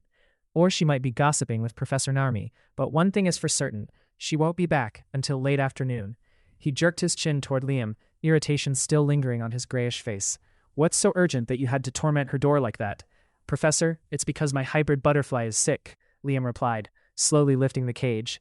"So it's because of this creature," Polar said, glancing at the drooping butterfly. "It's sick," Liam said sadly. "I thought only Professor Canary could help." "So, who dared to give you the subjective opinion that only Professor Canary could help?" Polar suddenly cut Liam off, his eyes narrowing in displeasure. Liam noticed it immediately, though he had no idea what he had said wrong. He spoke truthfully in a tiny voice. "Professor, it was my friend, Lion." Professor Polar waved his hand in irritation. If Lion had been standing there, he surely would have been set flying. "That boy knows nothing," he said, his voice still tinged with anger. Then he stared at Liam with a self-satisfied look and said, "If you simply ask, the professor standing right in front of you can solve the problem." Liam was about to cry out, "You can help, Professor!" But luckily, he didn't let the words slip. He knew that showing too much surprise right now wouldn't be very wise. Liam took a deep breath and carefully presented his request. "Professor, may I ask you something?" "Of course," Polar said, joy gradually appearing on his face. "In my position as a professor and vice principal of the School of Light Magic, having trained so many generations of talented students, I believe answering a student's question is my true duty." Liam put on a solemn expression and asked, "Professor, how can I make my hybrid butterfly healthy again?" Polar lightly smoothed his hair, his face tilted upward, as he spoke slowly. "Your hybrid butterfly is suffering from a parasite called the black fungus. Its primary symptom is lethargy." He walked a small circle, inspecting the butterfly closely before continuing. "Believe me, many people would mistake these symptoms for various other illnesses, but only by observing the pair of antennae on its head can one accurately identify the black fungus as the cause." With an excited tone, he added, "I once helped my favorite student, Saunders, cure this exact disease for his butterfly. Saunders had the sense to come to me before anyone else, and you know what, Liam? Since then, he's been referring all his friends to me to fix broken owl wings, night blindness in hybrid butterflies, and even toothaches in red squirrels. I must have treated nearly 20 animals just last school year, and if you include previous years, I've personally healed over 200 poor creatures. Aside from strange fungi and accidents, these animals also suffer from various seasonal illnesses. Some have, some have. As Polar rambled on, Liam realized the professor was taking things way too far, far beyond the reality of his actual question. Honestly, he didn't care about a single word the professor was saying, but he still maintained an attentive expression, despite the swarm of ants crawling through his stomach. Liam could only hope that once the professor finished listing every possible animal ailment, he would return to the issue at hand. That moment finally came. After pacing 4 circles around Liam while talking, Professor Polar finally stopped, looked Liam straight in the eye, and spoke calmly. To treat the black fungus, you must gather white mint flowers. Professor, where can I find the white mint flowers? Liam asked politely. Ah, it's obvious that you won't find them in any lidded glass jar in this school, because they cannot be preserved that way. White mint flowers must be used while fresh. Precisely 4 hours after being picked, the flower loses almost all its potency, Polar said. He began circling Liam again, speaking enthusiastically. That flower is very different from the 5-colored bitter stem, which can only be used when bone dry. Using it fresh would be a disaster. And the great devil root is different again. Very different. It must be dried under the sun for 2 days, exactly 2 days, before use. Liam wanted to speak up to stop the professor. Honestly, he was only desperate to know about the white mint, but he lacked the courage to interrupt the professor so abruptly. It seemed Liam's attentive listening only made Professor Polar more excited. He circled Liam twice more to lecture on king cobra fangs and white rhino livers, before finally returning to the main point Liam had asked. You just asked me where you can find the white mint, correct? The professor said. Liam answered joyfully. Yes, Professor, that's right. It's right at the tops of the oldest, tallest oak trees in the North Forest, the professor said. Liam let out a long sigh of relief. For the first time, the professor had answered his question with exactly 1 sentence. Professor, once I have the white mint, how do I turn it into medicine for the hybrid butterfly? Liam asked. After you obtain the flower, Professor Polar explained meticulously, you only need to steep it for 73 minutes in hot water at approximately 87 degrees Celsius. But pay attention, you must constantly maintain the water temperature at 87 degrees, and 20 grams of it should only be steeped in 239 milliliters of hot water. Any more and it will be too diluted to work. Any less, and the essence will not be fully extracted. He paused for a moment. Just as the professor was about to embark on a new journey to describe medicines made from other materials, Liam spoke up, catching the professor right as he took a breath. Professor, what happens after that? Oh, Professor Polar hesitated slightly. After that, let it cool to 47 degrees Celsius. Drop 2 drops onto the proboscis on top of the butterfly's head. For the rest, mix it with warm water at a ratio of 30 milliliters of cooled solution to 285 milliliters of 45-degree warm water, and bathe the creature in it. Liam said excitedly, Thank you, Professor. Goodbye. He lifted the butterfly cage and was about to walk away, but the professor immediately placed a hand on his shoulder, firmly holding him back. He said, That is only the theory of brewing the medicine. He looked at Liam and gave a mocking smile, then added, Most people fail easily on their first try. Tell me, how can you keep the solution constantly at 87 degrees? Do you have any idea how many things can cause the temperature to drop? Liam fell silent for a moment, a spark of confidence flickering in his eyes, before he began his explanation. Professor, I would need to soak the steeping cup in boiling water before placing the flowers inside. Polar nodded, and Liam took a quick breath before adding, Next, I would use a basin of boiling water and submerge the steeping cup in it, making sure the cup is slightly higher than the water level, of course. I'll constantly check the water temperature around the cup with a thermometer, and have boiling water ready to pour in whenever needed. Not bad, the professor said, carefully hiding his surprise. He nodded and added, That is a viable method. How do you know this technique? Liam suddenly realized he was revealing his capabilities too openly, contrary to Layla's careful warnings. He hadn't intended to explain the brewing method so clearly, but in those few seconds, facing Professor Polar's mocking smile, he had blurted out exactly what he was thinking. Liam paused, trying to find a way to cover up his impulsive honesty. A few seconds later, he spoke in a very low voice. Professor, it was in the first-year textbooks. In the textbooks? Polar repeated, looking at him with suspicion. Yes, sir, Liam replied calmly. Professor, I don't remember exactly. It might have been in handling equipment and heat retention methods, or perhaps in failures of the apprentice potioneer. The professor gave a slight smile and said, Back when I was a student, the books didn't write it so specifically. Usually, students had to research their own methods. "Goodbye, Professor. I must head out now," Liam said quickly. Once again, the professor held Liam back. He asked, "Where do you think you're going?" "Professor, I'm going to gather the medicine," Liam answered truthfully. "Not just yet," the professor said. "Why not, Professor?" Liam asked in surprise. "The white mint hasn't bloomed yet," Polar said calmly. "It's quite fickle. It only blooms after receiving enough morning sunlight, staying open from 4 to 6 in the evening, and withering the moment the last ray of sun hits it." Professor Polar grew pensive, a cryptic smile playing on his lips as he added, "Such is the short life of something that is only useful while it is still fresh and green." "So, I have to wait until this evening to pick the flower, Professor?" Liam said. "Up to you," the professor said. "If you want to bake in the sun for nothing, you can go now. One more thing, within 10 seconds of picking it, you must place it in a black cloth bag so that the sunlight doesn't touch it." "Thank you very much, Professor," Liam said. Professor Polar remained silent, shrugged, and turned away. Liam stood watching the glossy gray cloak fluttering. The expensive white crocodile leather shoes stepped rhythmically along the deserted corridor. Only, when Professor Polar vanished behind the black wooden door of the next room, did Liam pick up the hybrid butterfly cage and slowly head back to the first-year boys' dormitory. As Liam placed his hand on the sting monkey's head to enter the room, the massive wooden clock hanging on the wall above the doorway chimed several high, ringing notes, signaling 11 o'clock. As was tradition every Sunday, a shimmering silver canary was granted the right to poke its head out from the wooden clock and croon whatever it pleased for 30 seconds. The bird seemed incredibly diligent, making the most of every second, as it was only allowed to sing 1 day a week, from 8 in the morning until 6 in the evening. As the third chime faded, the canary sang haughtily, 11 o'clock. Oh, time, a thing we cannot touch, cannot smell. You are the enemy in my moments of resentment and pain. You are the bully when I gnaw on my mistakes. Yet how strange, you are also the one that keeps me waiting in restless hope.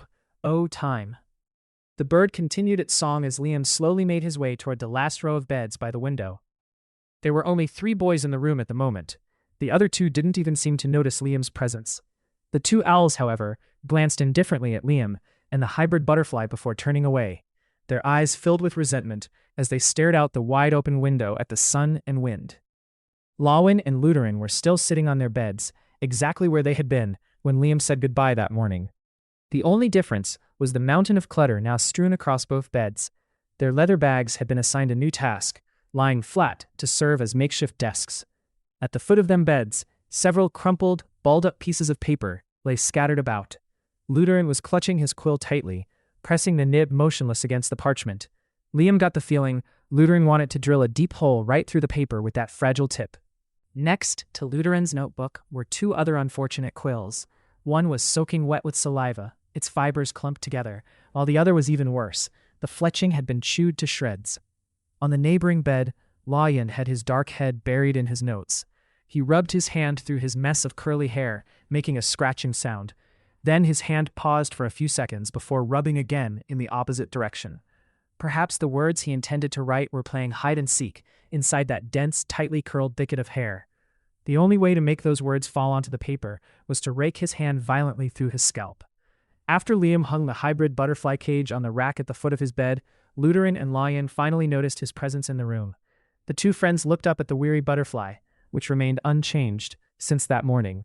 Luteran spared his poor quill by tossing it carelessly onto the parchment in front of him and asked, "So, Liam, did you catch Professor Canary?"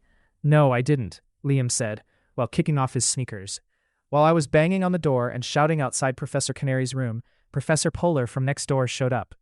"Did he give you a piece of his mind?" Lawin said, pursing his lips. "Professor Polar almost did," Liam replied with a soft laugh. "But once he found out why I was looking for Professor Canary, he did exactly the opposite."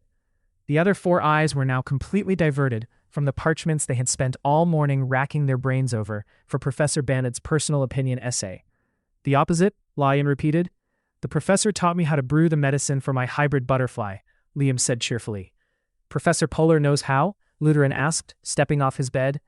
"Professor Polar said he knows quite a lot," Liam said. Lawin also got off his bed and came over to sit on Liam's right. On Liam's left was Luteran's bulky frame.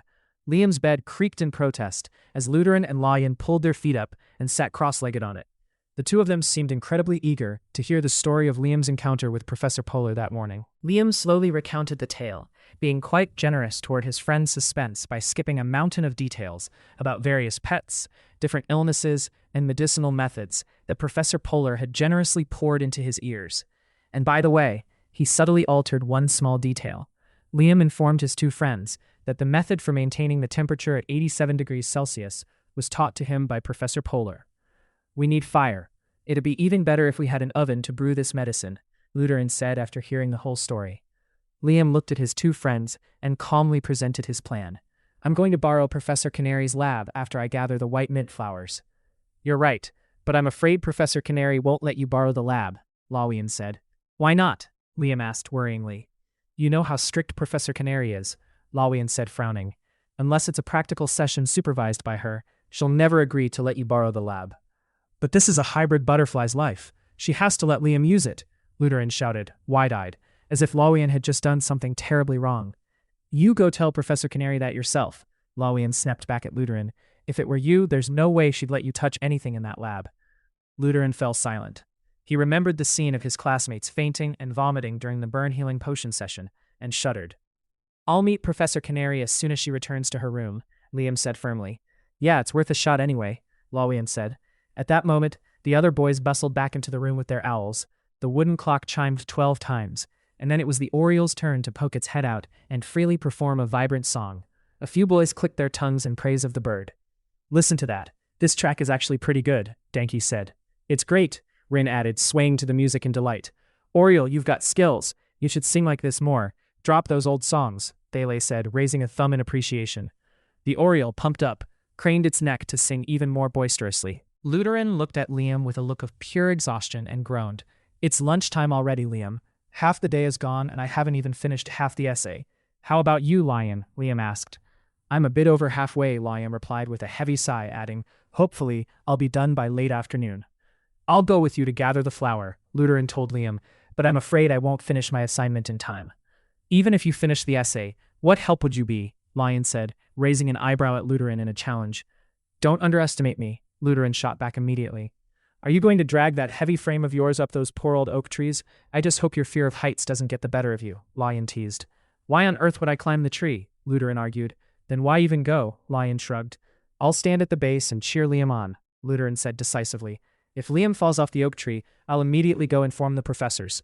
Lion gave a helpless laugh and said to Luderin, "God, you're so useful, aren't you?" "I'm better than you. Are you helping Liam at all?" Luderin shouted.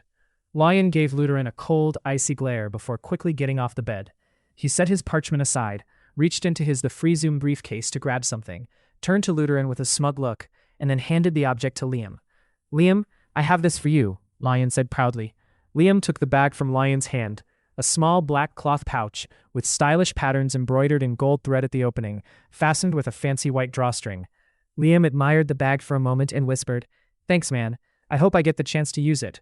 As Liam busied himself fastening the pouch to his hip, Luderin let out a long yawn and said cautiously, "Must be lunchtime by now."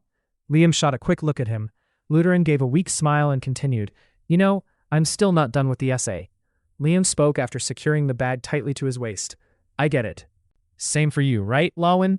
Lawin gave a pained smile and said, "Yeah, it's hard for me to go anywhere until this thorny essay is finished." After finishing lunch on the balcony of the boys' dormitory, the three boys returned to their own tasks. Lawin and Luderin went back to their beds to continue battling Professor Banad's unfair homework. Liam simply sat on the balcony, impatiently staring at the distant, sun-drenched North Forest. Close to 3 in the afternoon, Liam decided to set out. Luderin wished him luck with words of encouragement. "You'll get those white mint flowers." Lawin, however, looked up from his essay and caught Liam's arm. "Are you planning to go looking like that?" Liam furrowed his brow, while Luderin questioned Lawin. "What's wrong with how he looks?" "I mean," Lawin explained, "Liam should wear his uniform." "Why on earth?" Luderin argued. "Listen," Lawin interpreted his logic. "Liam is going to meet Professor Canary right after picking the flowers, right?" "Of course," Luderin answered for Liam. Lawin shot Luderin an annoyed glance and continued. "Professor Canary will be much more sympathetic if Liam meets her in uniform." "In uniform?" Liam frowned, repeating Lawin's words. "Exactly," Lawin said. "It proves you're serious. You know how it is with Professor Canary. She loves students who wear their uniforms even on days off." Last Sunday, Lecky from our class wore her uniform when she went to ask for some white cinnamon flowers, and Professor Canary gave them to her right away. Lecky didn't even know that trick. It was Stella who tipped her off. Then change your clothes quickly, Liam, Lutheran suddenly agreed with Lawin. Are you serious? Liam asked, looking at his two friends skeptically. Go change, Lutheran urged loudly. Don't you want to borrow Professor Canary's lab? Fine, Liam agreed in a tiny voice. And so Liam spent a few more minutes changing clothes. Lutheran and Lawin looked satisfied as Liam donned his light purple uniform and said his goodbyes. While walking along the second-floor corridor, Liam noticed several students looking at him with a very strange expression. Perhaps it was the uniform. Liam wasn't entirely sure. Reaching the Great Hall's hallway, he felt a surge of anxiety upon spotting Ricky's group sitting on the steps. They were amusing themselves by enthusiastically exercising a poor second-year student. David and Tyler took turns pointing their wands, making the miserable boy chase his own shoe. The shoe hopped left and right, leaving the boy with a slim chance of catching it. And even if he did, Ricky's group was ready to move on to another of his belongings, ensuring he'd stay busy. Liam quietly hugged the edge of the right-hand pillars, naively hoping no one would notice him, the only person wearing a uniform on a day off. Just his luck. Hey, misfit, where are your two friends? Ricky shouted just as Liam gingerly stepped onto the schoolyard. Immediately, the rest of the third-year group turned their amused gazes toward Liam. This was the perfect chance for the second-year boy to snatch his shoe and bolt. He looked at the first-year boy in the purple uniform with a gaze of infinite gratitude. Liam had no time to notice the boy's look. He pretended not to hear Ricky calling, silently walking along the rows of trees. The boy with the slicked-back hair sitting on the bottom step curled his lip and said to Ricky, "Look at his uniform." Whether the uniform would actually work its magic on Professor Canary remained to be seen, but for now, it had a very clear effect, turning Liam into a laughingstock in front of Ricky's gang. Lawian and Lutheran's enthusiasm might have just sabotaged their friend. Hey, moron, the school is the other way, David mocked toward Liam. Can't you read a timetable? Tyler jeered. Hey, first-year misfit, come back here, we're talking to you, Ricky barked. Liam remained silent and picked up his pace. Suddenly, an apple went flying past him. Liam ducked low, and the apple hit a nearby tree, shattering into 3 pieces. Liam knew he had to take cover. He sensed a rain of apples was about to come his way. Luckily, just then, Professors Meadow and Arthur walked past the Great Hall lobby. Instantly, Ricky's group acted casual, as if nothing were wrong. Oh, Ricky, what a coincidence. I really need you to help Professor Meadow and me with something, Professor Arthur exclaimed happily. Yes, Professor, but right now? Ricky replied proudly. Yes, right now. Only you can help, Professor Meadow said cheerfully. Professor Arthur waved his hand, urging, Come on, follow us, Ricky. Taking advantage of the moment, Liam quietly hid behind the low bushes, waiting for a beat before dashing along the greenery. To make sure he stayed out of the third year's line of sight, he crouched and moved along the laurel hedge for a while, before carefully hugging a giant tree trunk to the left of the main path. A few seconds later, he decided to sprint across the vast courtyard toward the colossal statue of the school's greatest headmaster. The statue hovered in the air, pointing its wand in whichever direction the wind dictated. Afterward, Liam carefully crossed the deserted black stone bridge connecting to the schoolyard. Beneath the bridge, a roaring stream churned with white foam, seemingly singing a wild, noisy, and incomprehensibly sublime melody. Once across, Liam turned right. A short while later, he encountered tangled vines with purple flowers draped over beautiful old maple trees. Liam paused for a moment to admire the majestic maples and reorient himself. Then he pressed on, aiming north. After leaving the maples far behind, Liam descended a gentle slope scattered with massive, lonely, dark boulders the size of buses, eventually reaching a small, shallow stream. Climbing onto a solitary rock, he looked back and realized he had traveled quite far from the School of Light Magic. The boy fixed his gaze toward the deep green of the north, wondering to himself, I hope the old oaks aren't much further. He took a deep breath, puffing out his chest, and eagerly continued his journey. Past the shallow stream, Liam headed uphill again, patiently climbing over silver-gray slabs as large as tables. After a long, rugged stretch of sharp stones, interspersed with small shrubs, he reached a chilly part of the forest filled with towering trees. He glanced around frantically for the oaks, but they were nowhere to be seen, only wisteria trees with colorful blossoms peeking through. Liam rested for a moment under a large wisteria before deciding to push through a dense thicket of thorns. He maneuvered through the thorns for nearly 10 minutes before discovering a patch of higher ground where small oak trees, barely half a meter taller than him, stood straight as if to welcome him. Liam flashed a bright smile, wiping the beads of sweat rolling down his temples, and pushed forward. Larger oaks finally revealed themselves, followed by the ancient, moss-covered giants. After 10 minutes of trekking around the area, Liam decided on the largest oak. Its trunk measured nearly 4 meters in diameter, covered in moss patches as large as giant blankets. Its muscular branches stretched in every direction, like the tentacles of a colossal octopus. About 20 meters from the largest oak stood another of equal size. Massive rocks lay strewn at its base, with several long branches reaching out toward its neighbor. They looked like two giants with their arms around each other's shoulders, mockingly staring down at the tiny first-year student. A cold gust of wind blew past, giving Liam goosebumps. He stood hesitantly, looking up at the summit of the grandest oak. The tree must have been nearly 40 meters tall, its smaller branches swaying in the wind at the very top. Liam cautiously scanned his surroundings to see if anyone else was in the area. The forest was chillingly deserted, which satisfied him. Still, he did one more meticulous lap. Everything was clear. Only trees upon trees, dim and desolate.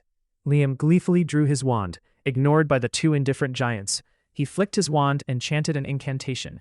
A wooden shield membrane immediately appeared a short distance above the ground. Liam stepped onto it calmly, then flicked his wand again to create another membrane, slightly higher than the first. He hoisted himself up onto the two membranes, scanned his surroundings once more, and found everything in order. Smiling inwardly with joy, he began waving his wand faster, confidently stepping upward on the succession of membranes he created. Nearly 2 minutes later, Liam reached the summit of the grandest oak. His cloak fluttered freely in the steady breeze, and the late afternoon sunbeams illuminated his radiant face. Liam surveyed the area, then moved horizontally from one membrane to another. Finally, he spotted what he had been searching for: a cluster of mint plants living parasitically on the branches near the oak's top. Their tiny dark brown roots were embedded deep into the host branch, while their grayish-green leaves spread wide to catch the sun, with silver-brown veins running from root to petiole. Best of all, 5 white flowers had bloomed proudly to welcome him. Nearby, a few other white buds were slowly unfurling their petals. Liam quickly pulled the black pouch from his hip, then flipped his wand to create a new membrane to step on before the old one vanished. He acted cautiously, using his body to shield the mint from the direct sunlight, then opened the black pouch, leaned down, and picked the 5 bloomed flowers, placing them inside. Liam stood up, flashing a brilliant smile at the sun setting behind the distant mountains, and began his descent on a series of lower membranes. When he was more than halfway down, a familiar human voice suddenly rang out very close by. "They are truly elite bees." Startled, Liam stowed his wand, and the wooden shield membrane beneath his feet instantly vanished. He lunged forward, trying to grab a branch, but missed. He fell. As he plummeted, Liam frantically reached out for anything to hold on to, but despite the many branches, he couldn't catch a single one, sliding roughly against the foliage. He finally came to a halt when one of his legs got wedged between 2 oak branches. Liam was in a miserable state, hanging upside down with one leg trapped between the branches, while his other leg struggled in vain to hook onto a nearby trunk. His arms flailed helplessly in midair, and his cloak draped over his head, swaying in the wind. As he swung in this inverted position, Liam heard rapid footsteps approaching. Then, a familiar voice asked, "What are you doing?" A few seconds later, Liam realized that Professor Canary and Stella had appeared. Unlike him, they were standing in a normal position, with their feet firmly on the ground. "Oh, Liam, are you planning to break your own leg just to gain more determination in studying protection and movement?" Professor Canary said, arching an eyebrow. "Or do you think hanging upside down like this can improve the blood flow to your brain?" "No, Professor," Liam replied, grimacing. "Liam, why did you come out here just to dangle like that?" Stella asked with a frown. "I came to gather white mint flowers," Liam said very softly. "Gathering white mint flowers?" Professor Canary repeated, her voice turning stern. "I recall quite clearly that I did not assign this as homework for you. Professor, my hybrid butterfly is suffering from the black fungus. Professor Polar told me that white mint flowers could help," Liam said slowly and with great difficulty. Truthfully, he desperately hoped Professor Canary would realize he was in a very arduous position to speak or do anything else. Professor Canary stepped closer, inspecting Liam's leg, wedged between the 2 oak branches, and then spoke slowly.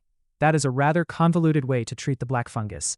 She gave a faint smile and added, "You could simply have the school notify your parents in the real world like any other normal student. Your parents would send a specialized antifungal potion. It would take exactly 2 days and 50 zilli." Liam felt a sudden bitterness in his throat. He wanted to swallow the words "mom" and "dad" as quickly as possible. but in his inverted state, swallowing was a laborious task. So he busied himself by finding a safe place in his mind to lock away those two words, ensuring that spot was secure enough so that his feelings of self-pity wouldn't have a chance to burst out. But then he realized even that wasn't enough. So he immediately thought of Mr. and Mrs. Brown, his foster parents. They were refined and polite people, always ready to face any thorny character who tried to bully him. Right then, a strong gust of wind blew past, twisting the two branches and sending a sharp, stinging pain through his trapped leg. "Professor, can we help Liam?" Stella suddenly spoke up when she noticed Liam's face contorted in pain. "Of course," Canary replied calmly. She did a quick scan of the surroundings and then leisurely offered a plan. "Here's the deal, Liam. I can't break those two branches to let you fall without being certain it won't affect your leg. And I think in this situation, the poor oak tree isn't at fault and shouldn't have to lose two of its branches." "Then what should I do, Professor?" Liam asked worriedly. "I need you to coordinate with me," the professor said, absent-mindedly dusting off a part of his cloak that was fluttering in the wind. She slowly added, "I will use my wand to lift your back very slowly. When you feel steady, signal me to stop. After that, you must free your own leg from the branches and climb down. Can you do that?" "Yes, Professor," Liam agreed immediately. Professor Canary drew her wand, and a beam of sapphire blue light shot out. Liam's back was slowly hoisted up until he felt stable and signaled the professor to stop. She ceased lifting him but kept her wand pointed to hold him in a fixed position. After a period of struggling and huffing, Liam finally managed to pull his miserable, intact leg out from between the oak branches. Once he had full control of his limbs, he grabbed a nearby branch, hugged it tight, and said softly, "Professor, I'm okay now." Canary slowly withdrew her wand and asked, "Can you climb down on your own?" "I can, Professor." Stella, holding a large jar of honey in one hand, while a cloth bag swayed gently on her other shoulder in the breeze, watched intently as Liam took each step down the tree. The area around the base of the oak was covered in cocklebur plants. Their fruits were full of burrs, ready to cling enthusiastically to anything that entered this patch of land. Professor Canary had stopped paying attention to Liam. She was more occupied with the cockleburs, complaining, "These fruits are truly annoying." When Liam had climbed down a short way, Stella suddenly spoke up. "Professor, look at Liam's feet." "What is it, Stella?" Canary asked absent-mindedly, while carefully picking the cockleburs from her cloak. "Professor, Liam's feet don't have any cockleburs stuck to them at all," Stella said. Canary looked perfunctorily toward Liam's shoes and said, That's odd." Then she focused her attention back on picking more cockleburs. "How did you climb this oak tree?" Stella sternly questioned Liam. A moment of awkwardness passed, then Liam regained his composure and replied, "From that tree over there." Stella looked in the direction Liam pointed, toward the giant oak next to them. The area around that tree only had a few cocklebur plants. A few solitary boulders, about half a meter high, lay next to the trunk. Climbing from that tree made perfect sense to justify his burr-free feet.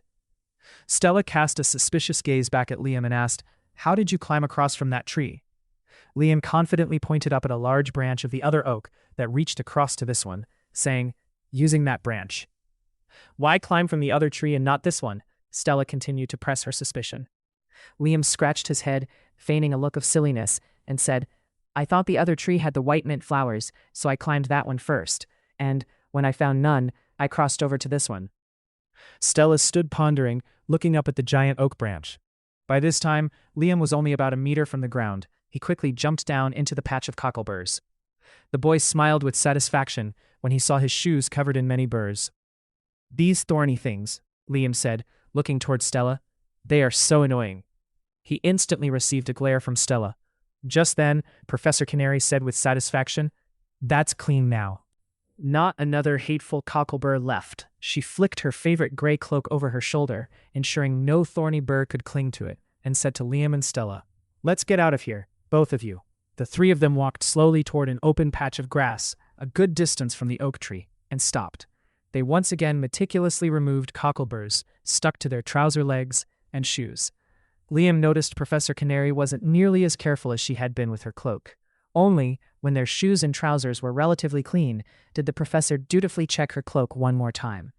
"You seem fond of your cloak, Professor," Stella said. A radiant smile briefly flashed across Professor Canary's face, then vanished, and she waved her hand, saying, "Let's go, you two. It's going to get dark fast." All the way from the giant oaks back to the shallow rocky stream, Liam kept stealing glances at Professor Canary. He wanted to ask her for what he needed, but he had no idea how to put it into words. He silently reviewed his presentation in his head, mumbling the words to see if they sounded right. First, he thought of saying, "Professor, I would like to borrow your lab and equipment." After testing that tone 3 times, he decided it lacked sincerity and urgency. So, he pondered another way. He considered telling Professor Canary, "Honored Professor, I know you always help students in need. For the sake of my hybrid butterfly's life, I believe you would be happy to let me borrow the lab." Liam chewed on that sentence in his head more than 10 times, but eventually judged it to be not quite right. It felt too intimate and sycophantic. His foolishly honest side criticized that creating excessive intimacy and flattery just to ask for a favor was a form of hypocrisy. Thus, he scrapped both options and continued searching for another way to approach her. Professor Canary seemed very impatient. She forged ahead rapidly without a single glance back, constantly waving her hand to signal Liam to pick up the pace. Stella was different. She stuck right by the professor's side, but frequently turned back to eye Liam suspiciously. From the moment they left the giant oaks until they reached the maples, she had turned back to look at him more than 3 times. Liam thought to himself, "What are you looking at me for?" Liam tried to ignore Stella, continues mobilizing his brain power to find the right words for Professor Canary. However, catching Stella's constant check-ins made him lose focus and feel incredibly annoyed. The professor walked faster and faster, urging Liam, while taking strides over half a meter long. Hurry up, Liam." "Yes, Professor, I'm moving as fast as I can," Liam called after her. Stella had switched to a rhythm resembling a professional power walker to keep pace with Professor Canary. Liam decided he had to run, just to hope to catch up with them. By the time he crossed the shallow stream, the professor and Stella were already traversing the precarious stone bridge leading to the schoolyard. Once across the bridge, Professor Canary suddenly stopped, watching Liam rush over. When he finally caught up, she silently turned her back and continued toward the courtyard. It felt as if all the words Liam had prepared had been dropped somewhere near the shallow streams, or perhaps under the massive solitary boulders he had scrambled over. While walking briskly between the rows of trees along the yard, Liam tried to rake his brain for something to say, but clever words rarely emerge under pressure. In his mind, words had staged an unannounced disappearance. Liam took a deep breath and began to fumble through his thoughts to find what he wanted to say. When they were halfway across the yard, Professor Canary stared thoughtfully at the falling darkness and said absent-mindedly, without looking at him, "Liam, what is it you want to say to me?" Liam stammered, quickening his pace to squeeze past Stella and get closer to the professor. He awkwardly posed the issue. "Professor, could you—" Liam took a sharp breath, ignoring Stella's annoyed face at being nudged out of her spot. He tried to say what he needed, but no more words would come out. At that moment, the professor stopped, looked straight into his flushed face, and said calmly, "You're planning to borrow my lab to brew medicine, aren't you?" "Yes, Professor," Liam replied in a tiny voice. The professor stood in silence, her dark brown eyes scrutinizing Liam. She had her reasons. A decision like this required careful thought. Stella, on the other hand, needed no reason at all. She simply allowed herself to glare at Liam with an interrogating gaze. Standing in the middle of the vast schoolyard, Liam felt as though he were trapped in a cramped interrogation room. Once Stella finished her mental cross-examination, she was the first to chime in. "Professor, I don't think you should let Liam borrow the lab." Ignoring her classmate's resentful stare, she turned to Canary to list Liam's faults. "Professor, he's extremely clumsy. In the last 2 practical sessions, he messed everything up. He can't even understand the basic theory. I doubt he can brew any medicine at all." "But what about my hybrid butterfly? It has the black fungus," Liam snapped at Stella, his irritation rising. Stella shrugged, adopting a patronizing tone. "You could just ask your parents to send the medicine. It only takes 2 days. I'm sure the butterfly can manage to stay alive until then." Liam braced every muscle in his body to keep from shouting at Stella's arrogant face. "Mind your own business. I don't need you telling me what to do." "Liam, finding the white mint and harvesting it at the exact right time is a very, very lucky feat," Professor Canary said calmly. She glanced at the black pouch hanging from his hip and added, "And keeping it properly to use within the next 2 hours is also a very wise step." The professor let out a heavy sigh, a trace of worry flickering across her face as she spoke. "I hope you know exactly what to do next." "Yes, Professor, I do. Professor Polar explained everything to me," Liam said excitedly, while Stella stood beside him, frowning in suspicion. "Tell me then," Professor Canary said, looking at Liam sternly. "Professor, I need to steep the petals in water," Liam began. "Exactly how?" Canary cut him off abruptly. 20 grams of petals in 239 milliliters of water," Liam answered. "Temperature?" the professor asked coldly. Professor, the temperature must be around 87 degrees Celsius, Liam was saying. And the duration? The professor asked, her brow furrowing. 73 minutes, Professor, Liam replied firmly. She nodded in satisfaction, then asked Liam in a louder voice, How do you maintain the temperature at exactly 87 degrees? Liam calmly re-explained the heat retention method he had presented to Professor Polar, though he carefully avoided mentioning that it was his own original idea. Excellent, the professor said, laughing freely. She looked from Stella to Liam and continued, It seems Professor Polar taught you every single trick. I hope he also showed you how to administer the medicine. Yes, Professor, Liam said eagerly. I'm glad you've mastered the principles. Canary gave a faint smile. I'm sure while he was teaching you to cure the black fungus, Professor Polar also threw in plenty of extras. Owls, venomous fangs, cholera, 5-colored plants. Liam looked at Professor Canary in agreement. He realized she understood Professor Polar perfectly. Professor Canary smiled slightly and said, Amidst all the clutter Professor Polar threw at you, I'm pleased you held on to exactly what you needed. Let's see. You can save yourself 50 silver zeeli and treat this as a homework assignment. Do you agree? I agree, Professor, Liam cheered in delight, while Stella bit her lip in frustration. I hope you have paper and a pen, the professor said to Liam. No, Professor, Liam replied awkwardly, but what do I need them for? The professor didn't look at him. She turned to Stella and asked, Could you let him borrow yours? Stella gave Liam a sharp, piercing look before reluctantly replying, Yes, Professor. Stella rummaged through her satchel roughly, pulling out a quill and a roll of parchment. She held them out to Liam hesitatingly, as if she were handing him some magnificent treasure that only she possessed in the whole world. Liam took the pen and paper, not forgetting to say politely, Thanks, Stella. Stella turned away, reorganizing her bag with suppressed anger. Liam, write down everything I tell you, the professor said. Liam nodded in agreement as he unrolled the parchment. He sat down with one leg behind him and the other in front to serve as a makeshift desk. Once everything was ready, he looked up at the professor with high expectations. The professor smiled faintly at his attentive gaze, then slowly began to read. Heat retention glass flask, 500 milliliter capacity, slot number 6, cabinet row A. Liam scribbled diligently. Professor Canary waited a beat before continuing. Medium-sized copper cauldron, slot 4, cabinet row B. Medium water boiling pot, slot 5, cabinet row A. Thermometer with 0.2 degree precision, slot 2, cabinet row C. Once Liam finished writing, she said calmly, Those are all the tools you will need. You already know where the water and the stove are. Liam carefully rolled up the parchment and stood up. Thank you, Professor, he said. Professor Canary cautioned him, her eyes turning dead serious. When you are finished, I expect every tool to be returned to its proper place, spotless and intact. If there is even a single chip on them, you will never receive another ounce of help from me again. Instead, there will be punishment. Do you understand? Yes, Professor, Liam replied cautiously. He then turned towards Stella to return the quill. Stella looked at him even more sternly than Professor Canary.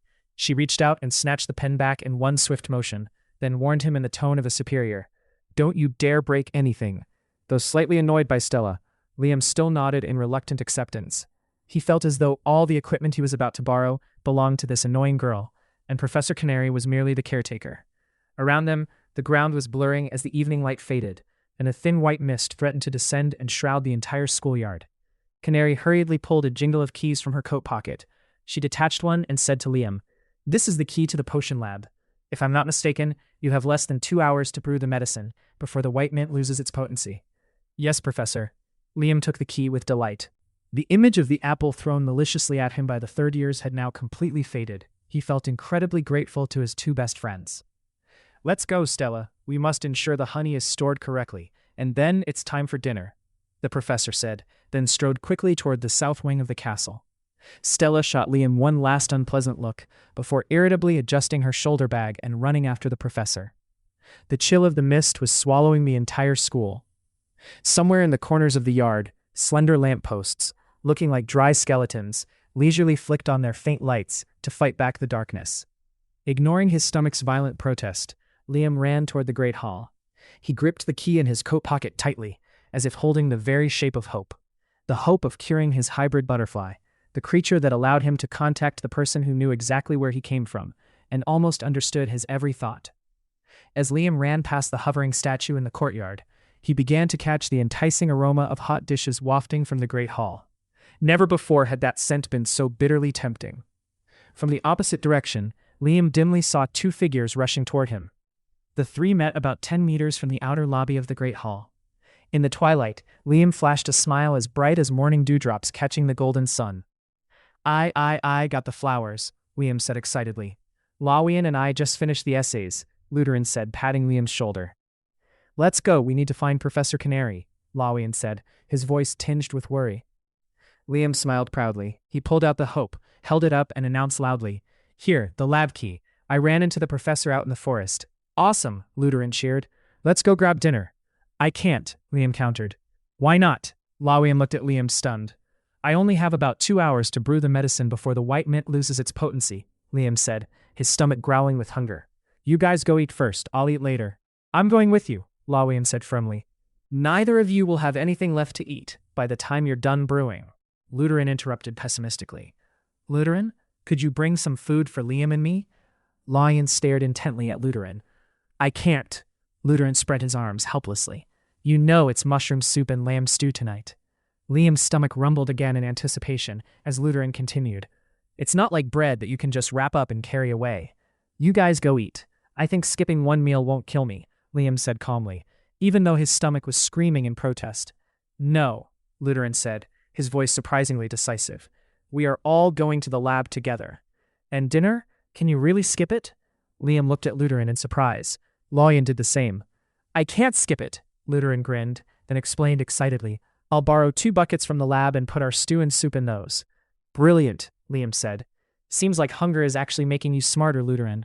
Lawian winked at Liam. Come on, let's hurry, guys, Liam said quickly. He noticed Luteran's eyes narrowing, a sign he was about to jump into an argument with Lawian, so he immediately turned and pulled Luteran along. All right, let's go. Lawian chuckled, quickly following on the heels of Liam and Luteran. The 3 boys ran quickly through the great hall, where the dinner atmosphere was bustling and the dishes smelled delicious. Liam swallowed his craving and bolted toward the south corridor, which was dimly lit and chilly. Liam, Luteran, and Lawian scrambled up 3 stone staircases before coming face to face with Professor Polar, who was heading down. The professor said irritably as Luteran and Liam nearly collided with him halfway up the stairs. Hey, the great hall is in the opposite direction. Professor, I need to get to the potion lab, Liam said. We don't have much time left, Luteran added. Polar furrowed his brow, looking at Liam in shock, then said slowly, Praiseworthy, praiseworthy. He gave a cryptic smile. Liam, you are the first lucky fool, to harvest the fickle white mint and bring it back here with just enough time to brew it. I'm the first one, Professor? Liam asked, staring intently at the professor. Indeed, most others I've taught this method to rarely even make it to the old oaks to pluck that flower from the summit, and the few who did were too late to bring it back. Professor Polar nodded, then said, Good luck. He stepped aside, arching his eyebrows high up his forehead, and grandly gestured for the boys to pass, while saying, Keep running, boys. After reaching the top of the stairs, Liam led his friends down the 4th floor corridor toward the lab. Liam, you're the first one to harvest white mint. Can you believe it? Lawian panted while running. The first lucky fool, Luteran corrected what Lawian had just said. Fine, Lawian crinkled his nose. That means we are the first students to brew medicine from white mint. What else could it be? Luteran said. Can we actually do it? Lawian turned to ask Liam. We just have to try, and we'll be fine, Luteran answered optimistically for Liam. Liam looked at his 2 friends and gave a light, effortless smile. He stopped in front of the 2 massive lemon-yellow doors and immediately slid the key into the lock. This is the first time I've used this room at night, Lawian panted as Liam was unlocking the door. Luteran stood with hands on his hips, gasping for air. It's also the first time without Professor Canary supervising. Let's open it, guys, Liam said, taking a deep breath. Lawian and Luteran helped Liam push the heavy lemon-yellow doors open. The potion lab swung wide, but it was pitch black. The moment Liam's foot crossed the threshold, 10 moon-shaped lamps in the 4 corners of the room instantly lit up. The 3 boys entered the brilliantly lit room in awe. Usually, they were here with many other students, but tonight it was just the 3 of them. The room suddenly felt vast, yet one thing remained exactly as it had been during their previous visits: the spotless, perfect order of the place. Liam rushed to the long brown wooden table in the center of the room, pulled out his equipment list, and spread it across the surface. He looked at his 2 friends and said, Everything we need is listed right here. You know where all these tools are located? Lawian asked, his brow furrowed as he looked at Liam. No, Liam replied, heading toward cabinet row A with the paper in hand. Professor Canary read them out for me to write down. Oh, Lutheran added, following close on Liam's heels. The professor clearly didn't want us wasting any time. Or, Lawayan added, frowning as he supplemented Lutheran's thought. Professor Canary didn't want us rummaging through and messing up everything in the room. Liam agreed with both of them and handed the paper to Lawayan. I'll handle row A. Can you help me get the items from row B? Deal, Lawayan said, taking the list and running toward row B. Lutheran didn't wait for Liam to ask. He started poked around on his own in row D. What are you doing? Liam asked Lutheran after securing the glass flask. Looking for 2 buckets, Lutheran chuckled. This one works. It'll hold the soup. I need another one for the stew. You have to remember where you took them from so we can return them, Liam said, while hurrying toward cabinet row C to get the thermometer. Of course, I'm not the clumsy type, Lutheran said confidently, then pulled 3 long wooden spoons off the shelf. One of the spoons caught on a nearby copper lid, sending it crashing to the floor with a loud clattering racket. Liam jumped, looking worriedly toward the source of the noise. Lutheran gave an innocent, toothy grin and stooped to pick up the lid. He excitedly held up the 3 long-handled spoons, showing them off to Liam. These will help us eat. Once all the equipment was gathered at the central wooden table, the clock showed it was past 7.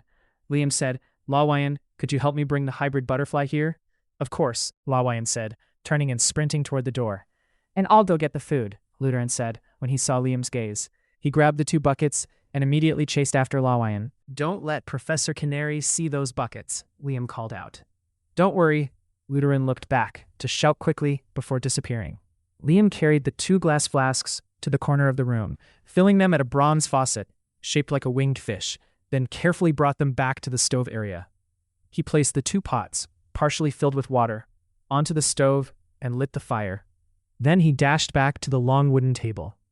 It took 2 trips back and forth for Liam to bring all the remaining supplies to the stone counter near the stove. While waiting for the water to reach the right temperature, Liam meticulously weighed the white mint flours. When everything was accurate down to the milligram, he began placing the flours into the glass flask. He stared intently at the thermometer to check the water in the pot. Once it hit exactly 87 degrees Celsius, he cautiously measured the water into the steeping cup according to the ratio. He poured the remaining hot water around the glass flask to maintain the heat. Liam inserted the thermometer into the flask, glanced at the clock on the corner of the wall, and noted the start time for the steeping process. How's it going? Lawayan patted Liam on the back. Done. Now I just need to monitor the temperature and the timing during the steeping process, Liam said confidently. I'll leave the hybrid butterfly on the wooden table, okay? Lawayan said. Thanks. Just as Lawayan set the cage on the wooden table, Lutheran crept in through the main door. He whispered, I accidentally filled them too high, so I didn't dare walk fast. The soup would spill. Such a waste. Accidentally? Or on purpose? Lawayan teased Lutheran. Accidentally, Lutheran mumbled with forced sincerity as he slowly approached the stone counter where Liam was staring intently at the thermometer. Bring the spoons over here, Lawayan, Lutheran said as he placed the 2 buckets on the stone counter. You mean these 3? Lawayan said, looking wearily at the 3 spoons with half-meter-long handles. Those are the ones. Lutheran cheerfully handed each of them a spoon and spoke enthusiastically. Come on, guys, let's eat together. Lawayan frowned and asked Lutheran, Together? Exactly, Lutheran said. I'm perfectly healthy, no contagious diseases. If you're scared, you can just fast. Eating together is a disadvantage for Liam and me, Lawayan reasoned. Lutheran pondered for a moment, then said, Each person takes a turn in a circle. Is that fair enough?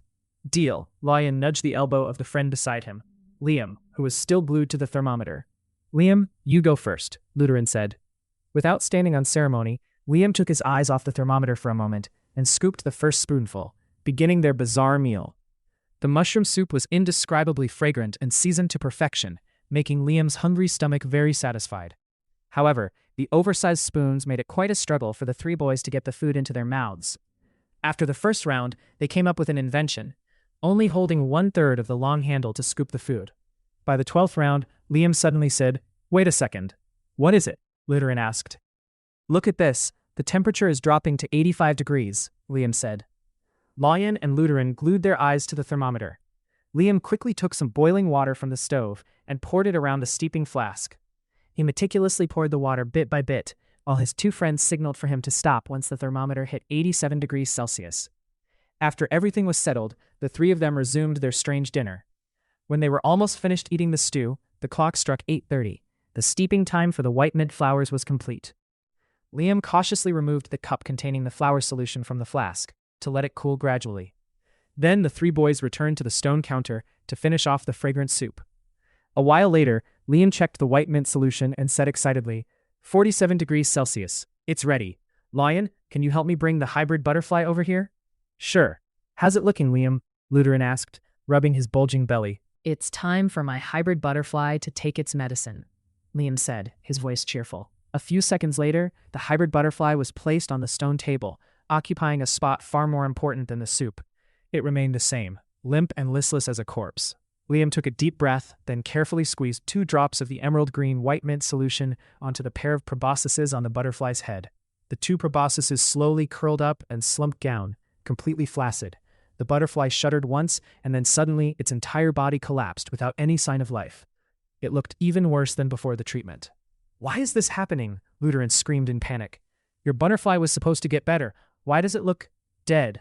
Lawwine said, fumbling for words. Liam stared in shock at the motionless hybrid butterfly. Maybe we did something wrong, Lawwine said, shaking Liam's arm violently. No, Liam said, his eyes empty. I did exactly what Professor Polar taught me, and Professor Canary herself confirmed that the method was correct. But why this? Liam, why? Lutheran said, his face pale. I don't know. I don't know, Liam said, clutching his hair in agony. Everything around him seemed to be spinning. He tried to rake through his mind, reviewing every step, muttering, No, it can't be. Where did I go wrong? No, every step was right, but why? Have I killed my own butterfly? It's just an accident, Lutheran said softly, clutching Liam's shoulder in encouragement. Liam was devastated, his eyes brimming with tears. He hung his head and whispered, I was so stupid. He cursed himself bitterly. I should have just ordered a specialized potion. Then he shouted louder, I'm so stupid. I don't think you need to buy any potion, Lawwine said, his brow furrowing. No need? Lutheran barked at Lawwine. Do you want Liam's butterfly to die? Ignoring Lutheran's anger, Lawwine said excitedly, Look, guys, look at the 2 antennae on its head. Liam lifted his face, and the 3 boys huddled together, staring intently at the butterfly's antennae. White flashes of light were gradually appearing along the 2 strands, following the frantic heartbeats of the 3 boys. Then, the butterfly's wings twitched, and the patterns on its body began to shimmer once more. Liam wiped his eyes and cried out in emotion, It's alive! It's alive! Amazing! Amazing! Lutheran roared in excitement. But it still can't stand, and its eyes are still closed, Lawwine said worriedly. The bath! The bath! We have to bathe it, Liam said happily, his voice stuttering slightly. Lawwine and Lutheran flailed their arms in a frantic hurry, but that was all they could do. They had no idea how to mix the bathwater. Right. Bathe it, Lawwine said quickly. Hurry, Liam, Lutheran urged. Liam dashed toward the stove. Careful in his joy, he muttered as he mixed the bathwater. Let's see. 30 milliliters of cooled solution, with 285 milliliters of warm water. Let me check the temperature. Must be 43 degrees Celsius. Ah, it's a bit too high. Lawwine and Lutheran stood still, watching Liam prepare the mixture. The butterfly weakly twitched its antennae, its eyes still tightly shut. How? How is it, Liam? Lutheran asked anxiously. Wait a second, Liam said, glancing quickly at his friends before focusing back on the thermometer. I need to add a bit of cold water to bring it down to 43 degrees. Liam meticulously added the cool water drop by drop, staring at the thermometer as he waited. Over a minute later, he announced happily, It's ready. The temperature is perfect. Now for the next step. 30 milliliters of solution and 285 milliliters of 43-degree warm water. Liam took a long wooden stir stick and began to stir the basin of water thoroughly mixed with the solution. A few seconds later, he gave a radiant smile and said, Done. Get ready for your bath, buddy, Lutheran said, looking excitedly at the butterfly. Liam carefully took a small glass cup with a handle and skillfully scooped the warm water, pouring it over the head, body, wings, and legs of the butterfly. As he continued to scoop the water, Liam told his friends, Help me massage the water into its body. Lutheran and Lawwine happily nodded in agreement. About 5 minutes later, the butterfly began to open its glossy black eyes, looking at its owner and the 2 familiar grinning faces standing beside it. Then, it stood up straight and slowly spread its wings in a proud display. Suddenly, it vibrated its wings and shook its head violently to dry itself, spraying water everywhere, splashing rudely onto the faces of the 3 boys. Yet, they showed no sign of being angry at the creature's lack of manners. Liam flashed a bright smile, while Lawwine cheered in delight. It's healthy. We did it. Lutheran was jumping on the spot, waving his arms and legs uncontrollably. Then, a sudden crash echoed through the room, followed by a chilling grinding sound. Joy immediately vanished from the three boys' faces. They stood frozen, staring at the pile of shattered glass on the floor. It was all that remained of the steeping flask. "It's ruined. You're so clumsy," Lion barked irritably at Luteran. Luteran's face turned pale, and he mumbled, "It was an accident." "It's okay. We'll clean this up. Anyway, we succeeded," Liam said, trying to sound calm. "It's okay? Really?" Lion raised his voice. "Liam, you know Professor Canary is going to give us a piece of her mind." "Not us," Luteran said firmly. "Just me. I'll take the blame." "No," Liam protested immediately. "I did it. I'll take the responsibility," Luteran insisted. "Luteran, you can't do that," Liam said with a decisive tone. "I will take the blame for this." "No, Liam, it was my fault," Luteran argued back. "If you take the blame, Professor Canary will punish me even more severely," Liam said, looking at Luteran with a stern gaze. "How so? It was me," Luteran said. "I was the one who asked permission to use this room. Clearly, the professor entrusted me with the equipment she lent. If I wanted you two to come along, I should have asked her. As you know, I didn't." Liam looked absent-mindedly at the broken glass and continued. "Luteran, if you take the blame, it means I made a mistake by letting you both in without her permission. Then there would be two of us at fault, and she would punish both. If I take the blame, only one person gets punished." "Liam makes a lot of sense," Lawian added. But, Luteran stammered. "It'll be fine." Liam forced a smile to reassure Luteran, then pointed at the hybrid butterfly. "Look, we succeeded, thanks to you. If it wasn't for the soup you brought, I would have fainted from hunger before the medicine was even ready." Are you sure it'll be okay, Liam?" Luteran's lip trembled with emotion. "It's okay," Liam said, picking up the glass shards and putting them into the black pouch Lawian had given him that morning. Luteran bent down to help, while Lawian quietly headed to the stove, clearing all the flasks and pots to take them to the sink. The hybrid butterfly had nothing to do. It leisurely used its legs to scratch each wing. Once everything was returned to its proper place and the kitchen was wiped clean, Liam took the cage and left the room with his two friends. As the lemon-yellow lab doors closed, the 10 lamps automatically flicked off. The three boys shivered slightly as the cold wind, carrying the mist from the corridor, embraced them. "You guys go back to the dorm first. I'll take the butterfly to see Professor Canary," Liam said, while locking the lab door. "I'm not going back to the dorm," Lawian countered. "Me neither," Luteran added. "But guys, you can't come with me to see the professor. You know why," Liam said. "Luteran and I don't need to see her," Lawian said nonchalantly. "Exactly. I'll go up to the 5th floor with you. Lawian and I will wait nearby," Luteran explained.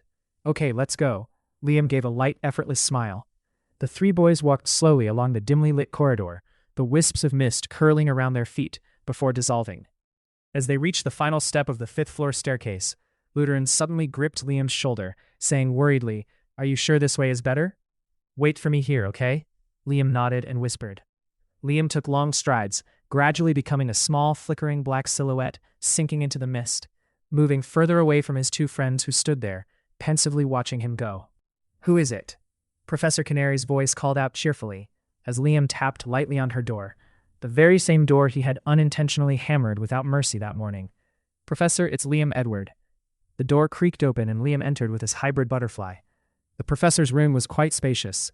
A small bookshelf ran along the right wall, and a simple square wooden desk sat a short distance from a stone fireplace tucked into the corner, where a gentle fire danced. The golden glow from the hearth, combined with the light from the desk lamp, created an incredibly warm atmosphere. Professor Canary gently closed the door to shut out the corridor's chill, then stepped slowly toward her desk to face Liam.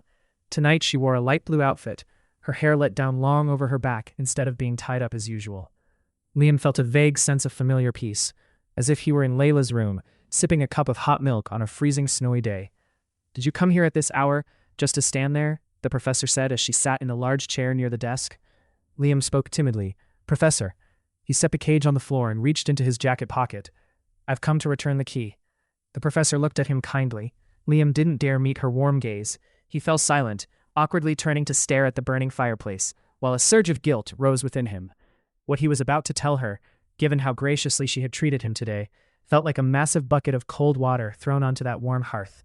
The hybrid butterfly, however, felt no guilt at all. It was excited by the flames, its wings unfolding and folding, its eyes darting everywhere, as it scanned the strange room with curiosity.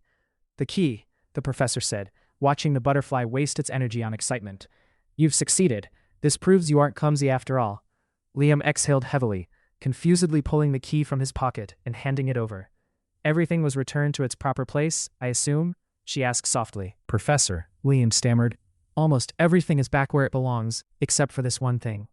He looked at her with eyes full of remorse and held out the black pouch. The professor looked at him skeptically, then opened it. She poured the glass shards onto the desk with a rhythmic clinking sound. For a moment, she stood motionless, staring at the fragments in disappointment. Then she glared at Liam, her face hardening, and her voice rising sharply. Why did this happen? Why did this happen? It broke, Professor. I truly am a clumsy fool. Although Liam had prepared himself before entering, hearing her sudden roar of anger made him feel unusually shaken and anxious.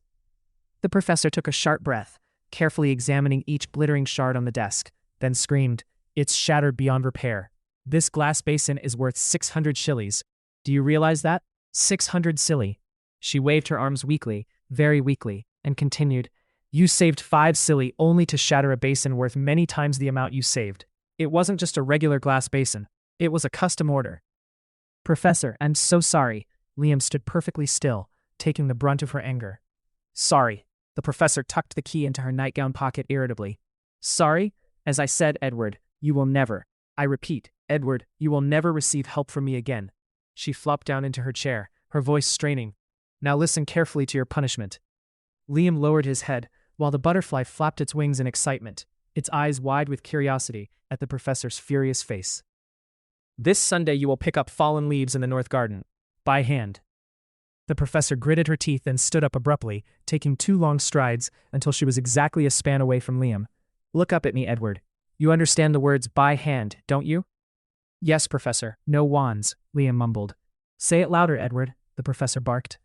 "Professor, I will not use a wand to pick up the leaves," Liam said louder, "and no help will be recognized. Is that clear?" She hissed through her teeth. "Yes, Professor, clear," Liam replied feebly. "And one more thing," the professor said sternly. 600 zilli will be paid by your family into the school's equipment protection fund. Is that understood?" "Yes, I understand, Professor." Liam nodded and looked down.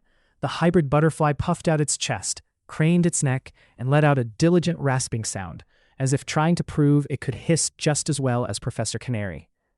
The professor turned her back on Liam, perhaps not wanting to look at him any longer. She spoke to the wall. "I will post this punishment on the school notice board. For public monitoring. You may leave." Liam stole one last look at the professor's cold back, then took the cage and gingerly stepped out of the room.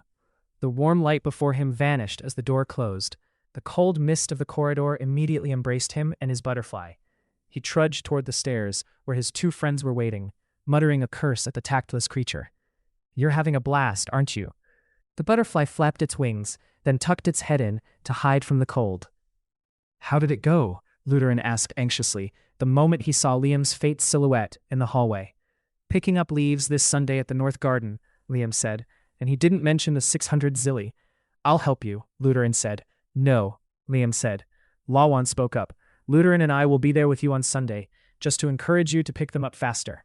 "Exactly. That's not against the rules. And by the way, I'll let your butterfly play nearby," Lutheran said happily. Liam let out a soft laugh, and the 3 boys slowly walked down the dimly lit stairs to return to the boys' dormitory. The next morning, Liam's name appeared on the school's punishment board, posted prominently in the middle of the wall in the corridor, to the left of the Great Hall.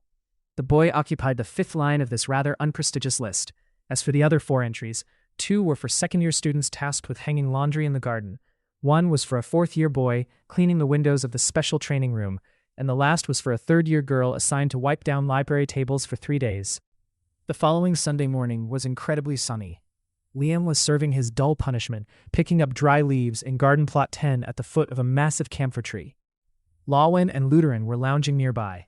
They couldn't help much, except for cracking jokes to make Liam laugh and chasing the hybrid butterfly as it hunted a plump pupa on a distant firecracker tree. In the center of the garden, not far from Liam, Professor Canary sat on a dainty stool. A wide, light gray parasol hovered over her head, and a white teapot sat on a small pedestal table beside her. The professor sipped her tea, enjoying the morning, while watching 2 sweaty second-years hang a mountain of tablecloths, bedsheets, and curtains on the clothesline. Naturally, she also kept an eye on the boy who had shattered the lab flask, who was currently hunched over, picking up dry leaves. Stella strolled leisurely across the grass, pretending to have accidentally wandered into garden plot 10 once Luteran and Lawin had run off quite a distance. Standing near Liam under the shade of a walnut tree, Stella said patronizingly, "Liam, you're quite punctual for your punishment." Liam remained silent, continuing to stoop and gather the yellow leaves, bunching them into his fists. "You've paid a high price. If you had listened to me, it wouldn't have come to this," Stella said in a lecturing tone. "Thanks, but whether it's expensive or cheap, I can handle it," Liam said without looking at her. "I don't need you wasting your time putting a price tag on my punishment." Liam tossed the handfuls of dry leaves into his bag with a decisive motion. Stella walked slowly beside Liam as he reached down for more leaves. "How were you able to gather the white mint?" Stella asked. "I reached out and plucked it," Liam snapped. "I mean, how did you manage to climb all the way to the top of that ancient oak?" Stella frowned. "I have hands and feet," Liam replied curtly, then moved quickly to the base of a neighboring walnut tree to pick up other leaves, even though his previous spot was still covered in them. He hoped Stella would get annoyed and leave. However, Stella maintained a calm expression, despite the intense irritation she felt inside. She sauntered toward Liam's new spot, swinging her arms as if stretching, and said, "Stretching out on a bed right now would feel amazing, but sadly, not everyone gets to be that comfortable." Stella stretched her back, glancing at Liam's reaction. The boy stayed silent and took long strides to distance himself from her. She watched Liam for a moment, then leisurely headed back toward the schoolyard, where a crowd of students bustled about, free from any punishments. Liam stole a quick glance at Stella, then continued his futile task, the job of picking up fallen leaves and stuffing them into a bag, only to make room for another gust of wind to bring down more yellow leaves. In the distance, Luteran and Lion ran back toward him, shouting joyfully, "Liam!" The butterfly caught a fat pupa. Chapter 7. Keeping a low profile. After the first 10 weeks of the school year, Stella's name was the one constantly on the professor's lips as the star student. On the flip side, the title for the absolute worst in class was shared by Luteran and Liam, and honestly, they had zero competition. Lion seemed to be the only decent one in their bunch. That misfits nickname Ricky had slapped on them seemed to have officially made it into the student body's daily vocabulary. It was as if Ricky and his gang had some kind of ancient vendetta against the misfits from a past life. They never missed a chance to push the trio around. Following Ricky was always a crowd of cheerleaders who lived for the drama. It seemed like watching disasters strike the three misfits was the only thing keeping those guys entertained at school. A few lucky times, the misfits managed to dodge Ricky's pranks thanks to the help of the beloved Frank. At school, Frank was the closest thing they had to a real friend. Even Ricky seemed to show Frank some respect. After all, Frank was a year older, and more importantly, his sponsor was Headmaster Minor. To be fair, information about Guardians was usually kept under tight wraps. But back, when Frank was a sophomore, he caught a pretty nasty bug. At the time, Headmaster Minor was away on a long trip. According to the rules, either Professor Polar or Professor Canary, the two vice principals, had to notify Frank's guardian. They did it by the book, writing a formal letter, tucking it into the required purple leather envelope with Frank's name on it, and dropping it into the witch-managed auto mailbox. As luck would have it, Canary wasn't the one who wrote that letter. Polar was shocked when the school's automated system sent the letter straight to Headmaster Minor's office. And thanks to Professor Polar's quiet and humble way of keeping secrets, the news was all over the school within 2 days. Now, looking back, the misfits were actually catching a break thanks to that exact personality trait of Professor Polar. As for Liam, he had read and mastered the spells in those thick books meant for first-year students. He had secretly practiced all the spells until they were flawless. At first, he thought about slipping out at night to practice magic outside the school, but he immediately dropped the idea because he couldn't find a suitable training room. Moreover, Luteran and Lion would scream their heads off if they found his bed empty. So, he spent a lot of time practicing in the dressing room, sometime on Sundays near the Great Lake at the source of the stream, and a little time deep in the northern forest, further than the spot with the old oak trees where he once picked white mint. Of course, he kept his abilities a secret from Lion and Luteran. He also easily deceived the professors in the school, the evidence being that he was ranked at the bottom, along with Luteran. Liam only felt a little annoyed having to endure the bullying from Ricky's group. After Liam's hybrid butterfly was cured of the black fungus, a few days later he decided to write a letter to Layla. He told her about the interesting things he was experiencing at the School of Light Magic and asked after his parents. He intended to ask her to tell his parents that he missed them immensely, even though he was right beside them, but he realized she wouldn't be able to do that, so he left that part out of the letter. Liam pelted her with a heap of questions about his own abilities. The spells seemed to be already in his head somewhere. He only needed to look over them a few times to perform them instantly. How could he do that when the others in his class couldn't? At the end of the letter, he didn't forget to tell her about the journey of brewing the potion to cure the hybrid butterfly's black fungus and introduced his two dear friends, Lion and Luteran. He also hesitantly informed her that he had to pay 600 silver zeeli to the school's equipment protection fund, intentionally lying that he had accidentally broken a soaking jar in the lab. 2 days later, the hybrid butterfly brought Layla's reply back to him along with a gift box. Liam was incredibly excited as he opened the letter, for this was the first time in his life he had received a handwritten letter, and it reinforced his belief that he and she could still stay in touch despite being in two different worlds. However, the short lines in the letter quickly extinguished his excitement. In the letter, Layla wrote, "Everyone is doing well. Liam, I have lived this long, but even I don't have enough knowledge to explain how you obtained your abilities. But there is one thing I know for sure. You are a good boy and full of determination. I trust you. I trust that you will keep yourself hidden and listen to my advice. Remember my words, Liam. It will be for your own good and the safety of your family. As for the 600 silver zeeli, rest assured that I will pay the school's equipment protection fund. I love you. Now, draw your wand and recite the spell Greebank while holding the wish in your mind for the letter to self-destruct. This might be your first time using this spell, but I believe you can do it." Liam knew for certain that he was alone in the dressing room, yet he still scanned the area once more just to be sure. Then, he pointed his wand at the letter and shouted, "Greebank." The letter immediately glowed, then turned into a thin veil of smoke that drifted out through the ventilation slit. Liam carefully opened the small gift box Layla had sent with the letter. The box contained some raisin cookies handmade by Layla herself. He picked one up and put it in his mouth. The taste was so familiar, it felt as if he were home with her warmth beside him. He suddenly felt terribly homesick, missing Layla and his foster parents deeply. Liam ate 2 cookies in a row, then carefully wrapped the rest, eagerly going to find Lion and Luteran. Liam introduced the package of cookies to his 2 friends, while the 3 of them sat on the grass, leaning against the boulders by the Great Lake. "What is this?" Luteran yelled as he took his first bite. "It's a cookie. What else?" Lion said, then chuckled. "It's amazing. It tastes almost as good as the corpse cake my family makes," Luteran said, chewing noisily. "Corpse cake?" Liam repeated.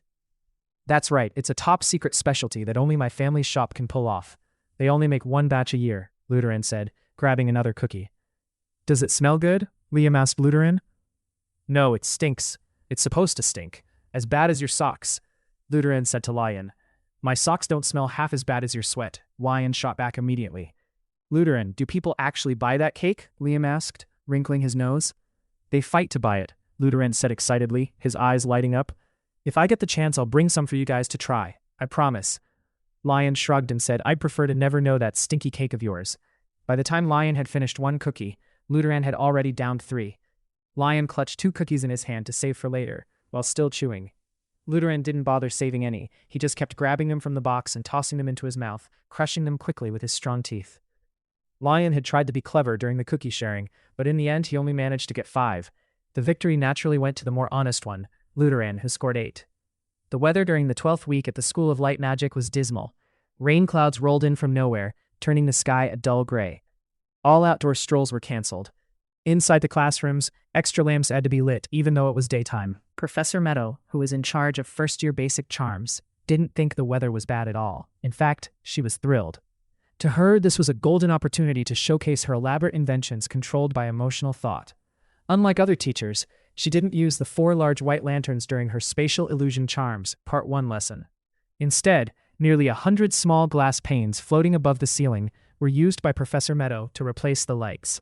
Each pane was a different color, placed so precisely that they created various paintings with every flick of her wand. After the lesson, the freshmen had barely grasped the basics of the lecture. Most of them had spent the time staring at the floating paintings above their heads, while the rest simply couldn't focus, because the chaotic mix of lights on the ceiling made their eyes ache. The rain was unusually diligent. Sunday had ended, but it was still pouring. For a whole week, the poor Blue Eagles had it rough. They had to dry clothes, towels, and bedsheets in the castle's basement, where a giant dryer required 20 Blue Eagles to watch over it day and night to keep the furnace running. Huge as it was, the dryer still couldn't keep up with the mounting workload. As a result, the items pulled out of the furnace still carried a very unpleasant musty smell. The owls, parrots, and hybrid butterflies were incredibly resentful about not being able to roam the forest during their weekend off. However, they had no intention of openly protesting. After all, the rain was to blame, not their master's laziness. The few dry stream beds around the school now found new work. They were stuffed with water, rushing toward the great waterfall in the forest without a moment's rest.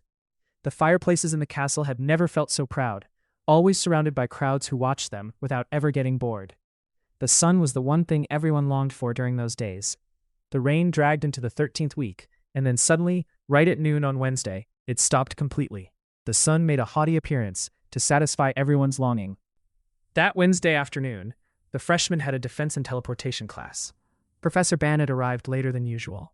He wore a rather old, light brown suit, his hair was a shaggy mess, and his shoulders and sleeves were smudged with soot. The professor reeked of smoke, as if he had just escaped a charcoal kiln or some kind of explosion, and instantly appeared in the classroom. "Oh, you're all early, I see," Bannet said from the doorway, glancing at his intricately carved watch. He limped toward the teacher's desk, smoothing down a few stray hairs that were sticking straight up. The professor sank into the soft leather chair at the corner of the podium and let out a long sigh. Right then, he noticed the spots of black soot on his shoulder. He carelessly blew them into the air, then pulled a thick yellow-covered book from a shabby leather briefcase. He leafed through the pages absent-mindedly, showing no real interest. Then, with a decisive snap, he closed the book, pressed both hands on the cover, and scanned the class with an unusual look in his eyes. Slowly, the professor stood up and limped to the center of the podium. The atmosphere in the classroom suddenly turned thick. The students vaguely sensed that something was off, but they remained silent. After 10 weeks with Professor Bannet, they had learned that drawing attention to oneself without his encouragement was a terrible mistake. "What's today's lesson, Rin?" the professor asked suddenly, his eyes glaring. Flying through fire, Professor," Rin replied nervously. "And what about next week, Lecky?" The professor abruptly pointed at a girl 2 rows away from Rin. "Interception points while flying in a storm, Professor," Lecky said, turning pale. "And the week after that, Lawian?" This time he pointed toward the back of the class. Lawian answered confidently. "Professor, formational flight at low-impact communication points." Professor Bannet nodded in approval at all the answers, while pacing in a circle around the podium. Then he stood still, squinting out the window for a moment. After 9 days of relentless rain, the sky and the air outside were magnificent. The tactless rays of sunlight highlighted the withered features on Professor Bannet's face. Suddenly, the professor turned back to the class and said excitedly, "Today, we fly. You won't understand a thing unless you experience it firsthand." "Today, Professor?" Stella exclaimed with excitement. "Yes, today," the professor said. A timid hand went up. The professor immediately asked, "Well, Lawian, what is it?" "Professor, there are still 3 more theory lessons before we reach the practical session," Lawian presented politely. The professor dismissed him with a sharp wave of his hand, a hint of annoyance crossing his face. He said, "Later. Theory is useless if you don't yet understand what flying actually is." "But Professor," Lutheran found the courage to speak up, "we have to prepare our flight safety gear. I think we might not be ready." "Yes, he's right, sir, we need to prepare." Tina, sitting in the middle row, agreed with Lutheran immediately. "I think so too, Professor. Everything is so sudden. We need." Ethian said. "Prepare? When does life ever give you a chance to prepare?" the professor barked, cutting Ethian off. Instantly, the class went dead silent. No student was foolish enough to open their mouth. The professor curled his palm and turned it upward, clutching something invisible, his voice low and strained. "Life just throws challenges at you." He angrily threw the invisible object in his hand towards something else invisible in the classroom. "It forces you to adapt. Wearing safety gear while flying? When it's time to fly, you fly. No matter what you're wearing, you must fly." The professor limped toward the back of the class, sweeping his hostile gaze across all the young faces, then spoke in a tone that was kind, yet reeked of a threat. "Fine then. I know you feel scared. I completely empathize with that. I am a very fair man. Let's do this. You will choose for yourselves. Go out there and ride the winds, or stay seated here." After a moment of silence, Professor Bannet raised his voice. "Right now, who among you does not want to practice flying today? Be brave and raise your hand." I will remember the face of whoever raises their hand very clearly. The class looked at the professor with resentment. Not a single hand was brave or stupid enough to go up. He flashed a triumphant grin, then commanded enthusiastically, "Good, very good. You truly are good students. Everyone, stand up and follow me. Leave all your books here." The students stood up, exchanging glances as they left their seats. Follow me, class, the professor said, limping quickly out of the room. Vander enthusiastically led the students, who all wore gloomy faces, along the southern third-floor corridor of the castle, to a fairly spacious room. The professor eagerly opened a thick brown steel door using 3 turns of a key and a zigzagging incantation. He slipped inside the room after instructing the students to wait outside. A moment later, he returned with a heap of brooms of all styles and colors, which hovered in the air in a long line. The professor flicked his wand, letting each broom descend so the students could receive theirs in order. Once the last student, Lutheran, whose face was beaded with sweat and his hands were trembling, had received his broom, the professor began to mumble as he counted the students. He wanted to make sure that on the way from the classroom to here, no one had secretly slipped into a restroom or suddenly ducked into a secluded bush. Everything was in order. No one was missing. It seemed none of the freshmen had yet developed a level of perfectly reckless stupidity. The professor flicked his wand again, and the few remaining brooms hovering in the air turned around and flew back into the room. He closed the steel door and locked it with 3 turns of the key and the same cumbersome incantation as before. Once the door was tightly secured, the professor turned back with a beaming smile and said to the kids, "Now let's go. There's no better day to soak up the sun than today." The professor split them into 2 rows. He led the way, and the kids followed. Where he went down, they went down. Where he turned left, no one dared to turn right. The group moved like a long inchworm, with Professor Vander proudly acting as the head. When they reached the wide grassy courtyard on the west side of the castle, the inchworm stopped. The professor divided them into 4 circles. Standing in the center, he looked them over and kindly advised, "Focus, everyone. I strongly urge you to fly low. I hope you've already memorized the theory on fixed mid-air hovering." Looking into their eyes, most of which were filled with resentment, he continued cheerfully, "If an accident occurs, pull that theory out and apply it immediately, unless you want to fall headfirst to the ground." While a few of them were starting to look bewildered, the professor went on in a less than enthusiastic tone, "Today I forgot to bring my briefcase containing the bone-mending potion. I hope you won't punish my memory by trying to fall and break your necks." Many of the students looked deeply concerned, and a few were shaking uncontrollably. Ignoring their fear, the professor folded his hands behind his back, looked around, and shouted, "Prepare." The bewildered students slowly straddled their brooms. Liam stood in the outermost circle, gripping his broom tightly as a surge of excitement to fly washed over his mind. He leaned forward, his eyes intensely focused on the path ahead. The flight sequences, steering methods, looping maneuvers, and ways to dodge high winds, Liam had mastered them all. He had always been fascinated, watching the upperclassmen ride their brooms in the courtyard. To satisfy that craving, Liam had secretly conducted hundreds of flights inside his head. Some during Professor Narmi's class, some during Charm's Basic, some while showering, others while leaning against the gray boulders, watching the Great Lake, and most of them in bed, while waiting for sleep to come.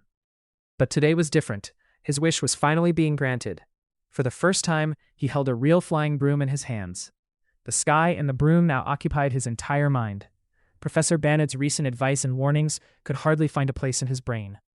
And, when Professor Vander shouted, "Class, take off," Liam instantly lunged forward, kicking off the ground with all his might. He and the broom shot into the air like a bullet fired from a barrel. The wind whipped his cloak, making it flutter, and pushed his hair back. He wore a faint smile, then tilted his body to perform several skillful turns, like an eagle released from its cage after long days of captivity. It felt as if an invisible melody was playing softly in his head. The fragrant scent wafting from the forest was so pleasant, and the sky from up here looked vast, truly magnificent. Liam narrowed his eyes, soaking in the sensation of freedom like a bird.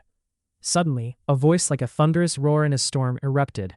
The melody in his head vanished instantly. Liam started, his eyes widening in panic. Professor Vander was below, using his wand to amplify his voice, screaming, "What on earth are you doing? Get down here, right now!" Liam looked down. The entire class and Professor Vander were huddled together, necks craned as they stared intently in his direction. Liam was utterly mortified. He thought to himself, "I'm screwed. What have I done?" After a few seconds, he immediately regained his composure. Liam veered sharply to the left, then suddenly swung to the right, soared high up and then plummeted toward the ground, before shooting back up again. He wobbled on the broom as if he were about to fall. The way Liam rode that broom was no different from a fragile leaf caught in a violent, terrifying whirlwind. "Stay calm, Liam. Stay calm. Focus, Liam. Apply the broom-stopping method right now," Professor Vander said urgently, his voice laced with anxiety. "Professor, Liam won't remember that. a student remarked with brutal honesty.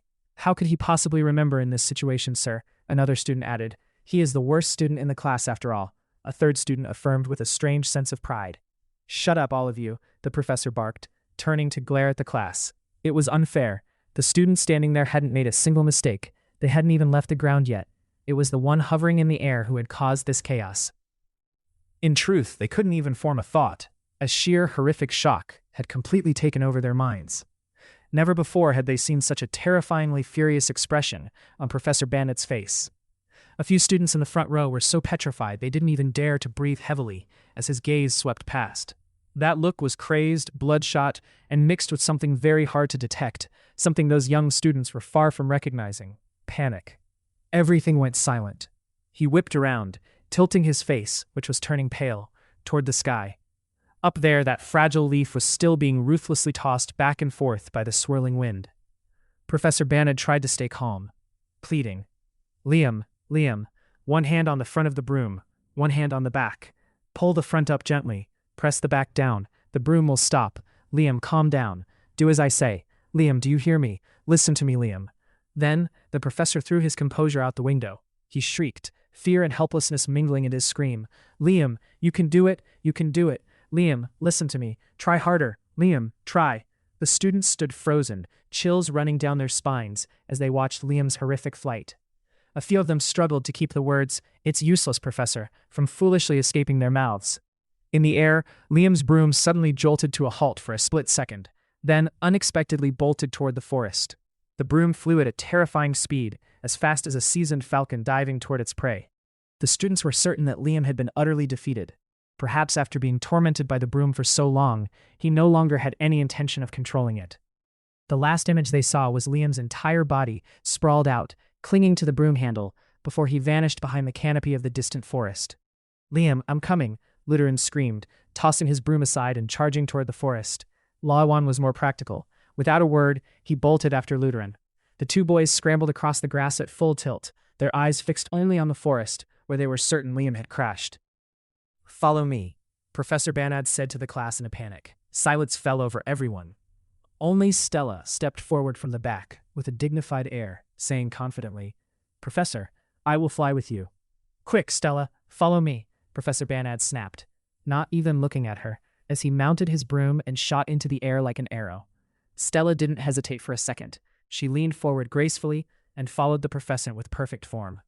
The remaining students watched with wide, admiring eyes at her flawless technique. In the air, Professor Banad and Stella sped toward the forest.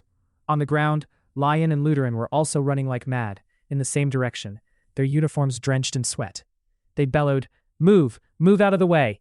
As they lunged headlong, heedless of the blue eagles, who were calmly hanging bedsheets to dry. The eagles scattered in alarm, and the two boys tumbled over as several sheets tangled around their faces and legs. Lion and Lutheran violently tore off the bothersome sheets, threw them aside, and scrambled back up to continue their dash toward the forest. A moment later, Professor Banad and Stella had flown far past the two boys. Stella glanced back at her two poor classmates running on the grass. She immediately recognized the sheer anxiety on their sweat-drenched pale faces. She found the foolish actions of the two boys from the Misfits gang incomprehensible. The forest was vast, and they didn't even know how to ride a broom. How could they possibly find Liam? And yet, they were the first to act, and even now, they were still sprinting toward the forest like madmen. Clearly, it was a move as useless as it was stupid. A few minutes later, Professor Banad and Stella stopped at the edge of the forest, a mile ahead of the two hysterical fools running on the ground. The professor scanned the area, then said hastily, Stella, fly that way. I'll go this way. Use a flare, when you find him. Yes, sir, Stella replied, even though she knew the professor was already gone after assigning their search areas. She took a deep breath, aimed her broom, and headed in the opposite direction from Professor Banad.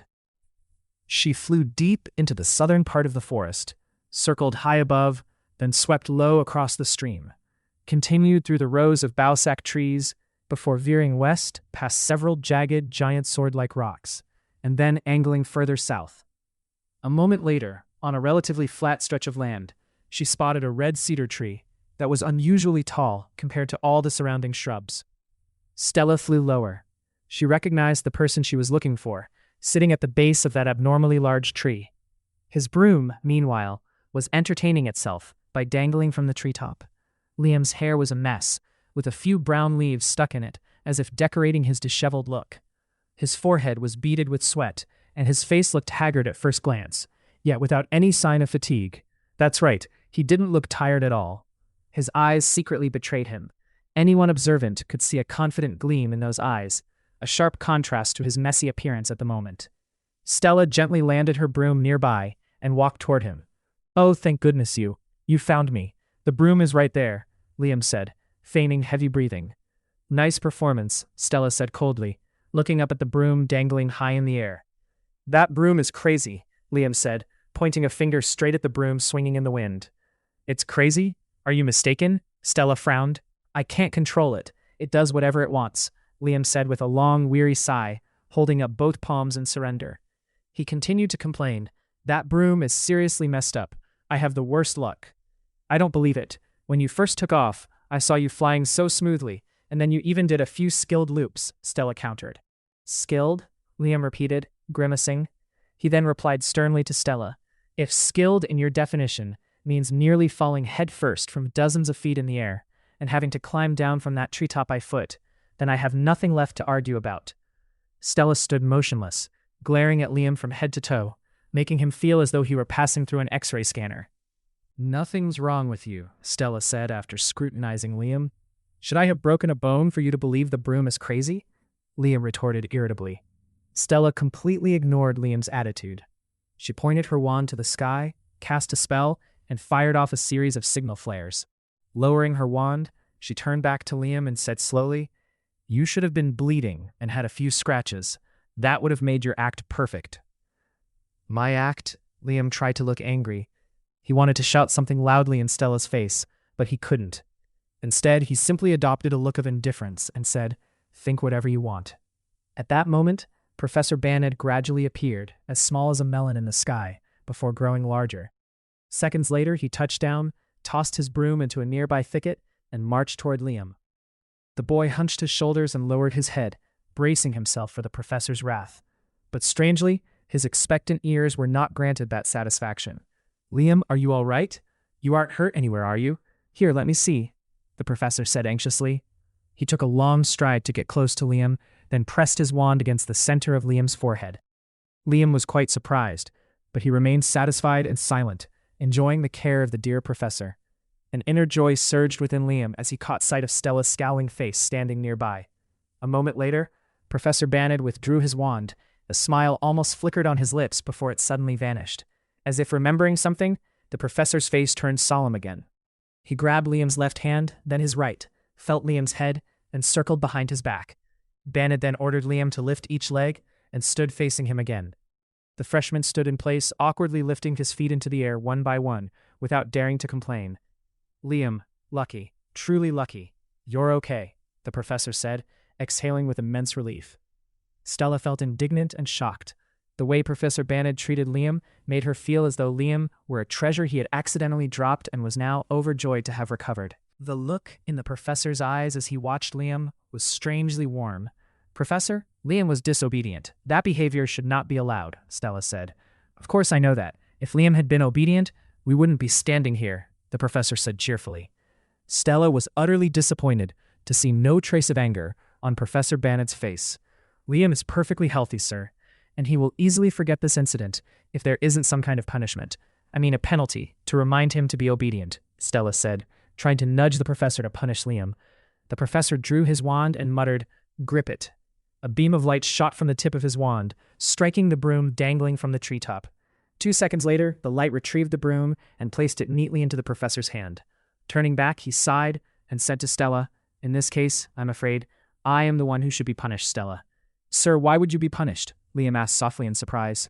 The professor looked up and murmured so quietly that Liam and Stella could barely catch his words. "Professor Canary will have another chance to complain about my teaching methods." Turning to look at the two freshmen, he grimaced and asked, "Do you find my teaching methods dangerous?" "A little bit, Professor," Liam said, playing the victim. "Why don't you follow the traditional method, sir?" Stella asked. "I wish I knew what traditional was," Banet said pensively, his voice cold. His words caused the faces of the two students to puff out, then contract in bewilderment. They stared at each other in shock, then looked back at Professor Banet, completely confused. After the broom riding lesson ended in such an unwanted manner, Professor Bannet's classes changed completely. The conservative kids were overjoyed when he began teaching exactly according to the printed textbooks. As for Lutheran, he was beyond grateful to the professor for not extending the lessons by even a single minute. Lion finally had the chance to avoid unexpected surprises. He could prepare everything thoroughly and absorb the knowledge that had been announced in advance. Also, following Professor Bannet's impromptu flight practice, Professor Canary, the vice principal, who cared about the school's educational regulations more than her own birthday, decided to secretly recruit a few first-year spies. Their lack of experience was quickly overshadowed by their enthusiasm and an extraordinary talent for tattling. These trainee spies honestly reported every detail of Professor Bannet's lesson sequences to her. Those by-the-book lessons completely satisfied Professor Canary. With over 10 years as vice principal, Professor Canary believed that lessons must follow the curriculum. To her, these weren't boring classes. They were lessons that ensured appropriate quality. Surprises and deviations in educational methods always brought trouble and unwanted accidents, something she never encouraged. Throughout her teaching career, accidents had occurred in her classroom only a few times. If you counted the incident caused by Lutheran back in the second week, it was only the third time an accident had happened in her history as a teacher. That kind of incident was defined by her as a predictable subject-related accident, not an unexpected one. The weather over the past 2 weeks had been impeccable, sunny, warm, and breezy. It was perfect for the small plants to bloom, the large trees to shed their bark, and others to change their leaves. Ripe fruit was everywhere. Thanks to this, the opportunistic insects were having a field day, feasting until they were plump and satisfied. The birds' menu became so diverse and lengthy that they had to joyfully deliberate for a while before every meal. At no other time of the year was the forest as magnificent as it was now. On Tuesday afternoon of the 15th week, Professor Canary's medicinal ingredient search class provided a wonderful opportunity for the freshmen to immerse themselves in the beauty of the forest. Exactly at 2 o'clock, the professor gathered the students near the southern forest of the castle, by the large stream. She divided them into 5 groups of 8.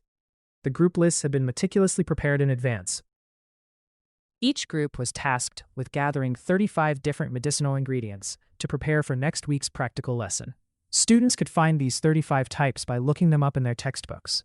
They could be leaves, roots, bark, flowers, insects, or fungi. Lawian, Lutheran, Liam, and 4 others were placed in one group, with Stella as the group leader. This was a clever arrangement by Professor Canary, who believed that better students would pull the underperforming ones up. To her, the opposite never happened. After clearly dividing the groups and assigning the tasks, Professor Canary hurried back to the castle to finish a pile of boring paperwork in time to send to the Ministry of Magic. The groups then split up to find the ingredients under the direction of their leaders. Stella was perhaps the most self-satisfied group leader. She confidently told the members, "Feel free to search for the ingredients yourselves.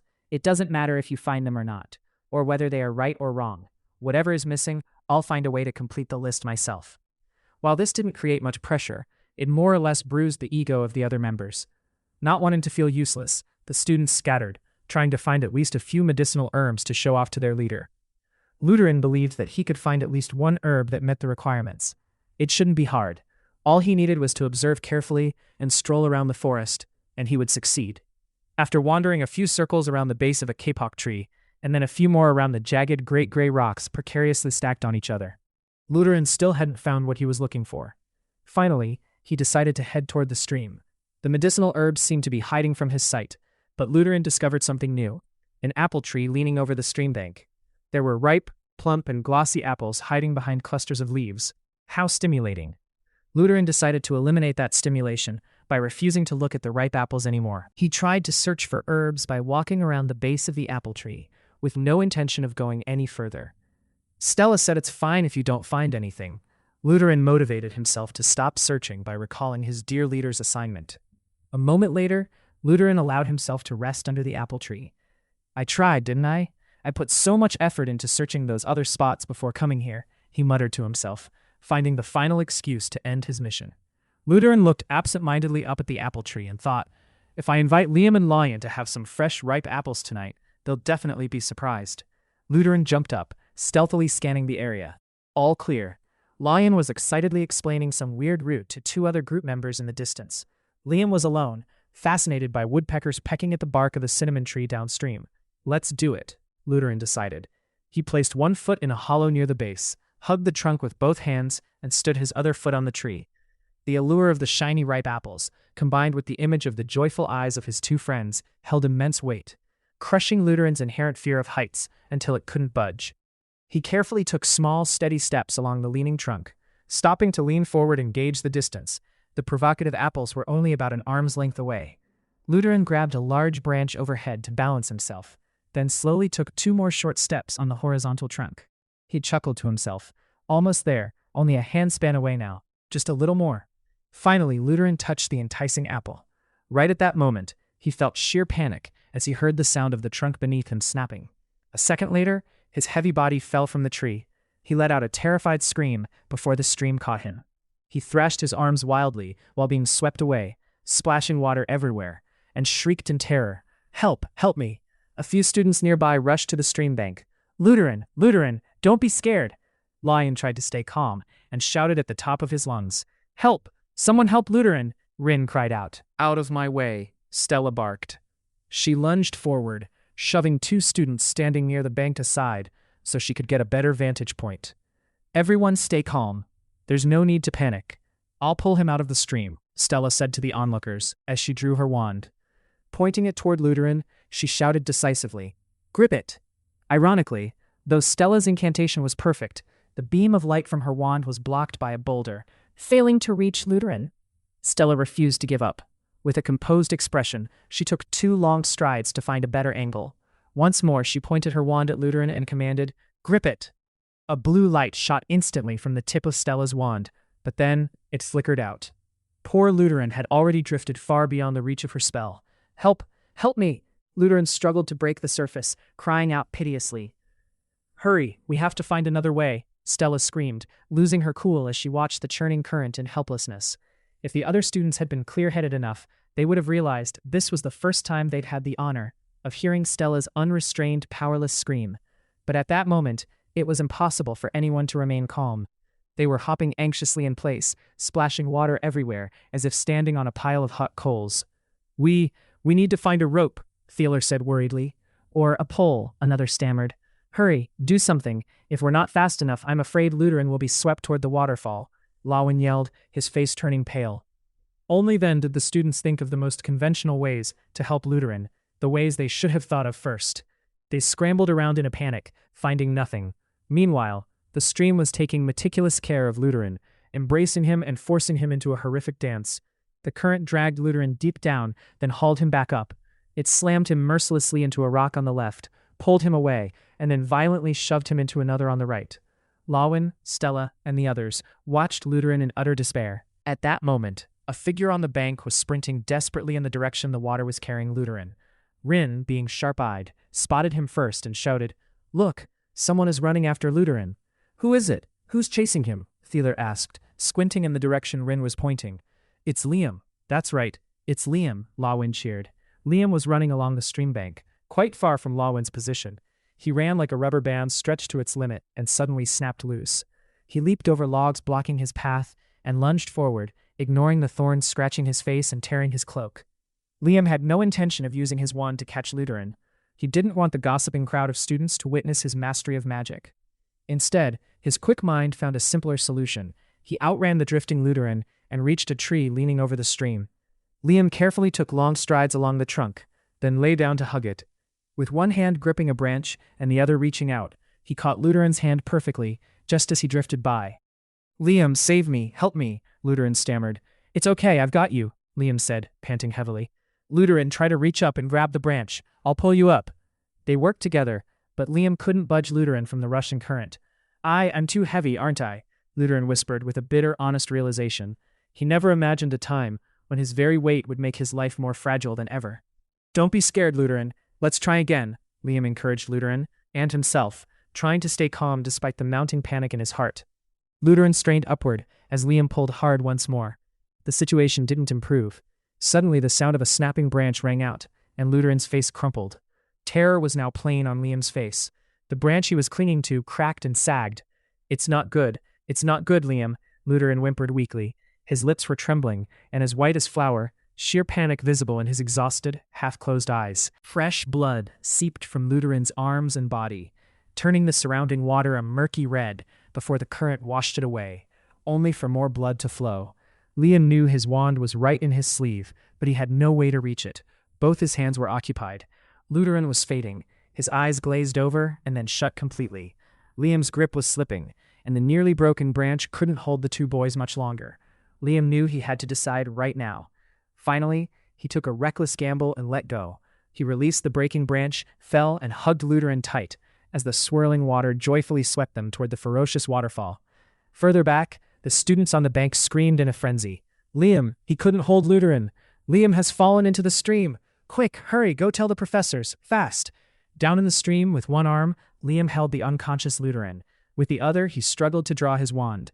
But no matter how hard he tried, he couldn't pull it out. The current was too powerful, and that annoying cloak kept tangling around his sleeve.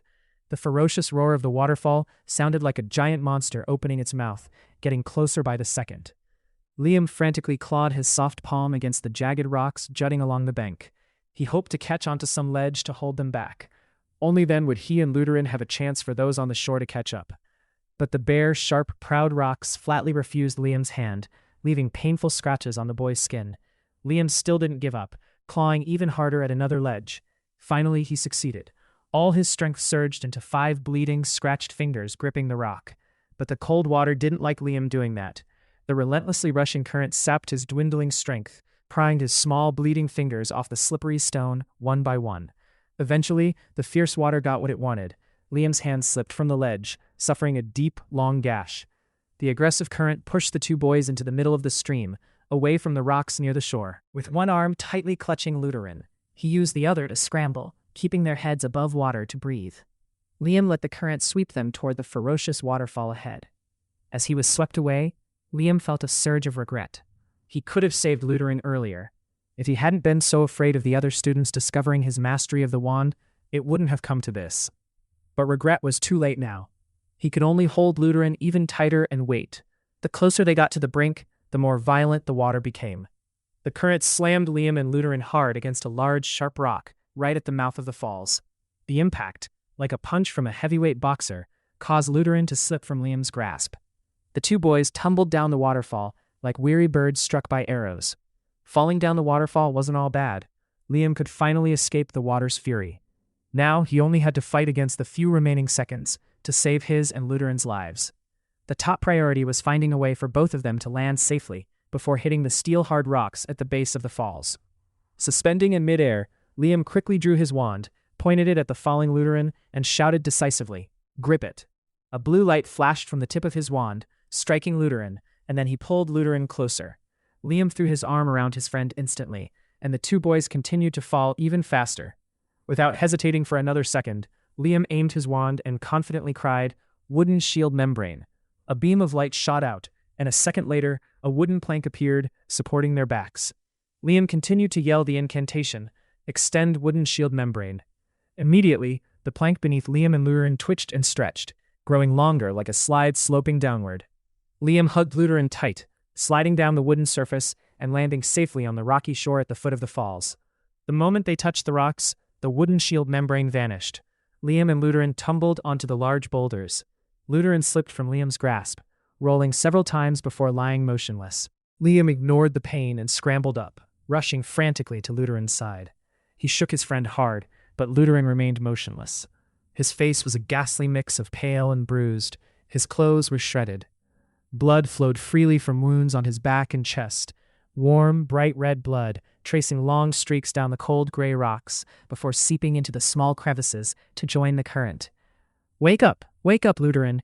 Liam screamed in terror, gripping his poor friend's shoulders and shaking him even harder. Luteran stayed stubbornly still.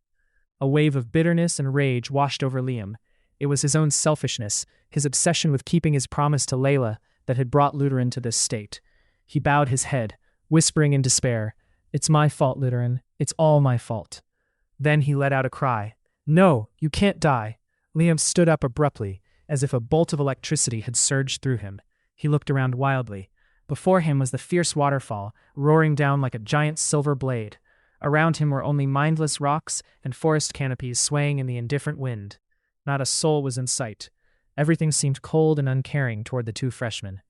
Liam decided to run to a nearby high ledge, screaming with all his might into the void. "Help! Help! Please, somebody help!" The only response was the steady, rhythmic thundering of the waterfall crashing against the stone, a sound that never changed, never faltered.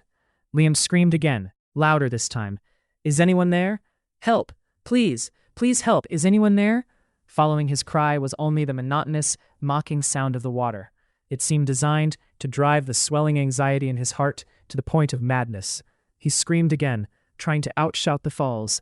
"Is anyone there? Is anyone there? Please! Is anyone there?" Still, nothing. He felt a desperate insanity creeping in. Then suddenly, a spark of hope lit up his eyes as he spotted a figure on a broom flying above the crest of the waterfall. From below, the figure looked no larger than an eagle. Liam quickly tore off his cloak, waving it frantically as a signal, and screamed with every ounce of strength he had left, a piercing, echoing sound that surely drowned out the waterfall. Down here, please help us, help!" The rider paused, turned toward the scream, and steered the broom rapidly toward the large boulder at the foot of the falls. Liam's heart leaped with joy as he recognized Professor Canary mid-flight. Never before had she looked so beautiful, so radiant, and so warm to him. However, as she drew closer, that radiant image was overshadowed by the sheer fury on her face. "When will you boys stop ruining my life?" the professor screamed, while still hovering on her broom. No student had ever been privileged enough to hear her voice reach such a high volume of rage. Professor, Liam started. "There are plenty of other subjects. Why is it always my class where you cause these disasters?" Canary barked, cutting him off. "But Professor," Liam tried patiently. "What did I ever do to you? Am I really that loathsome?" The professor continued to howl. "Professor, you think you don't deserve this scolding? You think you're the victim here?" She was nearly out of her mind with rage. "But Professor—" "Quiet," she shrieked, cutting him off yet again. "Luteran is unconscious," Liam shouted even louder than Canary, his eyes wide with panic. Professor Canary gritted her teeth and stared at Liam, then barked, "Where is Luteran? Tell me, now!" Liam exhaled in relief. Finally, the professor was focusing on the main point he had been trying to scream for minutes. He hurriedly pointed to the rock behind him where Luteran lay. "Over there, Professor." Canary's face drained of color instantly. Without another word, she flew to Luteran's side, Liam hot on her heels. The professor tossed her broom aside and knelt, holding her wand over Luteran's chest for a long moment before moving it to his head. Liam stood by in silence. Finally, the professor stood up and said quickly, "He's lost a lot of blood, but I suppose this gluttonous fatso is still alive." "Will he wake up, Professor?" Liam asked timidly. "He still has 4 more years to torment me at this school," she said. Staring at the wand in Liam's hand, she added, "Now, give me your wand. In this situation, I'm forced to use a special transport method. You'll need to stay still for a bit. Not that you'll be able to move even if you wanted to." No matter how hard he furrowed his brow, Liam couldn't understand what she meant, but he wasn't foolish enough to ask. He nodded in agreement. Canary snatched the wand from his hand and tucked it into a small pouch at her waist. Then she flicked her wand, causing the broom lying dejectedly on the rock to suddenly hover in the air. Zipping the pouch shut, the professor said, "Just to be safe, to prevent you from flailing around during the flight. I'll return it to you later." Then Canary pointed her wand and hastily recited an incantation. Numerous soft blue bindings, as thick as 2 fingers, appeared out of thin air and from beneath the rocks. They swarmed together, weaving into a tight wrap around Liam and Luteran, leaving only their pale faces exposed. Once the bindings were secure, the professor flicked her wand again, tossing the 2 boys onto the back of the broom handle before mounting it herself. With a shove of her foot, the broom carrying the 3 of them shot into the air, laboring under the weight. The wind rocked the 2 boys hanging behind the handle. They looked like 2 obedient pigs caught in a tangled net. Liam didn't care about how ridiculous they looked. His mind was filled only with fear and anxiety, staring fixedly at Luteran's white-as-sheet face and the fresh red blood soaking into the smooth blue bindings. It took Professor Canary more than 10 minutes to fly back to the West Infirmary, a place where Liam had never once set foot. She stopped the broom gently in the infirmary corridor, then shrieked at an innocent white parrot dozing comfortably on the windowsill. Wake up now. Go and get Swara here, immediately." The white parrot startled, lifting its head. It flapped its wings excitedly upon seeing the 2 blood-stained boys huddled on the broom handle. Then it leaned forward to gain momentum and took off, disappearing around a corner.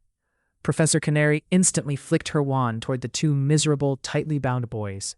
The bindings slowly slipped off and fell to the floor like a heap of motionless, blood-soaked snakes. She flicked her wand once more, and Liam and Luteran were immediately lifted off the broom. The broom dropped to the infirmary floor and lay still, but she ignored it, focusing on holding her wand to keep the two boys elevated. Liam found he couldn't move his limbs even, though the bindings were gone.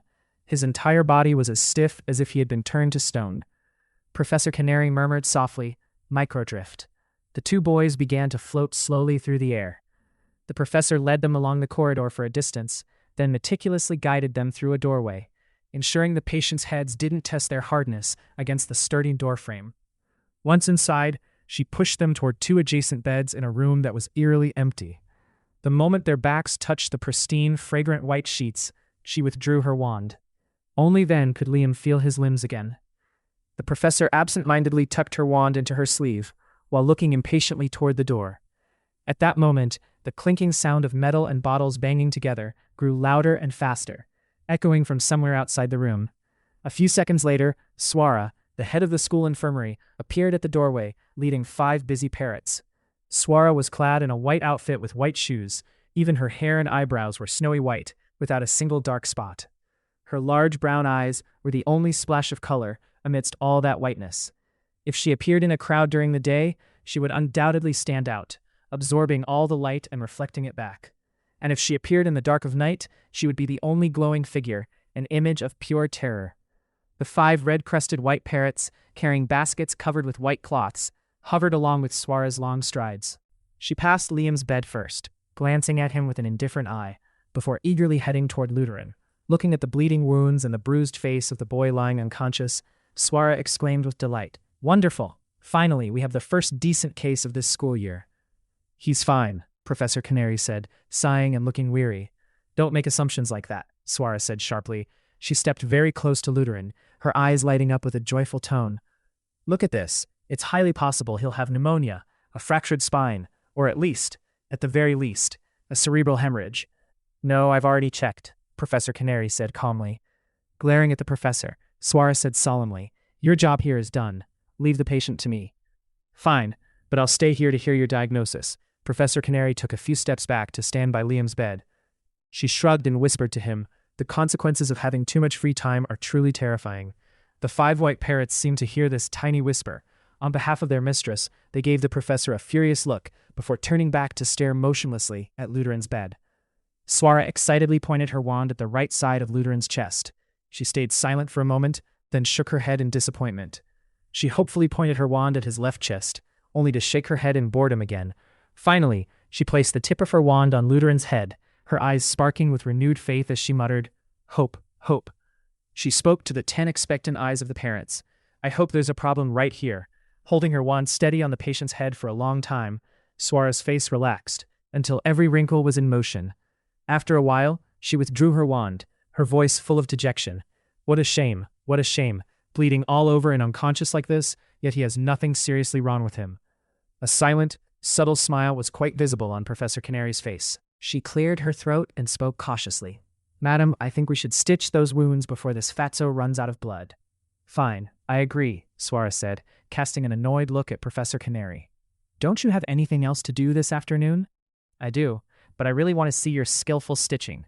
"It's been a while since I last witnessed it," the professor replied politely. Swara remained silent, but her face suddenly glowed with an unusual radiance. She turned to the white parrots perched in a row on the bed's curtain rail and commanded, "Antiseptic, scar-healing potion, bruise-fading tonic, and surgical needles, prepare." Each parrot, waiting longingly for its turn, flew to Lutheran's bedside, carrying its basket. Swara took the items from the baskets, then drew her wand and recited an incantation. 3 glass vials rose, sparkling brightly, taking turns to pour drops of medicine onto Lutheran's wounds before flying back to nestle obediently in their baskets. Next, it was the turn of 6 shiny silver needles to dance across the patient's body under Swara's command. They busied themselves for a moment and then flew back into the basket. "It's done," Swara said, her voice sounding dejected. "When will Lutheran wake up, madam?" Liam asked softly from the next bed. "He'll wake up soon. He fainted from exhaustion," Swara said, staring fixedly at Liam. She added gloomily, "How is it that you are completely unscathed?" I don't know, madam," Liam stammered, flustered. "We should let the 2 boys rest," Swara said, turning to look at the vice principal. Professor Canary nodded in agreement and walked toward the door. Swara flicked her wand to lift Lutheran. The blood-stained bedsheet flew instantly into a nearby empty. Two parrots immediately spread a new, pristine white sheet over Luteran's bed. Swara carefully laid the patient down, then led her 5 white parrots, with their clattering baskets, toward the door. While Swara's long, flowing white cloak swept across the floor, she didn't forget to shoot Liam one last dissatisfied look. At 5 in the evening, Stella arrived to visit the 2 patients, carrying a box of cookies dangling from her hand, though truth be told, she was there to interrogate them. Only the unconscious Luteran and Liam were in the room. She gently placed the cookies on the table beside Luteran's bed, shot Liam a probing glance, and sauntered around Luteran's bed. Looking at Luteran's freshly stitched wounds, she clicked her tongue in pity, intentionally speaking loud enough for Liam to hear. "Oh, poor soul, how tragic." She shook her head, her voice dripping with artificial grief. Poor, poor Luteran. Stella peeked to see Liam's reaction, but the boy in the next bed remained calm, staring at the boring ceiling. "Oh, Luteran, you wouldn't be in this state if only you had a sincere friend," Stella said, pouring a wealth of fake sympathy into every word. Liam stayed silent, searching for something he didn't even care about on the spotless white ceiling. Realizing that mourning the unconscious Luteran was getting her nowhere, Stella turned to look at Liam as if he were the strangest creature on earth, and cut straight to the point. Odd, isn't it? Falling dozens of meters from the top of a waterfall and coming out unscathed. Recalling the time Stella interrogated him under the large tree in the forest, Liam slowly lifted his arm to show off some brand new scratches. Here are the wounds. Happy now?" he snapped. Stella ignored his scratches. She clasped her hands behind her back, looking down at the floor, pacing back and forth as if conducting some profound research. Then she suddenly stopped and asked pensively, "Liam, how did you do it?" Liam feigned a yawn and stretched his arms, acting as if he were bored and wanted to sleep. But the meddlesome Stella refused to let him off the hook. Staring at him intensely, she asked another question. "It seems you enjoy taking risks, don't you?" "Risks? I have no idea what you're talking about," Liam said indifferently. "Back on the bank, you had caught up to Luteran. You could have used your wand to hold him. You didn't necessarily have to fall into that ferocious current." "You're the expert in magic, I'm not," Liam replied with a hint of irritation. Stella looked out at the desolate scenery beyond the window, once again completely disregarding Liam's answer. Suddenly, she turned back, her eyes sparkling, a mischievous smile playing on her lips, as if she had just solved a mystery. She reasoned confidently. "Ah, of course. If you had used your wand then, I and the rest of the class would have seen it. Let's see, but you didn't expect the tree you were clinging to would snap, did you?" "Hit right where it hurt," Liam said angrily. "I told you, I don't know the grip it spell." Once again, Stella paid no mind to Liam's answer. She posed her own questions and answered them herself. "Let's see. Without a flying broom, how could you land at the falls safely? Using a wooden shield membrane or an ice membrane for transport. But how could you move while holding Luteran? Tricky, isn't it? How did you do it, Liam?" While staring at the ceiling, Liam thought to himself, of course, using a simple, isolated wooden or ice membrane wouldn't work. I had to turn them into a continuous long segment like a slide to maintain balance and land safely. But he wasn't foolish enough to let that slip. He came up with another excuse to resist. "It was just luck. We fell into the water, and then I climbed onto a nearby rock." "Into the water. I agree there's water at the base of the falls, but there are also plenty of jagged rocks there. How could you be lucky enough to hit the water so easily?" Stella gripped the wooden rail at the foot of Liam's bed, narrowing her eyes as she continued her logical deduction. "Suppose you did hit the water. At that speed and height, it would still be hard to survive." "If you don't believe me, feel free to jump off the falls yourself and find the answer," Liam said, his voice brimming with annoyance. "You can't fool me." Stella countered calmly and instantly. "One day, I will expose you." Pointing to the box of cookies on the table, she added in a smooth, mocking voice, "Liam, those cookies are very nutritious. Eat up, so you have the strength to keep up your performance."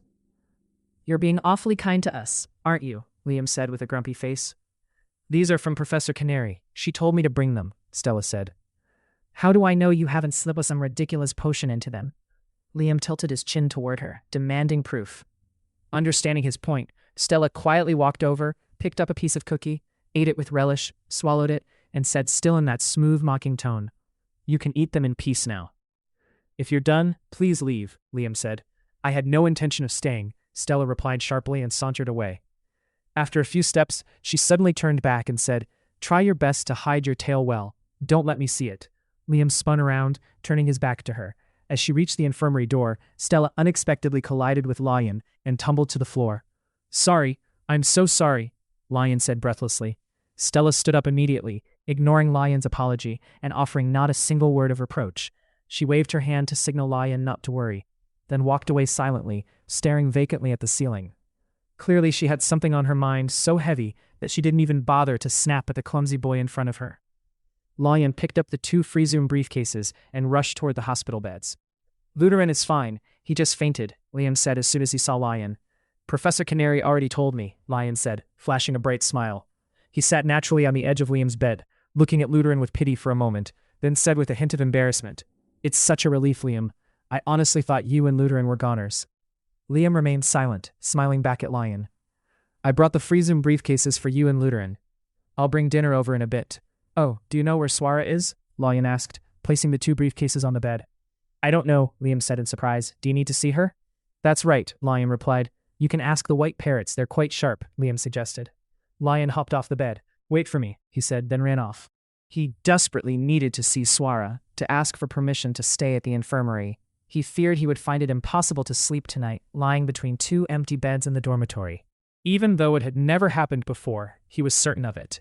After leaving the room, Lion looked around, hoping to find the white parrots. Luckily, he didn't have to look far. Swara was discussing something with Professor Bannon in the corridor outside the ward. Lion stood not too far away, observing closely, to wait for the right moment to approach her. Professor Bannon looked quite anxious, talking, while gesturing toward Liam and Luteran's room. His face was wrinkled in worry, but then showed signs of relief after hearing Swara's explanation. He said something very softly, looking at Swara with infinite gratitude before departing.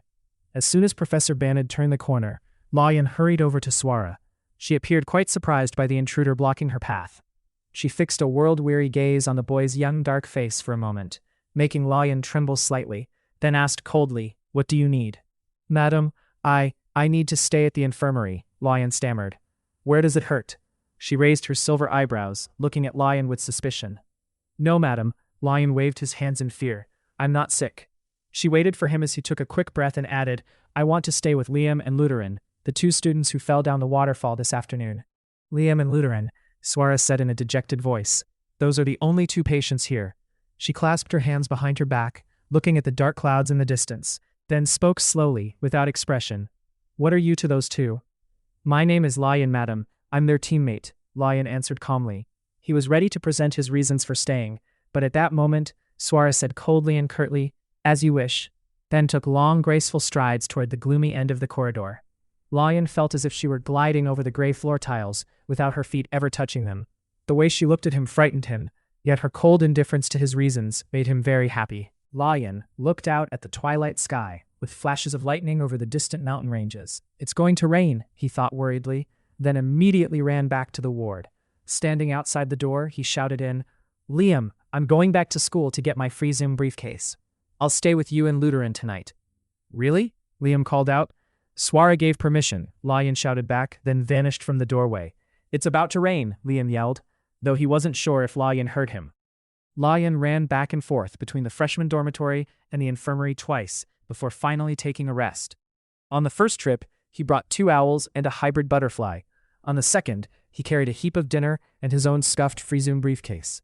There were 6 empty beds in the ward, but he didn't spend a second hesitating to choose one. Lion placed his Freezoom briefcase under the bed right next to Luteran's, even though he knew that the fatso would produce a horrific symphony when he slept. After arranging his things, Lion sat on the bed, panting, and flashed a wide grin at Liam. Outside, a thick curtain of rain began to pour down, washing the roof tiles and, for good measure, cleaning the infirmary windows, even though they were already sparkling. When the infirmary clock struck 7, 2 white parrots sauntered into the room, followed by a food cart on wheels. The dinner menu was quite enticing: a beef and mushroom soup and 2 nutritious, fragrant bean stews. 3 sets of cutlery were neatly laid out on a table covered with a cloth as white as snow, along with a small box of plump larvae, a favor for the 2 owls and the hybrid butterfly. Swara hadn't been seen since her initial checkup on the 2 patients that afternoon, but clearly, little happened in her domain that escaped her notice. It wasn't until nearly midnight that Luteran finally woke up. The first thing he did was reach for his neck to find his necklace. He felt relieved as his scratched hand touched the familiar embossed patterns of the pendant.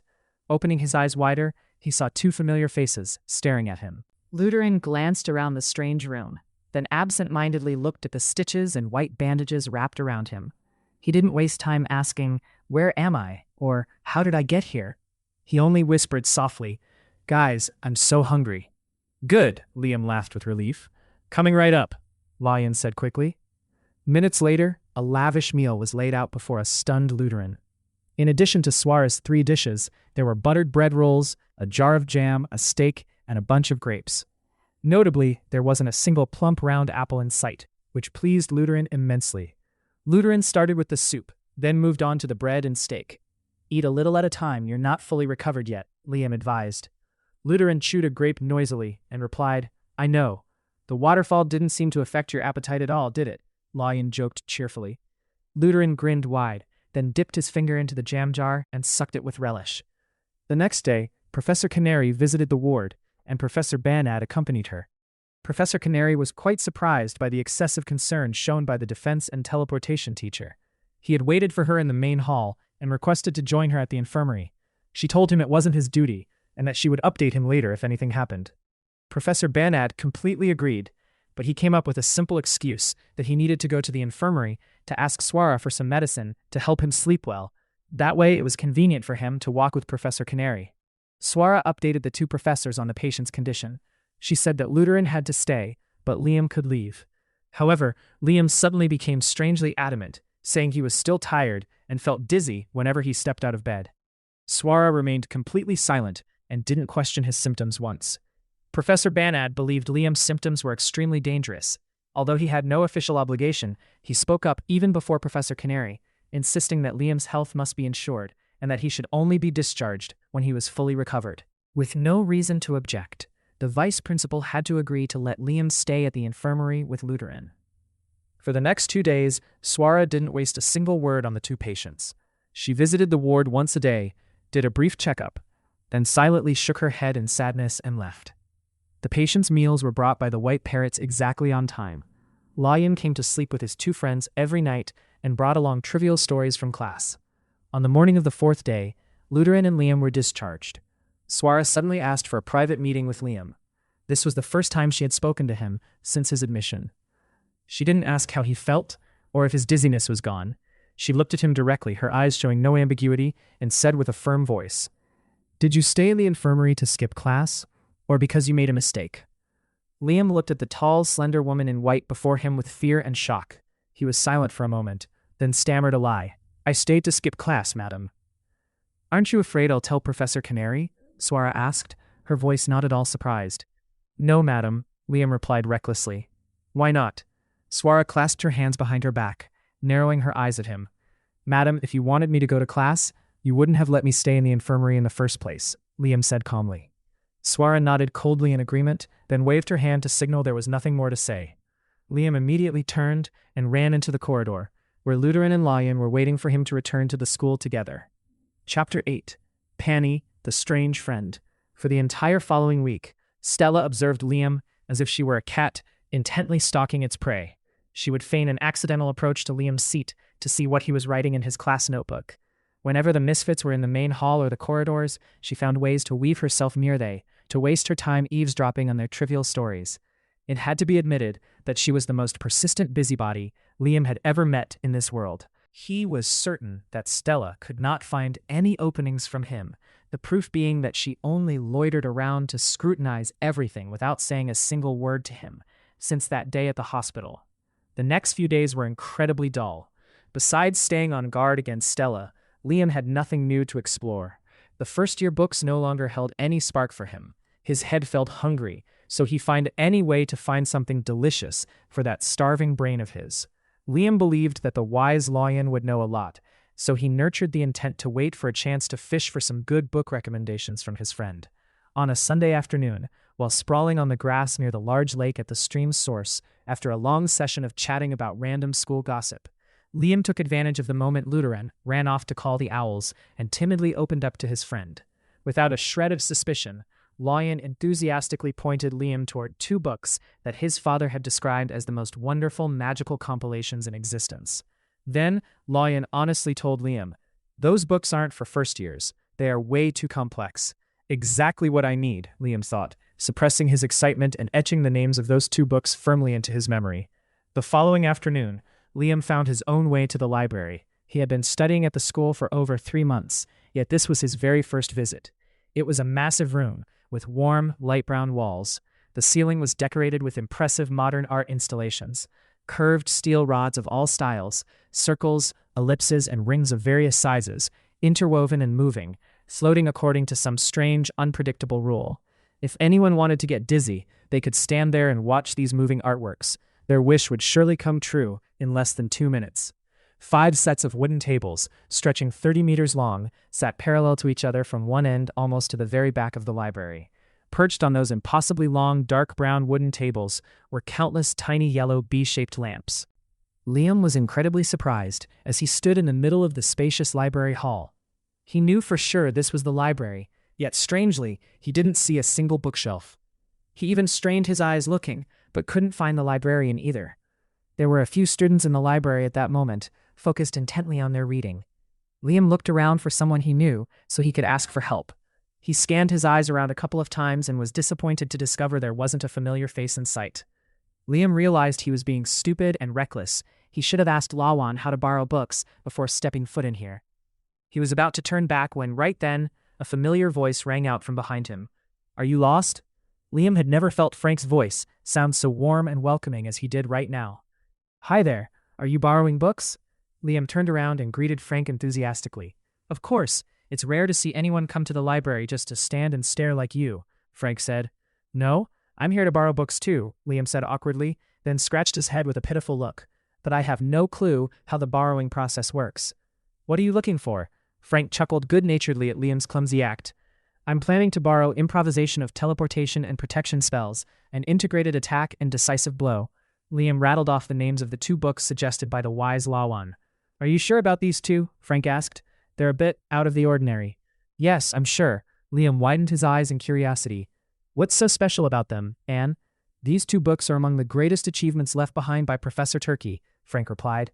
"The first book compiles teleportation for protection, wooden shield membranes, ice shield membranes, metal shield membranes, and the bodyguard subconscious, then elevates them to a whole new level.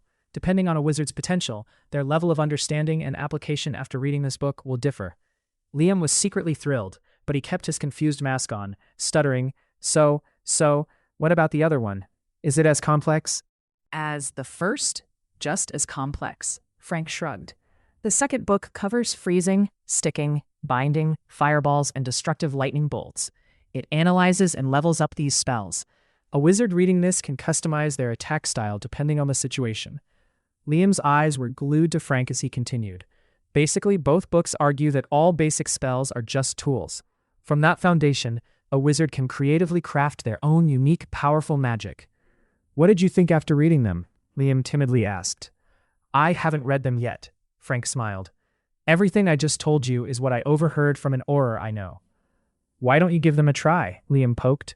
"To read these 2 books, you need to have a mastery of the basic skill sets first," Frank said, as he headed toward the end of the table rows. He gave Liam a light pat on the shoulder and added, "They are only suitable for aurors and professors who want to do further research. What are you reading these 2 for?" Liam played the innocent victim card, explaining naively, "Lyon introduced them to me." "Lyon seems to love giving bad advice, doesn't he?" Frank laughed. "It's my fault too. I wanted to find something weird to read, but I didn't expect Lyon to trick me into these 2, Liam explained. "Well, you're already here. Might as well read them. It's not like you'll lose anything. So do you still want to borrow them?" Frank asked, stopping at a small, spotless counter made of lemon yellow wood. "Yes, I'd like to check them out just to see." Liam's eyes lit up, his answer now sharp and concise, a total 180 from his previous flustered act. "I'll help you," Frank said. "Let's start with the first one." "Yes, please," Liam said, stifling his joy. Without much thought, Frank grabbed a random quill from a gray stone jar filled with colorful feathers on the wooden table. Then the young man tapped his hand twice on the counter. Instantly, a small tray sprouted up next to the jar, holding a few slips of pure white paper. Liam peeked over Frank's shoulder while he wrote the title of the first book on the slip. Frank double-checked the paper before dropping it into a bronze tray in the middle of the desk. As soon as the paper touched the bronze tray, a blue flame flickered to life and consumed the slip. Liam was surprised to see that the flame gave off no heat. A thin wisp of white smoke swirled and rose from the fire, carrying the scent of golden, ripe barley fields. Frank took a long breath, furrowed his brow, and said, "This one has a clear scent. Can you smell it?" "Yeah." Liam looked up, following the smoke with his eyes. "Does every book have a scent?" In my limited experience, Frank said, picking up another slip of paper, most of them don't have a smell. Only a few do. The strange white smoke entwined like soft silk, drifting up in an unpredictable curve, before vanishing as it touched a wall on the right, near the library ceiling. Immediately, the wall pushed out a long, square bookshelf. A thick book flew out of the shelf, zoomed past the rows of tables, and suddenly skidded to a halt, landing on the registration counter. The bookshelf retreated back into the wall, vanishing without a trace. Cool. No wonder I didn't see any books, Liam said, staring at the perfectly flat wall. So how do I return them? You place the book on the counter, write the title on a slip with the word return, and put it in the bronze tray. The book will automatically find its way back to its shelf, Frank explained, while busily scribbling on a new slip of paper. Liam nodded as if he understood, curiously watching Frank drop another paper into the tray. This time, a deep brown smoke rose after the paper vanished in a purple flame. The smoke had a scorched smell, like a bunch of chilies and peppers frying in a bubbling oil pan. Liam wrinkled his nose in disgust, while a few students reading in the room shot angry glares at Frank and Liam. Frank shrugged and whispered into Liam's ear. The book farted, not us. The brown smoke rose higher and higher until it hit a section of the lower wall on the left side of the library. Another shelf popped out, and a second later a book flew out and landed right next to Liam's. Liam stood frozen, staring at the book Frank had borrowed. It had a bright red cover printed with countless creatures he had never seen in real life. What are you reading? Liam asked Frank in a very low voice. This is Weaknesses and Strengths of Dark Creatures, Frank answered, nonchalantly, hugging the book as he left the counter. Your book sounds awesome, Liam said, walking alongside Frank toward the wooden tables. Final year students get to practice fighting dark creatures, so this will be super useful, Frank explained. Where do they practice? Liam asked. A special training room, Frank replied. It should open next week for the seniors to start their training. Awesome. Can I come and watch? Liam asked. Sure, Frank said. Next week I'm going to watch the seniors practice with beast models. Do you, Lion, and Luteran want to tag along? Definitely, Liam replied. When they reached the third row of wooden tables, Frank and Liam stopped and found a spot to sit and read. The moment they sat down, the two earpieces on the base of the B-shaped desk lamp on the long table suddenly extended and clamped onto their ears. Liam panicked slightly and turned to look at Frank. He calmed down when he saw Frank completely relaxed, pressing a green button on the lamp's base. A second later, the two earpieces retracted and coiled around the lamp's stand just like they were before. Liam was about to press the green button on the base of his lamp, but Frank stopped him. You should listen. You can skip it next time, Frank said. A very gentle voice sounded through the earpieces clamped over Liam's ears. Welcome to the Light Magic School Library. You can skip my message by pressing the green button on the lamp's base. I know, I am incredibly boring, because every time you sit down at a reading table, I will remind you of the following things. But to ensure you are clearly instructed on library rules, I'm afraid you will have to accept this boredom. The first rule, or rather the very first thing, in the library, you must not make overly loud noises, argue, fart, or create unpleasant smells. If you happen to face an unannounced, sudden stomachache, think about the horrific consequences that will follow. That will give you the motivation to run quickly to the restroom located right behind the north door of the library. Of course, after the first rule comes the second rule. Remember this: books are school property. All borrowed books, whether by accident or on purpose, must not be taken outside and must be returned to the library by the end of the day. The third rule: you have the right to photocopy a part or the entirety of a book. You do not have the right to tear out any pages from the book. The fourth rule: this is not a rule, this is guidance. To find a catalog of books to read, you can double-click the orange button on the lamp's base to listen to the book catalog. The fifth rule: similar to Rule 4, to borrow a book, you need a slip of paper with the book's title and place it in the bronze tray at the registration counter. To return a book, do the same, but add the word return. Thank you for coming to the Light Library. If you violate library rules, the management board will be very enthusiastic about writing a letter of complaint about you and ensuring that letter reaches the school's strict principal as quickly as possible. Naturally, the principal will base the appropriate terrible punishment on the details of your offense. If you reoffend, the management board will dig up all your previous criminal history and combine it into the new letter of complaint to send to the principal. If you think the library management board are unreasonable people, are petty names who believe the past should be left in the past, then you have misunderstood the issue. Clearly, by reoffending, you have not learned your lesson after the first offense. This proves you have a serious lack of awareness.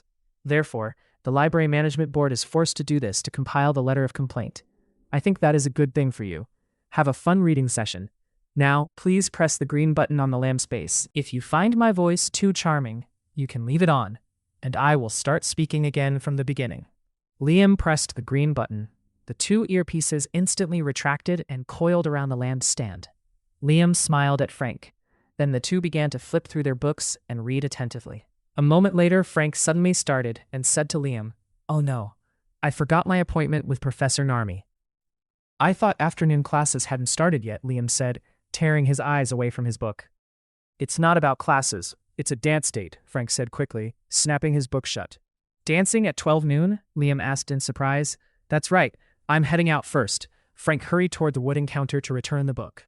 He scribbled something on a white slip, dropped it into the bronze tray, then turned and bolted. Just as the book flew back onto its shelf, Frank vanished behind the library doors. Clearly, he didn't want Professor Narmi to wait for him a second longer. Liam watched Frank's figure disappear behind the library doors and muttered to himself, "So weird, who dances at this hour?" Then he turned his focus back to his book.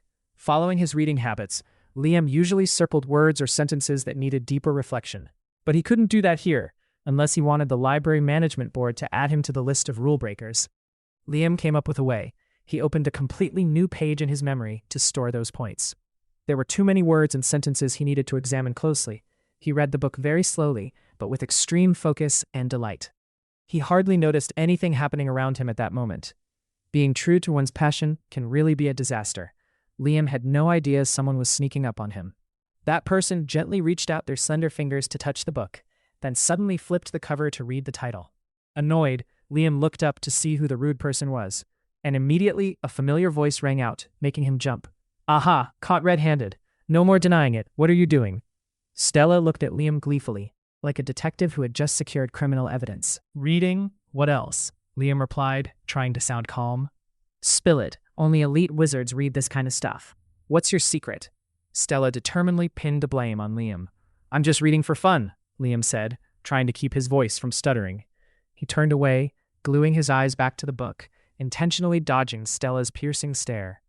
Stella immediately slid into the seat opposite Liam, glaring at him, and interrogated him sternly. "I don't believe you. How can you even read this type of book?" "It's not a forbidden book. Anyone who can read, reads." Liam looked up to answer, then looked back down. Stella felt at a loss against Liam's simple logic and his indifferent, innocent attitude. Thinking it through to the last detail, Liam reading a book in the library was a perfectly normal thing. And obviously, books borrowed from the library weren't forbidden. But the weird thing was Liam, a first-year student, daring to read this book. This book, or any book here for that matter, was of course legitimate. It was legitimate, sure, but this book was on a whole different level. Liam was just a first year, hadn't even finished the first year yet. Stella knew for a fact this behavior was abnormal, totally abnormal. She was frustrated with herself, frustrated that the evidence she had just snatched was utterly useless. Losing her cool, Stella suddenly screamed, "I don't believe it. I don't believe it. How can this be?" The students reading in the room immediately cast annoyed glares toward the noise, making Stella feel self-conscious. Her face flushed slightly with embarrassment, while Liam felt immensely delighted inside. "I'll read this another time," Liam thought. He knew for sure he wouldn't be able to peacefully read this fascinating and complex book with a meddlesome, frustrated Stella sitting right next to him. Liam stood up, intending to close the book. "Where are you going?" Stella said bluntly, reaching out her hand firmly to stop Liam from closing the book. "Returning it," Liam said, jerking the book sharply from her hand, then hurried toward the wooden counter at the back of the library. He returned the book quickly and slipped quietly out of the library without glancing back at Stella once. The next day, Liam decided to visit the library again. Honestly, he couldn't stop thinking about the unfinished book. Even though he wasn't doing anything wrong, he decided caution was better. Liam sneaked like a professional spy, staying alert for anyone behind him the entire way from his classroom to the library. To be safe, he randomly turned in different directions, taking a roundabout, complicated route to get there. He felt quite relieved not to spot the hateful silhouette of Stella following him through the messy path he had unwillingly created. The library was a bit more crowded this noon than the day before. When Liam arrived at the wooden counter, a few people were already standing there. He lined up in fourth place. Right in front of him was Panny, the conductor, and also a violinist in the school's peculiar orchestra. Following the instructions he had learned, Liam skillfully borrowed the book he had left unfinished the day before. The important thing for him now was to find a good spot to read. In his opinion, a good spot was a discreet place with a clear view of the main door. Of course, he was guarding against the troublesome Stella. It took him 2 minutes of contemplation before Liam decided on a seat at the end of the 5th table row. That spot had its back against the wall, facing the main entrance. From the main door to his seat was a distance of nearly 60 yards. It was safe enough. He gleefully walked toward his intended position. As he sat down in his chair, Penny flew over, carrying its huge book. Penny placed the book right next to Liam's spot. Liam stared intently at Penny, indicating that there was plenty of room, so why sit so close to him? But Penny totally ignored Liam. The conductor nonchalantly opened its book, reached out and pressed the green button on the lamp base, then focused naturally on its massive book. This was a public library, and clearly, Penny had the right to sit wherever it liked. Liam couldn't ask it to move further away. Liam watched Penny for a moment, thinking, whatever, it's not bothering me, right? He decided to open his book and dive back into his unfinished adventure. A moment later, Liam temporarily tore his eyes away from his book and began to observe his surroundings. Everything was fine. There was no sign of the hateful Stella. At the second row of tables, Rin and Lecky were reading. They saw Liam, but sitting with him was clearly not their choice. Liam felt that the title The Misfits actually helped him gain some privacy in the library. Suddenly, Liam caught Penny's blue eyes staring at him. As soon as Penny saw Liam's gaze, it immediately turned away, and its eyes were glued to the book. Liam discovered something very strange. Only he and Penny were sitting at the 5th row of tables. It seemed all the students were staying far away from them. The quieter the better, Liam thought to himself, then continued reading his incredibly fascinating book. More than half an hour passed, and Liam looked up again. The situation remained perfectly fine. The person he didn't want to meet was nowhere to be found. He turned to look at Penny. The conductor was swaying its body, while keeping its eyes fixed on the book. Penny's quirky mannerisms sparked Liam's curiosity in a strange way. Liam quietly pressed his face close to the table, peering directly at the book cover Penny was holding slanted. He whispered the title embossed on the emerald green leather, Magical Melodies. Penny was still absorbed, swaying to the melodies playing in its head, unaware that a curious person was wondering what was so fascinating about the book. That curious person slowly shifted their body, inching closer to Penny. The curious person leaned their face right over Penny's shoulder to try and read the strange symbols in the book. The curious person's face suddenly wrinkled, and instinctively, he reached up to scratch his head. His demeanor was clearly that of someone reading something extremely confusing. Suddenly, Penny turned around, startled to find Liam so close. Penny's bright blue eyes widened in panic, glancing from Liam to the book. Penny's eyebrows arched high. It immediately slammed the book shut and hovered away from Liam, clutching the book tightly to its chest with its shoulders hunched. Penny narrowed its eyes at Liam, acting like a defenseless girl facing a fierce, lecherous villain. Liam gave an awkward smile as if nothing happened, then moved back to his seat. Soon enough, Liam was back in his own book. A while later, he suddenly heard a strange sound very close by. A rustling sound, like fingernails scratching on the wooden table surface. Liam turned abruptly and realized Penny was hovering right behind him, its giant book tucked under its right armpit, while its left hand was scratching its head.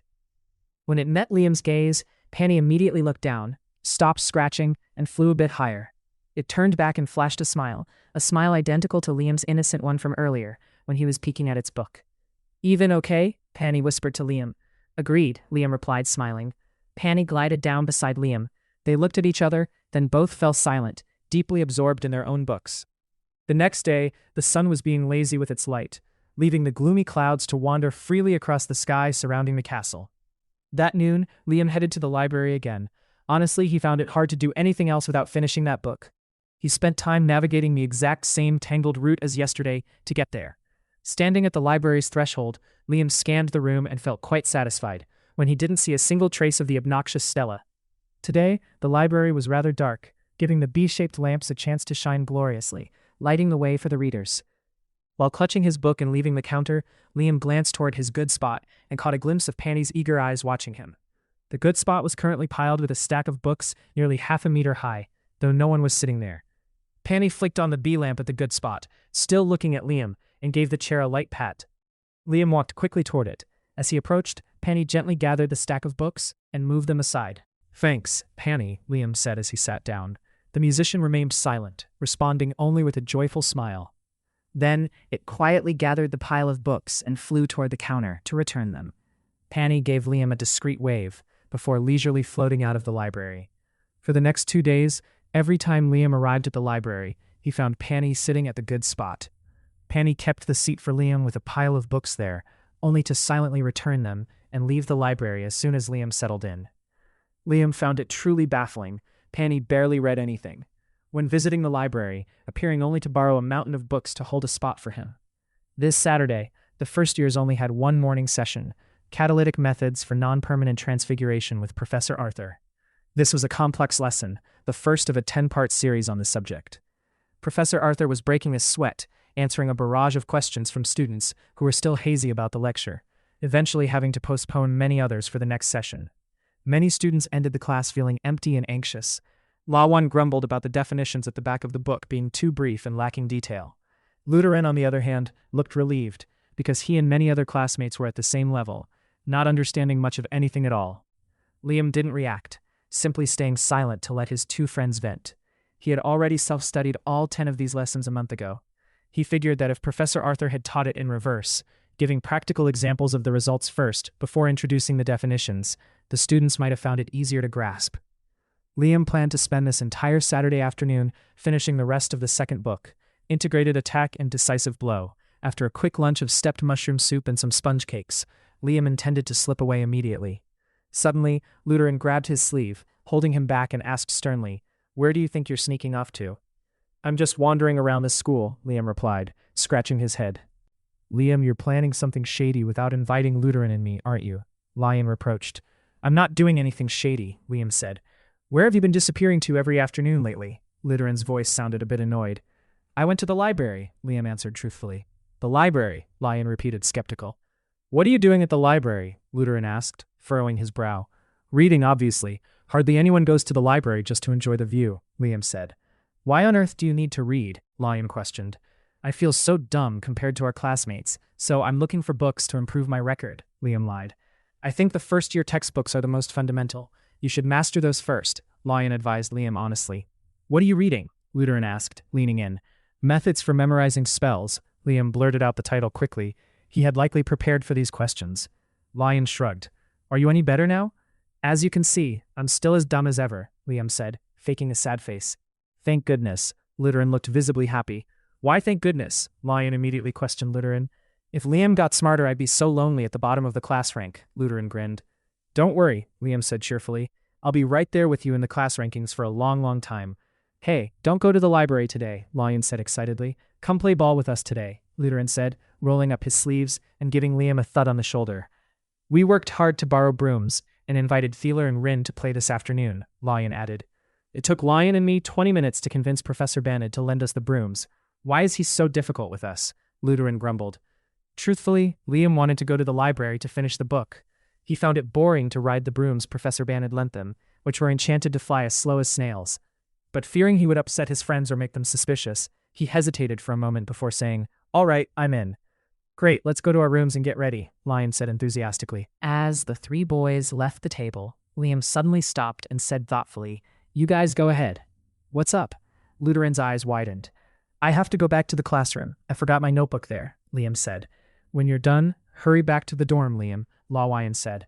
"It'll be fast," Liam said, then bolted toward the great hall doors. Liam had no intention of going back to the classroom. He turned toward the library. He wanted to tell Penny, his spot keeper, that he wouldn't be reading today. Upon reaching the library entrance, Liam immediately looked toward the good spot. Surprisingly, it was empty. Liam scanned the entire library, but Penny was nowhere to be seen. While trudging back to the dormitory, he wondered, could Penny have known I wasn't reading today? Where did it go? That afternoon, while playing ball on the grass, Liam saw Penny's familiar face. It was leading the group of musicians, flying toward the edge of the forest in a noisy bustle. As Penny flew past the students playing ball, Liam immediately recognized the very discreet smile on its brown wooden face meant just for him. On Sunday morning, Liam didn't take his hybrid butterfly out for a stroll. He decided to finish the second book once and for all. This was the first time he had visited the library in the morning, and he wondered, could Penny possibly know I'd be here this morning? Of course, Penny knew. The moment he stepped into the library, Liam saw Penny sitting at the good spot with a stack of books. Liam looked at it with a strange expression and asked, "How did you know I'd be here this morning?" Penny responded with a mysterious smile, silently gathered the pile of books to take back to the counter, and then hovered out of the library. Liam stood at his good spot, pensively watching Penny leave with a heap of questions in his mind that he had no way of answering.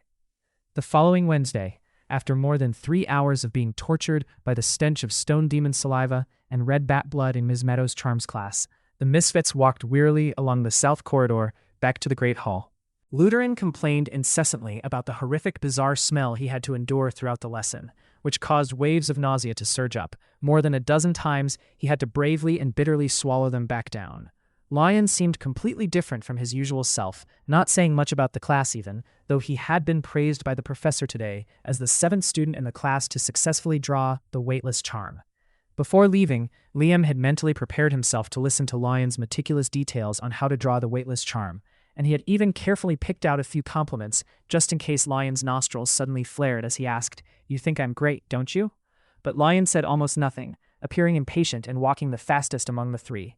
"Run, run, misfits," Penny's voice shrieked from somewhere behind Liam's group.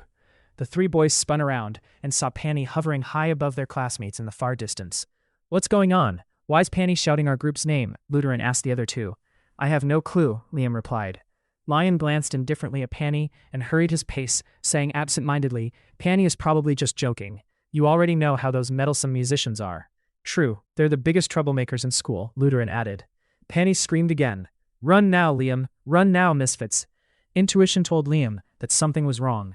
He turned back and shouted, "What is it, Penny?" "The silver-headed thunder lizard. Run!" Penny yelled, glancing behind its back. Liam turned to Lion, asking anxiously, "What kind of creature is that?" "It's a species of venomous lizard. If someone gets hit by its venom, they'll go temporarily insane," Lion said calmly. Lutheran furrowed his brow. "Go insane?" Lion spoke deliberately. "That's right. When someone is poisoned, they might lose their mind temporarily and do bizarre things like climbing trees to scratch and jump like monkeys, or lying flat under the sun laughing nonstop, or digging up the dirt to catch and eat insects alive. Those symptoms are only temporary." "How long is temporary?" "About 10 minutes," Lawin answered. "Is it fatal?" Liam asked. "No, not fatal. But the consequences are worse than death," Lawin replied with a shrug. "There's something worse than death?" Liam frowned. Lawin remained calm, still treating Penny's warning as a pointless prank. "Of course. Those 10 minutes of madness will be the most shameful memory of one's life.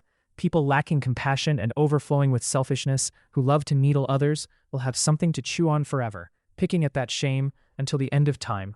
Think about it. Isn't that worse than death?" "That's so cruel," Lutheran said angrily. Liam said anxiously, "I think something is wrong. We should run." Lawin maintained his calm demeanor and said, "Liam, don't worry. Those musicians have outlasted several principals and have been updated and repaired countless times just to play better music. But no matter how many times they are fixed, their habit of teasing people is simply unfixable." Lawin gave a faint smile, then leisurely pulled out the musician's rap sheet, as if giving a lecture. "Remember? Just 2 days ago, Penny and the gang scared a couple of second-years so badly they fell down the 3rd-floor stairs and broke their arms." Lawin continued his speech on the musicians' crimes. "You remember, right? On the first day of the year, they went around blabbing the results of the match between Taylor and Ricky. They even added a few spicy details, just to make Taylor more embarrassed. On Witch's Day, they broadcasted to the whole school the secret gift Professor Arthur gave to Professor Meadow. And there's more. A month ago, they broke the breaking news about Helen and Dwayne's breakup after only a week of dating. The reason was quite juicy. What was it again, Lutheran?" Lutheran scratched his head and said, "I think it was something about a date on the rooftop." "Right. It was a moonlit night during dinner time," Lawin said cheerfully. "Dwayne asked Helen to the south rooftop." "The north one," Lutheran corrected Lawin. "Let me see. Right, the north," Lawin said. "Under the moonlight, as the two were about to kiss and Helen had her dreamy eyes tightly shut. Suddenly, a breeze blew in, carrying lily pollen. I bet Penny set up that pollen. No one else. Liam, you know it wasn't lily season a month ago. Dwayne is allergic to lilies, so he started sneezing uncontrollably. And well, his snot ended up all over poor Helen's face. When Helen opened her eyes, Dwayne got a slap that made him see stars. And those musicians got a belly full of laughter. They kept retelling that story for weeks."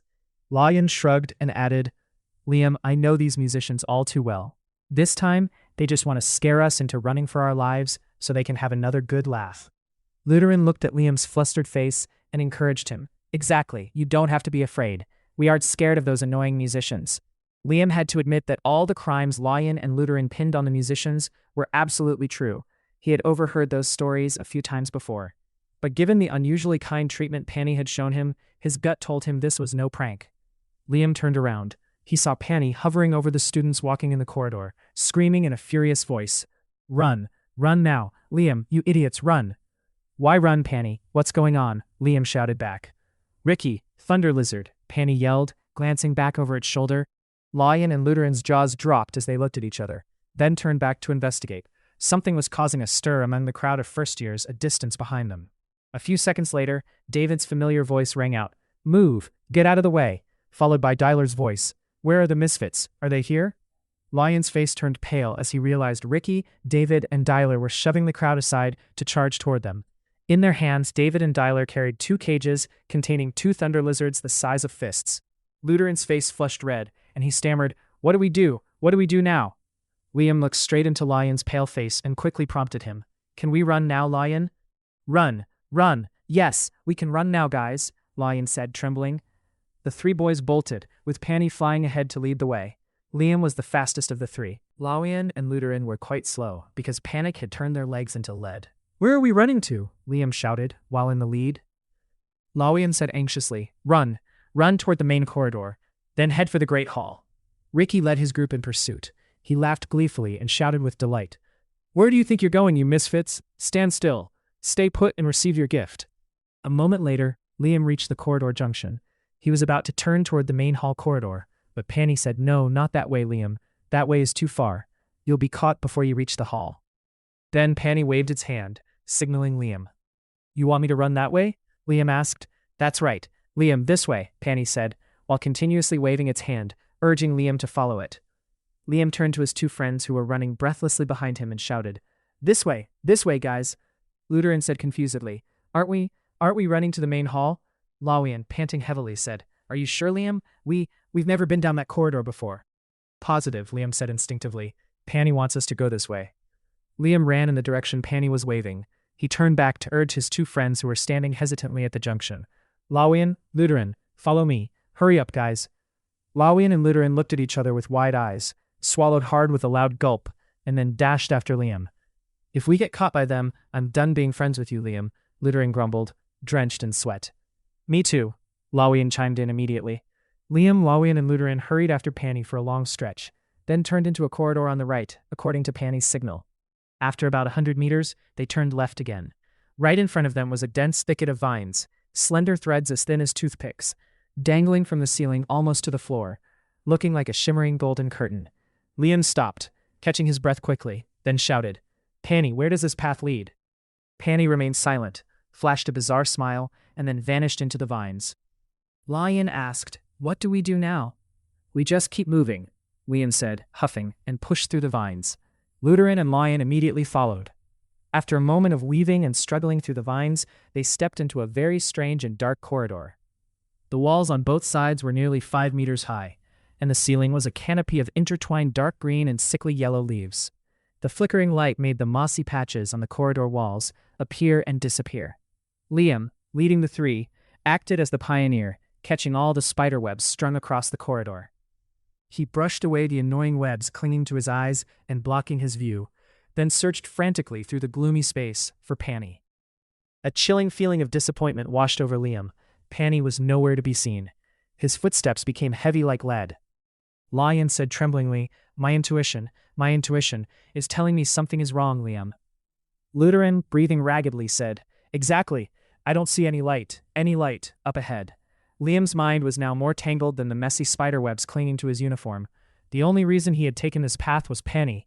All his trust was placed in Penny, but now Penny had completely vanished into the murky darkness ahead. However, one thing was certain. He couldn't turn back. He had to push forward. If he retreated, he would immediately face Ricky's group. Liam tried to pour all his energy into his voice to reassure his 2 terrified friends. There will be an exit.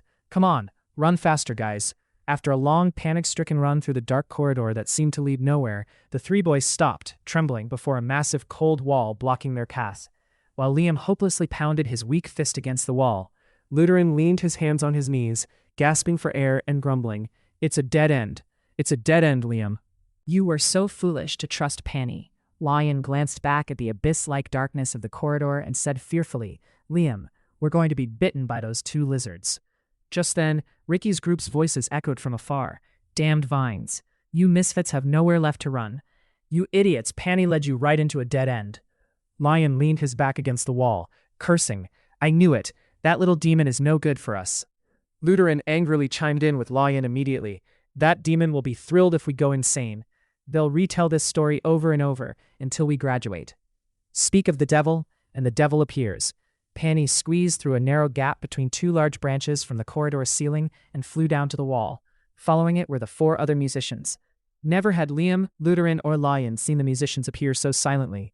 Their faces were dead serious and cold, a far cry from their usual selves. Following Penny's assignment, the other 4 musicians hovered behind Lion and Luteran, clinging to the corridor walls and staring intently back into the dark hall. Penny, why did you lead me into a dead end? Liam asked, his voice laced with anger. Penny remained silent, glaring at Luteran and Lion as if it knew exactly what resentful things they had said while it was gone. It flew close to Liam, suddenly grabbed his sleeve, and resolutely pulled him toward the blocking wall. Once Liam was face to face with the wall, so close that the tiny dust particles on the bricks touched his nose, Penny said sternly, Liam, look closely at this. Liam snapped back. Where else am I supposed to look? Look closely at the bricks, Liam. Look really closely, Penny said. Pay attention to the light blue rectangular border. Fine, I'm paying attention, Liam said quickly. At that moment, the frantic footsteps of Ricky's group thundered through the cold corridor. After a triumphant laugh came a loud, excited voice. Here we come, you misfits. Liam glanced back with panicked eyes, but Penny immediately patted his shoulder and shouted, Liam, focus. Focus all your energy on the wall. There will be a way out, Liam said impatiently. Penny, whatever you want me to do, hurry up. I'm focusing. Penny pointed at the wall, saying, Touch here, Liam. The first brick in row 2, column 6 from the right. Next, place your hand on that brick. All right, next is this one. The footsteps in the dark corridor grew closer by the second, Ricky's group's laughter becoming more and more repulsive. Lion and Luteran rubbed their sweat-drenched palms together and squeezed them tight. Their legs were shaking restlessly, looking as if they were performing an enthusiastic yet boring dance. Penny, please talk faster, Liam urged. Liam, you must concentrate, Penny said calmly, its voice cold. You must remember the bricks. Liam, look here. This is the 5th brick. Liam pushed into the 5th brick and said, Hurry up, Penny, faster. Liam, this is the last one, the 6th brick. Remember it well, Liam. Here, touch this one. After Liam touched the final brick, he stared at the wall, waiting in suspense. Nothing happened. The cold wall still stood tall. Lion said tearfully, We're toast. I wonder, when I go insane, what will I do? Luteran said stutteringly in despair. Liam looked at Penny with bulging, bloodshot eyes, saying furiously, Where is the exit, Penny? Right now, Liam, Penny said calmly. Hit the 2 vertical blue borders and the 1 horizontal blue border on the wall. Liam followed Penny's instructions. Instantly, he heard the clattering sound of moving bricks. Dozens of bricks quickly rearranged themselves, revealing a gap in the center of the wall. Liam jumped for joy, dashed through first, then turned back to urge his 2 friends. Come on, Lion, move it. Where does it lead? Why is it so dark in there? Lion asked in terror. You're picking and choosing now? Luteran snapped back angrily. Hurry up, Lion. Anywhere is better than here, Liam shouted. Trembling, Lion squeezed through the narrow gap in the wall. A second later, he and Liam stood in a pitch-black space that reeked of damp mold. The footsteps of Ricky's group thundered down the corridor now, sounding like a rock band enthusiastically blasting a high-energy chorus right in their ears. In the darkness, Liam and Lion heard Luteran's frantic cry, Help me, I'm stuck. Liam and Lion spun around immediately. They realized Luteran's big belly couldn't fit through the narrow slit in the wall. Lion panicked, looking around wildly, but without any idea of what to do. Liam patted Lion's shoulder and spoke fast. Pull, come on, let's pull Luteran. Liam grabbed Luteran's arm, which was flailing in the dim shadows, while Lion snatched Luteran's shirt right at the hip. Watch out! Don't rip my shirt, Lion, Luteran yelled. Do you want to go insane, or do you want a ripped shirt? Lion screamed back at him. Fine, whatever you want, Luteran stammered. Pull wherever you need to, just get me in there with you guys. Liam and Lion pulled together. A loud rip sound echoed, making Luteran even more terrified. A long tear appeared in his shirt, but his belly remained miserably wedged between the 2 wall sections. With a puckered face, Lion stared at the torn fabric and stuttered. What do we do now, Liam? Lion, grab Lutheran's leg, Liam said, then raised his voice. Panny, help me. Please push Lutheran in. Panny gave Lutheran a smug smirk and said, Eat a little too much, didn't you? Lutheran stayed silent, looking at Panny with eyes full of sincere pleading. Push the fat kid, boys, the conductor told its crew, while waving a signal. The other 4 musicians flew over in a flash. They widened their eyes at Lutheran's big belly and shook their heads mockingly. Lutheran responded by scowling. Panny commanded, Positions. All right, Liam, push. Inside, Liam and Lion pulled Lutheran in, while outside, the 5 musicians coordinated to shove him. A moment later, Lutheran's belly finally squeezed through the narrow gap. Lutheran tumbled inward, crashing on top of his 2 friends. At that exact moment, the bricks began to move. 2 seconds later, the opening in the wall vanished. As Liam, Lutheran, and Lion stood up together, they heard the frantic footsteps outside come to a halt, followed by hateful kicks and punches directed at the innocent, towering wall. Where are those misfits? Where did you disappear to? David's frustrated voice rang out. If I find you guys, I swear, you're going to be black and blue, Dialer said, his voice breaking. Misfits, where are you? Get out here now, Ricky screamed at the top of his lungs. Liam, Lutheran, and Lion ignored the earnest calls from outside. The 3 boys stayed dead silent, taking quick gulps of the moldy air as a self-reward after their narrow escape. They leaned their backs against the dusty wall, staring into the thick darkness ahead, and smiled. Ricky, David, and Dialer felt their blood boil as they stared at the cold wall blocking their path. You mindless things, where are the misfits? Ricky barked at Panny. Panny calmly stuck out its incredibly long tongue and shook its head. The other 4 musicians followed suit, shaking their heads as innocently as Panny. Panny, you're hiding them, aren't you? David said angrily. How could they just vanish? Speak up now, Panny. The musicians shook their heads in unison again. Dialer pulled out his wand and pointed it at Panny, snarling, Shake your head one more time and I swear I'll freeze you solid. I'm waiting to be frozen, Panny replied cheerfully. Red veins bulged in Dialer's eyes as he screamed a spell. Instantly, a blood-red bolt of light hit the group of musicians. You're so stupid, Dialer, Ricky grumbled. These musicians are immune to ordinary spells. Look, Ricky, Dialer laughed excitedly. Panny's group is stiff. The 5 musicians now looked like logs bobbing in the air, eyes wide and motionless, some upside down, some right side up in total disarray. Serves those stupid musicians right, David laughed triumphantly. As soon as David's laughter died down, the 5 musicians suddenly twitched, then simultaneously burst into shrill laughter. Panny glared at Ricky's group and mocked them. Your magic is pathetic. Panny turned to the other 4 and commanded, Our turn to give these brats a special performance. The 4 musicians immediately frowned, their faces becoming sour. The horn player and the drummer flew forward, pressing their instruments right against Dialer and David's ears, blaring and drumming away. The guitarist shrieked out some ear-piercing, creepy melodies. Ricky, Dialer, and David covered their ears and bolted in panic, abandoning the 2 cages containing the silver-headed thunder lizards. The musicians pursued them eagerly, blasting horror tunes into the ears of Ricky's group all the way down the dark corridor.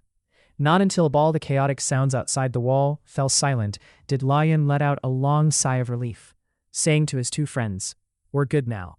Serves Ricky's gang right, Lutheran said happily. Lion stood up, lighting the tip of his wand to get a better look at the dark room. To be honest, it was more of a cramped box partitioned by 4 dusty walls, jagged with moss and cobwebs, than an actual room. Standing out among the filth and mold was a polished wooden plaque on the opposite wall, about 2 meters away from the 3 boys. How do we get out of here? Lion asked impatiently. Lutheran leaned his back against the wall, grumbling, Liam, look, there isn't even a single vent. If we stay here long, we could die from lack of air. Don't be so pessimistic, Lutheran, Lion said. I'm serious, Lutheran insisted. If we don't die from lack of oxygen, we might just starve to death here. Could we really die here, Liam? Lion asked worriedly. Don't worry, we'll wait for Panny to come back, Liam reassured his 2 friends. And if it doesn't come back, if it just leaves us here. And Ricky's group, I swear they won't care about our absence at school. They don't even want us studying at the same school as them. We might actually die here and no one would ever know. Lutheran looked around the room as he spoke. We will get out of here, Liam interrupted the scenarios that Lutheran was pessimistically imagining. Liam looked gloomily at the opposite wall and replied, If we want to go back, we have to wait for Panny. Lutheran moaned, Wait, until when, Liam? What if I have to use the bathroom? Suddenly, Liam cried out, Guys, look! Look at the plaque on the wall. Lion and Lutheran immediately shone their two wands toward the strange wooden plaque on the opposite wall. It was indeed strange. It was perfectly clean in such a dusty place. Engraved deep into the wood, large black letters began to appear. 6 eyes read intently. To return, touch the bricks on the back wall just as you did when facing it. Great, Lutheran said, his voice brightening instantly. We're going to get out of here. Lion grabbed Liam's shoulder and shook him hard. Liam, do it! The 3 boys turned around. Lion and Lutheran shone the lights from their wands onto the brick wall. Beneath the fine layer of dust, 3 blue outlines emerged, combining with the base of the wall to form a rectangle about 2 meters high and 1.5 meters wide. Come on, Liam. Touch the wall, Lion urged. Let me try, Liam said, his voice sounding a bit confused. Let's see. There are 6 bricks to touch. First is here, then next is this one. Or is it this one? Maybe it's this one. You have to be sure, Lutheran said. Liam gave Lutheran a quick, indifferent glance and continued. Maybe it's this brick. Next is this one. Finally, it's probably this one. Now hit the 3 blue borders and we're done. After Liam's 3 light taps, the 3 boys stepped back and waited in suspense for the bricks to move. But nothing happened. The cold wall stood still without even a slight tremor. Come on, try again, Liam, Lion encouraged him. Liam continued to wave his hand uncertainly, touching the wall, and this time the result was no better. A few dust particles fell from the wall to the floor, and nothing happened next. Liam, don't you remember which bricks to touch? Lutheran asked dejectedly. You know, it was so chaotic back then, how could I remember clearly? Liam said. All right, Liam, rest for a bit, focus, and try to recall. Your memory might be the only way to get us out of here, Lawian said, then turned to Lutheran and added sternly, Lutheran, be quiet. Leave Liam alone so he can concentrate. Liam leaned one hand against the wall, his eyes tightly shut. He tried to recall every single image in that murky space, back when Panny had demanded he focus on remembering each brick. Liam's brain was working at full throttle, discarding everything unnecessary to focus solely on those 6 brick positions. His forehead wrinkled and then smoothed out. His eyebrows arched and then lowered. His lips flickered with movement and then stopped. Lawian and Lutheran stood as still as statues, their breathing faint, yet sweat poured out, drenching their foreheads and running in long streaks down their cheeks. They stared intently at Liam, desperately wanting to ask, Well, did you remember? After nearly 3 minutes of torturing every corner of his mind, replaying every event like a slow-motion silent film, Liam finally opened his eyes. A bright smile on his face instantly energized the other 2. Did you remember? Lawian asked. Liam replied, I've got it. Are you sure? Lutheran stared straight into Liam's face. Liam said confidently, Certain. Let's try. Once again, the 2 lights from Lutheran and Lawian's wands eagerly illuminated the wall. Liam's eyes glistened as the light from the 2 wands reflected in them. He reached out his hand without a hint of hesitation, touching each brick and calling out, First brick, row 2, column 6. Second brick, down 2 spaces. Third brick, right 5 spaces. Fourth brick, down 4 spaces. Fifth brick, left 3 spaces. Final brick, down 4 spaces. All right, now touch the 3 blue borders. The 3 boys once again felt a spark of hope as they watched the wall, but the mindless wall didn't budge. The hope within the 3 children vanished like flickering sparks swallowed by the darkness. You said you were sure, Liam, Lawian said. I'm positive those are the brick positions, Liam replied pensively, while staring at the cold wall before him. Lutheran stammered, But the wall is still standing still. Did you remember it wrong? Liam shot back immediately. No, it's definitely like that. Those are the exact positions. But I have no idea why the wall won't budge. Lutheran said, Maybe we should just try everything. Try them all. Lawian angrily cut Lutheran off. Look, there are over 100 bricks. If we keep trying 6 at a time, it might take us 7 days to finish. And that's not even mentioning all the combinations we'd have to eliminate to avoid repeats. Just thinking about it is enough to drive anyone insane.